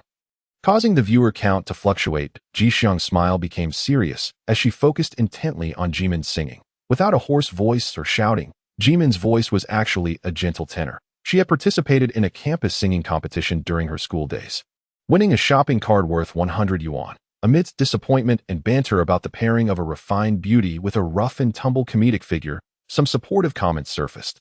The rugged man Fuguei's wife is going to sing. Haha, it's really his wife. The way the handsome brother looks at his wife is just too sweet. What is going on? Jimin's expression twitched at the term brother-in-law that I didn't expect to stumble into such dog food. Haha. As the live stream concluded for the night, Jimin checked the view count, resigning herself to the fact that she was fated to miss out on the platform's new star rewards. She tore off the remaining seaweed mustache on her lips and began chewing it in frustration. Jixiang tugged on her tie, pulling out the old clothes stuffed in her belly, playfully tousling her buzz-cut wig, laughing the entire time. Jimin's face flushed crimson. That's enough? You were so funny today. Dear, only you found it amusing. You're not cooperating at all. Chapter 27. 5 years and 1 month of marriage. After achieving financial stability, Jimin experienced a sudden surge of inspiration at work. She pretended to procrastinate, completing her tasks with little effort just before the deadline. After work, she dove into her computer, creating a series of festive little animal models, attempting to have Jixiang turn them into red string bracelets and other decorative items. Sales were impressive, priced affordably at a few dozen yuan and packaged in exquisite little boxes. More than 20 items sold out in her online store. Several of her mother-in-law's shops also placed orders for them to create small houses and clay figurines as decorations. Jimin understood that Jixiang's family wished to support them, but out of pride, she refused to accept money. Jimin felt a sense of accomplishment. She had also grown accustomed to appearing in live streams alongside Jixiang. While Jixiang worked, She packed the products in boxes. The handmade items were selling steadily, and she no longer worried much about the number of fans. After all, Jixiang had a limit on how many fans one person could attract. Hard work was futile, especially since she had lost her right hand, and it was wise not to exchange effort for money. That night, after finishing the orders, she yawned and noticed Jixiang, who was carving with a knife. His eyes wide open, his nose nearly touching his palm. She began to complain. Lately, I keep seeing you blink. Working so closely will ruin your eyes. Jixiang, absorbed in his task, did not hear her. Zhiming unceremoniously reached out to massage around his eyes. And Jixiang's eyelids fluttered as he set down what he was working on. Today he wore a white coat with a plush collar, radiating an almost ethereal glow, and he flashed Zhiming a pure and affectionate smile. Zhiming was momentarily taken aback that man looks exquisite in white. When he smiled, he resembled a pure angel. Jixiang was now well-fed and well-dressed, looking neat and tidy. His large eyes sparkled with clarity, his lips were moist and rosy, and his delicate features resembled those of a beautiful girl. He was simply stunning. Zhiming felt an urge to cuddle the snow-white lion cat. He seemed like a pure little prince guarding a rose. With a barely perceptible sense of relaxation in her tone, she said, "Why don't you take a break?" Jixiang flashed a genuine smile. Okay. She had ordered 2 sets of puzzles and felt a desire to pamper him. She wanted to nurture Jixiang, making him increasingly handsome, washing away all the grime of the past, fluffing his fur until it was soft, shiny, and voluminous. After indulging in such thoughts for a while, another spark of inspiration struck her. She rushed to the computer and quickly sculpted a small angel with black eyes and a white outfit. After finishing, Zhiming found the angel strangely familiar, scratching her head, trying to recall where she had seen it before. At that moment, Jixiang stood up from the workbench, pointing at his phone. "Wife." Zhiming rubbed his aching eyes, glancing at the live broadcast on his phone. "But what's wrong?" he inquired. Jixiang replied, "Someone wants Xingbao." Zhiming was momentarily taken aback. "I've been working for a year since graduation, and today, on my birthday, I was called back to work. I'm crying. Please, brother, can you encourage me by squeezing the little deity in Xingbao? Here's a link to a crying image." New messages flooded in. "Xingbao truly is a childhood memory. Does anyone else share my fondness for this obscure comic? Sobs while covering mouth that it's not obscure. I reread it yearly. It's just that back then. The studio went bankrupt and ruined everything. That time, domestic comics were in their infancy. It was tough to get by. I heard the original author changed careers. Now anime and games are booming. The author was born at the wrong time, but they could return, right? Why not continue drawing? With so many adaptations now, creators could earn quite a bit from film and television. Who knows? I wouldn't dare ask. I just want to see the ending. Those who know about Xingbao are probably all working stiffs now, right?" An older aunt, enviously inquiring about the wealthy brother's physique. "I'm preparing for civil service exams. Drowning in pain from studying. Covers mouth while crying." What a pity it ended abruptly. The silly protagonist and the little deity had such great chemistry. I'm drooling. This ancient niche is fan fiction. I have plenty of Xingbao content. Protagonist X Little Deity. Protagonist X Demon King. Little Deity X Demon King. Please share the links. Thank you. Links. The little deity is truly my white moonlight. The author has drawn them so beautifully. The original is unparalleled. Otherwise, how would the silly protagonist have the motivation to traverse mountains and valleys just to defeat the Demon King after being shown a few dreams? The self-hypnosis of the working class. The more bricks I move, the closer I get to my little deity. Covers mouth while crying. In reality, you're just moving bricks for the Demon King. Everyone is adding bricks to the big Demon King's fortress. Covers mouth while crying. What kind of communist fighter rhetoric is this? Wealthy brother, help me out. It's my birthday today. I'm working while crying. Please, wealthy brother, squeeze the little deity for me. Crying. Zhiming glanced at the small angel he had just sculpted on the computer. Then at the little deity mentioned by others, he slapped his forehead in realization. No wonder it looked familiar.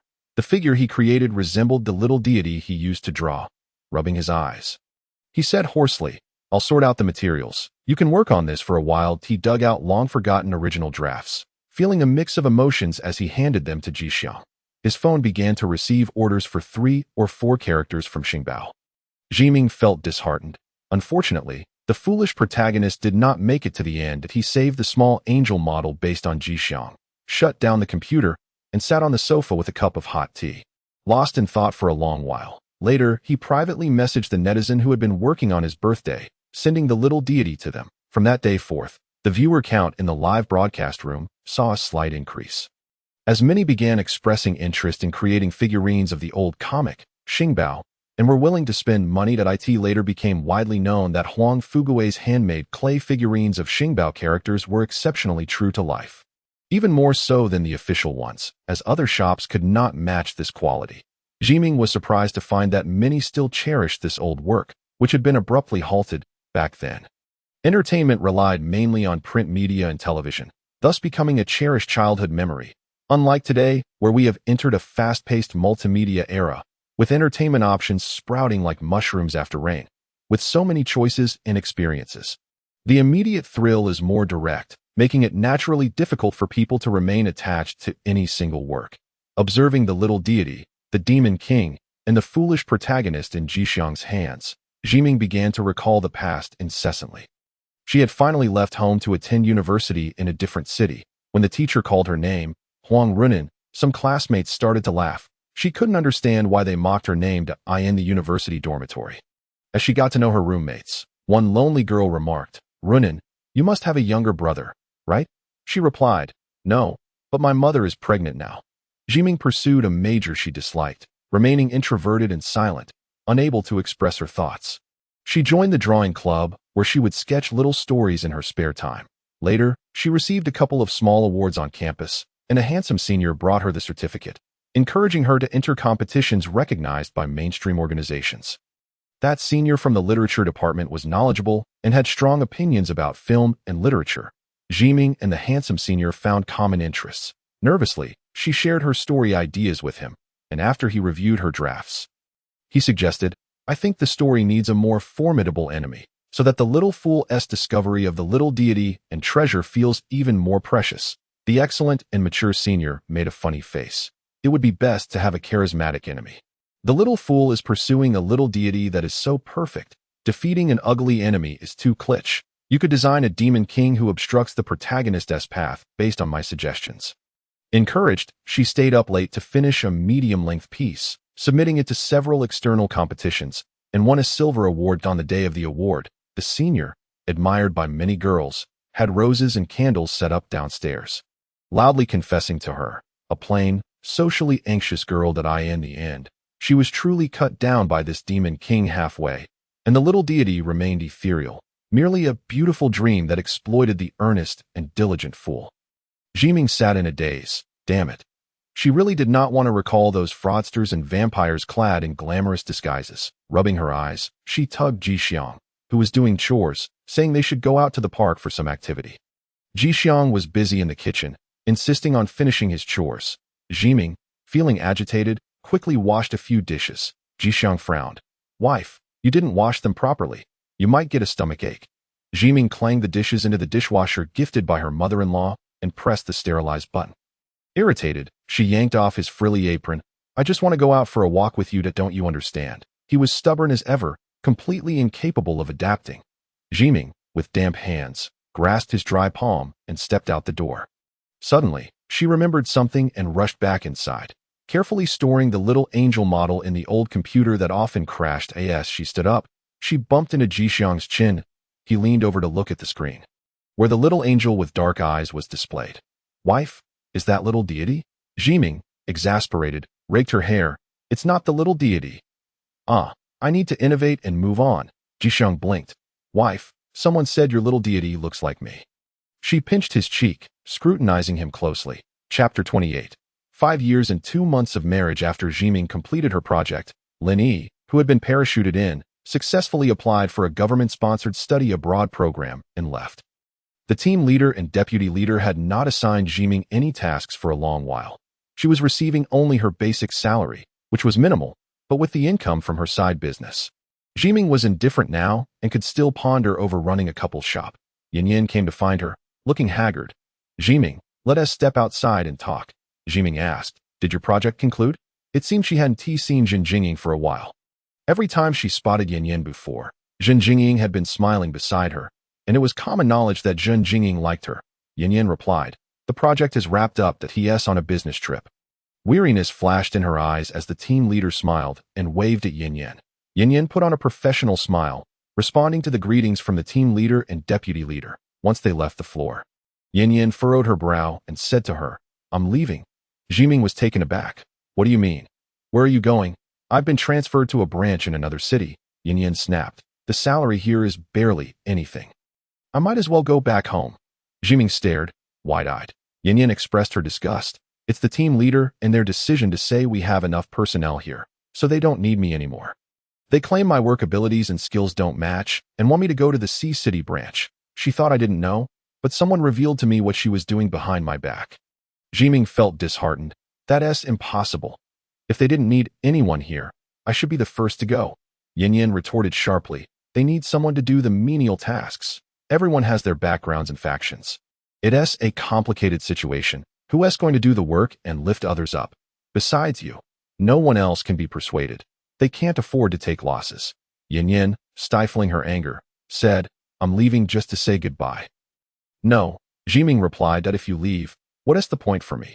Yin Yin was Zhiming's only warmth and friend in this dreadful workplace. "You should either align with Zheng Yingtai's faction or find another job. There's no other way," Yin Yin sighed, reminding her as if settling affairs. Zhiming's eyes turned red as she hugged her. Yin Yin was the only light in this miserable workplace for Zhiming. Yin Yin patted her back, continuing to curse in anger. "Do you know how disgusting the team leader is? Other people's transfer orders were known 2 months ago. Last month, the headquarters recruited people. Those who didn't want to transfer to Sea City all applied to move to the headquarters. If I had known earlier, I could have applied for a better position at the headquarters. The team leader deliberately suppressed my transfer order, waiting until the headquarters finished recruiting before notifying me that I was being moved to a small branch. This person is insidious and wicked." Yin Yin's eyes brimmed with tears, furiously exclaiming, "She is jealous of me. I share a close relationship with Zhen Jingying, and I consider you a friend as well. She fears that I might rise too high and become a threat to her. So she has taken direct action to eliminate me. This team leader harbors jealousy towards anyone capable who garners more attention than she does." Yin Yin paused, gripping Zhiming's hand tightly. "Thus, the group leader bullies you because of your exceptional talent and diligence. She perceives you as a workaholic capable of achieving results. Zhiming, do not heed their constant criticisms and attempts to undermine you. The leader, a petty individual, believes you pose a threat to her. She cannot allow your development, so she assigns you menial tasks to wear you down, denying you any resources or guidance, scheming to sabotage your reputation and make it seem as though you are utterly incapable and unworthy of promotion. Yin Yin, I care for you." Tears welled up in Zhiming's eyes, and she exclaimed, "What do I care about how those outsiders perceive me? They are nothing but opportunistic bystanders. All I desire is to earn a living. I am indifferent to the opinions of those contemptible fools. Only you stand by me against this injustice, fully aware of my plight at the bottom, yet you choose to be my friend. You encourage me to emerge from the shadows, reminding me that the world is vast, and those who suppress and isolate me are not as formidable as they seem. Yet she can do nothing to change that." Zhiming lamented, "I told you not to befriend me. They are truly treacherous, adept at underhanded tactics. It has nothing to do with you." Yin Yin retorted fiercely, "The entire team under Zhen Jingying treats me well. The leader fears I may become a liability to her. She and the deputy leader have engaged in too many unscrupulous activities, fearing repercussions and feeling guilty, thus perceiving me as a threat." At a CAF, Yin Yin ordered coffee, venting her anger at those who had wronged her, informing Zhiming, "The deputy leader follows the group leader like a shadow. Birds of a feather flock together, and they are all untrustworthy." Zhiming's anger flared. "It is obvious. In truth, the deputy leader lacks competence. He mumbles nonsensically about every task, only showing up to take credit." Suddenly, Yin Yin added, "His prestigious degree and our sum are fabricated. He possesses no genuine talent and relies solely on ingratiating himself with the group leader, skimming off the top. The leader, constantly scheming against others, lacks substantial ability herself, thus finding it easiest to control useless individuals like the deputy leader. They band together, united by their shared faults." Zhiming's worldview shattered at a fabricated degree. Yin Yin nodded, disdainfully saying, "Indeed. What deputy leader? He is merely an opportunist, a charlatan that I no longer care about those scoundrels." Zhiming lamented, "If you leave, what is the point of working? Without Yin Yan, the workplace would revert to its former treacherous indifference." Tears streamed down her face as she cursed the malicious individuals, while Yin Yan dabbed at her tears with a tissue. Sipping her coffee, Yin decided to resign. Zhiming's heart felt a void as she returned home. Despondent, she collapsed into Li Jixiang's embrace, raising her arms to hold him tightly. "You cried?" he asked gently. She sobbed, "Darling, my misfortune has returned. I remain so unlucky. Those who treat me well do not last, while the vile ones persist." Li Jixiang caressed her hair. Zhiming looked up, holding him tighter, tears brimming in her eyes. Yin Yan is gone. "Please do not leave me." Li Jixiang stroked her face. "I am here. I will not leave. That I have arranged for a comprehensive health check for you," he said. Zhiming, in fear, replied, "You must have regular checkups every year. We should buy health insurance together. We will run our little business as a couple. I need you." Li Jixiang nodded. "I am here."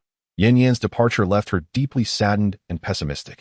Zhiming snuggled against Li Jixiang on the sofa, reflecting on her situation and shedding tears. "That job has lost its meaning," she said to herself. "Should I align with Zheng Yingtai, I would still be a pawn, wouldn't I, when it comes to crucial interests? The so-called big picture, I would undoubtedly be the first to be sacrificed, just a lowly figure. It is all rather pointless." Li Jixiang, not understanding her ramblings, clumsily reassured her.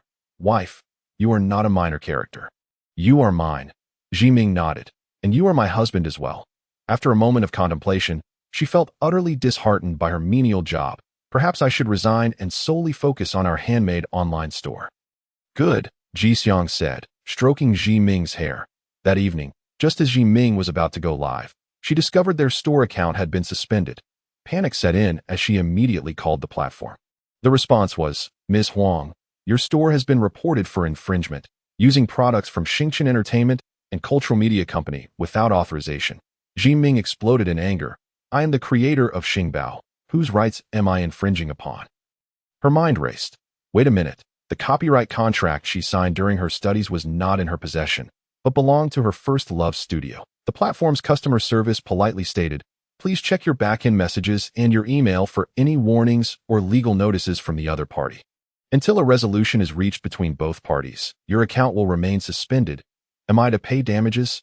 Zhiming trembled as she responded. "We are simply fulfilling customer orders.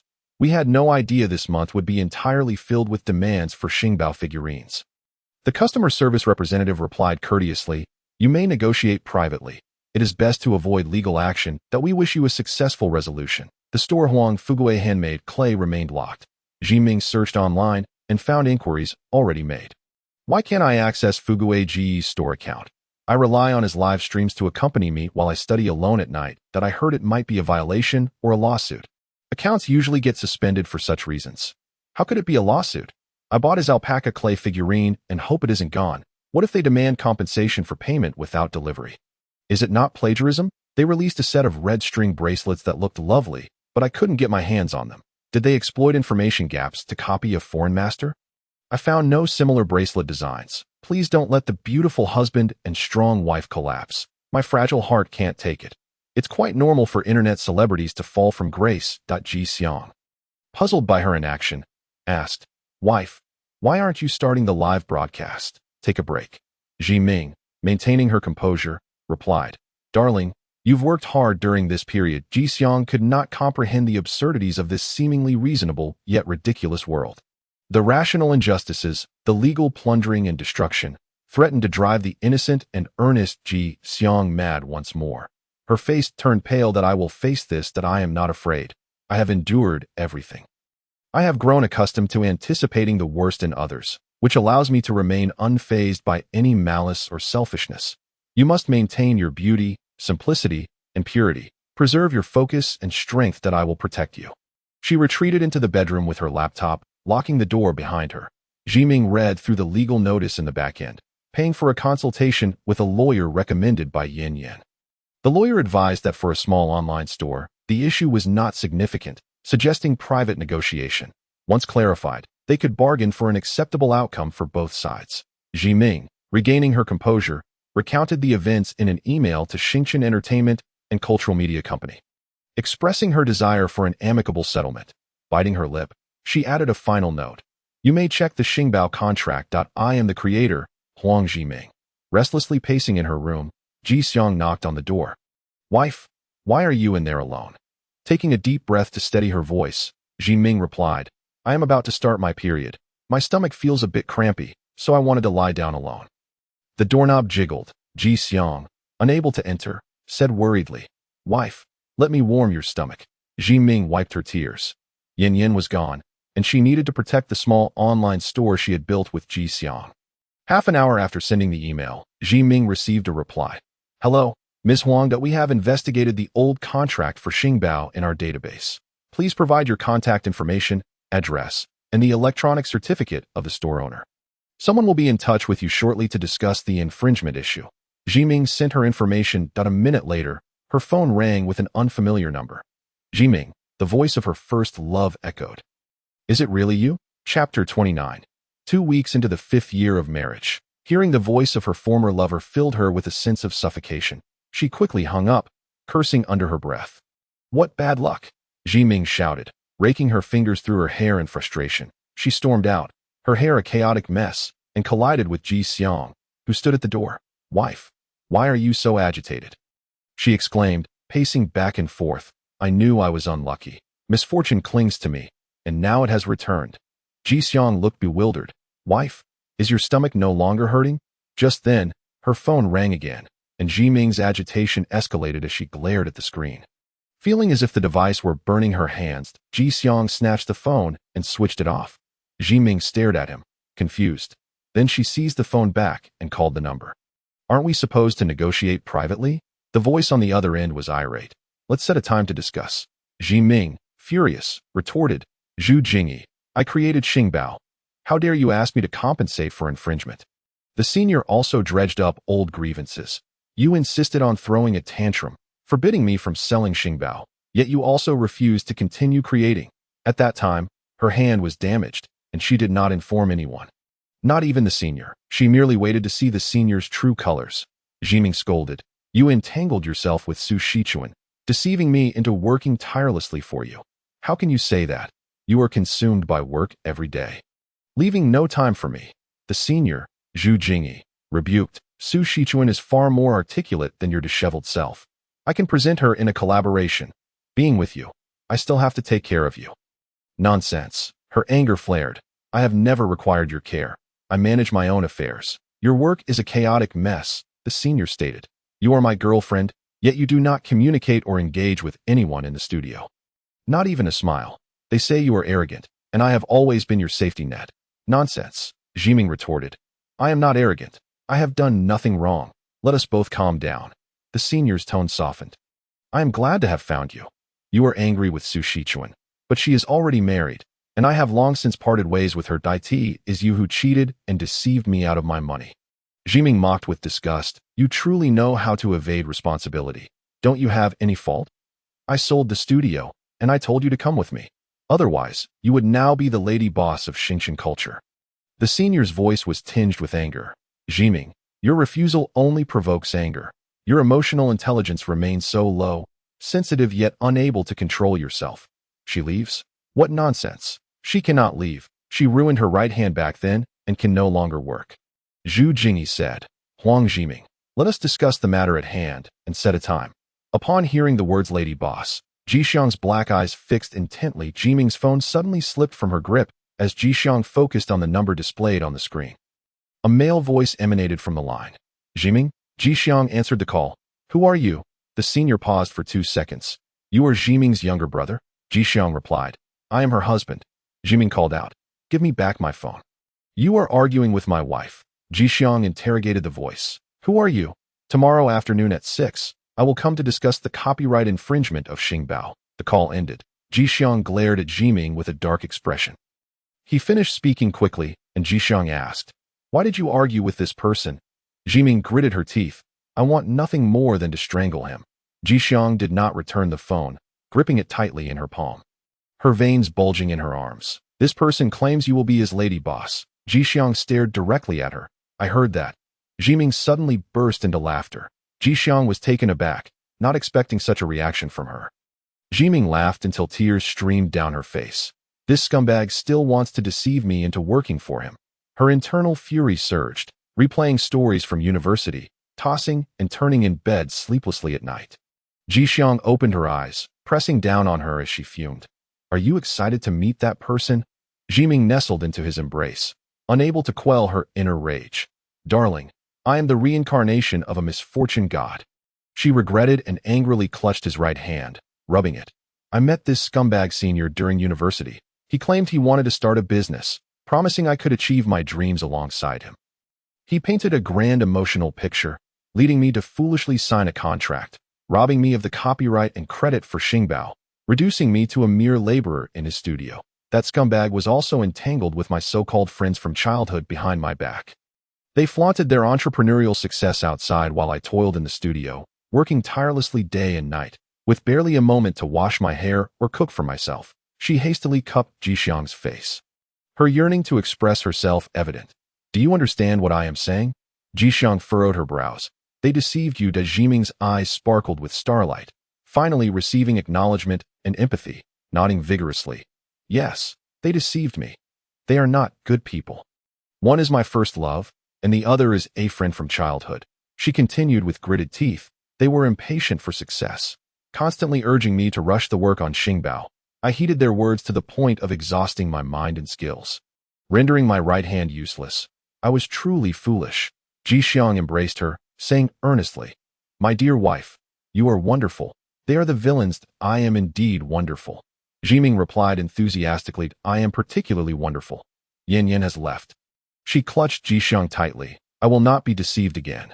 Darling, you and I are in this together. After uttering those words, she finally felt drowsy, drifting off to sleep. Chapter 30. 5 years and 2 months into marriage. Second week. Night. The next evening, a car stopped on the street a mile away from the old, decrepit apartment complex. A man in a tailored suit stepped out and walked into the dreary alley. Scanning the surroundings, the ground was bare, revealing greasy drainage ditches strewn with vegetable leaves. Rusty streetlights had been broken by mischievous children, and the dim light in the alley came from small restaurants where meals could be bought for mere coins. A balding proprietor lounged outside, smoking with his belly exposed, while an elderly woman washed filthy dishes in a basin of murky water by the roadside. A beam of light appeared from afar. The senior looked up to see a woman approaching with a flashlight. Zhu Jingyi shielded his eyes, as Huang Zhiming waved the flashlight in his face, confirming it was the scumbag senior he had not seen in years. She spoke with a blank expression. President Zhu. The senior scoffed. You live here. The houses here are worth less than 400,000, after leaving me to fend for yourself for so many years. You haven't fared much better. He pulled out a cigarette and lit it. Zhiming, it was you who chose to leave. I can sever ties with Su Shichuan, but you didn't even consider staying. Your mind has never been quite right. Do you want to see 2 women fighting over you? Zhiming retorted. Senior, you are not that significant, nor do you possess such quality. The senior, incensed, replied, I do not wish to argue with you. That I see you are struggling. So I came to offer you a position at my company. It is certainly better than your current situation. She replied coldly, I will no longer draw it if you truly cannot get over our past. You can come work as my editor. Zhiming loathed the idea. Continue to follow you, taking away other authors' copyrights, transforming them into mere tools for labor. Zhu Jingyi laughed mockingly. Do you truly believe artists are mere dream weavers? How is it that your husband is now imitating commercial products for live broadcasts? He took a puff of his cigarette, continuing to ridicule. Runin, what happened to your insistence on originality? Back then, I wanted to find you a screenwriter, but you insisted on doing it yourself. When I bought the studio to cash out for establishing Xinjiang culture, I never mentioned disbanding the team, yet you insisted on leaving. Zhiming suddenly swung her left hand, striking the senior's face. Startled, the senior raised his arm to retaliate, causing Zhiming to be knocked to the ground. Zhu Jingyi stepped back, a smirk of derision appearing on his face. You now resemble a shrew. Zhu Jingyi scolded. What strength do you possess? I am a man. Can you match my strength? She felt both pain and rage. I will not be called Renin. Shengnan, stop bringing up old jokes. The senior laughed. Should I call your husband out to defend your honor? If you wish to sue me for Xingbao infringement, I can certainly counter with a heavy lawsuit. Zhiming shouted. Go ahead and say, How can we settle this ridiculous online report? She sat down in despair. You made a fortune from Xingbao in the past. I am in this state now, and you still wish to take my meager savings? Is that sufficient for you now? The senior gazed at the impotently enraged Zhiming on the ground. He extinguished his cigarette. You are so stubborn. Only listening to your own ideas. You think you are unattractive, but sometimes men and women do not focus on that. During those years in university, I genuinely liked you. Zhiming spat in disdain. Zhu Jingyi looked down at her for a moment. How much do you have saved now? Zhiming gritted her teeth, concealing that she had 10,000 that the senior indeed laughed, a mix of pity and sarcasm. Then you will compensate that amount, and we can consider it a settlement with Xingchen Entertainment. Zhu Jingyi's tone shifted. You can come to my company as the chief editor. Electronic comics are trending now. And new comic artists grew up admiring Xingbao. You can leverage Xingbao's influence to acquire copyrights from these artists. You are considered one of the pioneers, and you will quickly grasp the popular production techniques. Teaching newcomers the ropes, effectively creating eye-catching content. The senior, with a forced smile, outlined his plan. I will start by offering you a modest salary, based on your attitude, gradually providing you with what you deserve. Sharing equity and benefits with you. Runin, I genuinely cherish our past. Upon seeing you and a pretty boy in a live stream trying to please the audience, I immediately came to find you. I could have completely disregarded your current situation. Zhiming remained silent, glaring at him like a she-wolf, her teeth clenched, still peddling dreams. Have I worked all these years for nothing? Zhiming shouted. Zhu Jingyi, Xingbao will buy you a coffin. The senior's expression darkened as he pulled out his phone. You will transfer the compensation now. Seeing Zhiming switch through several bank cards, each drained to zero, she managed to scrape together over 50,000. That was the result of her and Jixiang selling things for tips, accumulating small amounts over time. The senior fell silent as the last amount dwindled to 1,000. Zhiming suddenly smiled darkly. Back then, being swayed by you was simply because my interactions with men in university were limited. She confessed, I am currently struggling with a mental illness, and during the peak of my episodes, I find myself contemplating the idea of taking a knife to harm those who have wronged me. You expect me to work for you? I might just end up stabbing you one day. Zhiming glared. I simply do not wish to spend the latter half of my life in prison due to your unscrupulous dealings. Zhu Jingyi recoiled. Infuriated, he cursed. You're utterly useless now. Huang Runin, you've become a complete waste of space. During university, Huang Zhiming was quiet and immersed in her art.in truth. This introverted girl with social anxiety evoked a sense of pity and attraction from the opposite sex. Now, who the hell is Runin? That scoundrel who stole my money and got rich off it. To hell with him. I've had my fill of being taken advantage of by clever men. Zhu Jingyi turned to leave in haste. Zhiming tightly grasped his sleeve, coldly asserting, Zhu, you accepted my money. Surely you wouldn't be so petty as to covet the few tens of thousands I've saved from my small business over the years. You will retract the lawyer's letter and warnings, and I shall publicly apologize online, never to touch Xingbao again. Zhu Jingyi turned to her. Zhiming, I didn't force you. You chose to withdraw. Zhiming felt utterly disgusted. Such eloquence. These thieves and vampires masquerading as humans. They speak sweetly, but only the wealthy do so. Zhu Jingyi sent a message via his phone to revoke the complaint. Zhiming unceremoniously leaned in, glaring at him as he rescinded the infringement report. Zhu Jingyi observed her with the same focused expression she wore as a junior in college and suddenly asked, Do you wish to continue selling your creativity and make a comeback? Zhiming did not respond, instead checking her phone for the settlement email, quickly saving it as evidence to send to the platform. Zhu Jingyi further belittled her. How many of those little ideas can your pretty boy husband produce in a day? I could easily find a few freshly graduated interns with some talent to create designs and models, using a 3D printer to mass-produce them, yielding hundreds of thousands in a single day.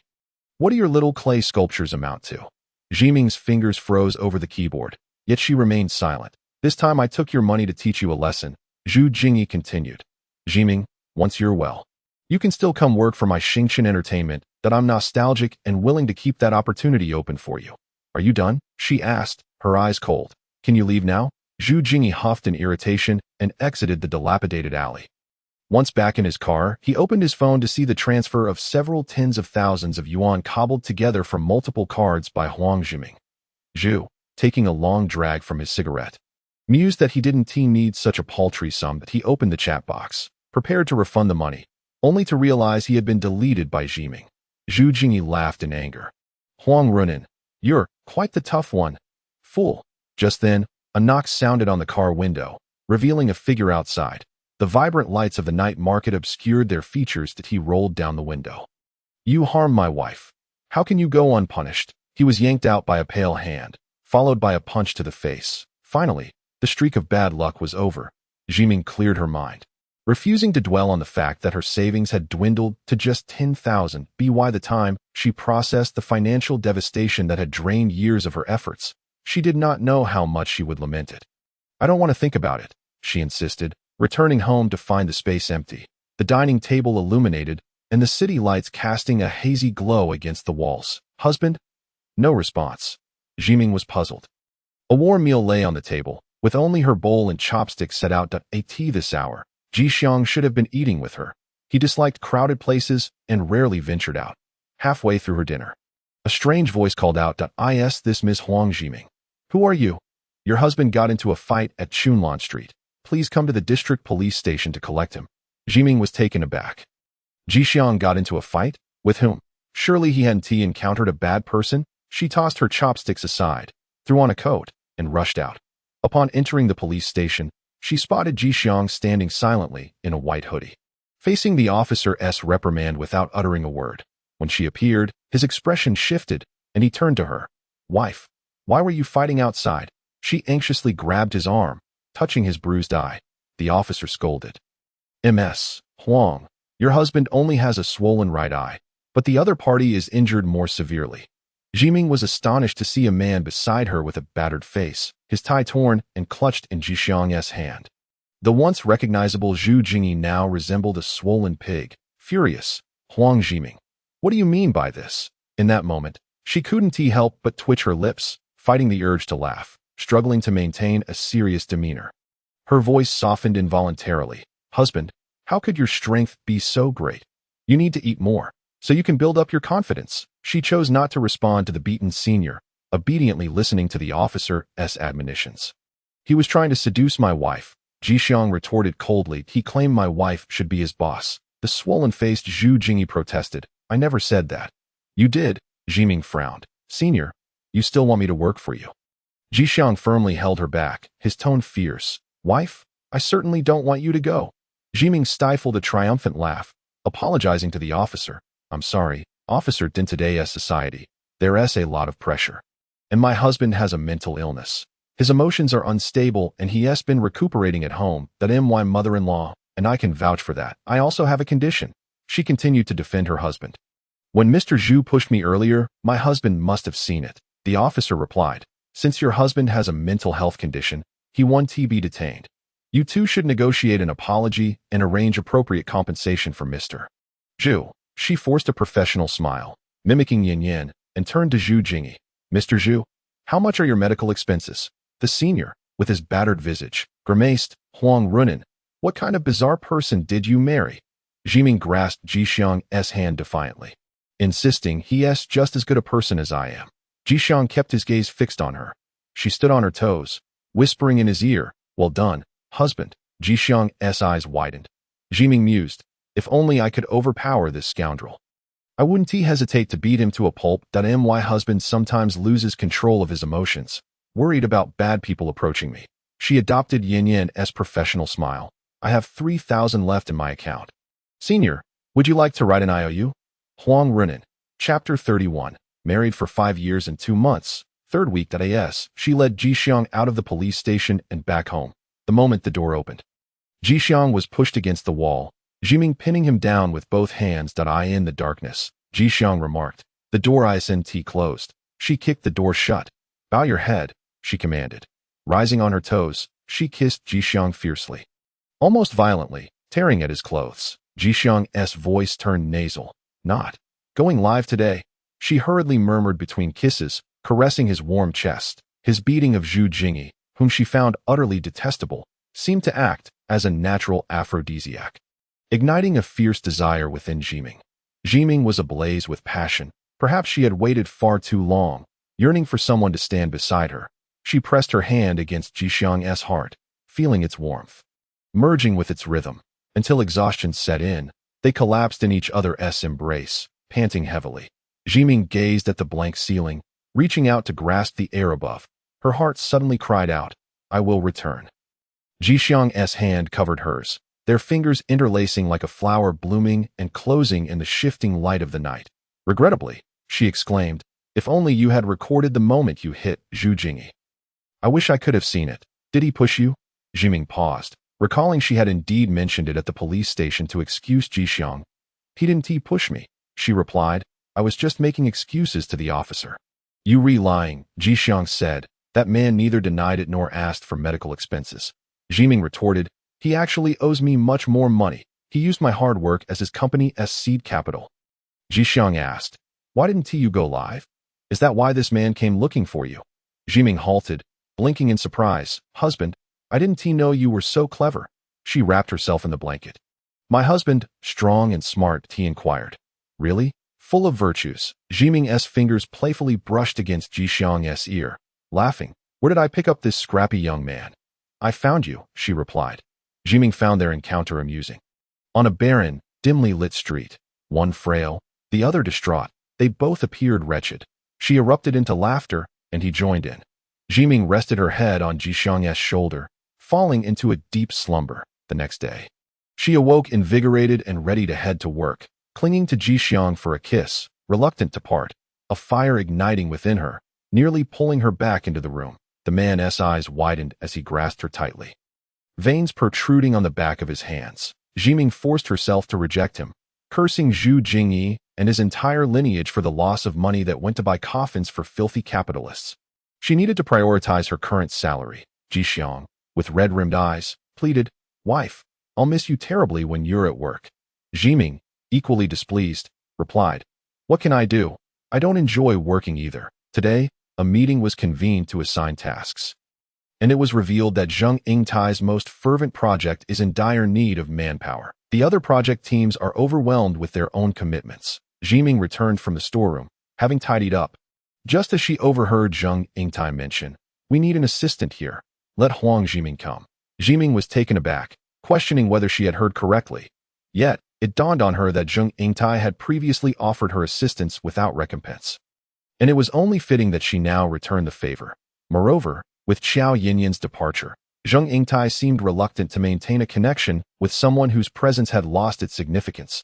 The team leader shook her head ambiguously, dismissing Zheng Yingtai's request. This leader seemed intent on extinguishing any opportunities for Zhiming's advancement. However, Zhiming could no longer sustain herself on the meager minimum wage. She had to join a project to earn a share. The leader claimed there were no suitable projects available for her and instructed her to wait for further notice while continuing her duties in the storeroom. Zhiming felt a sense of clarity in her heart. This wretched individual. With Yinyan gone, was she next? Was she being forced out? The only aspect of this job that held any meaning for her was the financial compensation, and now the leader seemed to be tightening her grip on that very lifeline. Was she pushing her towards voluntary resignation? Zhiming returned to her storeroom duties, laboring through the heavy tasks, only to find her right hand throbbing with pain. During her lunch break, she encountered Zheng Yingtai, with a look of helplessness. Zheng Yingtai remarked, "We truly lack personnel. We need someone to perform the tasks previously undertaken by Yan. Zhiming replied, "Then let me assist you as I did for her.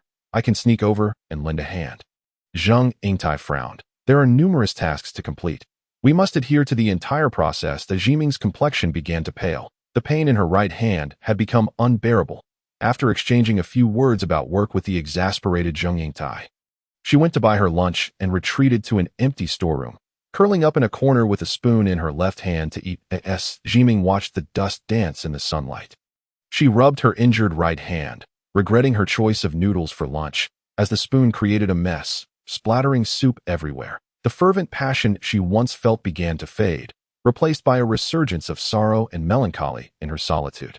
Zhiming reminded herself to ignore her emotions, to dismiss the feelings of gloom and resentment, refusing to let them drown her. With Yinyan gone, she faced this workplace alone. What could she do, even in solitude? Even after experiencing kindness, understanding, and support, she found herself back in loneliness and neglect. She swallowed the noodles in large bites. Suddenly, her phone vibrated, and she glanced at it, excitement surging within her. "Yinyan?" Reaching out to me? Let me treat you to a meal, Yin said. How have you been lately? As she packed her belongings, Zhiming replied, What do you mean treat? Just name the place, and I'll be there in a jiffy. Zhiming arrived at the hot pot restaurant, a place where new recruits had once been suspicious of one another. Yin, looking radiant, waved at her from the entrance. Why haven't you been streaming? Yin inquired that I wasn't in a good mood yesterday and wanted to check in on you all. But my account got banned that I'll be back to normal today. Zhiming enthusiastically replied, Just send me the address. Boss Huang and the worker Li Fuguwei have gifts for you to no need. Yin replied with a resigned smile. It's cumbersome to carry on the road, and I'm heading back north. Zhiming halted. Yin. She was at a loss for words that I resigned and was feeling down. I had a long argument with my boyfriend. And we broke up. Xiao Yin rubbed her puffy eyes, concealed by makeup that I've already secured a job at home. Zhiming felt nauseous. Zhen Jingying's project needs someone to do your work. Today, Zhang Yingtai came asking for help. It doesn't matter. It's such a meager salary, and we have to fight over it. Yin stirred her drink. Let us talk about our own matters. Zhiming's right hand throbbed even more painfully. It seemed as though she was wiping away tears from the pain. Yin, thank you for being here. Xiao Yin patted her back, smiling in comfort. Are there no decent people around you? Zhiming pressed her aching hand down, looking at her with reluctance. Yin reassured her, I'm doing exceptionally well back home. Far better than you. Yin left in a hurry, departing the city the very next day. Zhiming voluntarily assisted Zhang Yingtai and Zhen Jingying's project team in returning the favor after completing her assigned tasks. She gathered her belongings and made a phone call to check on Yin's journey, offering her comfort as Yin traveled alone. Once Zhiming hung up, she was suddenly called by Zhen Jingying, who inquired seriously, Has Yin returned home? Zhiming replied, Didn't she inform you? Zhen Jingying furrowed his brows as he continued, Her boyfriend is here. Why would she go home? I heard they broke up. Zhiming pondered for a moment, adding, It might be related to Yin's resignation. Zhen Jingying went to find Zhang Yingtai, and the two engaged in conversation as they exited. A day later, the project in the hands of the team leader concluded, and she arranged for herself to join Zhen Jingying and Zhang Yingtai's team, which was in need of personnel. Zhen Jingying personally vetoed the leader's inclusion, insisting on Huang Zhiming joining the project. Chapter 32 Marriage. 5 years and 4 months worse than being outmatched by the enemy is when the enemy speaks the truth. Zhu Jingyi remarked, How many of your little ideas can your pretty boy husband produce in a day? Just grab a few freshly graduated, talented interns to sketch and create models. With a 3D printer, they can churn out hundreds or thousands of pieces daily, following the issuance of an apology for infringement. Zhiming embarked on selling her original creations. Although the order volume in her online store did not see a significant increase, she began receiving comments from fans along with links to reports alleging that their red string bracelets were being plagiarized. Several online stores emerged, selling plush toys and themes strikingly similar to Zhiming's designs, often featuring handsome men or beautiful women in the production videos. Zhiming reported the issue to the platform and began navigating a series of complicated processes to register her copyrights. However, the traffic and order volume began to decline, as the stores imitating her products were selling them at significantly lower prices, merely a fraction of hers that a single design could yield countless identical replicas. Zhiming was plagued by a headache, feeling akin to an artisan from old China facing the machinery of the industrial age. Live streaming her product creation felt more like performing an intangible cultural heritage. With only one mind, Zhiming occasionally conceived interesting ideas for Jixiang to realize, only for similar styles to appear as cheaper products in other online stores shortly thereafter. Comments in her live stream began to echo sentiments like, Too expensive. I can buy 3 identical ones at Zhang Didi's store for a fraction of the price, and there's no limit. I'll buy it if the price drops, and having Fuguwei around is enough. She shared this predicament with Xiao Yin and Tianjin, who speculated, They must be changing your products slightly and selling them cheaply. They probably have a team. Zhiming felt overwhelmed. Isn't this bullying? My husband and I can only use our 2 hands. And producing dozens or hundreds of identical items is truly exhausting. The light in my husband's eyes will fade. Yin chuckled on her phone. If he's feeling down, just give him a kiss to encourage him. Zhiming held her head in frustration. Yin suggested, Can you pursue a high-end boutique route? Clay sculptures are easily damaged and cheap to produce. My husband isn't carving gemstones. Zhiming sighed. But I'm so busy right now. I've been learning a lot in Zhen Jingying's project team, and I don't have the mental bandwidth to design high-end products that on the other end. Yin remarked, you mentioned Zhen Jingying. I must hold you accountable. Why did you divulge my return to Tianjin? I am sorry, Zhiming frowned, resting her forehead in frustration. The leader used those tactics to push you out. It infuriates me, and I want people to know the misdeeds of the leader. She inquired, did Zhen Jingying contact you? He reached out to ask me a few things, and I just responded politely. Yin sighed. Zhen Gu is knowledgeable and intelligent. I admire him, but he is a bit short. Not my type. I prefer handsome men. I maintained a good relationship with Zhen Gu at work to secure his support. Zhiming felt embarrassed. Now you don't need to rely on him. Would it be awkward to reconnect? It's quite troublesome. And it leads nowhere. Yin replied that I'm in the north, so far away. Zhiming felt uneasy. I'm not in the north either. Laughter erupted from Yin's phone. We sisters are different. There are plenty of men out there. Oh, I have to go. I'm about to get a hydrating injection. What is a waterlight injection? The rough around the edges Zhiming didn't understand. Nevertheless, despite her online store's income being impacted by the competition from imitators, her salary increased significantly after joining Zhen Jingying and Zheng Yingtai's project team. In response to customers who complained about her prices, Zhiming consistently replied, we are a small business, dedicated to crafting quality products. She observed Jixiang diligently working. Being a small business takes time. We're limited by manpower and quantity. Zhiming rubbed her head and pulled Jixiang up. Once we finish this, let us go for a walk. Jixiang remarked, wife, it seems the orders have decreased. She shook her head reassuringly. It's fine. My salary has increased and I hope that after this project concludes, I'll have another opportunity to join Zhen Jingying's team. However, the leader and the others would undoubtedly conspire to sideline her, and she felt powerless to change that. She could only endure for the sake of her salary. Feeling overwhelmed, she decided not to dwell on it.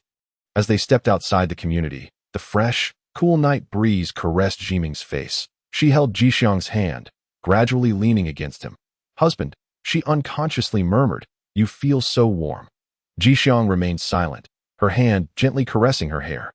Zhiming wrapped his arm around Jixiang's shoulder, gazing up at the insects dancing beneath the glow of the park lights. She stared vacantly for a moment, lost in thought. Perhaps she pondered the arduous path ahead. The fleeting joys of appropriate gatherings, the long-lasting resentment of separation, the pain of love lost, and the unfulfilled desires. She remarked, I feel like the insects flying towards the light. When dawn breaks, the light will vanish. Jixiang replied, but there is the sun. The sun shines brighter than the streetlights. Zhiming was taken aback. Jixiang kissed her, saying, wife, I am here for you. Zhiming chuckled, we could even set up a stall together as a side business. Jixiang fell silent. In the park, there was a patch of grass designated for dog walking, where they found a place to sit and observe the various pets and their owners. Jixiang asked, wife, is money really that important? Zhiming tousled her hair. Is your gastrointestinal issue and malnutrition treated by a deity? Jixiang responded, it's my wife who takes care of me. Realizing the misjudgment of the objective conditions, Zhiming shook her head. I lack that capability. Suddenly, Jixiang pressed her hands on Zhiming's shoulders, the light filtering through from behind him, her eyes becoming hazy and indistinct in the night, tender as a tranquil, deep lake that he told her. Wife can heal me, Zhiming thought. With such demeanor, could this truly be a husband willing to set up a stall with me? She quipped, are you sure? Sometimes you can be quite intimidating. Jixiang's expression indeed turned bashful. It won't happen, he reiterated. You shouldn't speak to your wife that way.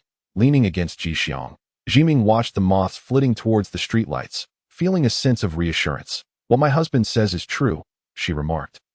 What are streetlights? If we are to chase, let us chase the sun, Jixiang declared. You are my son. Zhiming could no longer contain herself. Where did such cheesy lines come from? It's true, he insisted. Indeed, I am also feeling quite corny.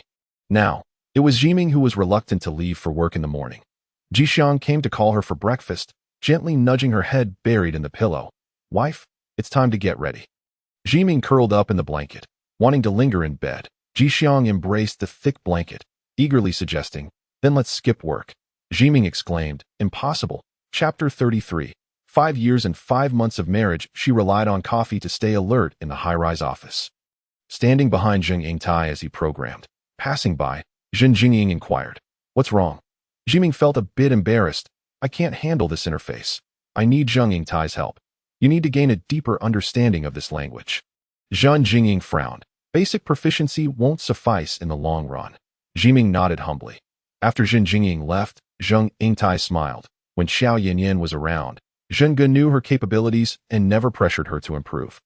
Zhiming thought, perhaps Zhang Dalao believed I should manage well. Previously, she had relied solely on her own struggles, receiving nothing but criticism and empty platitudes, so receiving guidance from an industry leader was already a rare treasure. Zhang Yingtai stretched leisurely. What are your plans after this project ends? With the team leader and deputy leader distributing tasks, Zhiming, often marginalized and challenged, had little to say. It's beyond my control. You know that, Zhang Yingtai remarked. Is there an issue with your right hand? Zhiming's eyelids flickered. Zhang Yingtai squinted.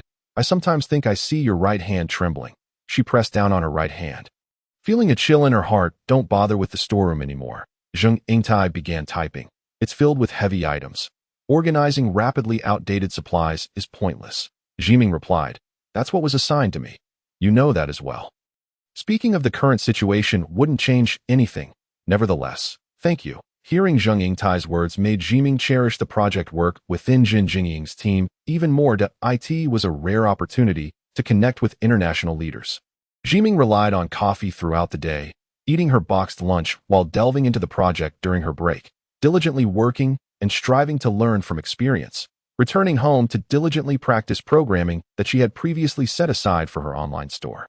Meanwhile, the orders in Huang Fugue's handmade clay livestream room visibly dwindled, leaving behind a few loyal fans who bought products for the beloved Fugue Gu or admired the craftsmanship. Gradually, the situation returned to about 10 orders a week.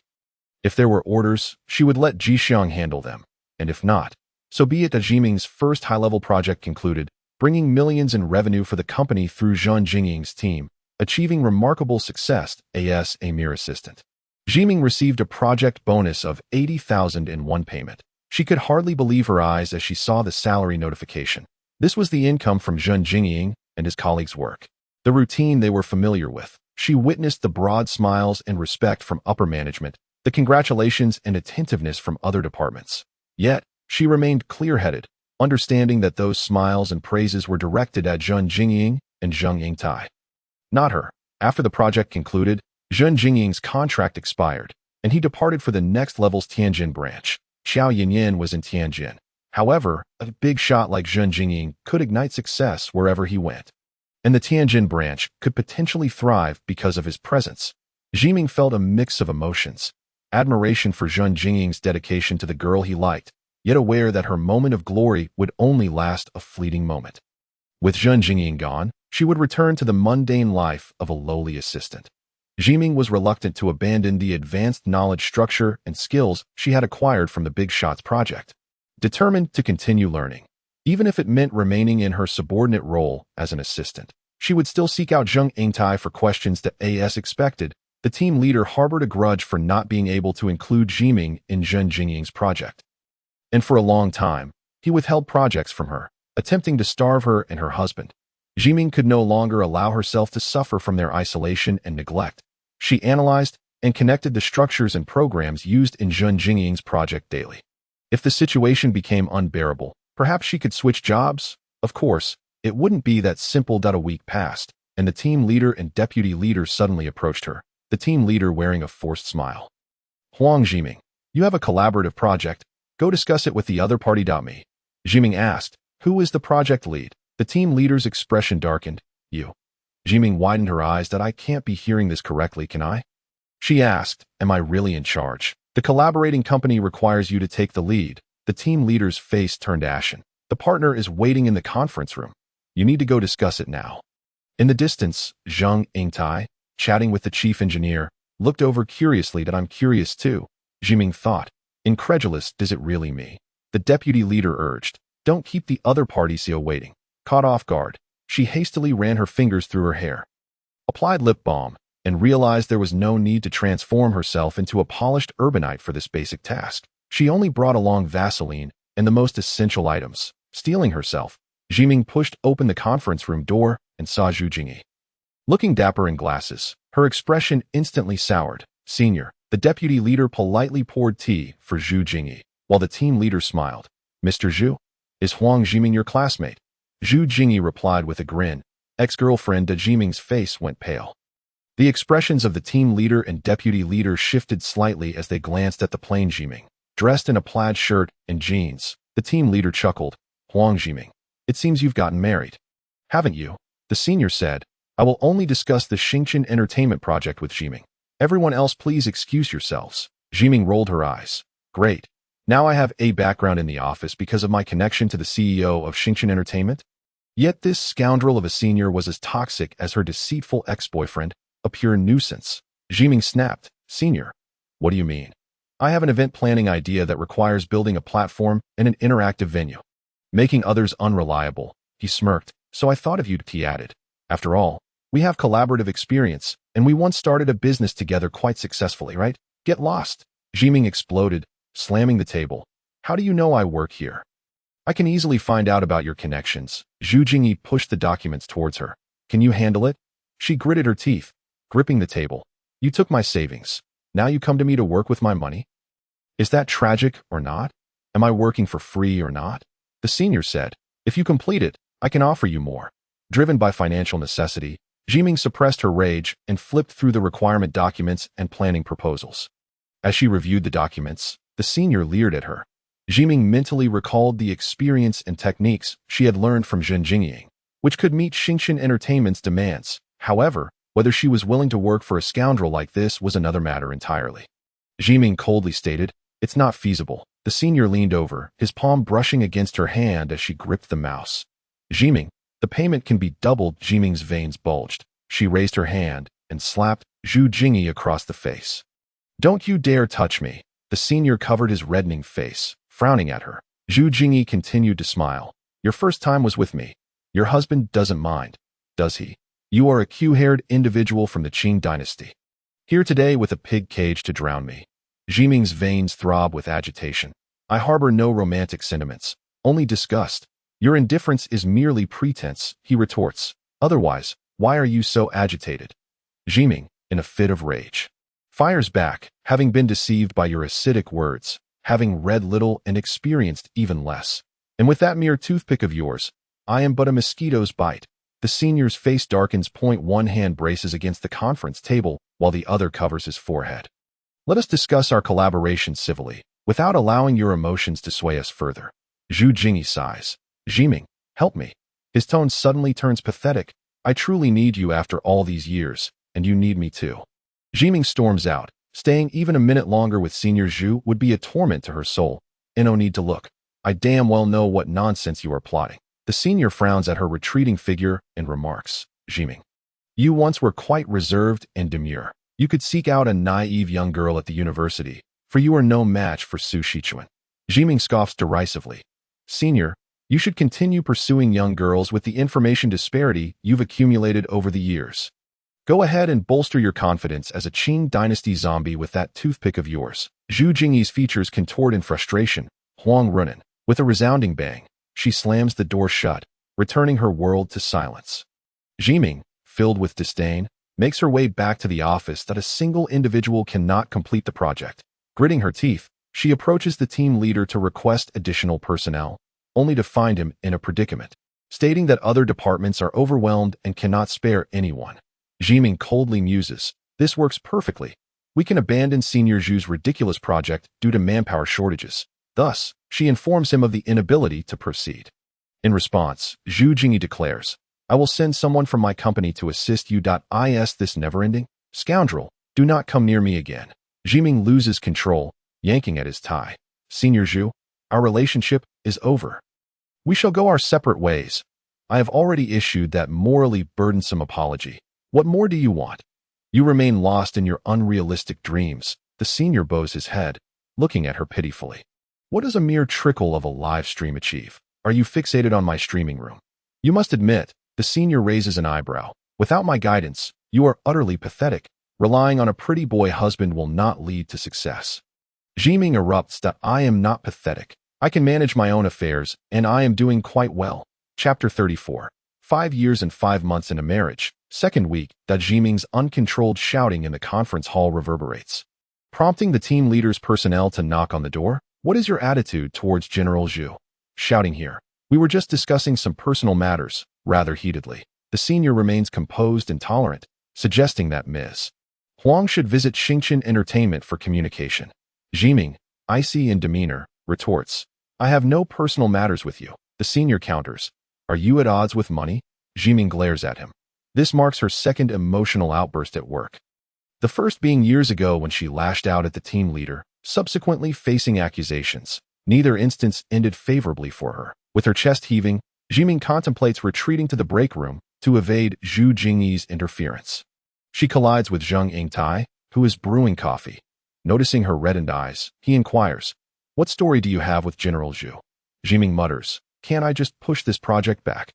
Zheng Yingtai chuckles, sitting down. I happen to have a question. Is your husband really named Fuguei? Zhiming gasps, What Fuguei? Huang Fuguei Clay Handicrafts. Stammering, she asks, How do you know? Sales have plummeted due to imitation. There can't be much traffic left. Zheng Yingtai replies, My girlfriend seems to watch your husband's live streams at night. Zhiming begins to smile, feeling a swell of pride. My husband is indeed naturally handsome, requiring no filters. Zheng Yingtai stirs his coffee. Where is your husband from? From within the province, but not a local. Zhiming, seizing the opportunity to make a profit, suggests, Would you like to buy something for your girlfriend? I can give you a colleague's discount of 20. Zheng Yingtai laughs. Zhiming spends half an hour in the break room. Hearing that General Zhu has already left, the gazes of those in the office who typically overlook or disdain her now turn curious. The gossip has spread. Rumors circulate about an ex-boyfriend's lavish spending to win back his girlfriend. Dripping with melodrama, the team leader and deputy team leader have reviewed Huang Zhiming's resume and are aware of her experience with Xingbao, naturally speculating why she would leave Senior Zhu and Xingchen Entertainment. Zhiming does not proactively seek assistance. The project proposal lies discarded, unpursued. The team leader remains silent while the deputy begins to involve subordinates in Zhiming's collaboration with Xingchen Entertainment, their attitude towards her shifting to one of kindness. Zhiming finds herself with no choice. Even in resistance, she must proceed as usual, heading to Xingchen Entertainment Media Company for an inspection. A.S. Senior Zhu's company is located outside the province. This inspection transforms into a business trip. It is Zhiming's first business trip, and she feels uneasy, worrying that Li Jixiang will feel lonely at home. She checks into the upscale hotel arranged by Xingchen Entertainment, and that evening, she opens her phone to see Li Jixiang diligently crafting their products in front of the camera during his scheduled live stream. Cocooned in her blanket, she stares blankly at her husband and the online store's business. The female colleague sharing the room goes to answer the door, returning to say, Huang Jia, General Zhu is outside. How unfortunate. Zhiming burrows under her blankets, declaring, I'm sleeping. It's only 6:30. The colleague insists, Xingchen Entertainment is hosting an annual gala for authors tonight, and they have invited us to attend. She would only be reminded of her past experiences with Xingbao. And evasively replies, I didn't bring enough clothes to change. The colleague's voice fades away, and Zhiming curls up in the darkness, watching her husband carefully painting clay on the screen. Suddenly, she is lifted into the air, causing her to gasp. Her legs feel cold as the blanket slips away, and her head emerges from the cocoon to see Senior Zhu, laughing as he holds her and the blanket. Zhu Jingyi. This is workplace harassment. Zhiming erupts, clutching her phone fiercely. I'll report you. I'll have my husband beat you up. The female colleague watches them, panicking as she explains to Huang Zhiming. General Zhu just came in. I thought you and General Zhu were quite familiar. The senior laughs cheerfully. Very familiar. He sets down the exposed Zhiming, remarking, You've gained quite a bit of weight. Zhiming scowls. It's because of you and Su Shichuan that I have such an appetite.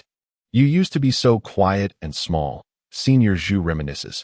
Yet he expresses many thoughts to those willing to listen, particularly endearing. Go find obedient young girls at university. Zhiming, spitefully pulling on her coat, retorts, I'll eat however I damn well please. The female colleague says, Huang Jia, I'm going to get some food. The senior invites. We'll have dinner at the gala. The car is downstairs. The female colleague thanks him and leaves. Zhiming glares. Damn it. Are you leaving me all alone? Well, I have had poor social connections for quite some time. The senior continues. So, will you eat well? Mind your own business. Zhu Jingyi squints. Your husband can stream live all day. Doesn't he have a job? The senior mocks. He is not really relying on you, is he? I didn't expect you to think so shallowly. Judging a man solely by his appearance. Zhiming's grip on her phone trembles. What do you know? Outsiders never understand. The truth may be even more tragic than what this scoundrel perceives. She refuses to reveal her vulnerability. She darts into the restroom, only to discover that the hotel's bathroom is separated by translucent glass.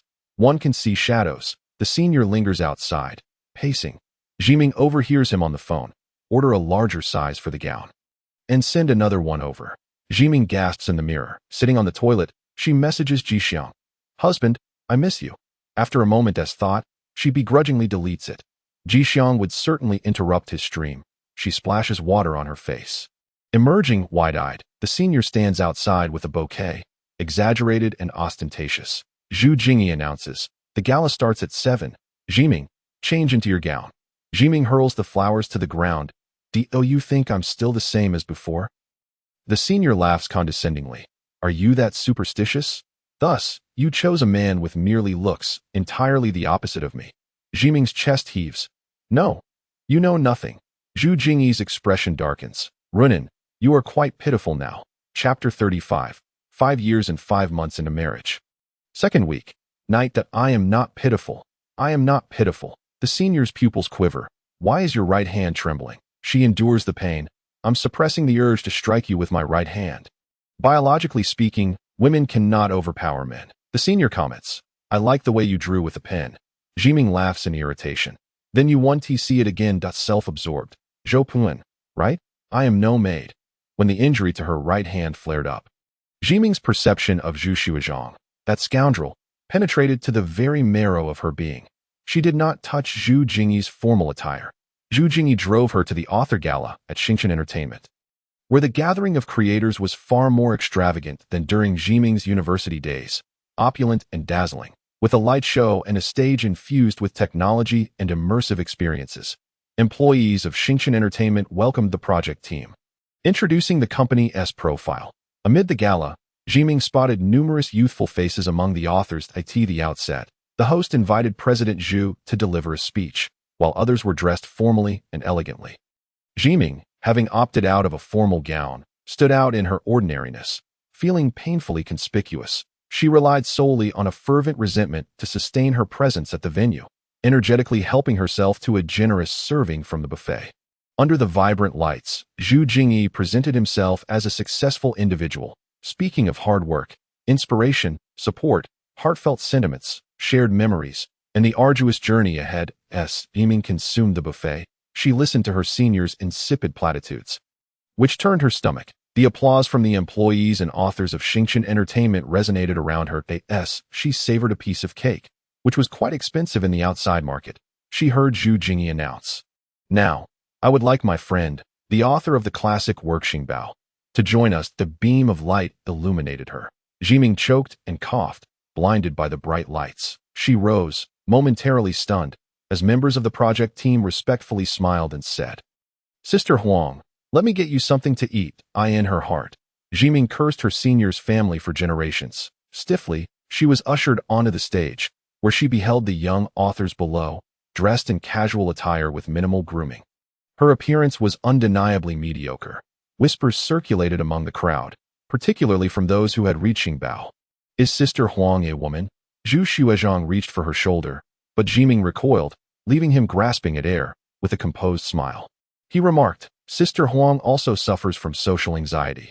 Laughter erupted from the audience. Zhiming awkwardly waved her hand, her tongue tangling in embarrassment. Suddenly, a young author called out, So, what is the ending of Xingbao? Laughter erupted from those who had followed the serialized work.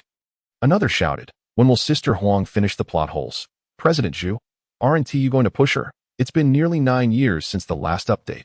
My child is already in elementary school. Hilarity ensued. Faced with young faces reminiscent of her past, Zhiming trembled. That scoundrel, Zhu Xiuzhang, persistently attempted to drag her back into the past to weave stories and offer a world of dreams. But little did he know, my hand is incapacitated. There's no turning back. I am now merely a drudge, laboring daily over documents and tables, begrudgingly yielding to the mediocrity of a meager existence. She uttered not a word, feeling the air around her grow increasingly suffocating. Zhu Xuezhang gently patted her, guiding the dazed and pallid Zhiming down from the stage, her right hand stiffly curled, shaking spasmodically within her sleeve. A thought flared in her mind. My medication is at home. Jixiang, did you put it away? Young authors, fans of Xingbao, sought to engage her in conversation. Zhiming fled in a panic, bolting from the gala to hail a taxi. She was seized from behind. Zhiming, Zhu Xuezhang gripped her painful right hand, and she felt a searing agony, as if her soul were being torn from her by this scoundrel. Suddenly, his hand blocked her head. Zhiming's eyes widened, her lips silenced by a kiss, suffocating. Her chest churned with fear and nausea. Zhiming screamed, pushing and shoving at her senior. Zhu Jingyi released her, avoiding further confrontation. I don't wish to harm you. Why are you leaving? He smiled brightly. Did I not speak well at the gala? You encouraged them to create and strive. Yet why did you take away the copyright? She bellowed, her words laced with ideology and dreams. While the reality was business and transactions that I've witnessed all your tactics. I won't fall for this. Do you and your husband have so much to discuss? Just like us? None of your business. Zhu Jingyi replied. Tonight's gala at Xingchen Entertainment is your world. Your peers. That Zhiming's eyes widened, her pupils trembling. Her senior, disheartened, suggested, Zhiming, divorce him, let us get married. Zhiming slapped him across the face. What is wrong with you? She bristled. What else do you intend to scheme against me? What do I have left for you to calculate? I have never plotted against you. Zhu Jingyi countered. You think too much, yet you haven't exerted enough effort towards me and our relationship. Zhiming extended her hand. Then, for heaven's sake, return the copyright to me. Once again, she resorted to cursing. Her senior scrutinized her with a pitying expression. If you marry me, what's mine is yours. We can manage Xingchen Entertainment splendidly. Achieving great success. Get lost. She dove into the halted taxi, forcibly shutting the door, effectively isolating Zhu Jingyi outside. My medication. With her right hand, she grasped her phone, trembling as she struggled to input the passcode. Suddenly losing her grip, the device slipping into the crevice of the car, Zhiming contemplated the multitude of young creators at the gala. This world would never lack youthful authors. Her fear of her right hand intensified. Damn it, my right hand is deteriorating. Those vibrant, enthusiastic authors at the gala bore her visage, flourishing, waiting to be harvested by Zhu Jingyi and his ilk. She fumbled in the darkness with her left hand to locate her phone. Feeling increasingly suffocated, Zhiming opened her phone and dialed the first number. Jixiang's calm, untroubled voice resonated gently. Wife, where's my medication? Zhiming stammered. The medication. Where did you put it? She hadn't taken her medication in 3 years. In the kitchen drawer. Please, Zhiming, send it urgently. Send it quickly. Wife, are you crying? Zhiming wept uncontrollably. I miss you. I want to go home. I can't bear so many people looking at me, constantly asking me about things I can no longer accomplish. She returned alone to her hotel room, opened her phone, and inquired, where is the medication? Jixiang appeared on the video screen, rummaging through a medicine bottle. The medication has expired. My dear, I will visit Dr. Tong for a prescription. Zhiming murmured, trembling and crying under the covers. Husband, I will hand over my work to someone else and return home tomorrow. I can't stay at Xingchen Entertainment any longer. Wife, I will come to find you. Zhiming, tear-streaked, nodded excitedly. Don't turn off the video. I will keep watching you. Jixiang nodded. Wife, I'm here. Zhiming erupted in an unrestrained scream. How dare he mock everything I have done, all my experiences, my online store isn't that terrible. We have been successful. Jixiang's face drew closer to the screen, his dark eyes fixed on her. I refuse to surrender. Zhiming sobbed, tears and mucus flowing. But they always have countless ways to remind me of my failures. There is no failure, Jixiang asserted. Wife, it is the best. You are the sun, she vehemently denied, crying. I am not the sun. I am a bug scorched and shriveled under a streetlight, just like all those crushed beneath the weight of the Five-Finger Mountain. Chapter 36. 5 years and 5 months of marriage. Third week. Zhiming returned alone from outside the province. Spotting a figure in the distance at the station, she gasped in surprise as Jixiang leaned against the railing at the train exit. His dark eyes fixed upon her. She was uncertain of the emotions stirring within her at that moment. Though she had never requested anyone to pick her up, Jixiang, who disliked crowds, had come to the station to await her arrival. Dragging her luggage, Zhiming quickened her pace. She leaped into the embrace of her man, screaming in delight like a starstruck fan meeting an idol. Zhiming squeezed Jixiang's face, excitedly exclaiming, "What are you doing here?" Jixiang replied, "You said you wanted to come home, so I came to find you. I didn't specify a time. I checked the station schedule. The train arrived at 5 o'clock. Zhiming clung to him tightly, tears streaming down her face. "Did you bring your ID?" Jixiang looked puzzled as Zhiming's face fell, tilting in despair. "We need to go to the hospital. I need to see a psychologist. My right hand is worsening. It's failing." They dragged their suitcases toward the hospital, and Jixiang observed as Zhiming inquired at the front desk, "Is Dr. Tong available today? I didn't see him in the registration process." "Dr. Tong is on leave today. You can schedule an appointment with another doctor." Zhiming shook her head, pulling Jixiang to return home. Once home, she collapsed, having eaten nothing all day, and ignored the incessant ringing of her phone. Cocooned beneath the covers, Jixiang, puzzled by her state, picked up Zhiming's phone when it rang again. Seeing a call from someone named Scoundrel, he answered, inquiring who it was, but the caller hung up. Jixiang asked, "Wife, who is Scoundrel?" "They called 16 times. Someone you've spoken to before." Zhiming replied that Jixiang's expression hardened. "Is he still looking for you?" "More than that, he seeks to tarnish my body and mind." A hand emerged from beneath the covers, forcefully pulling him in. Zhiming spiraled into madness, desperately in need of Jixiang.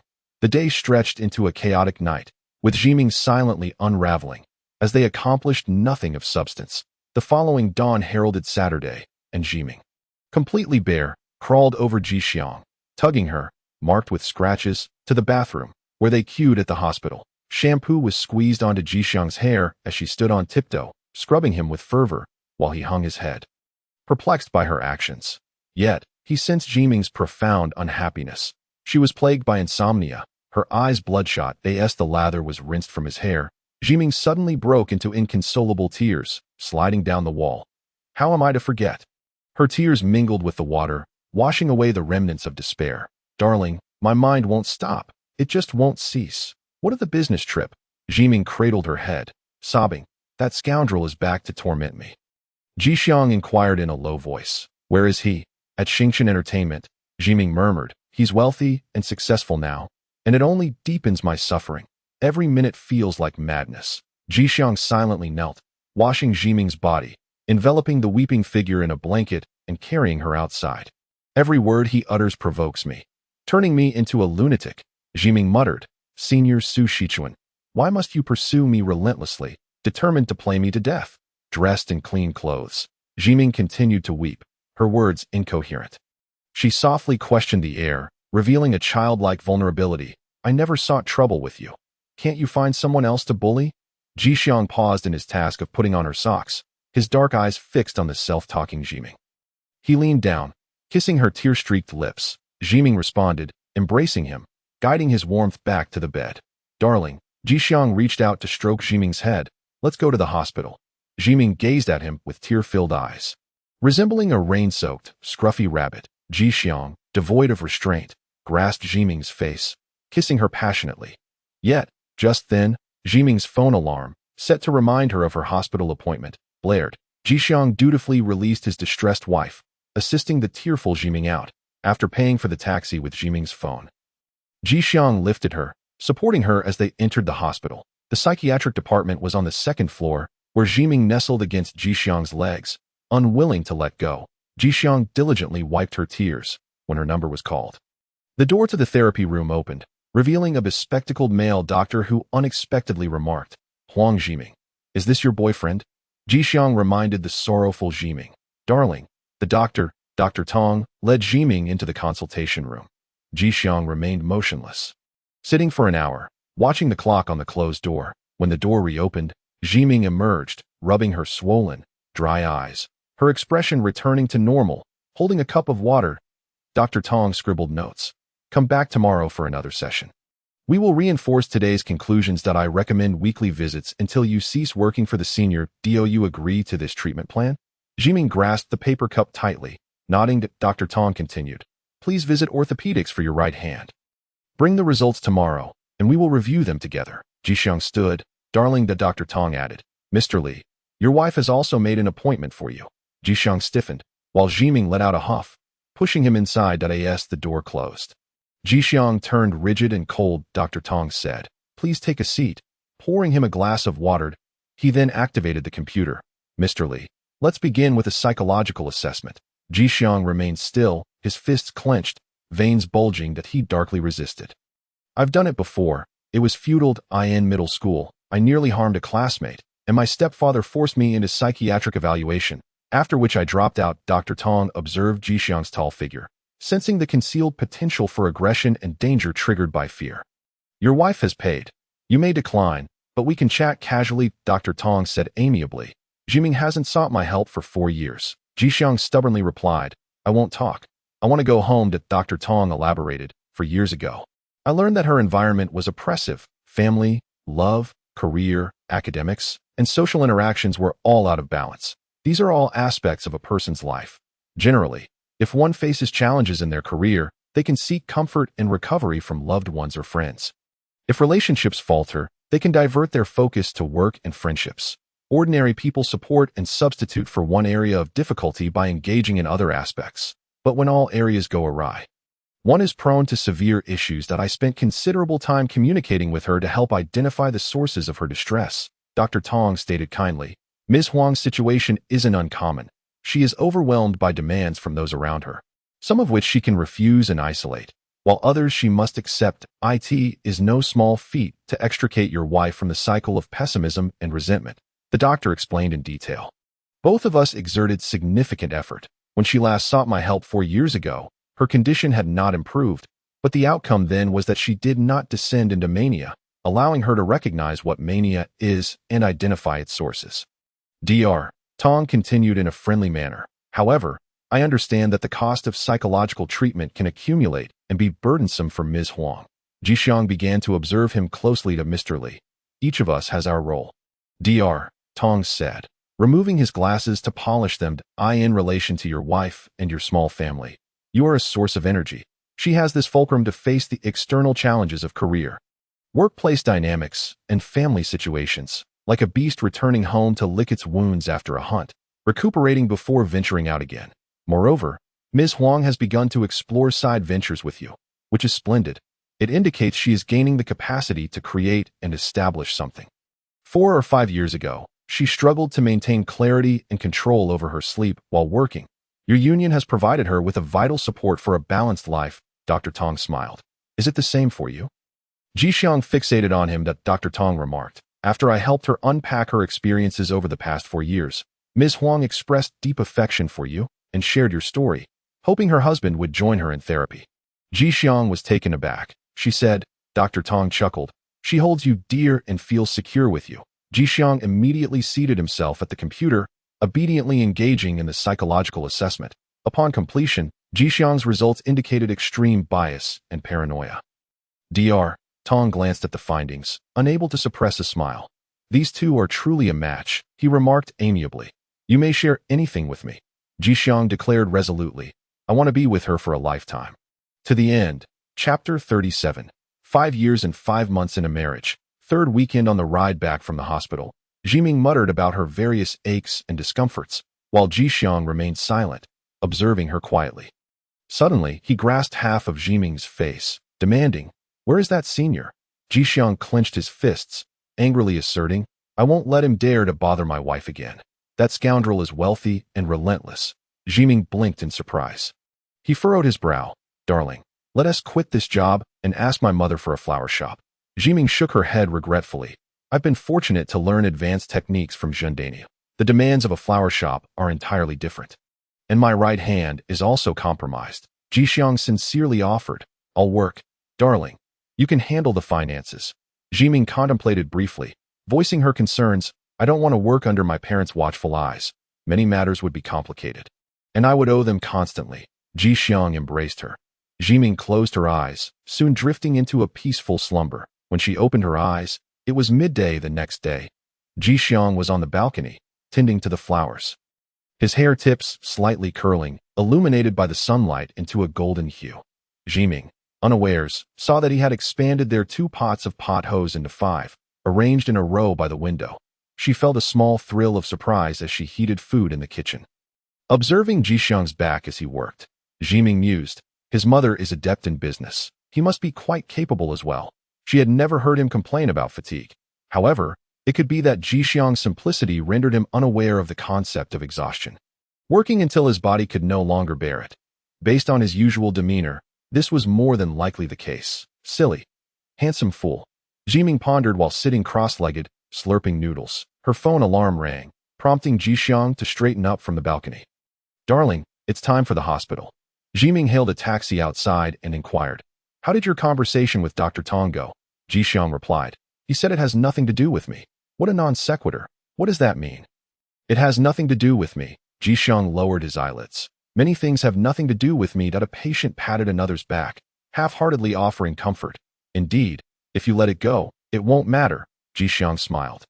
Feeling excited as he comforted Jiminji, one was better than the other, and they had even begun to mutually afflict each other.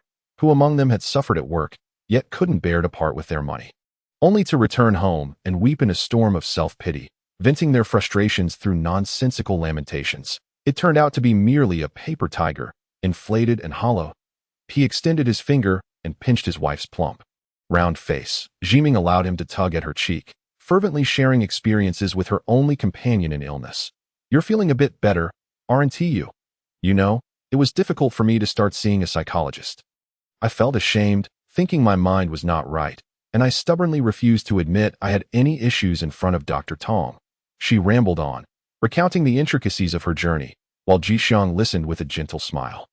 Dr. Tong received the orthopedic diagnosis results. Your right hand is the same as before. Avoid lifting heavy objects and performing complex movements. It requires care and rest, but it hasn't worsened, Dr. Tong stated, adding, it's psychological. Jixiang inquired. Wife, can I accompany you on your business trip? Zhiming's eyes brightened, and she nodded. She felt invigorated, and on her way home after the treatment, she began checking the new orders and messages for their online store. There were only 2 new orders, but one of them was from a user named Lantingsu, who sent a private message. Li Jixiang. Is that you?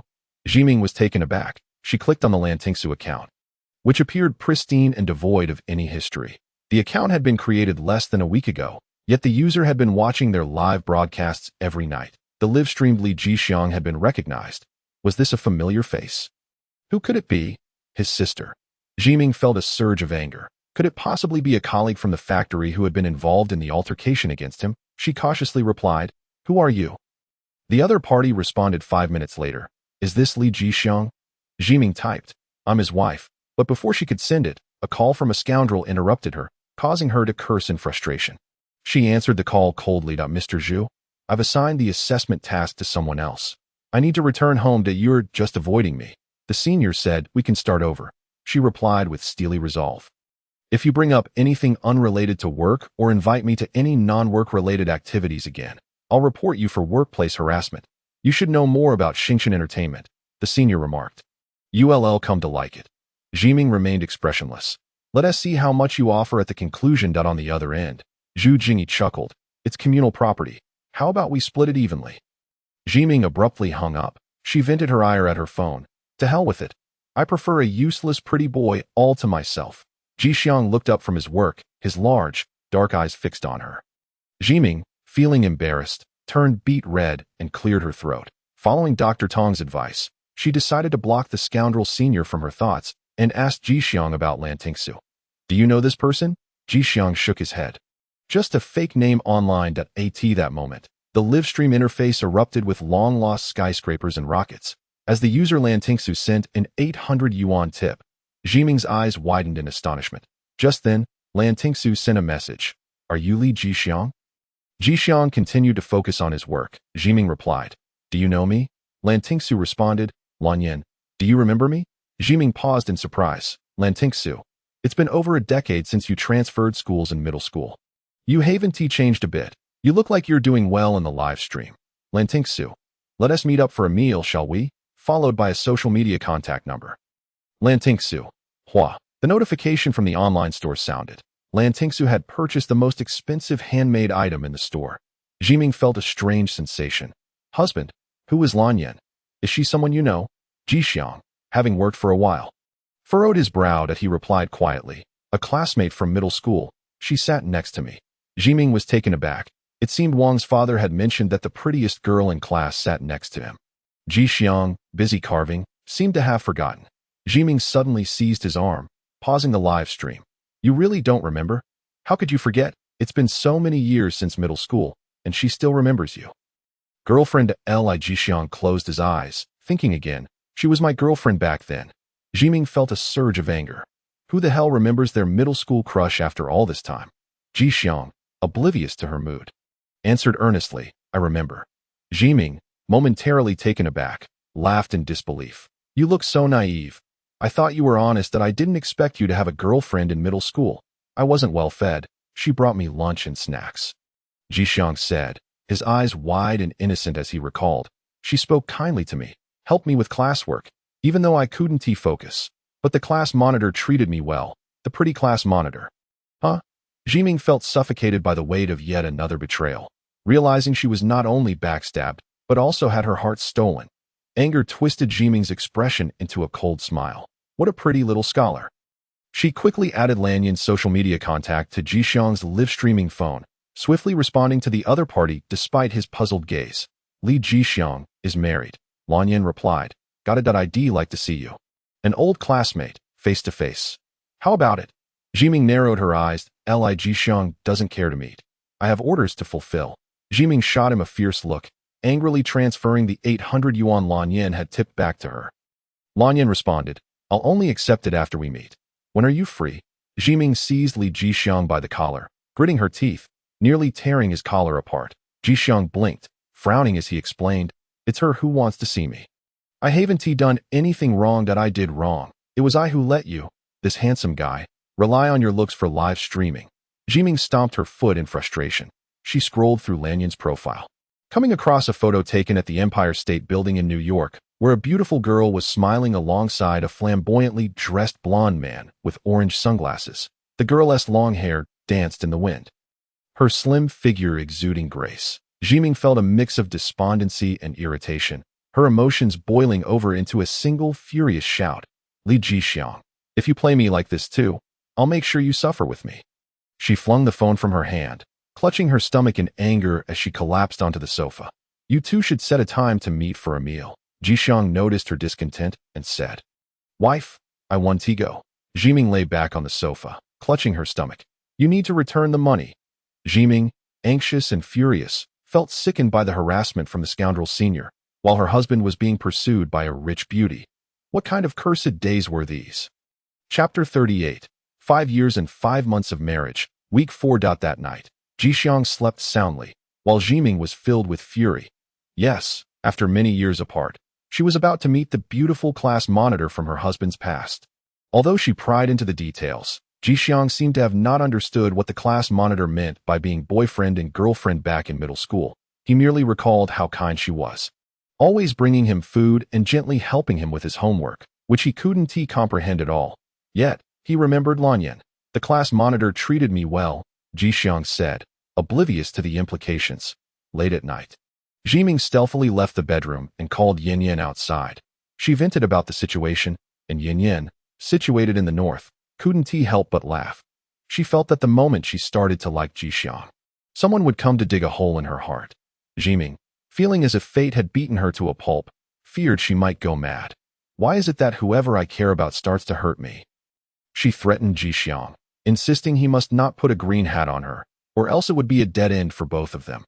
Though she spoke in anger, in truth, after repeatedly stumbling and being collectively ostracized. She had grown numb. She felt anyone could live without anyone else, merely going through the painful experience of betrayal. But who truly enjoys being emotionally abused? With her history of betrayal, if she continued to invest her heart in external people and things at her age, it felt as though she had lived too long. Not at all. You must give your husband a chance. Yanyan comforted her. You need to act naturally and reasonably, or else you'll push him into rebellion. That Lanyan who's coming back for my husband.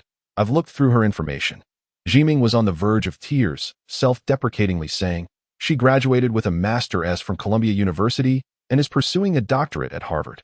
Her qualifications rival those of Jean Daniel. This class monitor was not only smart and beautiful, but also gentle with Jixiang. What was she in comparison?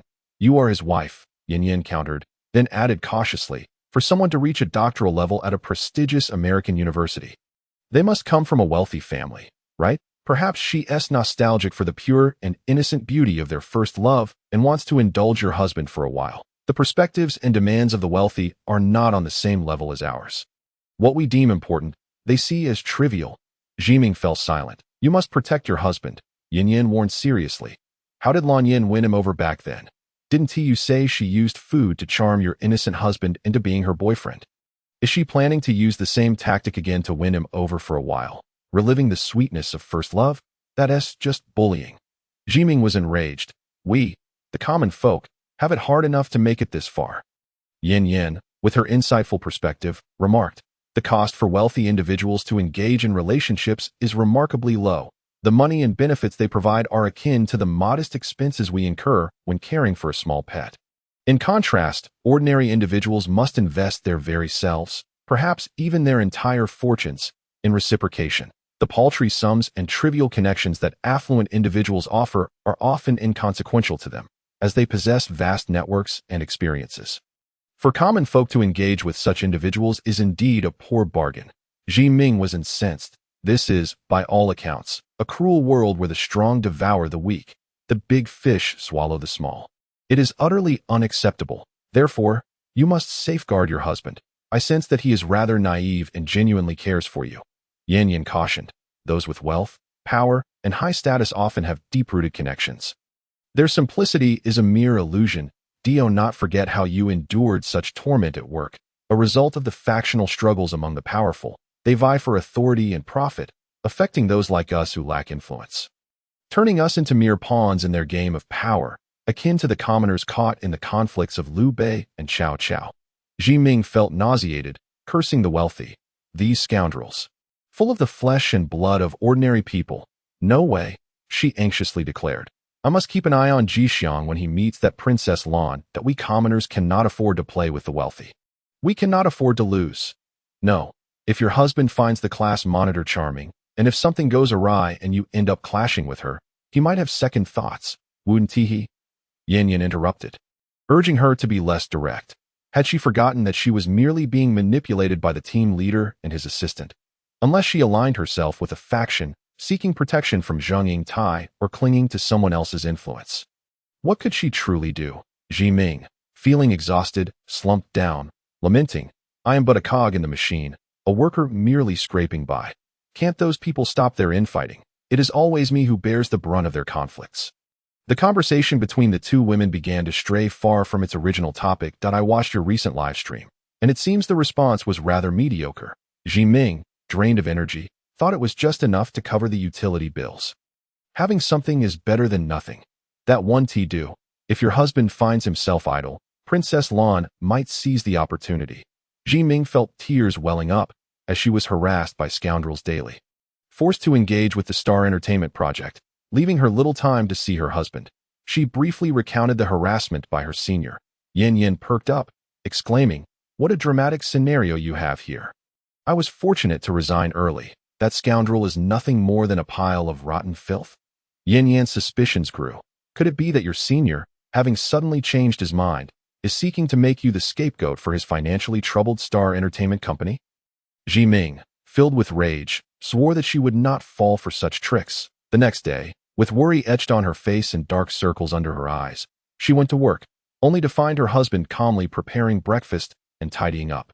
Initially, she felt irritable, but recalling Yin Yan's advice not to lose her temper, she pushed her resentment towards the betrayal and the metaphorical green hat aside, opting instead to speak kindly to Jixiang. She kissed him and suddenly wrapped her arms around his waist, refusing to let go. Tears flowed within her heart. Oh heavens, spare me from further humiliation. Must the 5 years of my marriage ultimately dissolve into mere fleeting memories? Am I truly Sisyphus, laboriously pushing a boulder up a hill only to watch it roll back down, rendering all my efforts futile? Yet, when it comes to those around her who might betray or abandon her, could she truly salvage anything? Once her senior returned, wouldn't he manipulate her like a battered, starving stray cat, tugging her back and forth with his whims? Zhiming's eyes stung with resentment. Her situation felt so lowly. Husband, she uttered, a multitude of unsaid words and silent grievances lodged in her throat. I'm off to work. Jixiang nodded and waved. She cast a final glance at her husband's fair and delicate features. Reminiscent of a girl as such a person, perhaps, was not meant for her. In the presence of the wealthy and accomplished, she found it impossible to retain a good man. Only the scoundrels and vampires continued to weave in and out of her life. Zhiming pondered despondently as she descended the stairs with her bag. Upon reaching the office, she found all eyes on her. The team leader inquired, "Aren't you on a business trip?" Zhiming presented her hospital receipt, stating that her leave request had been sent. She felt unwell and needed to visit the hospital. She cleverly avoided the trip with her scoundrel senior. The team leader smiled. "Everyone envies you for having an ex-boyfriend who spends money on you. You can handle this project however you like." The chief engineer chuckled, and they all laughed derisively. Zhiming's brow furrowed. She wasn't incompetent. She could excel at her work. She had done so much. Only to be relegated to trivial, menial tasks. Zhiming tugged at her hair, reflecting painfully, should I have endured while at Star Entertainment? The workplace offered no space for someone like her to shed tears or express anger. Or perhaps, as Jixiang suggested, she should lean on her mother-in-law, abandon this place, and open a small flower shop with him. She lowered her head in despair, hiding her face behind the computer screen. Yet, the appearance of the beautiful and affluent Lan Yan, who relied on Jixiang and his mother for support, made her feel utterly insignificant. She had to endure. She had to persevere. Chapter 39. 5 years and 5 months of marriage, 4th week, night. After a brief online meeting with her colleagues on a business trip, it turned out there were issues on their end. It wasn't merely a problem. It was a tricky situation, as there was a probability of error in one of the proposals, yet no one wished to be the one to offend client Mr. Zhu, resulting in a deafening silence as they left Zhiming, the hapless organizer, to shoulder the burden. All eyes were on her. Zhiming knew well her poor reputation among her peers. The only one she could engage with was Zhang Yingtai. And she understood that she was not held in high esteem by her colleagues. The deputy team leader assigned his subordinates to handle Mr. Zhu's demands, and those members were merely there to avoid sabotaging her. At least they were working, though they wouldn't take responsibility for any potential issues. She had no choice but to muster the courage to make calls, feigning a cheerful demeanor to the scoundrel. "Mr. Zhu, regarding the 12th requirement, after our internal discussions, we anticipate a 60% chance of failure should we attempt to meet the deadline. Can your company bear the risk?" Mr. Zhu retorted. "Why?" She explained again. The senior's tone turned harsh. "I don't understand. Come discuss it in person." The call ended, and Zhiming's eyes widened in disbelief. This scoundrel is doing this on purpose. She would have to go on another business trip, enduring the torment of her senior once more. She returned home to Jixiang and said, "Darling, will you accompany me on this business trip?" Jixiang nodded, asking, "Is that scoundrel going?" Zhiming confirmed, "He is effectively my boss now. Just stay between him and me, and I'll feel much more at ease than my dear. You're not happy doing this job at all." Jixiang furrowed his brows, suggesting they open a flower shop. Zhiming chuckled bitterly, "If I can't even manage this job, how can I compete with a gentle, attractive Harvard PhD? Both men and women blossom into beautiful flowers, all of which will attract attention." Jixiang said nothing further, opting to pack their bags. She casually asked, "When did you arrange to meet with class monitor Lan?" Jixiang, while gathering their laundry from the balcony, replied, "Tomorrow evening." Zhiming remarked, "But you're supposed to accompany me on my business trip, right? Let us reschedule. Change it to tonight." Zhiming's eyes widened in surprise. "Why are you so eager to meet her?" Jixiang blinked. "The sooner we meet, the sooner it ends. You owe me money," he added. "Darling, have your eyes turned red?" Zhiming rubbed her eyes, smacking her head in frustration. "Stop thinking. You've had enough to worry about all day." Jixiang took her hand, advising her not to hurt herself. Zhiming felt it was profoundly unfair. She had nurtured this ugly doll into the beautiful, radiant being it was now. Yet, it was someone else who would take him away so easily. Why should that be? Why should anyone have the right to snatch away what is hers? With a dry voice reminiscent of a bee reincarnated, Zhiming suggested, "I'll reserve a restaurant for you tonight. The one where Jiao Yan took me. It's particularly delicious." "Very well." Zhiming booked a table at a restaurant featuring ethnic minority cuisine and walked there with Jixiang. She transferred money to Jixiang's phone. "You pay for the meal. Lan Yan is coming here to see you. Don't let her pay." Jixiang nodded. Zhiming took a deep breath, waving goodbye. "I'm off. Call me if you need anything." Jixiang asked. Darling, this place seems quite expensive. Where do you usually eat? She replied. I feel like having skewers and fried noodles. Let us go to Uncle Zhang's stall in front of the park. Darling, don't drink anything cold. It'll upset your stomach. Jimin departed. After 10 minutes had passed, Jimin stealthily returned to the restaurant where Jixiang and the female class monitor were dining, ordering a large portion of basic pasta from a nearby establishment. She had specifically reserved a window-side table for Jixiang and the class monitor, donning a mask and hat, while she closely observed their activities from across the street that a long-haired beauty in a white dress entered, waving cheerfully at Jixiang. Noticing Jixiang's particular fondness for white, she bought him an array of white garments. Jimin felt a surge of regret, cursing inwardly. What kind of couple's outfit is this? Truly, they are a pair of celestial beings. Seated at the restaurant window like two living billboards, Jixiang ordered whatever was presented, handing the menu to Lanyan. Lanyan smiled and mouthed a thank you. Jimin observed as Jixiang nodded in agreement to everything she said. With a hint of bitterness, Jimin thought, don't get the wrong idea. Jixiang is not tender-hearted. He simply has no concept of food and listens to you. She disdainfully chewed her pasta, fixated on their movements. When she received an exasperating call from her senior, I'll pick you up tomorrow, he said gently. If you need anything, let me know, and stay safe. Jimin swallowed her pasta, entirely uninterested in conversing with that insufferable scoundrel. Meanwhile, Jixiang was over there, enjoying life with a beautiful classmate, reminiscing about a passionate youth. Her youth had been about hard work leading to health deterioration and betrayal, leaving her with nothing, unable to endure the torment inflicted by these unscrupulous individuals. Jimin directly asked, Senior, can you stop beating around the bush? What exactly are you trying to achieve? I want you back at our Starlight Entertainment, back by my side, the senior side that I have searched for you for many years.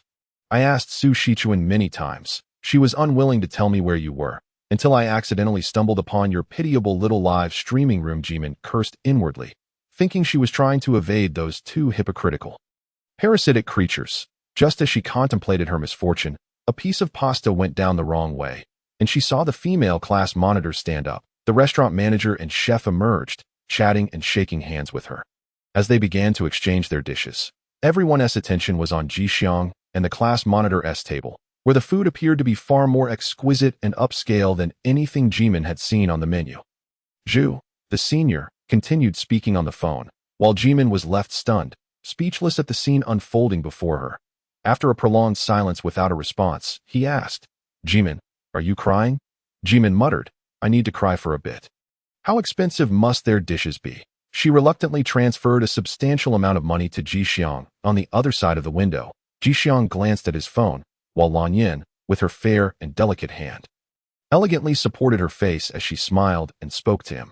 Jimin thought, with Jixiang's taciturn nature, how could you engage him in conversation? Most of it was Lanyan smiling and chatting, with Jixiang offering brief responses, sometimes merely nodding or shaking his head, devoid of any expression.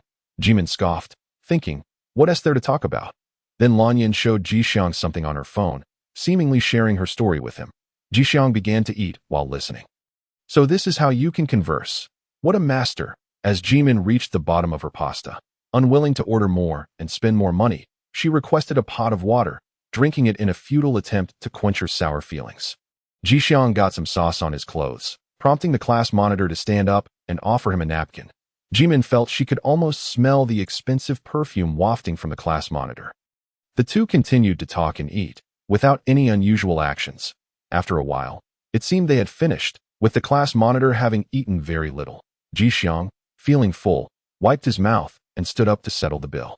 The manager approached with a broad smile, displaying a very pleasant demeanor as Jixiang and the class monitor exited. Lanyan asked to take a photo, with the manager personally capturing the moment for them.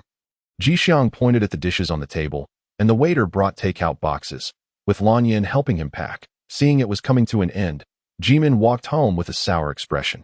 She couldn't help but feel like crying when, ironically, her phone rang again, this time with Zhu Jingyi wanting to disturb her. Ignoring the first call, her phone vibrated for the second, third, and fourth time. Unable to withstand it any longer, Jimin angrily answered, Senior, it's late. Are you not tired of this? Jixiang's voice came through. Wife, aren't you at Master Zhang's barbecue stall? You're at the park? Lanyan drove me to cover up her lie. She immediately dashed towards the park.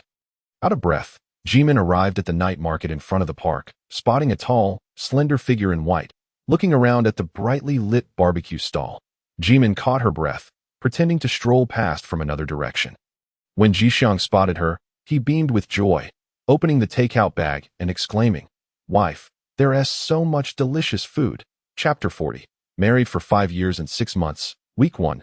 Day 2. The two walked along the dimly lit path of their neighborhood, with Jimin shining a flashlight to illuminate their way. She casually inquired, "What did you discuss with Lan Yin during dinner?" Jixiang pondered for a moment, replying, "She mentioned that when she was in middle school, she lived with her grandmother and went abroad for high school." Jimin felt envious. The class monitor came from a wealthy family and had access to excellent educational resources. What happened next? She said she hasn't changed at all and apologized to me. Jimin frowned. What is there to apologize for? She said she was bullied by classmates because of me, which led to me dropping out of school. Jixiang replied, "I never liked school anyway." He received a light tap on the head, and Jixiang looked at Jimin in confusion.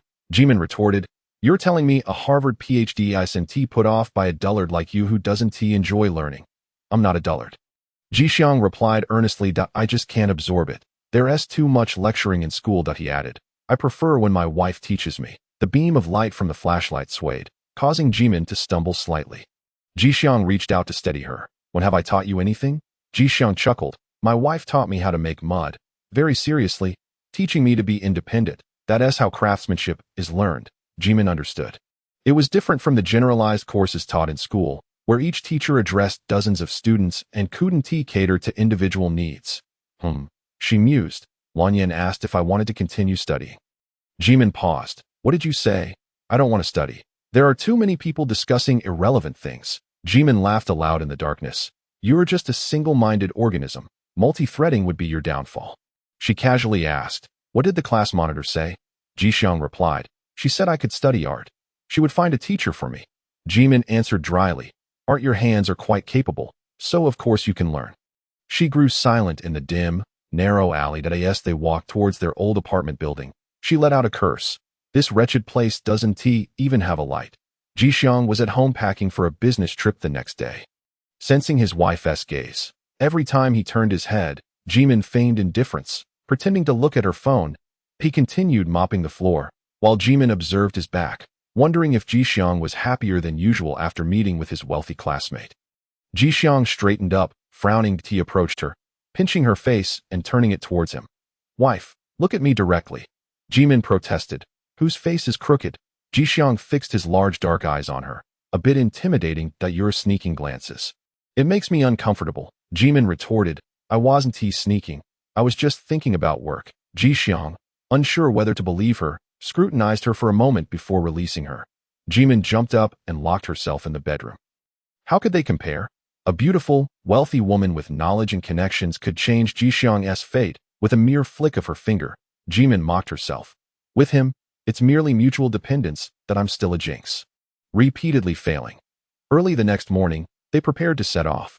Jimin ate the matsutake sauce leftovers from last night for breakfast, her expression turning placid as she relished several flavorful meat cuts upon arriving at the station in another province. Jimin spotted her senior, beaming with a bouquet of roses. As Jixiang emerged with his suitcase behind her, the senior's smile vanished. Jimin stifled a laugh.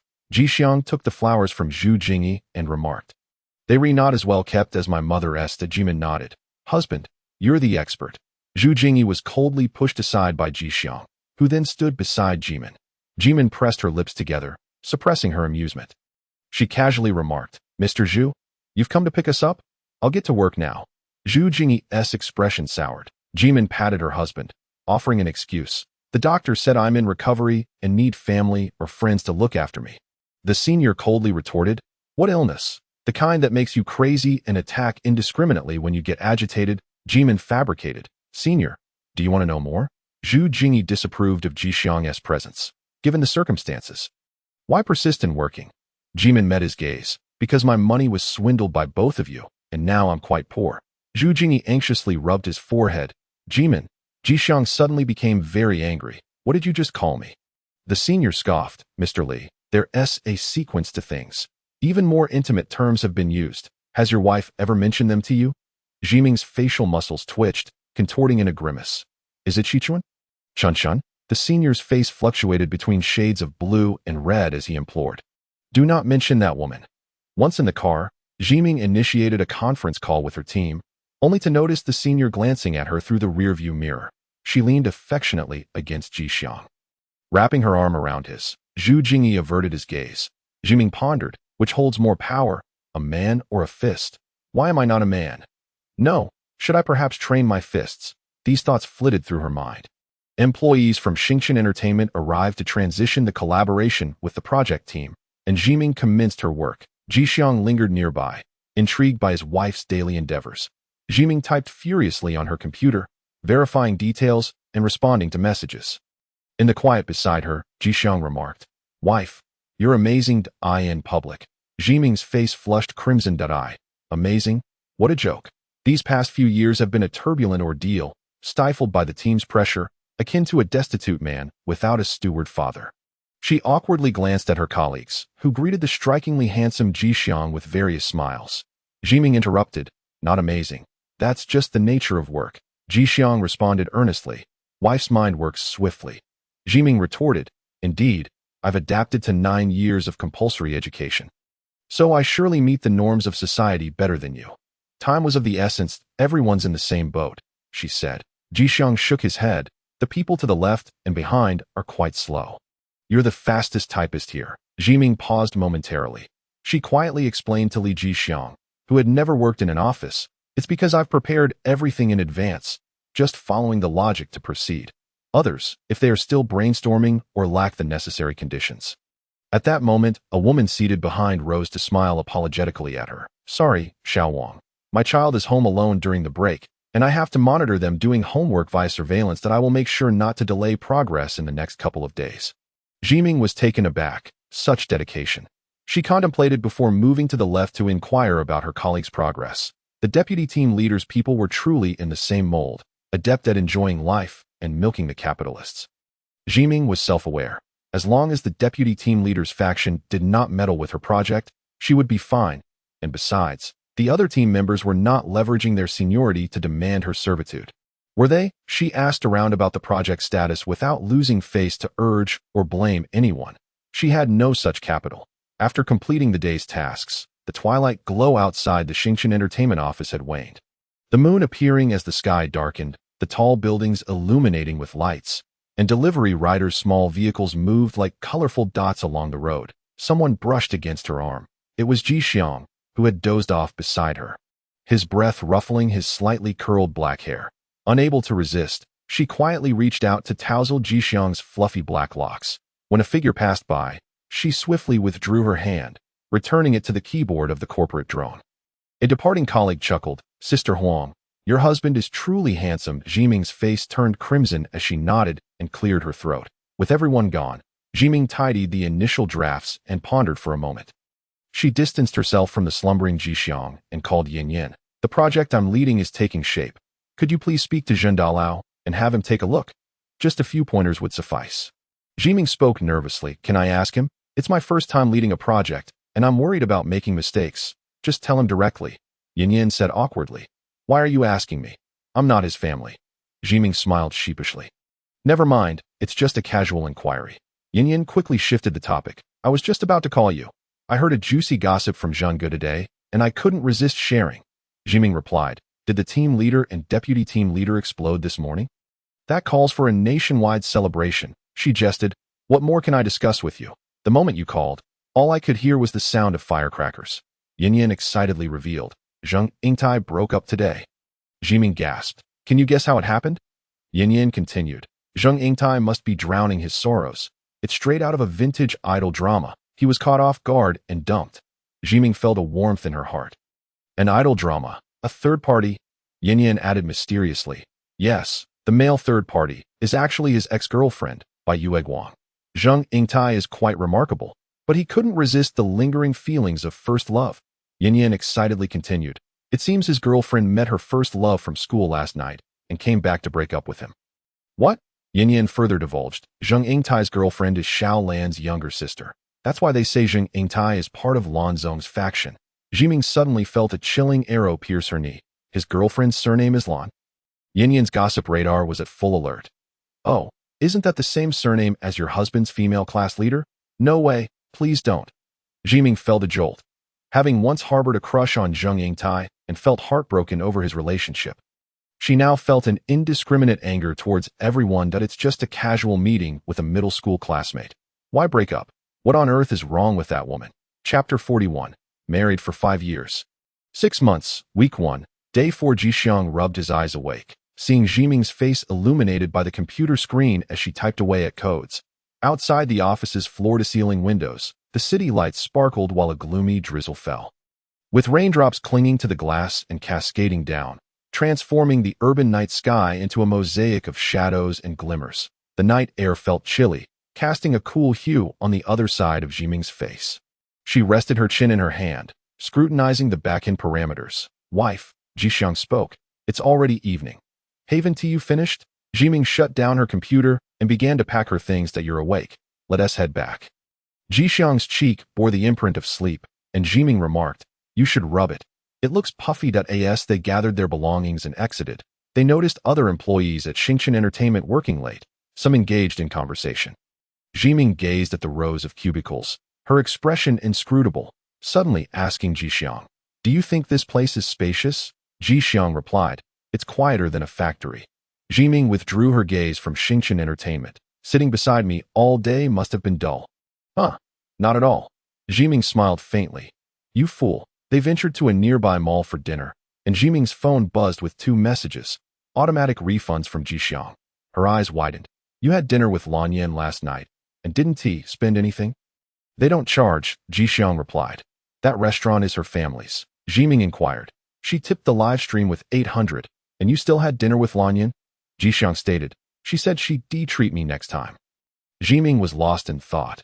Her expression, which should have been furious, was now starkly indifferent. As if wearing a mask of adult detachment, she picked up a box of Van Gogh's Night CF puzzle. Only in a first-tier city could such a 2,000 yuan puzzle be found. One that ISNT sold where they come from. Let us give it a try when we get back. Jixiang frowned. Wife, that's more expensive than the clothes you're wearing. Zhiming paid no heed, purchasing an array of coffee to take away. Upon returning to the hotel, she reserved a separate room for the couple, and they spent the evening piecing together the puzzle. After Jixiang made a trip to the restroom, he returned to find Zhiming asleep, her face resting on the table, clutching a puzzle piece. Jixiang gently lifted the drowsy Zhiming, cleaned her hands and feet, and tucked her into bed. He turned off the lights. Jixiang listened to his wife's deep breaths, bewildered. She seemed so exhausted from work. Why would she still want to piece together a puzzle with me? The following afternoon, Zhiming received a reply from the esteemed Zhen Dalao. Upon opening the document, her blood pressure skyrocketed. The framework established by their project team had been entirely overturned by Zhen Dalao, who annotated that this aspect was unacceptable, and that aspect was rudimentary. According to industry standards and foresight, the project required a complete overhaul, akin to reconstructing its very skeleton. That IT was tantamount to starting over. Zhiming stared in disbelief. If she had to begin anew, it would negate all her previous efforts and concepts. She felt on the verge of tears from the blow to her self-esteem as she reviewed Zhen Dalao's evaluations for most of the day. Should she revise, start from scratch, re-establish connections, persuade and discuss anew, redo all plans and deployments, increasing both workload and human resource strain while compressing the timeline?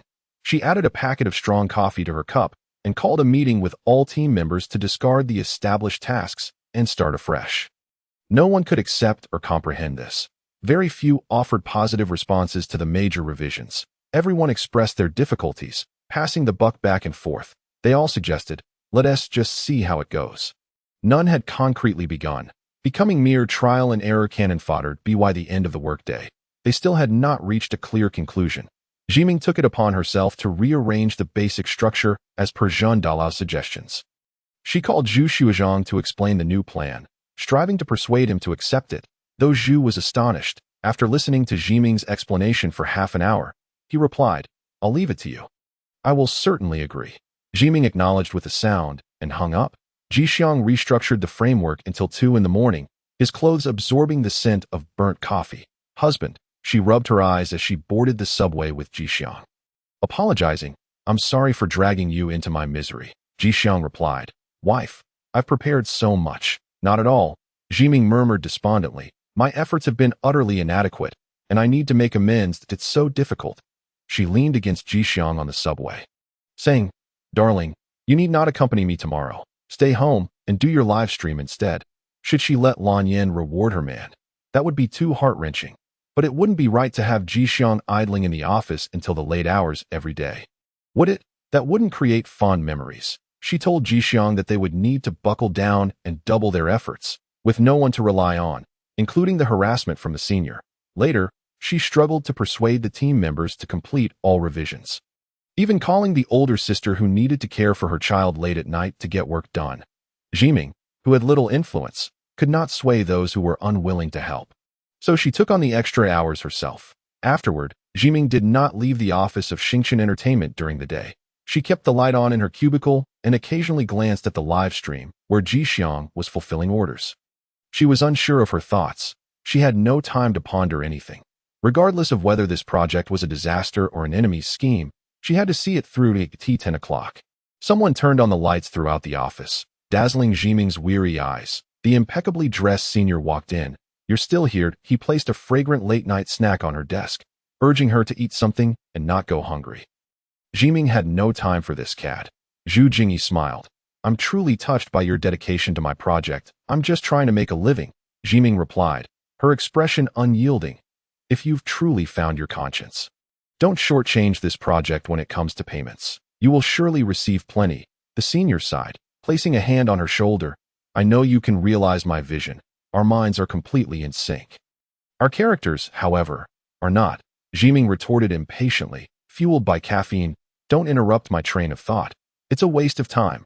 Zhu Jingyi leaned closer, pulling out the food container. I'll work overtime too. Let's do this together. Zhiming clicked to save her file and shut down her computer. As she tidied the pile of coffee cups on her desk, the senior suddenly pushed her against the wall, encircling her waist with both arms and nuzzling her face. Zhiming, caught off guard, heard the senior whisper, I remember all your efforts, your dedication and seriousness that I genuinely admire you. I truly love you. Why do you insist on putting on a brave front for me? Zhu Jingyi pinned her hands against the wall, demanding, Are you unwilling to admit defeat, to acknowledge that you've chosen the wrong man? Zhiming kicked him away, exclaiming, Get off me. The senior, displeased, asked, Are you really suited for that pretty boy? He's nothing but a burden. Zhiming fiercely bit down on the senior's right hand, like a cornered beast driven to desperation. She returned to her hotel room, hanging her head as she kicked off her shoes and collapsed onto the bed. Jixiang picked up the blanket that had smothered Zhiming and embraced her. He wondered why Zhiming worked so hard. Wife, why do you work so late every day? She smiled weakly, her hair in disarray. As the project leader, I earn the most. Wife, do we really need to have so much money? She buried herself in the blanket and replied softly, Money is still necessary, darling. Chapter 42, Married for 5 years and 11 months. Week 1. Exhausted from a business trip, Zhiming finally reached the end of the project and slept for 2 days and nights at home. She did not attend the seniors' celebration banquet, opting instead to buy a train ticket and return home. After enduring harassment during late-night overtime, she had had enough of the cad's nonsense. Zhiming rolled over in bed, cherishing the freedom of sleeping in on weekends. In the morning, Jixiang woke up and first gathered the fallen hair from Zhiming, then swept away the clumps on the floor. He didn't even know what he was thinking as he rolled a dark, fluffy ball of hair and brought it to her face. Wife, this is all your hair, Jixiang teased. Will you lose all your hair?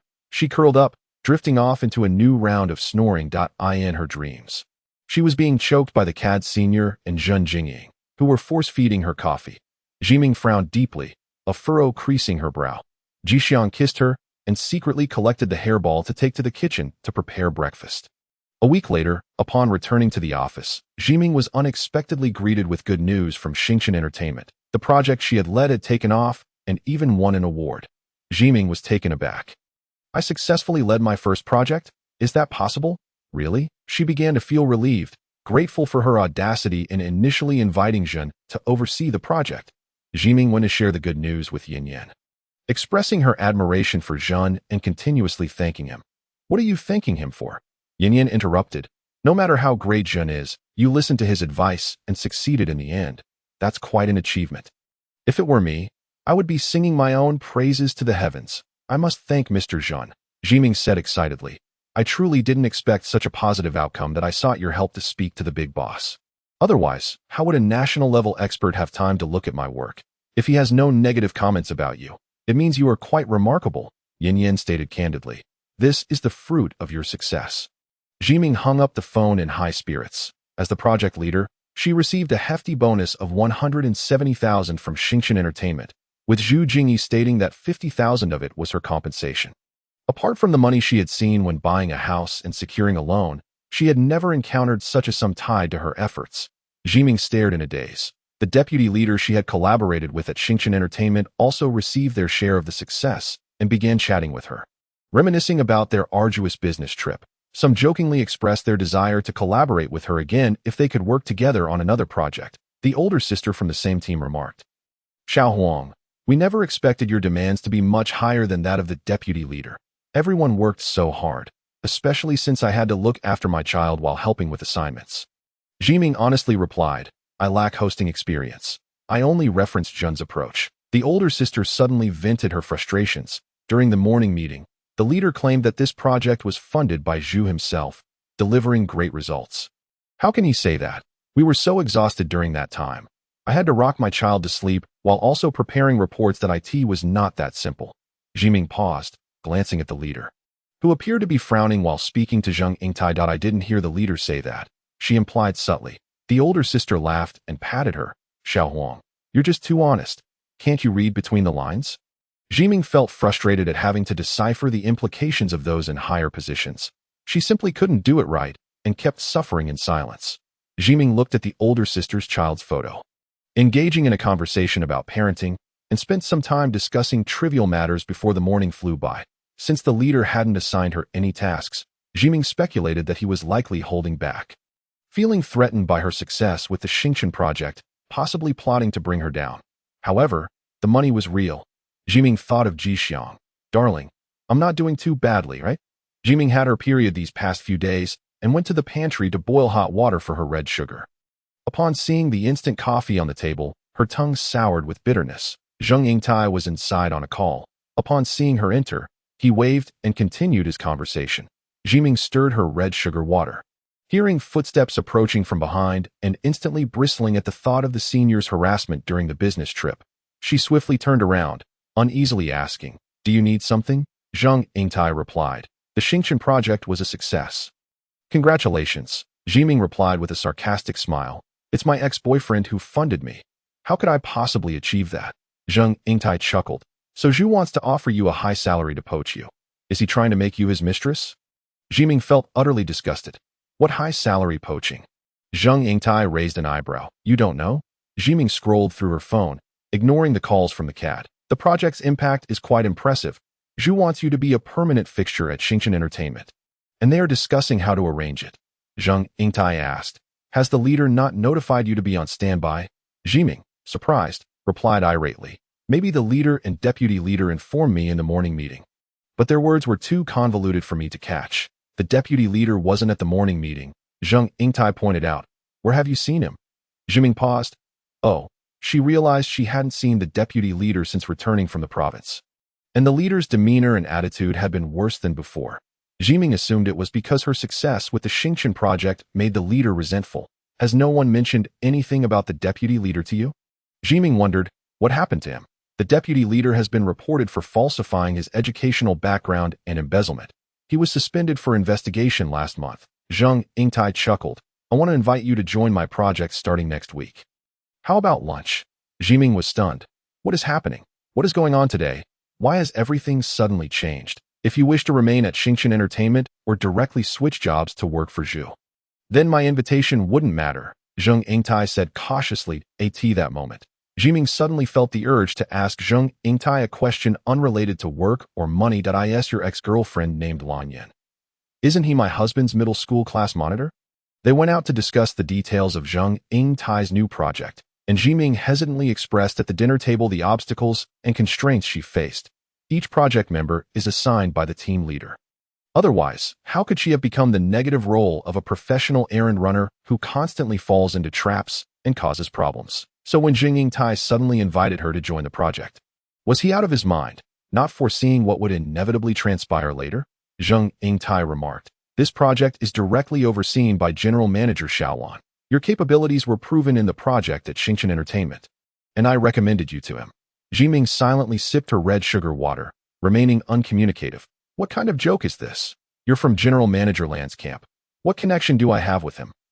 I've never even met this person, nor do I have any connections. It's as if everyone inside and outside is trying to dig me out and steal me away. Am I now a precious pawn?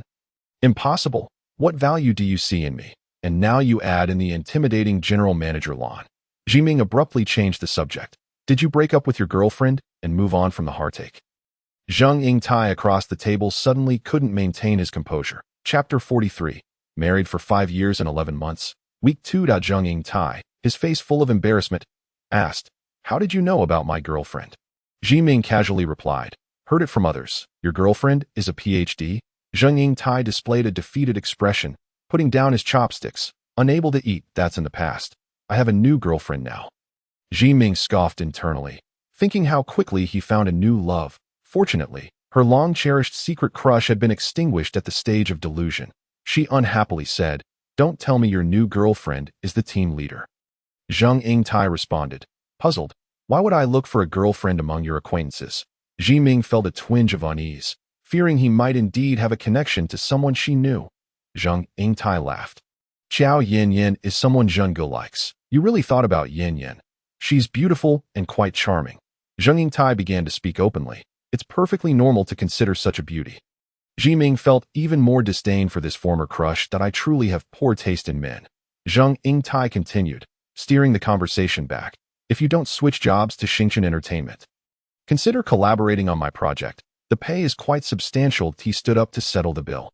She inwardly muttered, "I hope there won't be any pitfalls." Zhiming resolved to tightly guard her purse. In the afternoon, she received a notice that the company would celebrate its 90th anniversary with a gala, and employees could bring family. She rummaged through her closet for the dress she had bought at graduation. Upon putting it on, she realized she had gained weight, and the fabric had been eaten by moths, leaving several holes. Zhiming took Li Jixiang to buy 2 sets of formal attire for both men and women. Ensuring Li Jixiang looked neat and dapper, slicking back his fluffy black hair on the day of the gala, they intentionally skipped lunch, arriving at the buffet with empty stomachs. Applause filled the hall. Senior executives sent video greetings or took the stage to speak, the second being General Manager Xiaolan, who had just returned from abroad. Zhiming found it odd that this young president, who struggled with Mandarin, seemed familiar.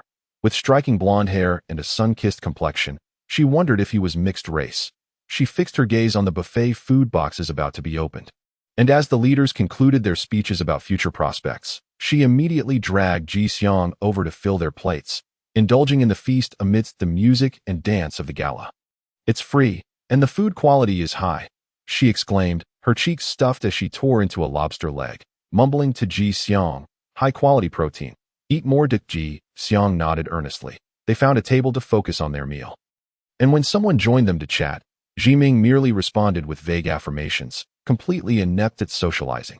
The music at the gala suddenly swelled with excitement, and Zhiming glanced over, hearing a colleague remark, "It's a band invited by General Manager Xiaolan." The band members were a few foreigners, singing and swaying, their voices echoing through the venue, igniting the gala instantly. Many young employees joined in, singing and dancing with enthusiasm. As if the band were notable stars, Zhiming searched the band's name on her phone, marveling at General Manager Land's fashionable taste. At their table, people came and went, but the couple focused solely on their meal, occasionally approached by others seeking Li Jixiang's contact details. "Hello, nice to meet you. Can I get your contact information?" Zhiming, still chewing, replied, "My son only has a phone watch." Li Jixiang, irritated, said, "No, dear." Zhiming choked on her food, letting out a burp. The juice at the table had run out, and Li Jixiang stood up to fetch more, grumbling, "Dear, stop saying random things." Zhiming pointed the way. "Quick, bring some water. Over there. On the table." Zheng Yingtai brought a mixed-race beauty to their table, smiling. "Zhiming, this is my girlfriend, Jessie." Zhiming stood up, burping as they introduced themselves, feeling displeased at Zheng Yingtai's new girlfriend's presence. Why bring someone here to show off? What are you trying to prove? That you've moved on from being dumped, and you're still a charming, handsome guy. Zhiming began to relish her mischief, her previous admiration for Zhang Yingtai's elite demeanor cracking. Just then, Jixiang returned with a glass of juice, accompanied by another person. Zhiming gasped. Lan Yan, the beauty in white, whom she had seen in a live stream, sat down with a smile, asking, "Hello, Jixiang's wife. What should I call you?" Jixiang handed her the drink and nodded. "The class monitor is here too." Zhiming felt uneasy. Zhang Yingtai, seated nearby, felt even more uncomfortable. Lan Yan was the epitome of grace and beauty at the table. With Zhang Yingtai's new girlfriend present, one was a refined, elegant heiress, while the other appeared to be a small star mingling with the affluent on the other side. Zhiming, now stuffing her face, felt she couldn't be compared to the likes of Princess Lan and the model that I'm here to support my brother at the gala. Lan Yan smiled, surprised to learn Miss Huang was her brother's employee. She asked Zhang Yingtai, "Where's my brother?" Zhang Yingtai placed a hand on his beautiful new girlfriend's shoulder, forcing a smile. "Lan Jun has taken the band leader outside. You probably won't find him tonight." Lan Yan frowned. Zhang Yingtai added, "I think he is already drunk. You can give the speech in his place." That a loud burp from Zhiming interrupted the conversation between the exes. That Jixiang said, "Dear, drink more. You've been burping a lot." Zhiming felt a surge of frustration. "That I can't hold it in. I don't wanna."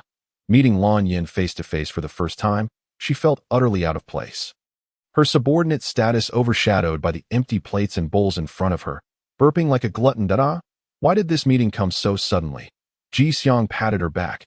"Dear, are you feeling better?" "I feel terrible. I'm in a bad state." The joy of earning a 170,000 bonus from a successful project completely faded, because the watch on Lan Yan's delicate wrist was worth many times that amount. Here she was, burping awkwardly in front of this slender, beautiful goddess, feeling like a greedy fool taking advantage. Zhiming clumsily choked. I need to go to the restroom." That Jixiang stood up to guide her through the crowd. And Zhiming hurried into the women's restroom. She leaned against the wall, catching her breath, trying to clear her esophagus. After about 15 minutes, her phone rang. It was Zhang Yingtai calling. "Your husband," she interrupted. "Heartbroken you? Why don't you keep an eye on your, friend?" Zhang Yingtai's voice sounded equally distressed. "You found out?" Zhiming angrily questioned. "Is your princess trying to steal my husband? Is that true?" Lan Yan isn't like that. Zhang Yingtai's voice lacked clarity and lightness. "She seems to have feelings for you and wants to make friends with your wealthy connections." Is that a gradual approach? Zhiming's face flushed red, her throat bubbling. Finally feeling a sense of relief, she began to curse. "After you cheated, I'm the one who gets cheated on." Zhang Yingtai snapped back. "We broke up amicably. I wasn't wearing a green hat." Zhiming, losing her mind, exclaimed, "Zhengge, I usually think highly of you. You're really too disappointing. Stop poking at people's sore spots." Zhang Yingtai, feeling heartbroken, replied. She unilaterally ended things. "I had no room for negotiation. I tried to salvage it." There was a moment of silence on Zhang Yingtai's end before he said sadly, "Let us go out for drinks tonight. It's on me." Zhiming, feeling sensitive and irritable, shouted, "No, I haven't been cheated on yet. Don't pass your bad luck on to me." She hung up the phone, pounding her chest in frustration to calm her anger. Zhiming worked hard to retouch her makeup in front of the mirror. Combing her hair with a brush from her bag and reapplying her lipstick, she exited the restroom. Jixiang was waiting at the door. That he reached out to touch her now red lips. "Dear, does the lipstick mixed with food pose a danger? I want to eat anymore." Zhiming replied uneasily. "Let us just go home." He asked, "Didn't you say you'd eat all night?" Zhiming, fuming, grabbed his collar. "Do you want to see the class monitor?" "Humph, I'll return the reward money to her."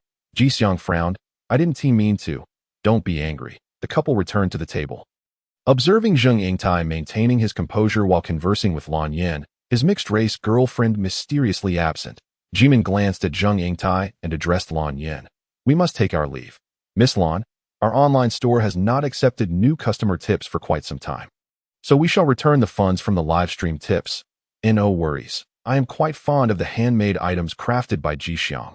Lan Yan smiled, adding, "Please send future creations to President Lan's office. I can collect them directly."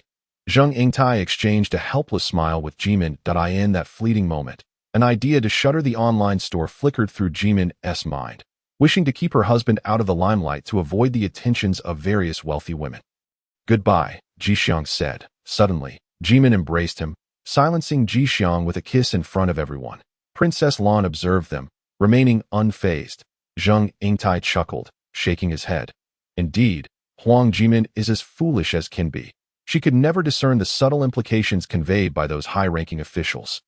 She could not grasp their meanings, leaving her to be but a cog in the wheel of labor, stumbling through the entanglements of various unspoken rules, exploited by the ordinary burdens of her lowly position. Emerging as an unfortunate fool as the evening festivities commenced, a song filled the air. Jimin leaned her head against Jixiang. "Darling, let us dance." Jixiang lowered his head to kiss her back, replying, "My love, I do not know how to dance." Jimin frowned. "Neither do I. Let us just sway about."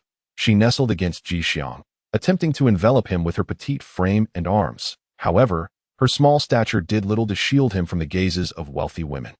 As they prepared to leave, Jixiang inquired, "My dear, may we take the leftovers?" He turned to Lan Yin, who was drinking. "The company is her brother's. Surely we can pack some."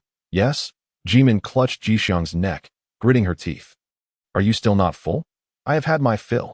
Jixiang's frugality was surely learned from her. Jimin was exasperated. She worked here, only to have her boss's sister snatch her husband if she switched to Xingshan Entertainment. She would be harassed by that scoundrel senior. After the soiree, Jimin returned to her mundane duties, feeling utterly humiliated at the realization that she had been working for the brother of a wealthy woman. Would she not be reduced to the role of a pawn in a play of power where the husband usurps the wife? Did she have no better options than to seek out that toxic senior? Consumed by inner turmoil throughout the day, she finally called Yin Yin after work. "That I have good news," she said. "The deputy team leader's academic fraud has been exposed, and he has been dismissed. I wonder who the new deputy will be." Yin Yin rejoiced. "Karma. That opportunist deserves it. Ha! The unscrupulous team leader has lost a valuable ally." Jimin, however, felt despondent that I can no longer afford to dwell on their nonsense. Their affairs are no longer my concern. That I intend to resign and join Xingshan Entertainment. Yin Yin was astonished. What is this about?" Jimin recounted the events of the evening, indulging Yin Yin's gossip cravings. "That I plan to switch to Xingshan Entertainment in another province, to escape from President Lan's sister." Yet Yin Yin countered. "Do you think you can truly evade her?" Jimin retorted. "Am I to sell myself for my husband's glory?" Yin Yin laughed, teasingly fanning the flames. "There are plenty of men out there. Once you earn a fortune, you can simply replace them with younger ones." Jimin was irritated. "I refuse to accept such a notion. It's far too degrading." Yin Yin huffed. "I had already heard whispers about the deputy team leader's academic fraud from those in the know. He often flaunted his power alongside the team leader. How did he end up in this predicament? With such incompetent scoundrels exerting pressure, someone was bound to crack." Jimin imagined Yin Yin rolling her eyes on the other end of the line. "That must be you then. In the office, you lack any connections and refuse to back down." Yin Yin replied, "Everyone else has their ways, connections to guide them. They're savvy. Now that the deputy is out, it's just the beginning. I believe President Lan's faction triumphed over Director Jin's, and Zheng Ge has been brought in to spearhead several successful projects. Why would Zheng Yingtai remain a mere deputy? Zheng Ji's invitation to contribute is to assist President Lan." Jimin was taken aback. "Didn't you mention President Lan was present at last night's event? Have you met him before?" "Isn't this a grand declaration of his achievements over Director Jin? Clarifying the current power dynamics?" Jimin's comprehension of workplace dynamics had been rudely awakened. "Is this for real? I'll leave it to your belief." Yin Yin analyzed astutely. "I suspect the team leader's sour expression indicates he perceives the deputy's downfall as a sign that the remaining staff are merely pawns placed there by Director Jin. With President Lan making his presence known, he is poised to eliminate Jin's loyalists and install his own." She shifted her tone. "Jimin, Zheng Yingtai has invited you to join his project. Do you understand?" Jimin furrowed her brows, evaluating. "If Xingshan Entertainment succeeds, does he truly believe I would be of use? You are an unconnected novice. They seek to recruit you under President Lan." Jimin scoffed. "Novice is not used in that manner." Yin Yin chuckled. "So now with President Lan at the helm, once you align with his faction, who would dare treat you as mere fodder or bully you? You would sail smoothly alongside the heir apparent, reaping the rewards of fortune. Your future would be bright." Jimin felt a pang of shame, thinking, "But my husband would be left unprotected. Furthermore, why must one choose sides?" She exclaimed in disgust. Mentioning connections infuriates me. I, a small fry, have suffered so much over the years, unjustly caught in the crossfire of two factions vying for power, becoming a scapegoat for their conflicts. Now that someone approaches me with kindness, it is merely because this so-called President Lan wishes to expand his influence, not out of fairness or recompense for me as a mere employee. Why set your expectations so high? As long as you can live well. That is sufficient, Yin Yan's voice softened. You are simply not accustomed to it. I have witnessed such situations since childhood. Many organizations operate this way. Those who cause problems often do so without consequence, waiting for the opportune moment to strike. Indeed, they can afford to turn a blind eye because they are far removed from the repercussions. It enrages me that these upper echelons merely calculate their own interests, Zhiming lamented. How many injustices must ordinary people like us endure? Exploited and bullied by these wretches. The likes of them do not care at all. Yin Yan sighed, showing sympathy. You are not wrong. The team leaders have bullied you so severely. Zhang Yingtai is intelligent and surely knows right from wrong. Yet he too stood by, profiting from the situation, collaborating with the team leader when it suited him. Now that President Lan has triumphed over Director Jin, he no longer needs to feign civility. Given that Xingqian Entertainment seeks to recruit you now, Zhang Yingtai likely finds your unblemished reputation appealing and valuable. The more Yin Yan spoke, the more agitated Jimin became. What of that ostentatious, debauched President Lan, who drunkenly frolicked with foreign singers at the soiree? Bah, these power-hungry scoundrels have wronged innocent workers like her. Not a single one of them is worthy. Yin Yan urged her. I believe that Zhang Yingtai bypassing the team leader to directly invite you to collaborate is a splendid opportunity. The team leader backed by Director Jin is surely on the verge of losing power. Remember how he mistreated you. Use President Lan's influence to take your revenge, and please, share your victories with me. I wish to revel in your joy. Jimin rolled her eyes. Those scoundrels are outsiders. After years of servitude, I refuse to foolishly devote myself to them. She shook her head. Her resolve remained unshaken, still yearning to abandon everything and start anew elsewhere. But my husband is different. Yin Yan, he is my cherished family, and he is simple-minded, likely to be played for a fool by the wealthy. Yin Yan cleared her throat and took a sip of water. Let me share another tidbit. The Director Jin who vied for power against President Lan made his fortune in the northern dining and bathing industry, becoming the wealthiest man in the north through various investments. He became a director of the Lan Group due to his abundant resources. She continued, Director Jin is an investor in Xingqian Entertainment. If you work for that senior, you will undoubtedly offend President Lan. Jimin gasped, wide-eyed. What? Yin Yan suggested. Looking at it this way, your senior is likely aligned with Director Jin. Suddenly enlightened, Jimin clapped her hands together, feeling a sharp sting in her palms. No wonder the former deputy kindly assigned me to Xingqian Entertainment's projects. It was because he too was a lackey for Director Jin, aiming to curry favor with President Zhu. Correct, sister. You are beginning to see the truth. Yin Yan encouraged. You feel the company has treated you unfairly, but the choice to stay or leave ultimately lies with them. Thus, I advise you to consider aligning with the powerful President Lan instead, as if the heavens have begun to reward your hardships. Offering a robust thigh to embrace, is it not so? Heed the wise, for a full stomach is a blessing. She kindly advised Zhiming, asserting that regardless of the location, work and earnings await, and what better prospect than to rise in rank and salary alongside the prince. Moreover, I perceive Li as honest and devoted. He would never entertain infidelity. Chapter 45, 5 years, 11 months, and the third Saturday of marriage. Zhiming nestled at home, seeking solace. Still, no response had been given to Zhang Yingtai regarding his potential inclusion in the team. Her mind was a tumultuous battlefield, leaving her unable to rest. Their online store was incessantly flooded with orders from Lan Yin, who, oblivious and mechanical, meticulously crafted at her workstation. Had Zhiming remained with the original company, Lan, the affluent lady, would be both a client and a relative of her employer.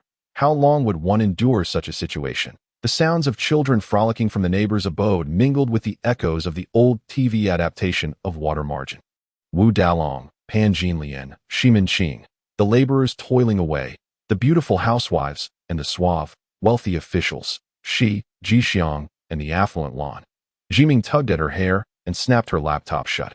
Yin Yan spoke so lightly of staying in the company of the rich and beautiful brother. But that was because she had never faced the threat of being usurped.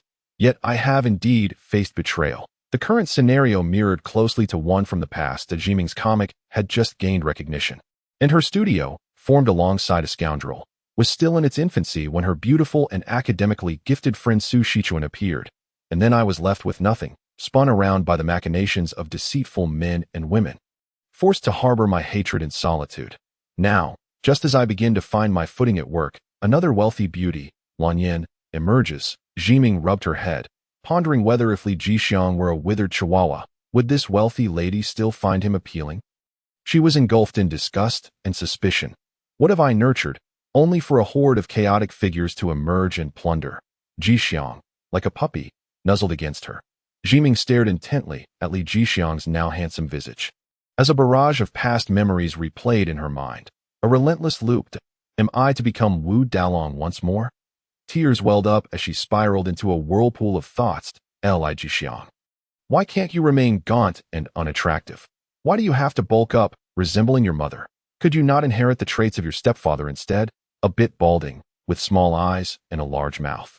Perhaps a slight beer belly. So long as one is not greasy and selfish, it should suffice, right? I merely seek a partner who offers safety and does not undermine me. Why do I feel so insecure now? It makes me regretful. It appears that the more superior women outside, the more they relish in their unearned advantages. Or is it only I, the harbinger of misfortune, who constantly finds myself amidst predators? A notification chimed. Zhiming glanced at Li Jixiang's phone, spotting a new message from Lan Yan. Lan Yan, see you on Monday with a smiley face. Instantly, Zhiming felt deflated, unable to shake off the shadow cast by the wealthy Lan Yan. She felt as stiff as a wooden plank. Jixiang, looking forlorn, murmured, "Did I not do well?" Zhiming, in a state of despondency, replied, "I was thinking of work, and I just want to sleep." He longingly implored, "Wife, I miss you dearly." Zhiming rubbed her head, contemplating, "I should miss you too. Let us try a few more times." Yet each time, thoughts of Lan Yan's threats resurfaced, intermingling with the painful memories of Su Shichuan, buried deep in her mind. Any sense of enthusiasm or passion dissipated, akin to a virtuous lady being dragged into a thicket by robbers. Jixiang, sensing her distress, asked, "Wife, what troubles you? Do you not accept me?" She sorrowfully reassured him, "If I did not accept you, I would be rebelling and cursing you." A defeat without battle. How could she be so terrified?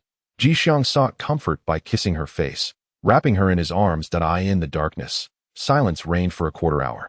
But Zhiming's mind could not cease its relentless activity. Her chest began to rise and fall, and she opened her still bright eyes. She pushed aside his arm, clumsily rising to sift through Jixiang's phone. "Is the princess seeking you again? This time to repair the faded clay sculpture?" Zhiming's instincts and chaotic thoughts were validated, prompting her to lash out. "Must you two meet? Silly husband, just have her send it over." Jixiang, rubbing his eyes from a light slumber, replied, "But that would require paying for postage both ways." Zhiming inhaled sharply. "You have truly become a clever one, adept at managing life, apart from meals and evening gatherings." "How many times have you two met?" Jixiang recalled. "Once." Zhiming inhaled again. "Why not find Lan Yan on the weekend? Today or tomorrow?" Jixiang frowned. "My wife is home during the weekend." Zhiming's facial muscles twitched, suddenly taking on an accusatory tone. "You had better explain yourself." Jixiang, with a stubborn expression, insisted, "My time with my wife cannot be commandeered by outsiders, not even in the evening." Zhiming narrowed her eyes, feigning indifference as she searched his phone for the address agreed upon with Lan Yan. "This place is quite far. The fare will be substantial. Is the princess driving to pick you up?"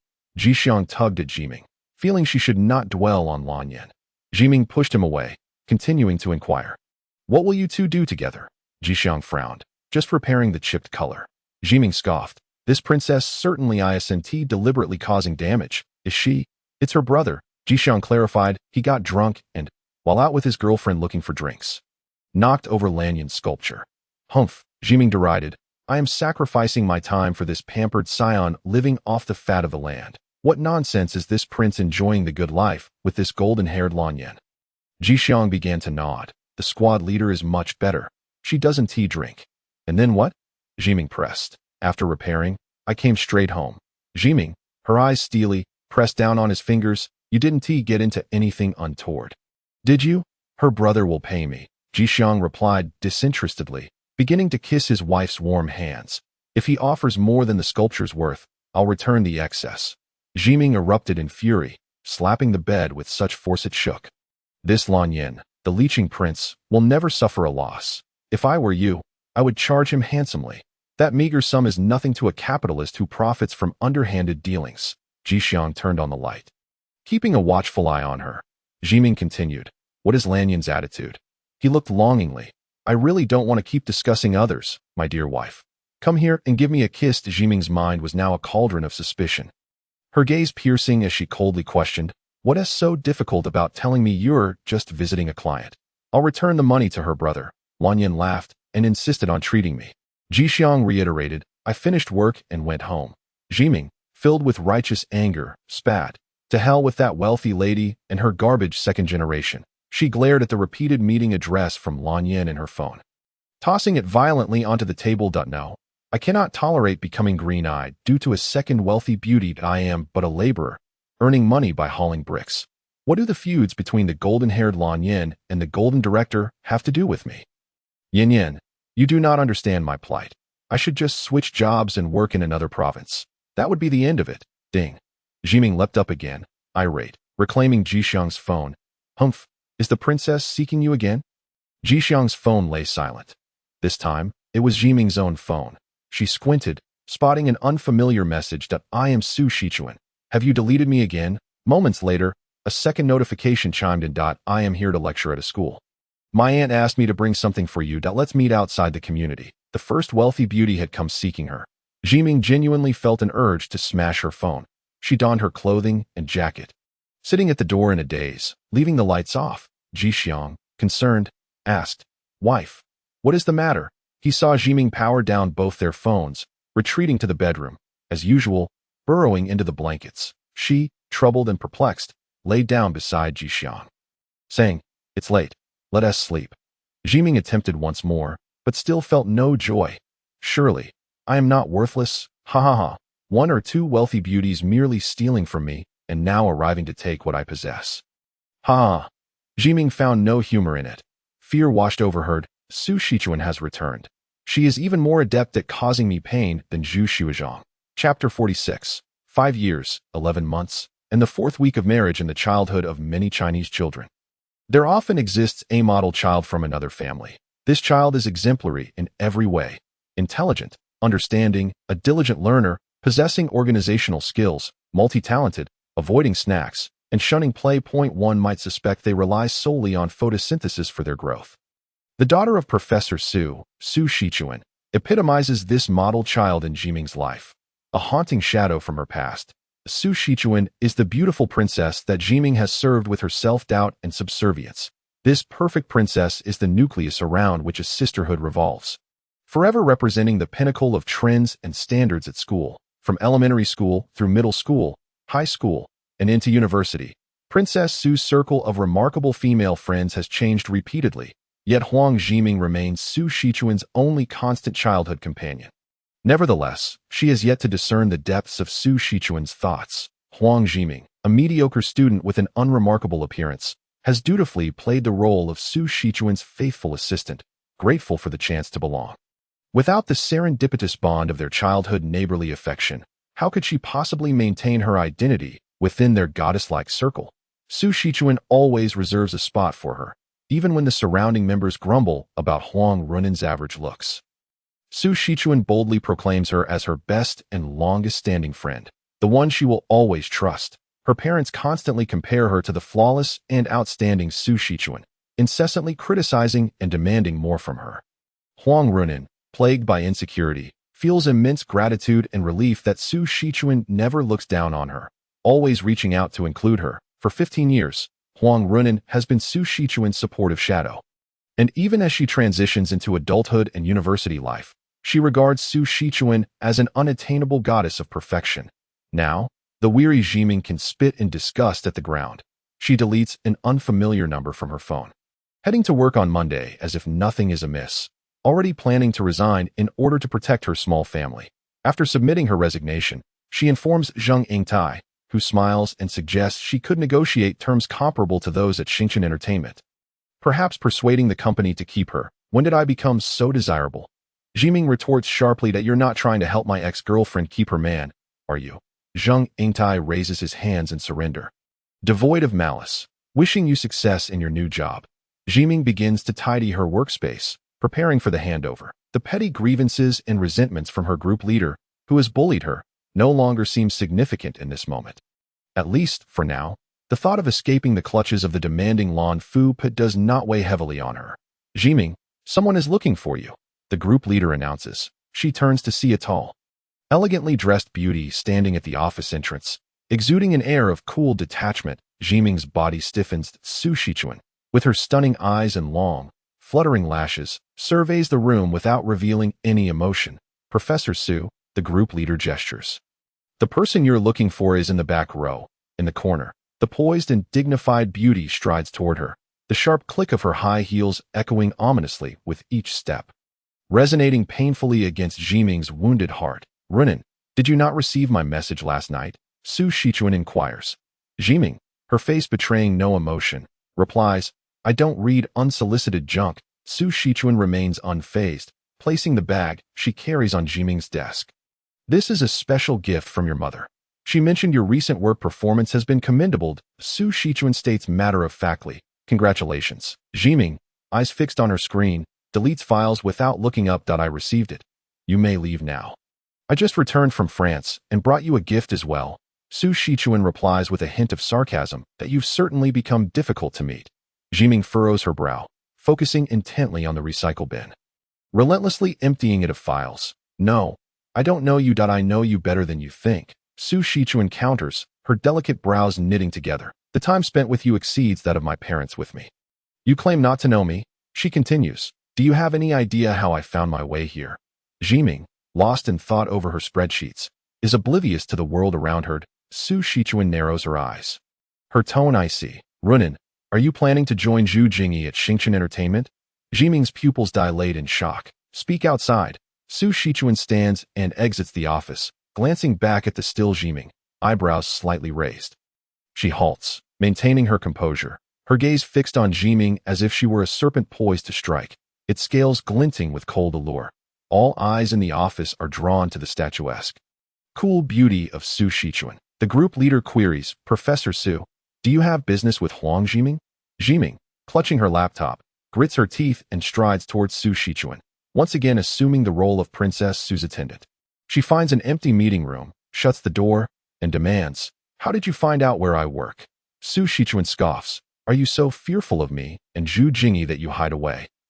You've always been the timid one to say whatever you like. Get lost. Su Shichuan produces a beautifully wrapped box adorned with a ribbon. Remember when you were bullied at school? I stood up for you. Have you forgotten? Professor Su, Zhiming seethes. I have nothing here that would interest you. Su Shichuan's indifference does not waver as she opens the box, revealing a blue and yellow scarf.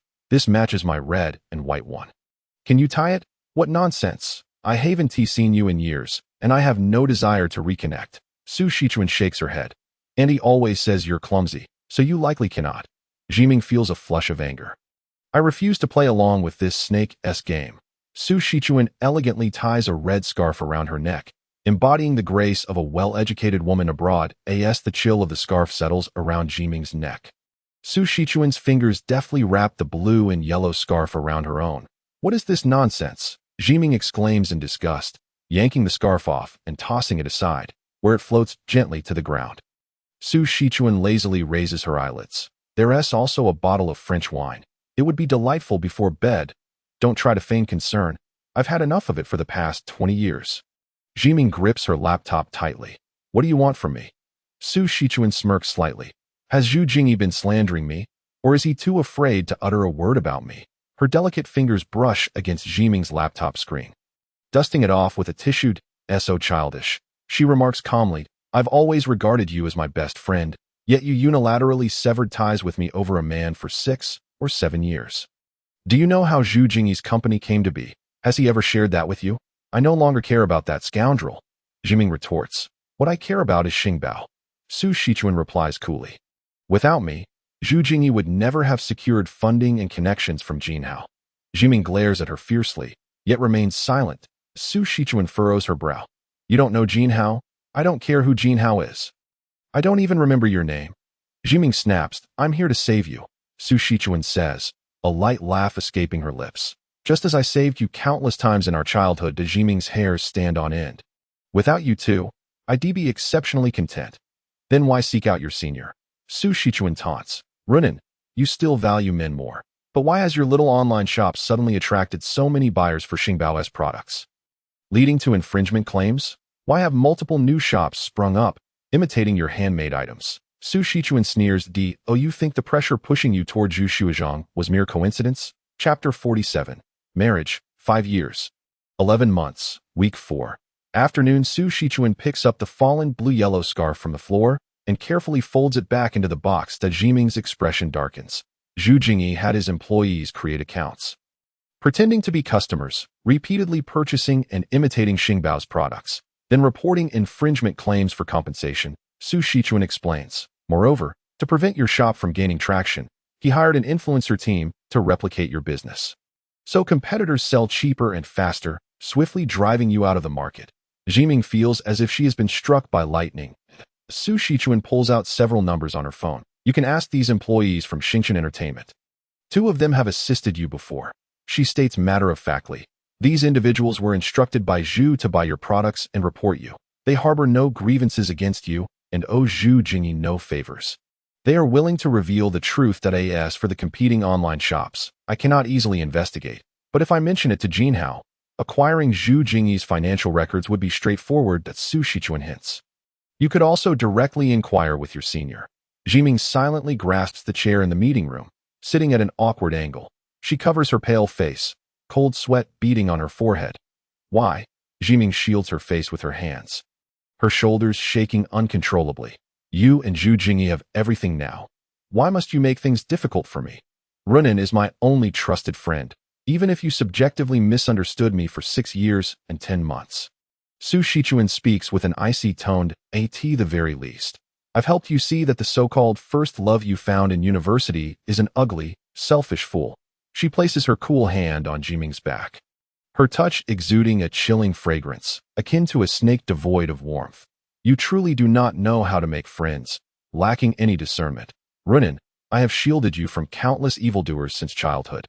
Yet you grow to resent me, repaying kindness with enmity. Su Shichuan's brow furrows lightly. Why do you think I pursued a degree at your university? Nonsense. Zhiming suddenly erupted in fury, vociferously retorting. It was your application to a prestigious foreign university that was rejected. Yet you spread the falsehood that you chose my school out of friendship. Are you intentionally trying to make others believe you are both tragic and sentimental? Whenever you falter or fail to obtain what you desire, you claim it's out of consideration for me, as if your missteps are my burden? Nonsense. The tribulations you face are merely consequences of your own actions. Su Shichuan retracted her hand. She resembled a plastic mannequin, strikingly beautiful and statuesque, yet her expression was devoid of emotion as she fixed her gaze upon Zhiming. It is your immaturity that is evident. Zhiming, stifling tears of frustration, defiantly declared, Su Shichuan, you and I have long since matured. I possess my own life and shall no longer ponder your thoughts or serve as your backdrop. If you still long to be the princess of the school, then go outside and seek out other hapless fools. Su Shichuan's countenance remained serene. Runin, at this juncture, both I and Zhu Jingyi can, with minimal effort, render your achievements utterly insignificant. Zhiming, feeling wronged, howled. What is wrong with you all? Why do you persist in bullying me? Sisters are for a lifetime. Su Shichuan's crimson lips moved, her gaze shrouded in mist. Runin, you deeply sadden me. Zhiming retaliated fiercely. Nothing lasts a lifetime. Let us see who meets their end first. Zhu Jingyi is undermining your online store, and yet you still wish to align yourself with him? Su Shichuan shook her head gently. Runin, Xingchen Entertainment has signed a betting agreement with Jin Hao. The senior, desperate for financial gain, harbors delusions of dragging you down with him, hoping to replicate the success that began with Xingbao. He is merely a small fry, manipulated by Jin Hao, dreaming of success. When the deadline arrives, if he fails the bet, Jin Hao will seize everything from him. Zhiming was taken aback. A betting agreement. Jin Hao, Why must the development department of Xingchen Entertainment outsource the plans envisioned by the senior to you? Su Shichuan smiled coolly. He is testing your capabilities. You are not Jin Hao's person. Once you accept, you will strive to fulfill your obligations. Zhu Jingyi knows you well. All he needs to do is transform his ideals into yours, allowing him to establish his own team and reclaim control from Jin Hao. If the project of Xingchen Entertainment succeeds, Zhu Jingyi will secure over 4 million in investments and collaborations. Su Shichuan inquired calmly. How much did he offer you? Jimin, bewildered, replied, I have 180,000, of which 50,000 are her savings. Su Shichuan smiled softly. How inexpensive. Jimin's gaze turned vacant as she covered her head, ensnared in a vortex of despair and betrayal. She was transported back to her university days. Manipulated and deceived by lovers and friends who treated her as a mere tool in the nightmare of the studio. Again, it's me. Again, are you scheming against me? I know you best. Ruined. Su Shichuan handed her a silk scarf and a glass of red wine. You've come to a realization. We can continue as good sisters. How do you know all this? Jin Hao is my husband, Su Shichuan stated matter-of-factly. Do not involve yourself with Zhu Jingyi. Witness your senior's downfall and ruin. He has betrayed you. She disdainfully curled her lips. I betrayed him by marrying Jin Hao. If there is but one person in this world I can trust, Su Shichuan declared, Runin, it is you. I am teaching in the country this year. Do come find me when you have the time. Jimin sat in silence. The sound of high heels faded away. There was a soft knock on the conference room door, and Zheng Yingtai entered. With a beaming smile, Zheng Yingtai said, I came to find you. May we talk? Jimin sat between the French red wine and silk scarf, wooden and diminutive as she clutched her computer, which served as her work and sustenance. Suddenly she spoke. Jin Dong? Is that Jin Hao? Zheng Yingtai chuckled. You just found out today? Jimin's eyes flickered. Hey, oh you know Su Shichuan? Zheng Yingtai took a seat, curiously examining the vintage of the French red wine. Su's associate professor? She is the wife of Jin Dong. I hear she often studies abroad. Jimin's eyes narrowed with resentment. You all know? The team leader, and I certainly do. Zheng Yingtai shrugged. But the team leader is about to be promoted and transferred. Jimin scoffed coldly. Indeed a promotion? More like being sidelined. Zheng Yingtai laughed. Have you finally gained some insight by befriending Xiao Yinyan? I knew nothing before. Jimin mused. Whatever tasks you assign me, I must carry out. Zheng Yingtai stated. If you wish to ascend, you cannot merely grasp the tasks assigned to you. Jimin lifted her gaze. Human Resources has received your resignation letter. They wish to speak with you. Zheng Yingtai said with a smile. I will soon be the team leader. You are a candidate for the deputy team leader position. Would you accept? Suddenly, she found herself handed the French scarf and wine. Jimin retorted with disdain. All for you. Zheng Yingtai was taken aback. Oh, thank you. Jimin checked the time and coldly remarked. Lanyan is currently with my husband. I must take my leave. Chapter 48. 5 years and 11 months of marriage. Fourth week evening, Jimin slung her bag over her shoulder and hailed a cab en route to the prestigious club of the Lan family group. On the way, she called her senior. Zhu Jingyi, are you there? The senior laughed. Have you decided to join my company? We can discuss it in person now. Jimin replied. I will switch to your company, but my salary must double. And I want half of the profits in shares. After stating this, she hung up the call abruptly. Jimin found a CAF across from the club. Yinyan adored coffee, and this CAF had hosted events where Xiao Yinyan had brought her to enjoy discounts. Breathing in the aroma of freshly ground coffee, which lacked the sweetness of instant coffee and vaguely bore an earthy scent, she gazed at the club across the street. Jixiang was seated at a partially obscured table. His head bowed, engrossed in something, while in the distance, someone played a scarlet antique piano, and Lan Yan was perusing a book. Lan Yan took a glass of red wine from the server and gestured towards Jixiang. Speaking to the server brought over a box and opened it in front of Jixiang. Just then, Jimin heard the sound of her senior's footsteps. Zhudong, she said coldly, is it true that you signed a betting agreement between Xingchen Entertainment and Jin Dong? Zhu Jingyi paused in surprise. Su Shichuan approached me today.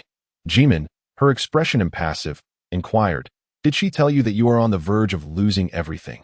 Hence why she sought me out to fight for our lives at Xingchen Entertainment? Zhu Jingyi's face crumbled in an instant.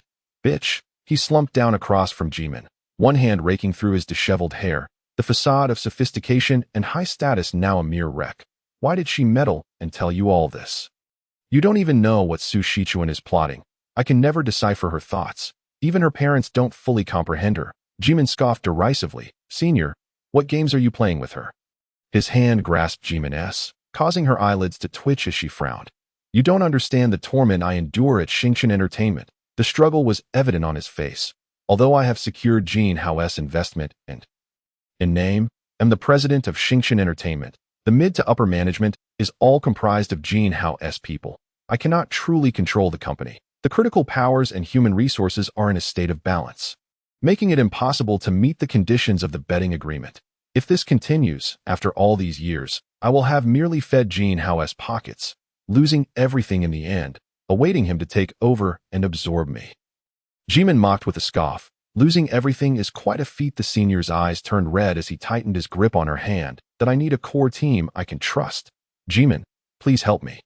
The Xingbao we created in university was a success. It just wasn't completed, right? Together, we can reclaim control of Xingshan Entertainment, fulfill the betting agreement, and split the company equally.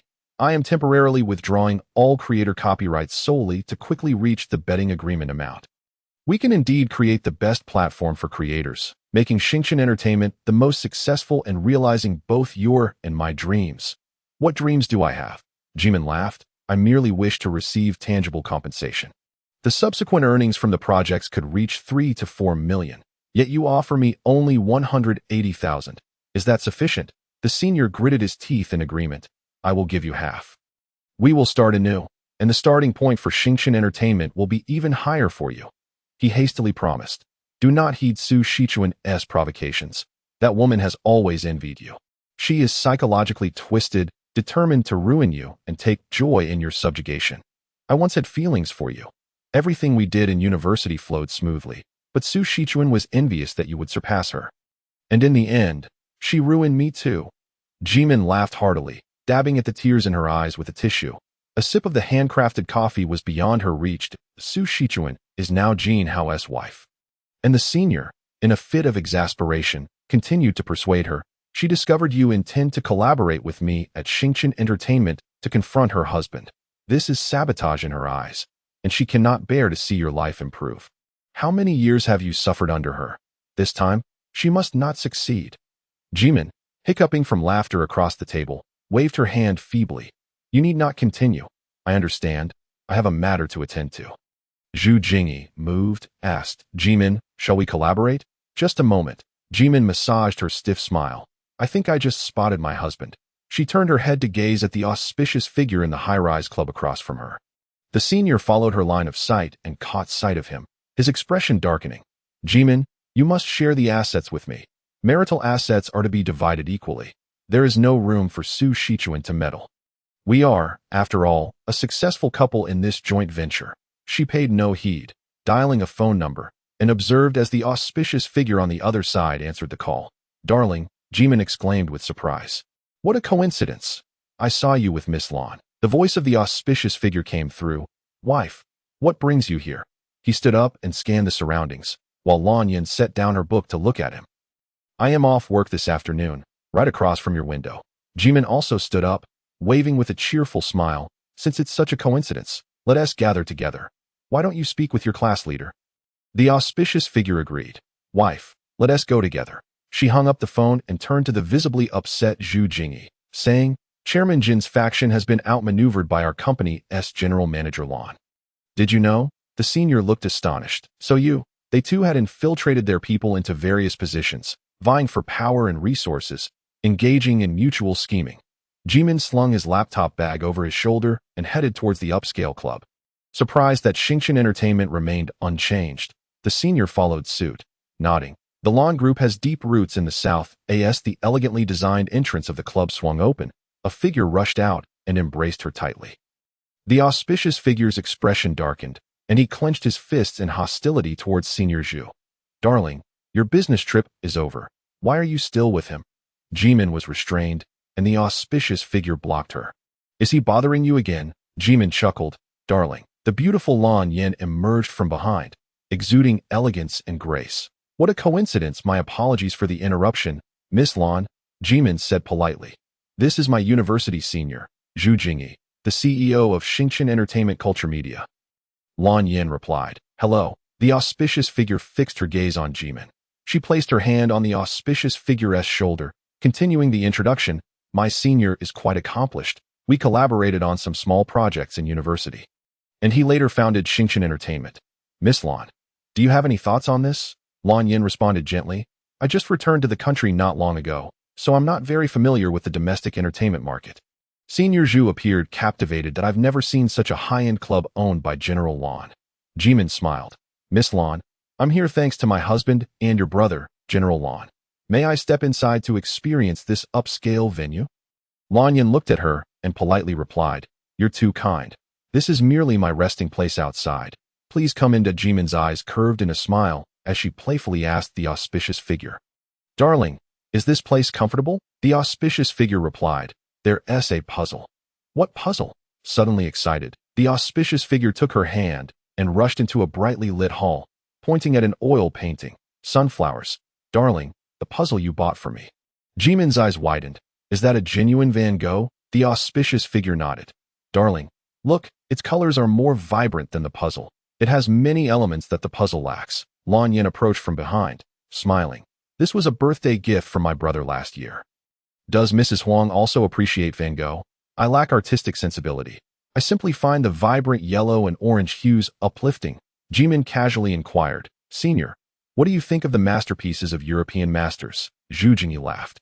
Jimin, are you being modest? The senior began to speak eloquently about cultural history and political economy. The auspicious figure, feeling disdain for Zhu Jingyi's presence, settled down by the window to work, patting the luxurious velvet seat. Darling, it's soft here. Jimin leaned against the auspicious figure's shoulder, squinting at the senior who was trying hard to impress the elite ladies. The auspicious figure, irritated, exclaimed, Darling, that scoundrel is back to harm you. I'll drive him away. Jimin interjected. Are you trying to protect Lan Yin? She is wealthy, powerful, and intelligent. She doesn't need protection. Jimin scoffed. It's us, the ordinary working class, who cannot withstand the turmoil. What do you mean? Jimin pinched his lip, moistened by the drink. Shoo, she said. Let us regard that scoundrel as a jester, darling. Let us ignore him. I don't wish to lose a single cent of my hard-earned money to him. The auspicious figure seemed to understand. Jimin curiously touched his rosy lips. Did you have red wine? It smells wonderful. May I have a taste? The auspicious figure planted a heavy kiss on her lips. Lan Yin shifted her gaze from the senior to observe them from a distance. Jimin playfully punched the auspicious figure. I was talking about red wine, not this. Unbeknownst to them, a server soon arrived with wine. Jimin gazed at the translucent crimson liquid, wrinkling her nose. French red wine. Huh. Subsequently, the senior's visits became increasingly infrequent. Jimin took the initiative to call each day, demanding half of his wealth to switch jobs, causing Zhu Jingyi to grow angry and eventually cut off contact. Of course, I possess fewer resources than a beautiful, wealthy woman. She chuckled coldly. These people have not changed at all. Jin Hao and General Lan are both scoundrels. I care for none of them. Chapter 49. 6 years and 2 months of marriage. Jimin joined Zhang Yingtai's team. Her salary doubled, and she became the deputy team leader. The chief engineer's attitude toward her began to improve, clarifying misunderstandings and misguidances during gatherings, holding genuine intentions to nurture the once naive employee, Jimin. She began to encounter many smiles and met numerous kind-hearted good people in the company she had long been scolded in. This was the world perceived by Zhang Yingtai and his colleagues, who were either outstanding or possessed strong backgrounds, or both. As a small ant who neither understood allegiances nor tolerated bullying, she had only seen a harsh world filled with disdain and coldness. Yin was right. 30 years east of the river, 30 years west of the river. Aligning with the powerful brought promotions and raises. Before, her cold demeanor was seen as defiance, with team leaders pressing down on her, battering her until she still bore an unyielding face, yet was forced to endure hardship, appearing as an unlikable fool who loved to stir trouble. Now, her coldness was perceived by others as an unapproachable severity, instilling fear and speculation regarding her capabilities and intentions as the deputy team leader. The same expression and demeanor, yet in different positions, rendered entirely different worlds. One day, Zhang Yingtai retained her, frowning. What is going on with your ex-boyfriend? How dares you pursue Lan Yin? Isn't he here to win you back? Jimin maintained a composed facade, weaving a tale of evasion, I have no idea that if I were a man, I would surely prefer the affluent doctor. Lan. Zhang Yingtai glanced at her. If I weren't aware of your husband's situation, I would believe you. Jimin offered a faint smile. Zhang Yingtai flipped through records. The new interns this year have given you excellent reviews. Jimin was taken aback. Such reviews exist? Zhang Yingtai chuckled. They say they can learn from you. The new male intern, Xiao Su, rated you a perfect score and even wrote a short essay. This year, there were only 2 interns in the office. 1 male and 1 female. Jimin frowned. He makes major mistakes. I can't help but scold him every time that he gave me a perfect score. Young girls easily find mature, wealthy older men attractive, Zhang Yingtai remarked enigmatically. In truth, young boys at a certain age are also easily drawn to mature women who guide and help them with their work. Jimin shivered. Is this a socialized version of Oedipus complex? Zhang Yingtai, having experienced it himself, countered, who doesn't tea like a good mother or sister? Jimin fixed her gaze on Zhang Yingtai. I believe this is merely a yearning for security and protection in a vulnerable state. Zhang Yingtai smiled. You seem to have become wiser. Jimin diverted her gaze from him, slinging her laptop bag over her shoulder to leave for the day.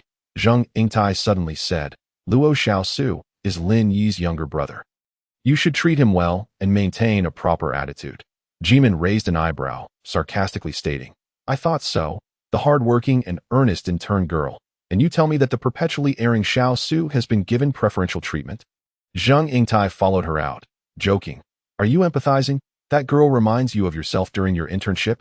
Jimin retorted, just tell me directly.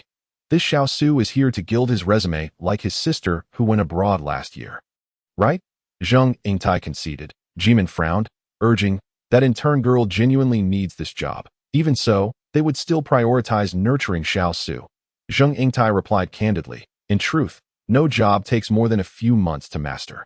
He added, moreover, Lin Yi's brother lacks some skills and business acumen. You don't need to personally assist him. Let an experienced employee guide him. Jimin recalled her time with Qiao Yinyin when she first started interning. The 2 of them entered the elevator one after the other. She frowned.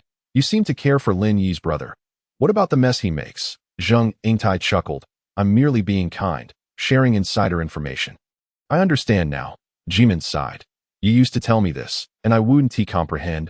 Only feeling angry. It appears that everyone has become accustomed to the routine. As the 2 individuals exited the office building, they noticed the rain beginning to fall outside. My car is in for maintenance, so Zhang Yingtai called for a ride. Shall we share a taxi? As Zhiming nodded in agreement, a young man in his 20s emerged from the building. This was the new intern, Xiao Su, whom they had just mentioned. His face radiated a freshness and innocence untouched by hardship, adorned with large round glasses. The boy smiled and greeted, Sister Huang, Brother Zhang. Zhiming silently scoffed. In this intricately tangled company, apart from those like her who were merely there to work, were there no other ordinary people. The road in front of the company was choked with traffic, and Zhang Yingtai struggled to hail a cab, with Zhiming facing the same predicament. Just then, a small red car circled and stopped in front of them, the window rolling down to reveal the boy's face. Brother Zhang, Sister Huang, it's raining. May I give you a ride? Zhang Yingtai took the passenger seat, while the young boy leaned over from the driver's side to hurriedly clear away the clutter in the back seat. Creating space for Jimin It appeared to be a chaotic assortment of fishing rods, surfboards, roller skates, swimsuits, frisbees, and pet supplies. Xiao Su, feeling a bit embarrassed, said, Sister Huang, could you squeeze in a bit? Jiming thought to herself, how blissful it must be to have youth without financial concerns. She settled onto a seat covered in pet fur. Zhang Yingtai and Xiao Su seemed quite familiar with each other. As Zhang Yingtai inquired, is this your sister's car? Xiao Su nodded, my sister is abroad. And she lent me her car. The 2 of them began discussing the car, undoubtedly a luxurious model, while Jiming habitually scrolled through online stores on her phone. She composed an announcement, deleting all the items listed for sale. Zhang Yingtai's voice broke through her concentration. Jiming, I have a question for you. She raised her gaze from the screen, and Xiao Su turned to ask, Sister Huang, what hobbies do you have? Jiming replied dismissively. Making money. Glancing at the playful equipment crammed into the back seat, she pondered, I can't afford hobbies. My existence has a purpose. She looked again at the surfboard and other items belonging to the young graduate, and suddenly felt that perhaps both she and Jixiang were living a rather constrained life. Upon reaching their neighborhood where no cars could enter, Zhiming stopped on the street and waved goodbye. Once home, she found Jixiang fiddling with a box on the table. "Did you buy something?" she asked. Jixiang took her hand and said, "Look at this puzzle. It can stand up, not just one-sided." Zhiming was taken aback by the array of white wooden pieces spread across the table. She picked one up, feeling its weight. Each piece was dense and of a quality far superior to their furniture. "What is this?" She opened the box and discovered a blueprint for a multidimensional puzzle that could be assembled into a piano, which would produce sound once completed. He pointed to other boxes covered in foreign writing, indicating they contained a globe and a wall clock. "Lan Yin gave this to me," Jixiang said eagerly. "Let us work on it together."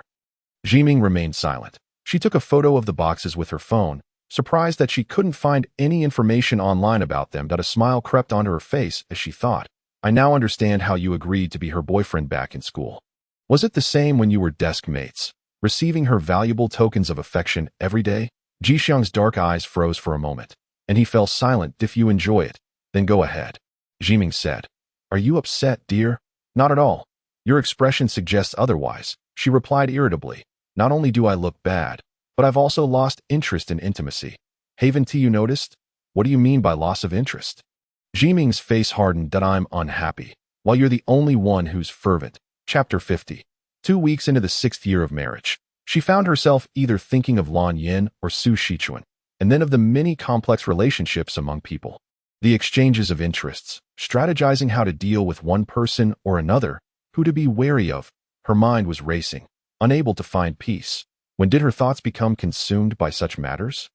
Zhiming was aware that her mind and emotions had been troubled for years. Subsequently, her body began to weaken, leaving her with nothing but fatigue and doubt. In truth, she often found herself exasperatedly scolding the perpetually errant intern Xiaosu, a reflection of her inner turmoil and growing irritability. How could she tell Jixiang, "I have witnessed the fickleness of human nature. You still love me now, only because you lack experience. Meanwhile, Lan Yin is continuously expanding your horizons, making you smarter and more sophisticated, much like how Su Shichuan had influenced that clownish senior back in the day. I am not inferior, but I cannot catch up to them. The pressure is overwhelming." Zhiming rubbed her forehead, deciding to shut down her online store today, to cease the handmade business, so that Lan Yin would be unable to acquire anything for Jixiang, leaving the wealthy woman with no excuse to pursue my husband. How selfish of me.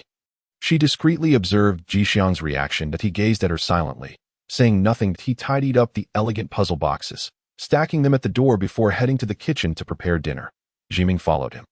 "The decision to close the online store has been on my mind for several weeks. Now that my salary has significantly increased, and the money we've saved can cover the remaining mortgage, we won't have to scrimp on food anymore. We can live more comfortably. I am such a cunning poor woman. How despicable," she said in a flattering manner. "Darling, tomorrow let us pay off the remaining mortgage and add your name to the house." Their modest apartment of a few dozen square meters was incomparable to Lan's luxurious club. She felt like a peacock desperately flaunting her meager feathers. "Don't leave, don't lose control, don't change. Don't make me feel threatened, don't make me sad." Thus, she took the initiative to arrange things. Jixiang's back was turned to her, the smoke from the cooking oil rising, almost as if his body emitted a reflective haze. Suddenly, a thought struck Zhiming. She felt as if she had transformed into Su Shichuan, into the group leader, into the senior in Jixiang's silence. She was instantly drenched in cold sweat. Has she already reached the position of deputy group leader? Finally, Jixiang turned around with a spatula in hand. "Darling, why do you and I lack that spark?" His eyes were red, filled with tears. "What can we do to fix this?" Zhiming anxiously tugged at her clothes. "Let us try again today. If it doesn't work, I'll go see a doctor. It must be a hormonal issue," Jixiang cried, sniffling, and asked in a hoarse voice, "Is it because without Lan Yin, you revert to how you used to be?" Zhiming nodded vigorously. "Absolutely. I'm particularly petty. I'm a vengeful little person. I'm not a good person." "Don't say that." Jixiang, heartbroken, grasped her shoulders. "Just tell me directly. You unwell." Yet it still didn't work. Jixiang felt defeated, and Zhiming, humiliated, said, "I'll go see a doctor." Jixiang took her phone and began sifting through old records. "Darling, if we buy a house on wheels, would you be happy?" Zhiming was taken aback. "How do you know?" He comfortingly flipped back through the records. "Look, This saved address can't even be pulled up. That second-hand RV was bought long ago. Jixiang held Zhiming's hands tightly, persistently embracing her while continuing to search. There are still some for sale. You want me to be happy? Jixiang nodded. You have no favorite things. Zhiming froze. She raised her eyebrow. Displeased. Who doesn't have favorite things? You don't, Jixiang replied. Wanyan loves to read. Her brother loves many women. You have nothing you truly like. I do. I love making money. Suddenly, Jixiang pressed down on her wrist with his thumb, causing Zhiming to cry out in pain. Ouch! He sorrowfully held her close. It's gone. You've made my hand do this, he asked. But if you close the online store, what will you do now? Zhiming began to feel confused. That's so. Preventing you from attracting wealthy women is actually my loss. You don't enjoy making money. Jixiang frowned. You dislike being poor, being bullied. Zhiming was stunned. She gasped, pressing Jixiang's head down. How do you know all this? Are you some kind of philosopher?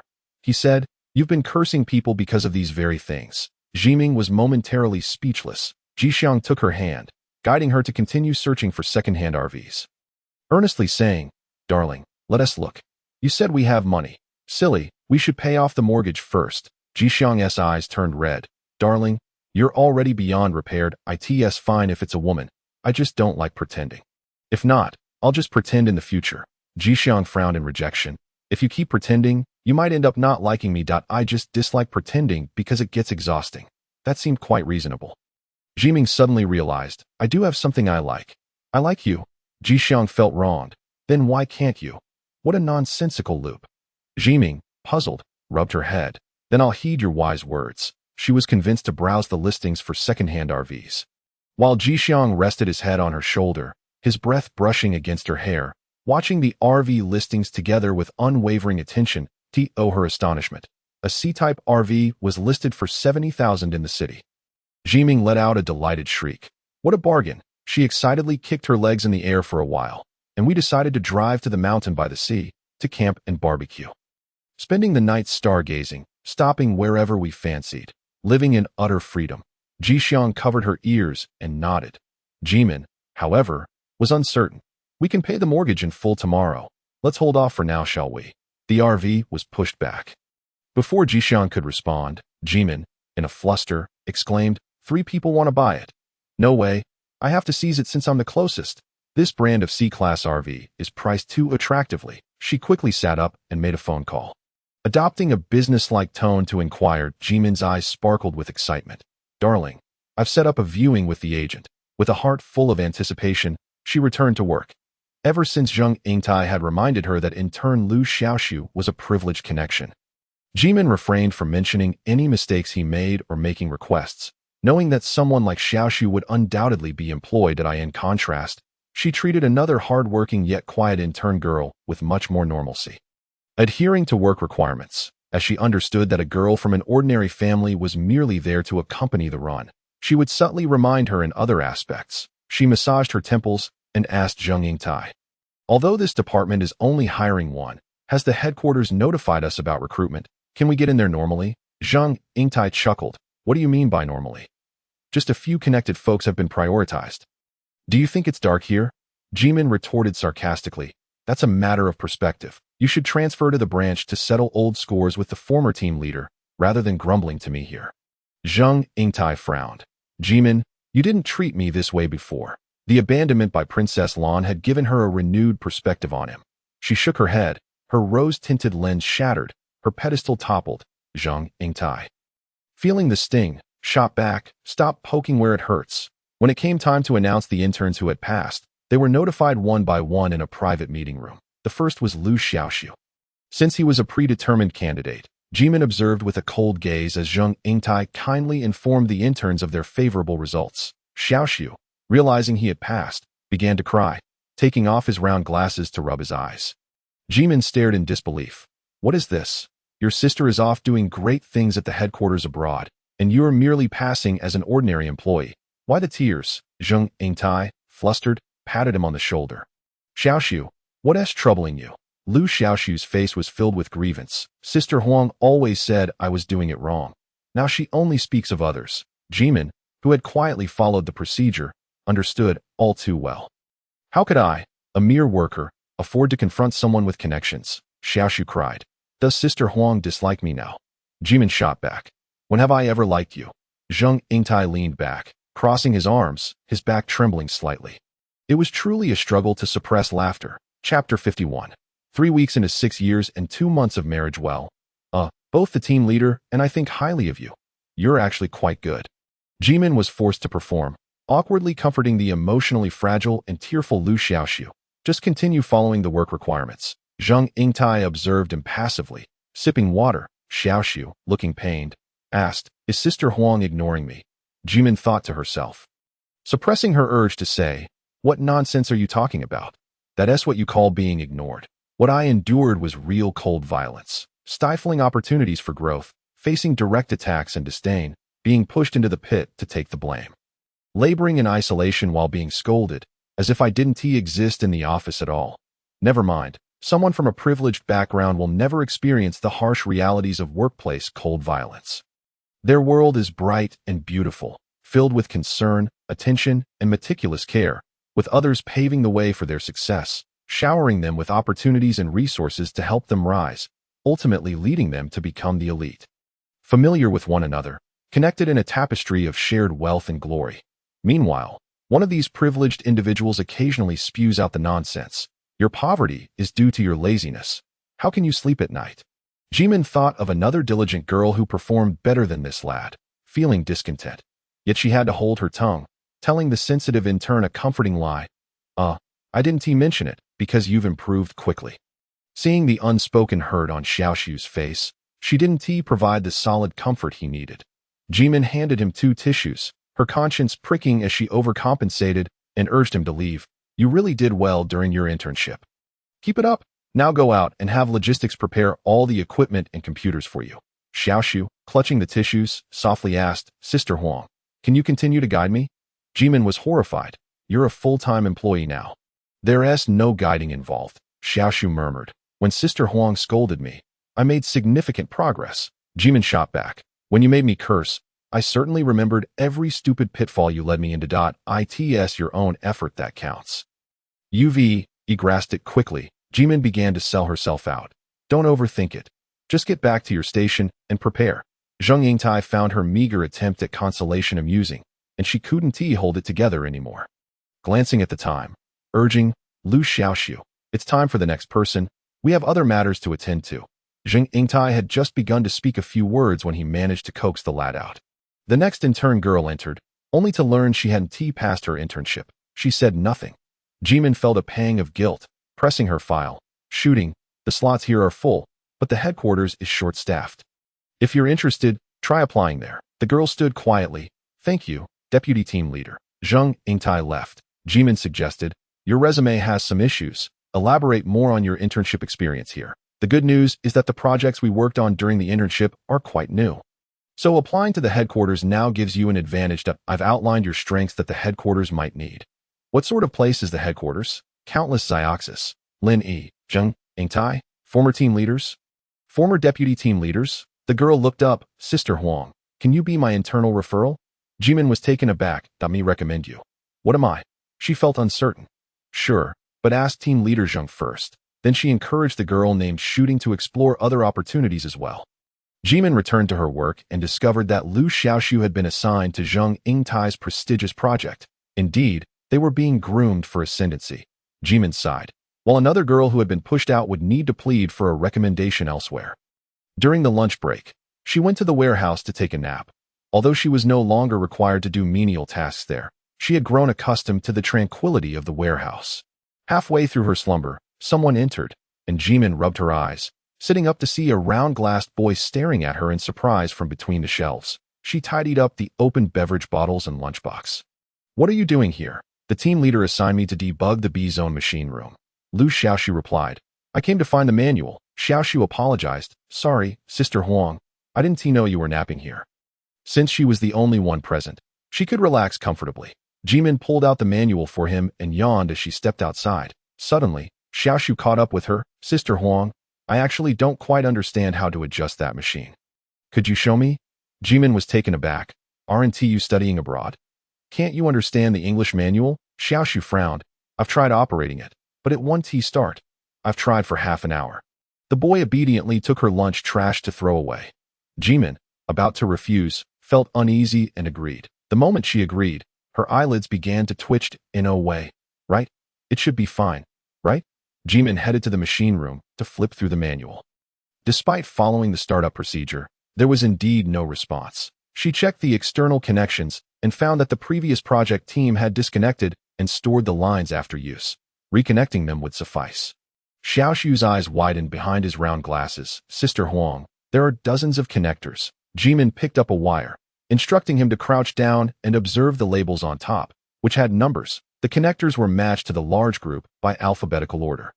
And within the same letter, they were arranged numerically. Xiaoxu nodded attentively, while Jimin felt a surge of frustration.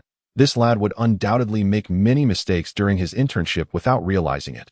She instructed, I'll connect the wires outside. You keep an eye on the machine's display inside. Her eyelids twitched again as she turned to see the new intern, looking dazed at the machine room window. Not at all reliable, Jimin shouted. Are you paying attention? Keep your eyes open. Lu Xiaoxu quickly nodded. She pulled the wires one by one, hearing responses from the machine room. The startup sounds gradually becoming dense and normal at that moment. One thick wire proved difficult to maneuver. Jimin shifted but couldn't move it. She switched to her left hand and pulled with force, suddenly hearing a muffled thud from the machine room, followed by a cacophony of sounds, beeping and buzzing. As the machine powered off, she looked up anxiously, not seeing Xiaoxu's Jiming hastily dragged a chair over, urging, Quick, sit here. Did you hurt yourself? Lu Xiaoxu blinked. Baring her teeth in distress, my glasses are missing. Jiming searched frantically, his heart sinking as he noticed a broken arm of the spectacles. The two stood in stunned silence, exchanging glances. Jiming cursed internally. No wonder my eyelid has been twitching. I must steer clear of this misfortune in the future. With a resigned sigh, Jiming said, I feel terrible for your fall. How much did these glasses cost? I'll compensate you. Xiaoxu glanced at her, hesitating to respond. Jiming wrapped the broken arm with tape, temporarily fixing it to the frame, relieved that the lenses were intact. You can make do with this for now. Those lenses are quite durable. Xiaoxu accepted the makeshift glasses. Thanking her, thank you, Huang Jia. Jiming pulled out her phone to transfer money, preparing to send a few hundred or 1,000. How much is it? Xiaoxu insisted she didn't want compensation, blinking shyly. It's all right, Huang Jia. I was standing in the wrong place. Jiming, eager to extricate herself from the situation, replied, It's fine, really. Just speak plainly. I ordered it from Germany, Xiaoxu said. It converts to over 50,000 yuan. Jiming froze, incredulous. Are you telling me that a pair of glasses and a lens cost as much as a second-hand RV? She continued, I have a spare. My uncle will send it over. Huang Jia, you truly don't need to pay. Jiming's smile faded. Still, compensation is necessary. Reluctantly, she asked, What's the cost of just the frame? Keep your distance from me. Xiaoxu laughed. It's fine, Huang Jia. Trembling, she transferred 30,000 yuan to Lu Xiaoxu, feeling a significant part of her soul diminish in the process. Then she noticed a swelling on Xiaoxu's arm. Jiming completely lost her patience. Rummaging through her bag for a soothing ointment, spray this on. It will reduce the swelling in half an hour. Xiaoxu picked up the bottle, reading the label, while Jiming hurriedly worked, eager to escape from the foolish newcomer. She sprayed Xiaoxu's arm with a few pumps. Xiaoxu nodded repeatedly. Thank you, Huang Jia. Jiming, feeling numb and heartbroken, accepted the money. Xiaoxu attempted to decline again, but she couldn't bear to remain in the presence of this troublesome fool any longer. Snatching Xiaoxu's phone to confirm the payment, she hurriedly completed the afternoon's tasks, while Zheng Yingtai waved goodbye, but Jiming had already rushed out of the office, hurrying back to her warm, comfortable home. 50,000 for a pair of glasses. Worn by some unfortunate fool. What a financial blow. Upon returning home, she vented to Jixiang, cursing the incompetent newcomer. Jiming rolled her eyes, exasperated, and grasped Jixiang's arm as he watered the pot hose, scolding, I told you not to cut yourself with the carving knife. Have you ever injured yourself with a knife, darling? Look how well your skills have improved since then. Jixiang chuckled, leaning down to kiss her. Yes, my dear, I've done well, that I'm down here connecting wires while you're up there busy with the lines. Jiming fumed. How has such a dimwit survived this long? She continued her tirade. Ugh, someone must have been cleaning up this landlord's foolish son's mess all along. Jixiang consoled her. Don't be angry, my love. Don't be angry. 30,000 for a mere frame. Zhiming lamented. Why didn't I just swallow my pride and take that foolish person outside to buy a decent pair of glasses for a few hundred? Jixiang gently stroked her head. Don't be upset, my dear. Just then, her phone vibrated violently. It was Zheng Yingtai. Zhiming answered, puzzled, and Zheng Yingtai said, what did you spray on Xiaoxiu? Zhiming was taken aback. Just some ointment for bruises and swelling. Zheng Yingtai admonished, he is allergic and has been hospitalized. Lin Yi and Lan are asking me what happened. Zhiming nearly choked. Allergic? Was this young master raised in a sterile environment? Is this brat ever going to stop being a nuisance? I am so sorry. I'll go visit him now. Zhiming said, filled with indignation. Xiaoxiu and I are simply incompatible. Zheng Yingtai stifled a laugh. An apology and a gift are in order. You should hurry. Zhiming collapsed onto the sofa, feeling utterly defeated. Jixiang lifted her up. You need to eat dinner. Dear, I can't. Zhiming replied, looking as pale as a ghost. I've lost my appetite. My soul, forged of money, has been devoured by this landlord's foolish son. Jixiang inquired, who is this landlord's foolish son? Zhiming touched his face, on the verge of tears. Let us start a company together. Let us get rid of all these troublemakers. Jixiang smiled innocently. Sure, we can be together every day.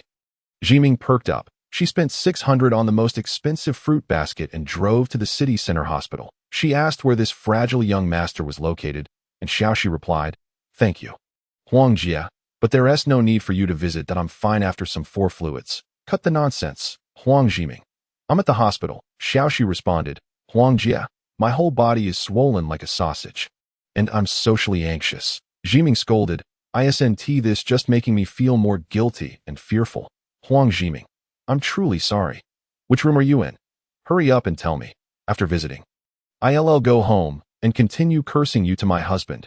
She anxiously insisted for a quarter of an hour, finally spotting Lu Xiaoxiu in a high-end hospital room, fur in hand.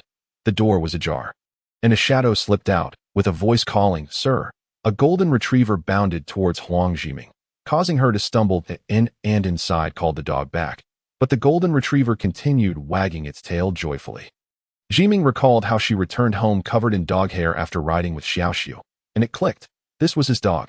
She coughed, brushing off the dog hair from the fruit basket, and entered politely, only to find Lu Xiaoxiu lying in bed with an arm swollen to 3 times its size, red rashes dotting his face, his eyelids swollen, squeezing his eyes shut. An ant stood guard nearby, while the golden retriever joyfully wagged its tail at Zhiming. Seeing Xiaoxiu's eyes swollen to slits, she gently called, Xiaoxiu, Huang Jia.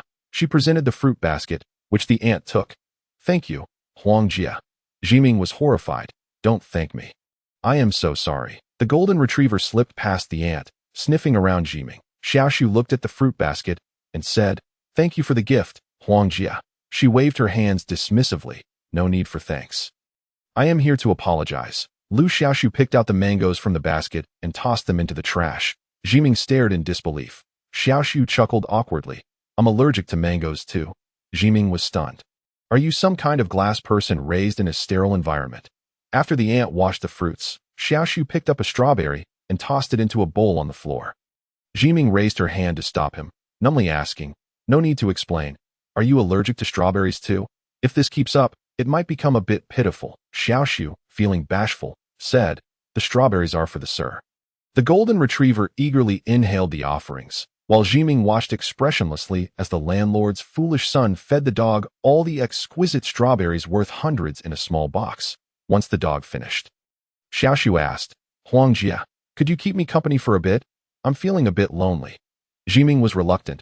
I'm rather dull myself. Xiaoxiu smiled. As long as you don't scold me, do you want my life? Xiaoxiu commanded the ant to turn on the television and brought out a game controller. I brought the game. Huang Jia, shall we play a couple of rounds of Mario? Well, you've come to the right person. Zhiming replied grumpily. I always lose at games and cards. Xiaoxiu touched her face, smiling. I'm not good at games either, but I enjoy playing.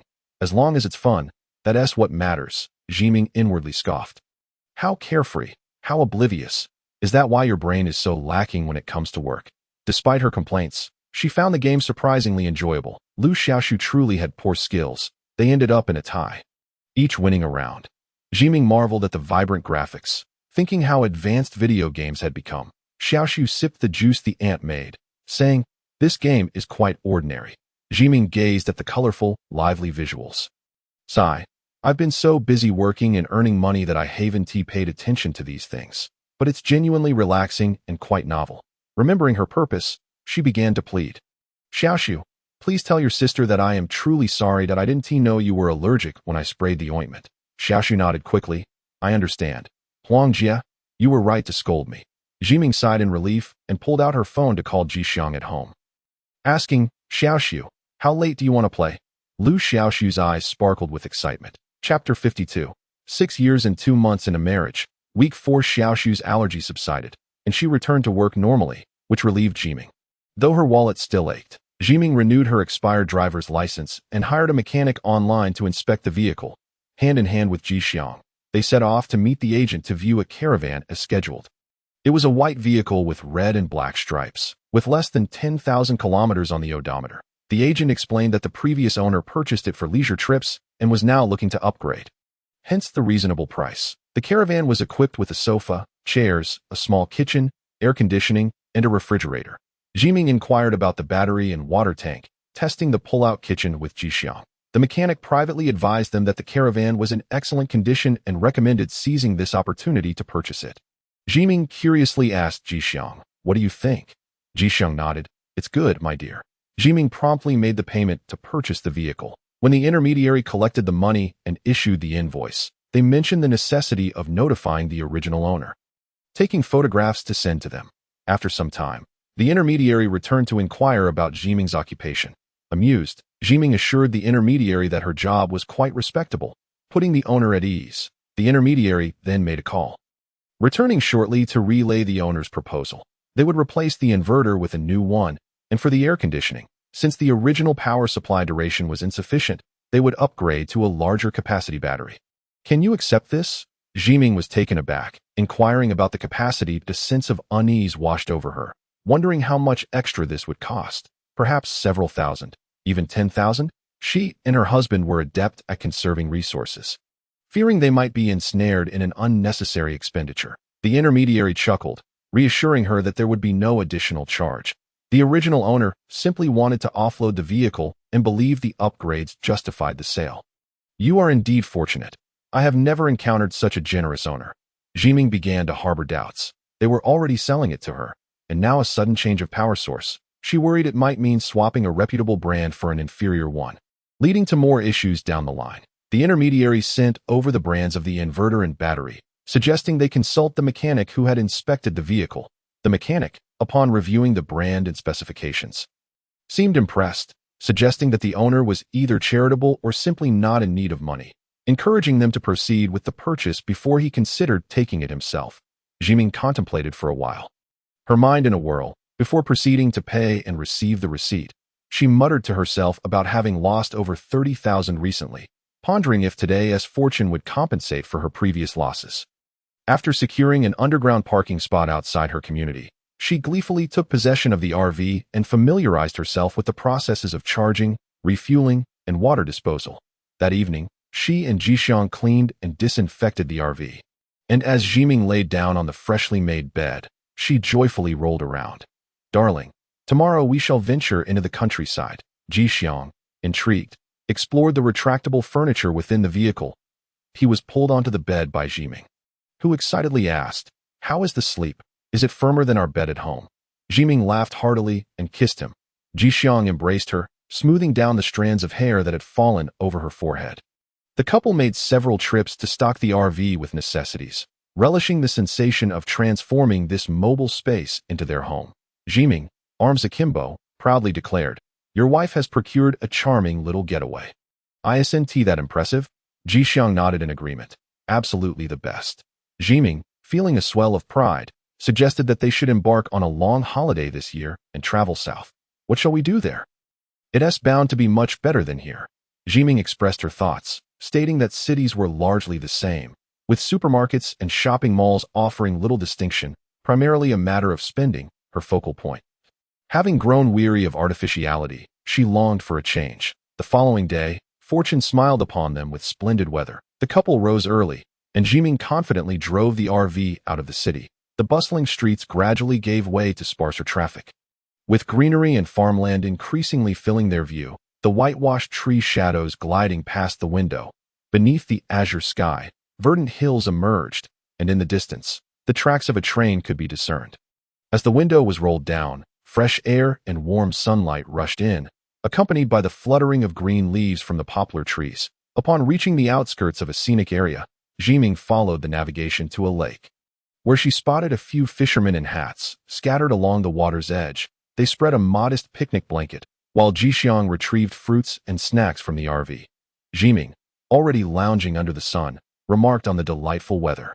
After a brief pause, she inhaled deeply, relishing the fragrant air by the trees, and then opened her eyes to see Jixiang lying beside her, gazing at the sky. What is so special about the sun? She teased. You fool, looking directly at the sun will ruin your eyes. She playfully covered Jixiang's eyes, asking him to close them and notice the warmth. Zhiming scoffed, realizing she had become a touch melodramatic. Feeling foolish for her overly sensitive demeanor, Jixiang's eyelashes fluttered beneath her palm, yet he remained silent. Zhiming, lulled by the sun, drifted off to sleep. Awakening refreshed from a brief nap, she stretched and found Jixiang's jacket draped over her. To her surprise, he had already set up a simple barbecue grill and was busy chopping vegetables under the RV's awning. Each piece was cut to uniform size, skewered at the center, and arranged neatly by color and type. Zhiming chuckled, recognizing Jixiang's compulsive tendencies at play. She grabbed a skewer of cucumber, complimenting, beautifully cut. Jixiang's cheeks flushed slightly as smoke billowed from the grill. They enjoyed a leisurely barbecue, exchanging words intermittently. Suddenly, a plate of food toppled over, prompting Zhiming to call out as she caught a bowl teetering dangerously, her hands now sticky with uncooked meat. A gray and white shadow darted from beneath the table. Racing around a tree in the distance, Zhiming picked up the fallen pieces of meat and rinsed them, muttering, "What was that?" "It's a dog, brought by the fisherman," Jixiang replied. "Did you notice? It was watching while I skewered the meat." "A greedy dog," Zhiming remarked, "but since we have plenty, we might as well grill a few pieces for it." Jixiang laughed in agreement. The dog, a striking shepherd with a beautifully patterned coat, approached with cautious curiosity. As Jixiang grilled a few pieces of meat without seasoning and tossed them toward the canine, it trotted closer, glancing between Jixiang and Zhiming. When it was near enough, Zhiming noticed its bright blue eyes. And for the first time, she felt a sense of admiration for a dog's appearance, graceful and symmetrical. Unlike the golden retriever owned by Lu Xiaoxiu, which was merely an affectionate fool, this shepherd exuded an elegance. "Darling, grill me a piece of meat too," Zhiming requested. Be careful, it's hot." Jixiang cautioned as the shepherd approached the meat Jixiang had discarded. Zhiming tossed it a piece, watching it sprint away and circle around the tree. Zhiming paused, surprised. Jixiang remarked, "You called it earlier. It thought you were scolding it for trying to steal." Jixiang tossed another piece in its direction, and the shepherd's eyes sparkled with desire. Zhiming retreated. "Should I stand back? Will it come closer?" Jixiang laughed. "My dear, you're quite adorable." Zhiming blushed, playfully retorting, "Indeed, I possess an undeniable charm. Perhaps a turtle gazing at a green being." The shepherd, emboldened, approached to eat the meat, its azure eyes fixed eagerly on Jixiang as she grilled. Jixiang fed it a few more pieces, reaching out to pet its head. Zhiming watched from a distance, her heart softening. The shepherd wagged its tail, sniffing Jixiang's hand, under the blue sky and white clouds. Jixiang's hair danced gently in the breeze, his dark strands fluttering elegantly. His large, expressive eyes were bright and clear, and a subtle smile graced his lips, while his skin glowed, kissed by the sun, like a prince at one with nature. Basking in pure beauty, Jixiang knelt to stroke the shepherd's soft white fur. Zhiming captured the moment on her phone, snapping several excited shots. "This man, freshly renovated, is simply too handsome," she exclaimed, under the sunlight. Playing with the dog. What a pure and warm scene this was. She had never encountered such a striking person face to face before. The photos turned out splendidly, showcasing the natural light, the handsome man with captivating eyes, and the dog. Zhiming was so taken by the beauty that she immediately set one of the photos as her phone wallpaper and shared another of Jixiang with the dog with her mother-in-law. Li Lanhua, while sitting on the picnic blanket, describing their RV adventure. After sending the message, Jixiang called out, "Wife." The shepherd came to her side, wagging its fluffy tail. "It wants you to pet it," Jixiang said. The shepherd's eyes sparkled with a watery sheen. Resembling two glistening gemstones, Zhiming placed her hand into its thick, warm fur, feeling its sturdy frame and warm body. She rubbed its head, noticing the moistness beneath its fur, and playfully wiped her hand on its dry coat. The shepherd joyfully rolled over, exposing its belly. Zhiming inquired, "How did you know it wanted that? Have you owned a dog before?" "I don't know," he replied simply. "I just know how." The shepherd, having been pampered by humans, relished the affection and treats. Jixiang offered it the last piece of meat and handed Zhiming the freshly grilled potato skewers. As Zhiming chewed on the potato, she felt as if she were being fed alongside the dog. "You must be exceptionally gifted," she mused. "Are you complimenting me?"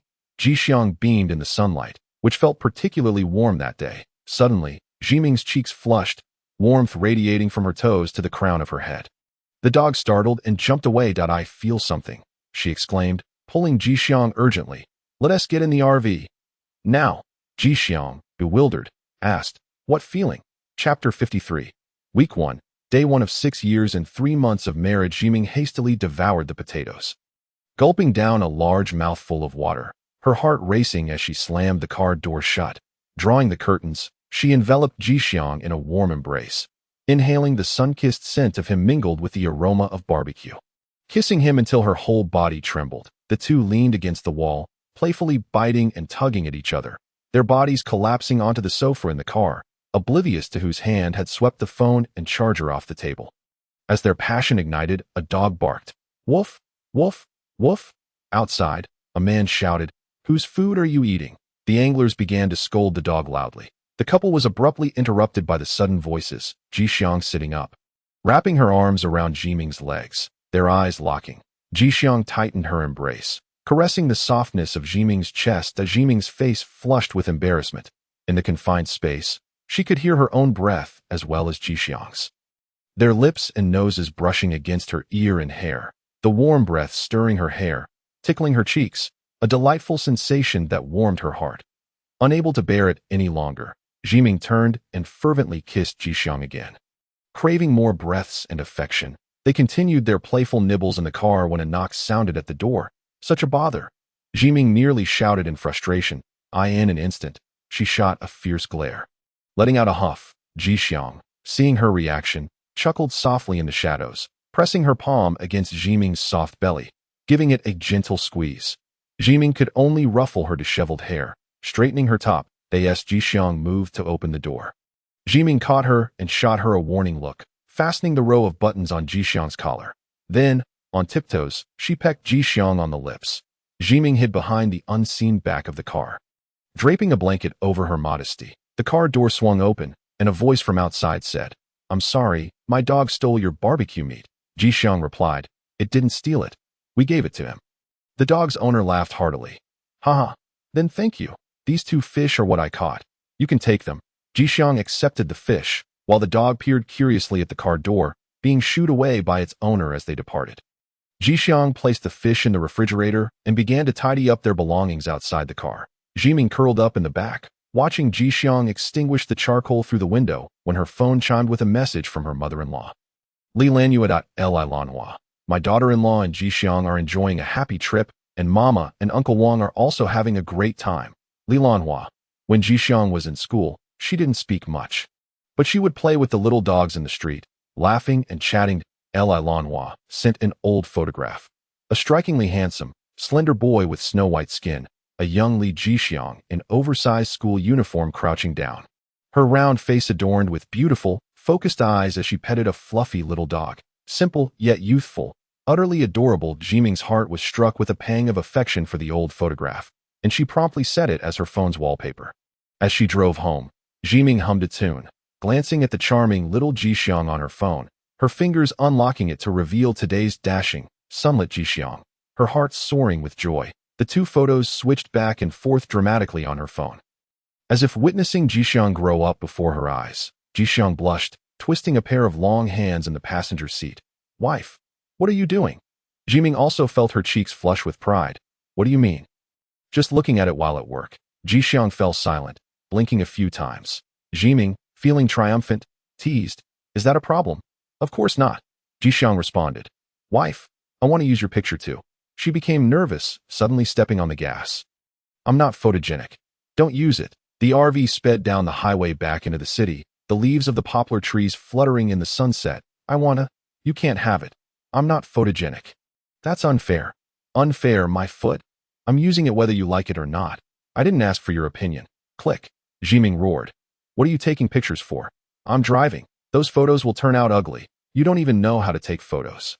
The bulky RV entered the dense dance of traffic lights, weaving through the shimmering lights of the city at night, stopping and going. Zhiming stretched, found a charging station to fill up, then drove to the park to empty the wastewater before finally parking at home. Hand in hand, the couple strolled back, wearing hats from their outing and carrying the 2 fish gifted by tourists. Zhiming snatched Jixiang's phone, still brooding. You took an awful picture of me on the road. Let's use our wedding photo instead. I in the wedding photo. You weren't smiling, but neither were you. You looked like a skinny monkey, your expression terrifying. Wife, you looked like you were about to cry, especially angry. Someone's being petty now. Are you going to argue with me? You're spoiling me. With a peck, she said, this is how you argue. Wife, your words are all wrong. Let's do it again. Okay. They returned home to continue what they had started in the car. Does my wife like me now? Of course I do. Stop the nonsense. Monday arrived. Zhiming joyfully locked and unlocked her phone, alternating between the beautiful, adorable small and large Jixiang on her screen, feeling rejuvenated for work. At 11 in the morning, her project team received an important notice, and Zhiming needed to communicate with their team leader, Zhang Yingtai, to adjust the subsequent arrangements, with only a few minutes left in the lunch break. Zhang Yingtai hadn't replied to her message regarding his illness, so Zhiming decided to head directly to the office to find him. Outside the office, it was empty, the door tightly closed. Zhiming noticed that the space outside wasn't being utilized much and felt a bit curious. She scanned her fingerprint, and upon entering, she found Zhang Yingtai and Lu Xiaoxiu engrossed in a video game, projecting it onto the wall that Zhiming's eyes widened. They were playing in the office. Xiaoxiu paused the game. Sister Huang. Zhang Yingtai cleared his throat, putting down the controller with a smile. There wasn't much work this morning. Xiaoxiu suggested we relax a bit.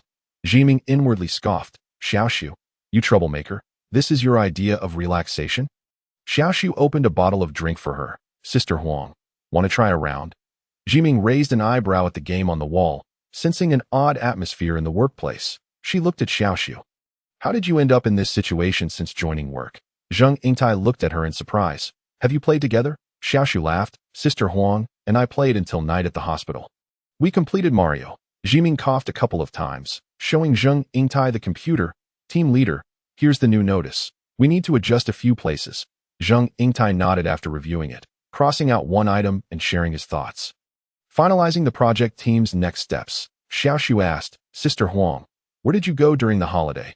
Zhiming maintained a straight face, working hard at home.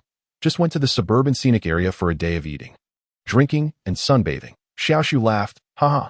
I don't believe you that he pulled out another controller. I ordered takeout. Want to join, Sister Huang? I'll add another portion. Zhang Yingtai checked the time. Lunch break is over. Zhiming was taken aback, so this is how the working office could be utilized? The office door closed, and the three squeezed into the room.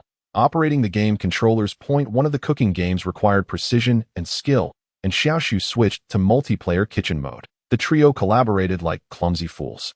You burned the meat.